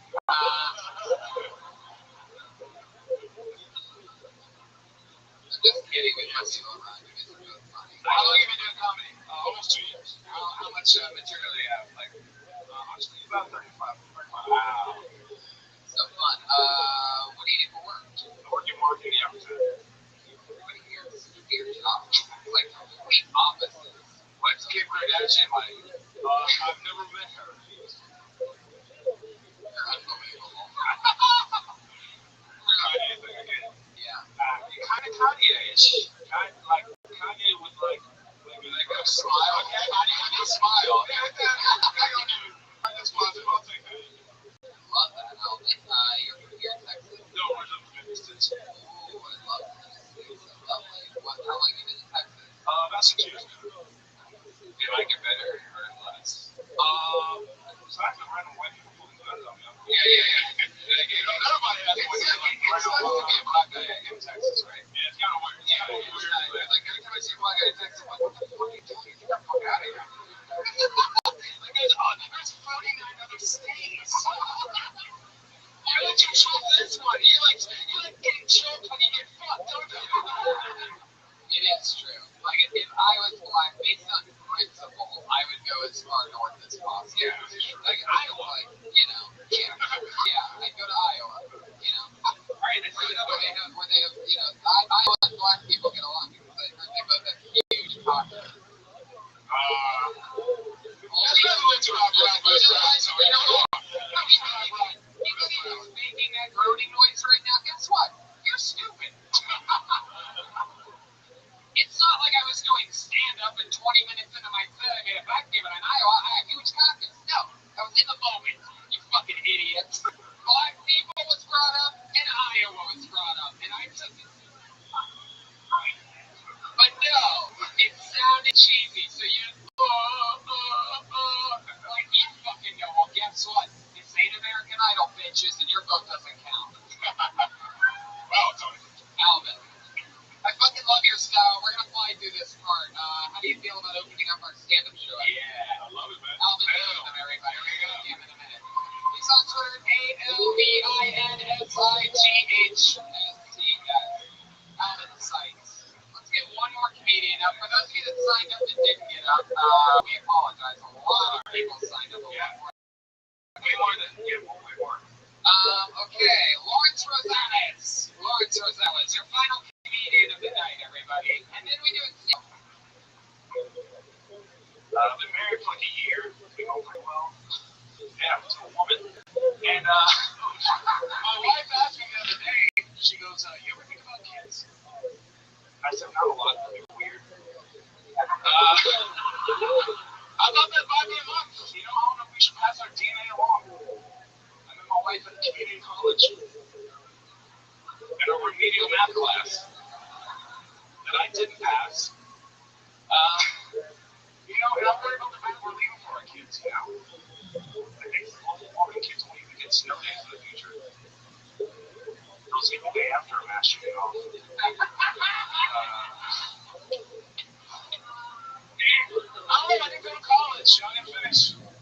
I just walk around and I tell people shit. I be like, I'm street smart.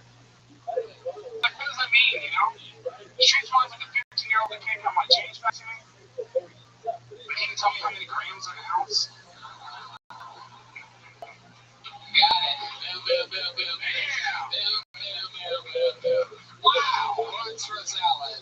How long you been in stand-up, Lawrence? 7 months, 8 months. 7 months, 8 months. How much material do you think you have? You think you have? I'm sober 20. 25. If I'm stoned, I can make it 30. Seconds or minutes?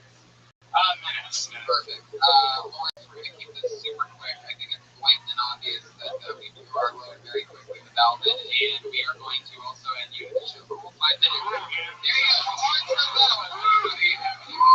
He's on Twitter, Lawrence Rosales. And, guys, guess what? Guess what? Just like when the nurse gives you the shot and you get the needle in you and you didn't even feel a thing, we did it. That's episode 140 something of Kill Time. Live from Dallas, Texas. We're going to regroup. We're going to have a smoke outside, and then we're going to come back in and we're going to do a live stand-up comedy show. Lawrence Rosales is going to start it. Alvin Newsom goes after that. Motherfucking one and the only Chris Tellez, your very own, goes up after that. Brian Redman, Tony Hitchcliff. We'll see you in a few minutes live from Hyenas, everybody. Good night. Cheers. Thank you.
Hi, everybody. Here we are. Wow, we did it again. A fun Monday night. Hi, everyone. Make some noise. We're a live audience, gentlemen. Very nice. We are live. Keep it going for the great musical stardom. You love it. It's Matt Reagan, everybody.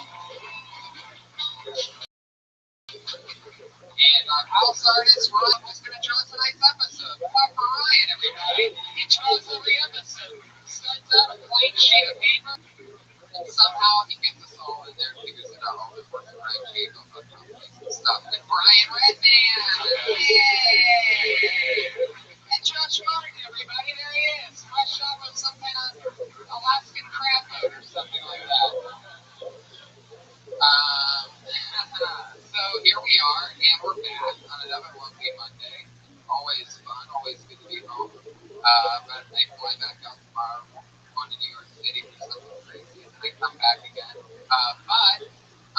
headlining New York City and Carolina. So people that are listening to this podcast right now live anywhere near New York City, or maybe you even live a few hours away. Maybe you live, the tens of hours away. Go to New York City first weekend of February and headlining for the first time in Carolina. So it's great. So what else, Ryan? This Wednesday we have a Death Squad secret show, and also Death Squad's going to Brea, California with George Perez. We're going to have a bunch of Death Squad guests on that show. So here you go. Three Latinos. They're going to be in Brea. Yeah. The Latino podcast listeners, an hour outside of LA. All right. Pat, how are you? I'm doing good. Welcome back. You missed your flight last week. Yeah, I misread the email and showed up 3 hours late. And they told me I could get on the plane. It was already at a destination. Yeah, that's sort of, it's hard to get on that plane. Yeah, they were nice enough. Southwest, sweet. Really? You think Southwest fan? Love Southwest. They really turned their shit around the last few years, huh? Yeah, we landed the lieutenant was saying Silent Night. yeah, they promise when they always sing, and there's like silly songs that they sing. I mean, they try really hard. They're like hard. Yeah, they're doing comedy. What do you mean? One out of every 3 flights they sing. Yes, they did. It's big. That black girl sang Silent Night. Acapella. Over the intercom on the flight. Yeah, right when we touched down. Wow. Was it Christmas? It was December 23rd. That's a little creepy. I don't know. Joey Diaz, we once were on a flight, and they let us on American Airlines. They said we were in a van, and Joey Diaz was on the intercom, hit Biggie, and no one cared. That's even illegal as fuck, letting Joey Diaz sing Biggie on American Airlines, but in the middle of the flight. That does sound pretty terrible. Maybe it's gonna be Jamie Vernon, everybody back there on the HD camera. Anyway, so it's a little Jamie back there. It's working out the show. Are you guys ready to start tonight's episode of What You Crazy Motherfuckers? Every single week I surprise you with two of the best comedians in the world. They always sit here and be hilarious and talk to us and these brand new comedians. Some of them established comedians that sign up to do 60 seconds. We always have the best guests. I take great pride in it because I always book the guests for this show. And I'm so fucking good at it. And tonight's one of those nights where I really get to bask in my glory because I've booked this so well that I don't even have to do anything for the rest of the show. Anyway, we're getting together for two of my favorite comedians, Doug Benson and Sarah Tiana, everybody. Come on. Yeah. How about that? Sarah Tiana, Doug Benson. You can tell which one's which.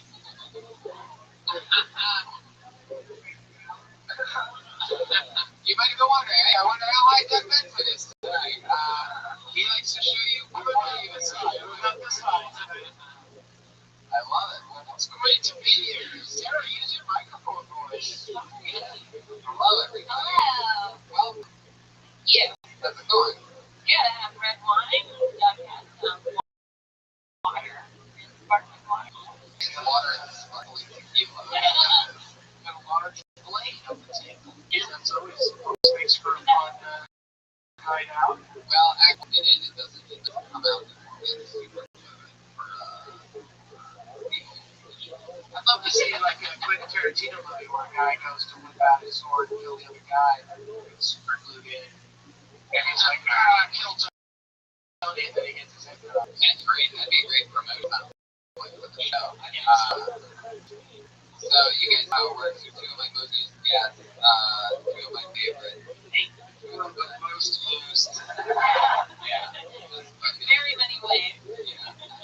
Just dirty, filthy, used up guests. Very used up. I like that.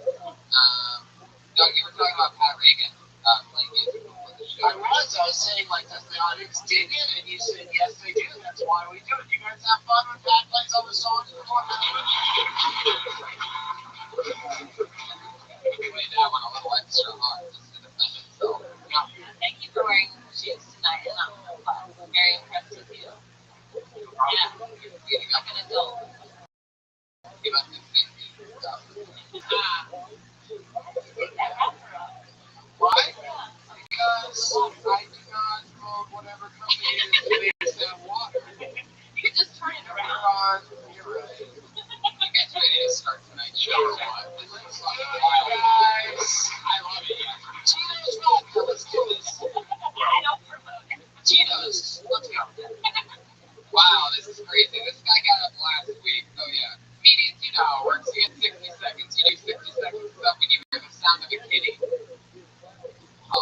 really get it. I get it.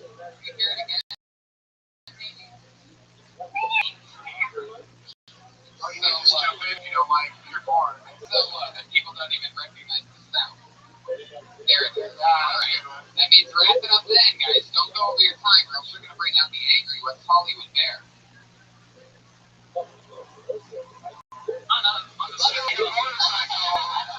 Just doing my also not so angry tonight. That might be the most mellow bear that we've heard of them all. I'll do the catching there. And yeah, so when I pull your name out of the bucket, you get 60 seconds, and I already pulled one name out of the bucket. And what's crazy about this guy is he got up last week, and I gave him a very blown-up, huge introduction about how he literally is the only person that I've ever pulled out of this bucket that every time sat at 1,000% on jokes. A lot of pressure. I said this last week, and you know what he did? Did it again. He got at 1,000. I'm getting him. You think it's gonna happen again? Now I'm getting him this intro, which puts him in a horrendous position. This means we're gonna see if it really shines or like is it possible. He is the Bloomberg of this show. Undefeated, all home runs every time he steps up to the plate. Let's see what happens this time. This is a great way to kick off the show. Here he is coming from Matthew Maloney, everybody.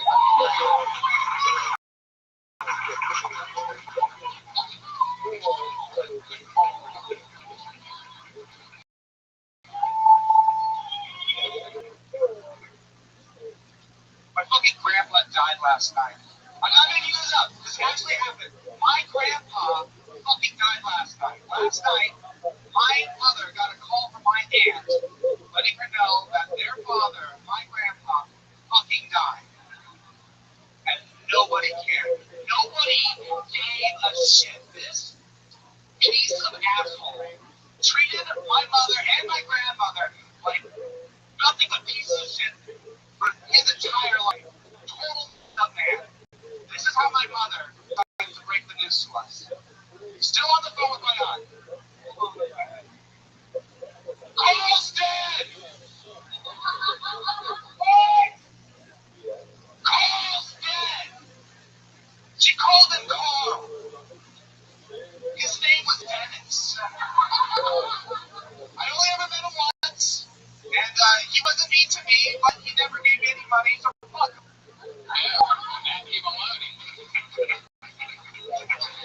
Unbelievable. I'm guessing that this is all true, that your grandpa really died. What was it, last night? Yeah, last night. Wow. Not very, very passionate. You seem to work. This is a very new set, so it's not all together yet. Yeah, you really, really can't. You have like a family tragedy. Did you not like your grandpa? I never knew him. Like I said, I only met him once, and everything I heard about him, not a great guy. Oh, okay, you never met him. Met him once. How old were you? Middle school. There.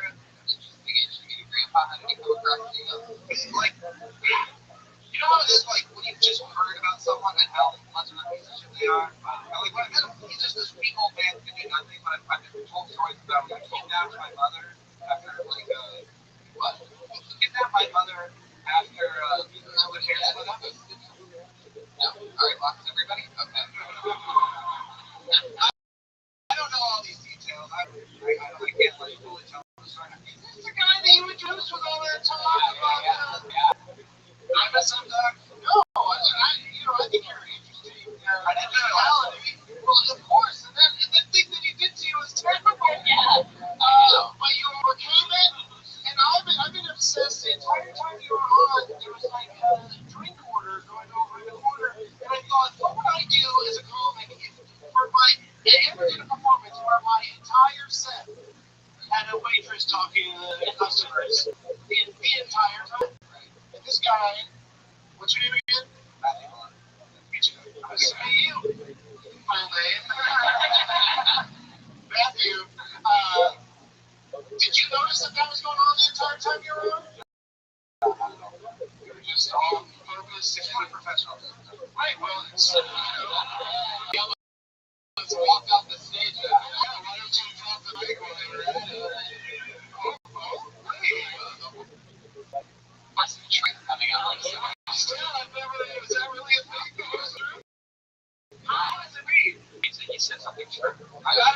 professional. It's not true. But it is what a professional does. So.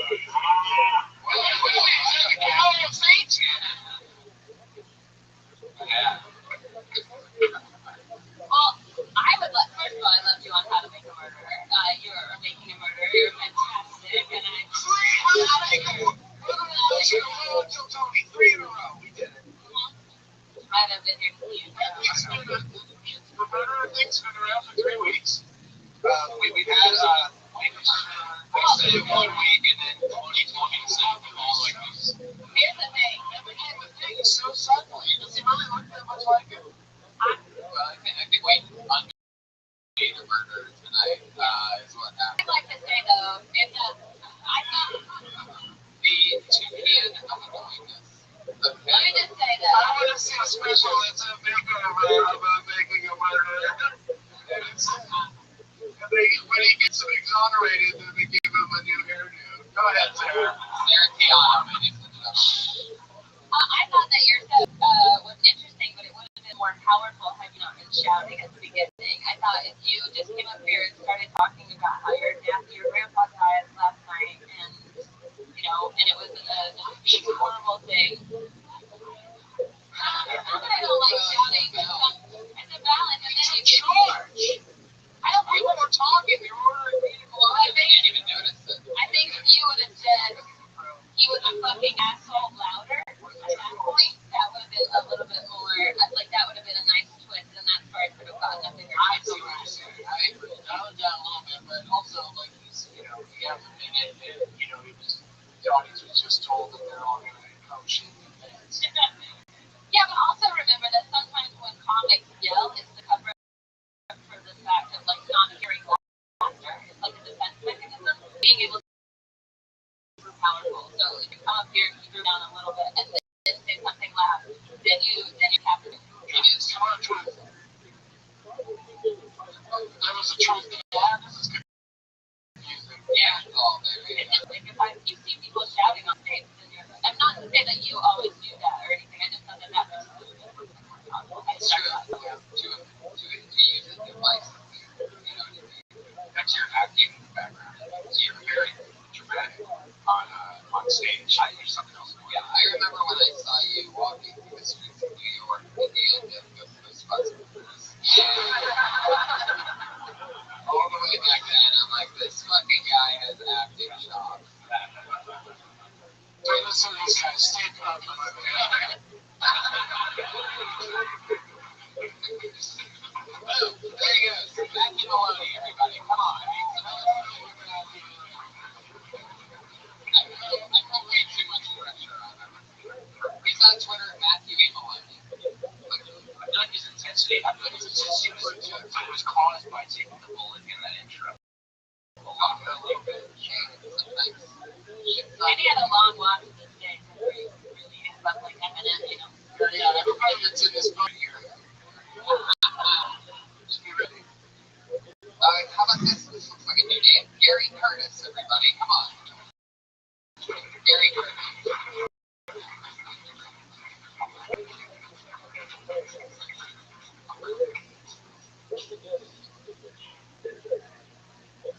This college, college was amazing. It was just that school class.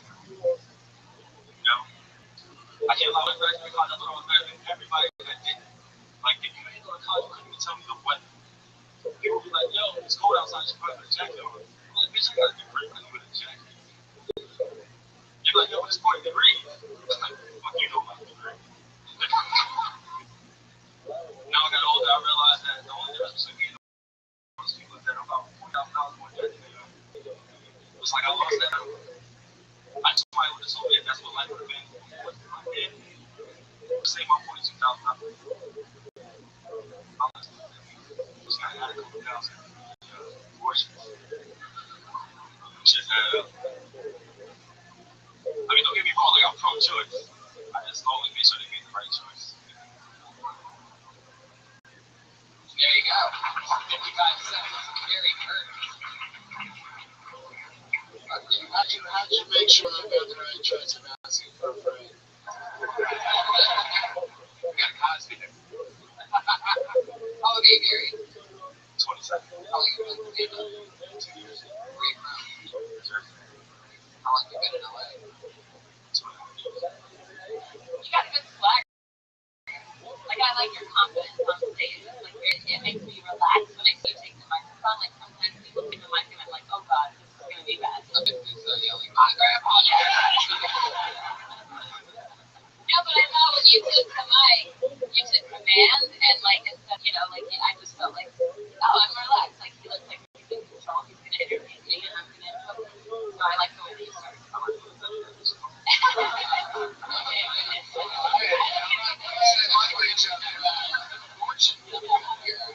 Yeah. Wow, I've never seen a guy impregnate one of the people members before. Just the words, but I'm pretty sure you just got psychologically trained by it. Do you think anybody's ever said, I'm going to get a divorce? LOL. I'm off to a divorce. And they're like, I'm buying a Porsche. I'll call you later. Need a ride. Appreciate it. Oh, yeah, you would have to have a lot of abortions to start using the word. Yeah, that's become rather commonplace. This week's abortion. Off to do it. Getting my nails done. I found a place that does both. Horses and petties. I've had nails done. You seem like a good-looking guy, honestly. When I get on sort of any girlfriend, I actually do. What did you do? Personal assistant. What? Can you say what actress? I'm so excited. Tell me, give me a clue. If I guess it, can you not guess? Okay, so give me a clue. She's an actress. Give us, we can name that actress. Well, it might not be a movie actress. Oh, she's a BMA, you guys. Okay, so can you name 3 movies? I'll put you on the spot. Okay, just say 1.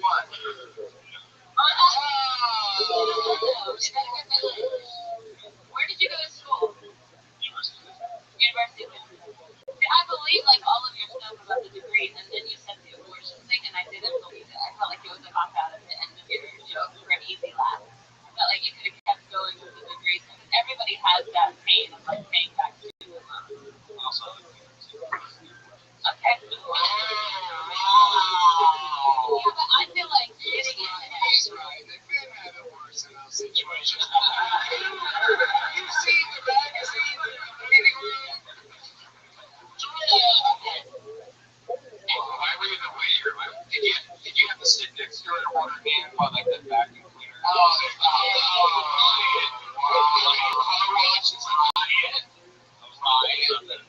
You want to save money at Dustbuster as a reverse function. It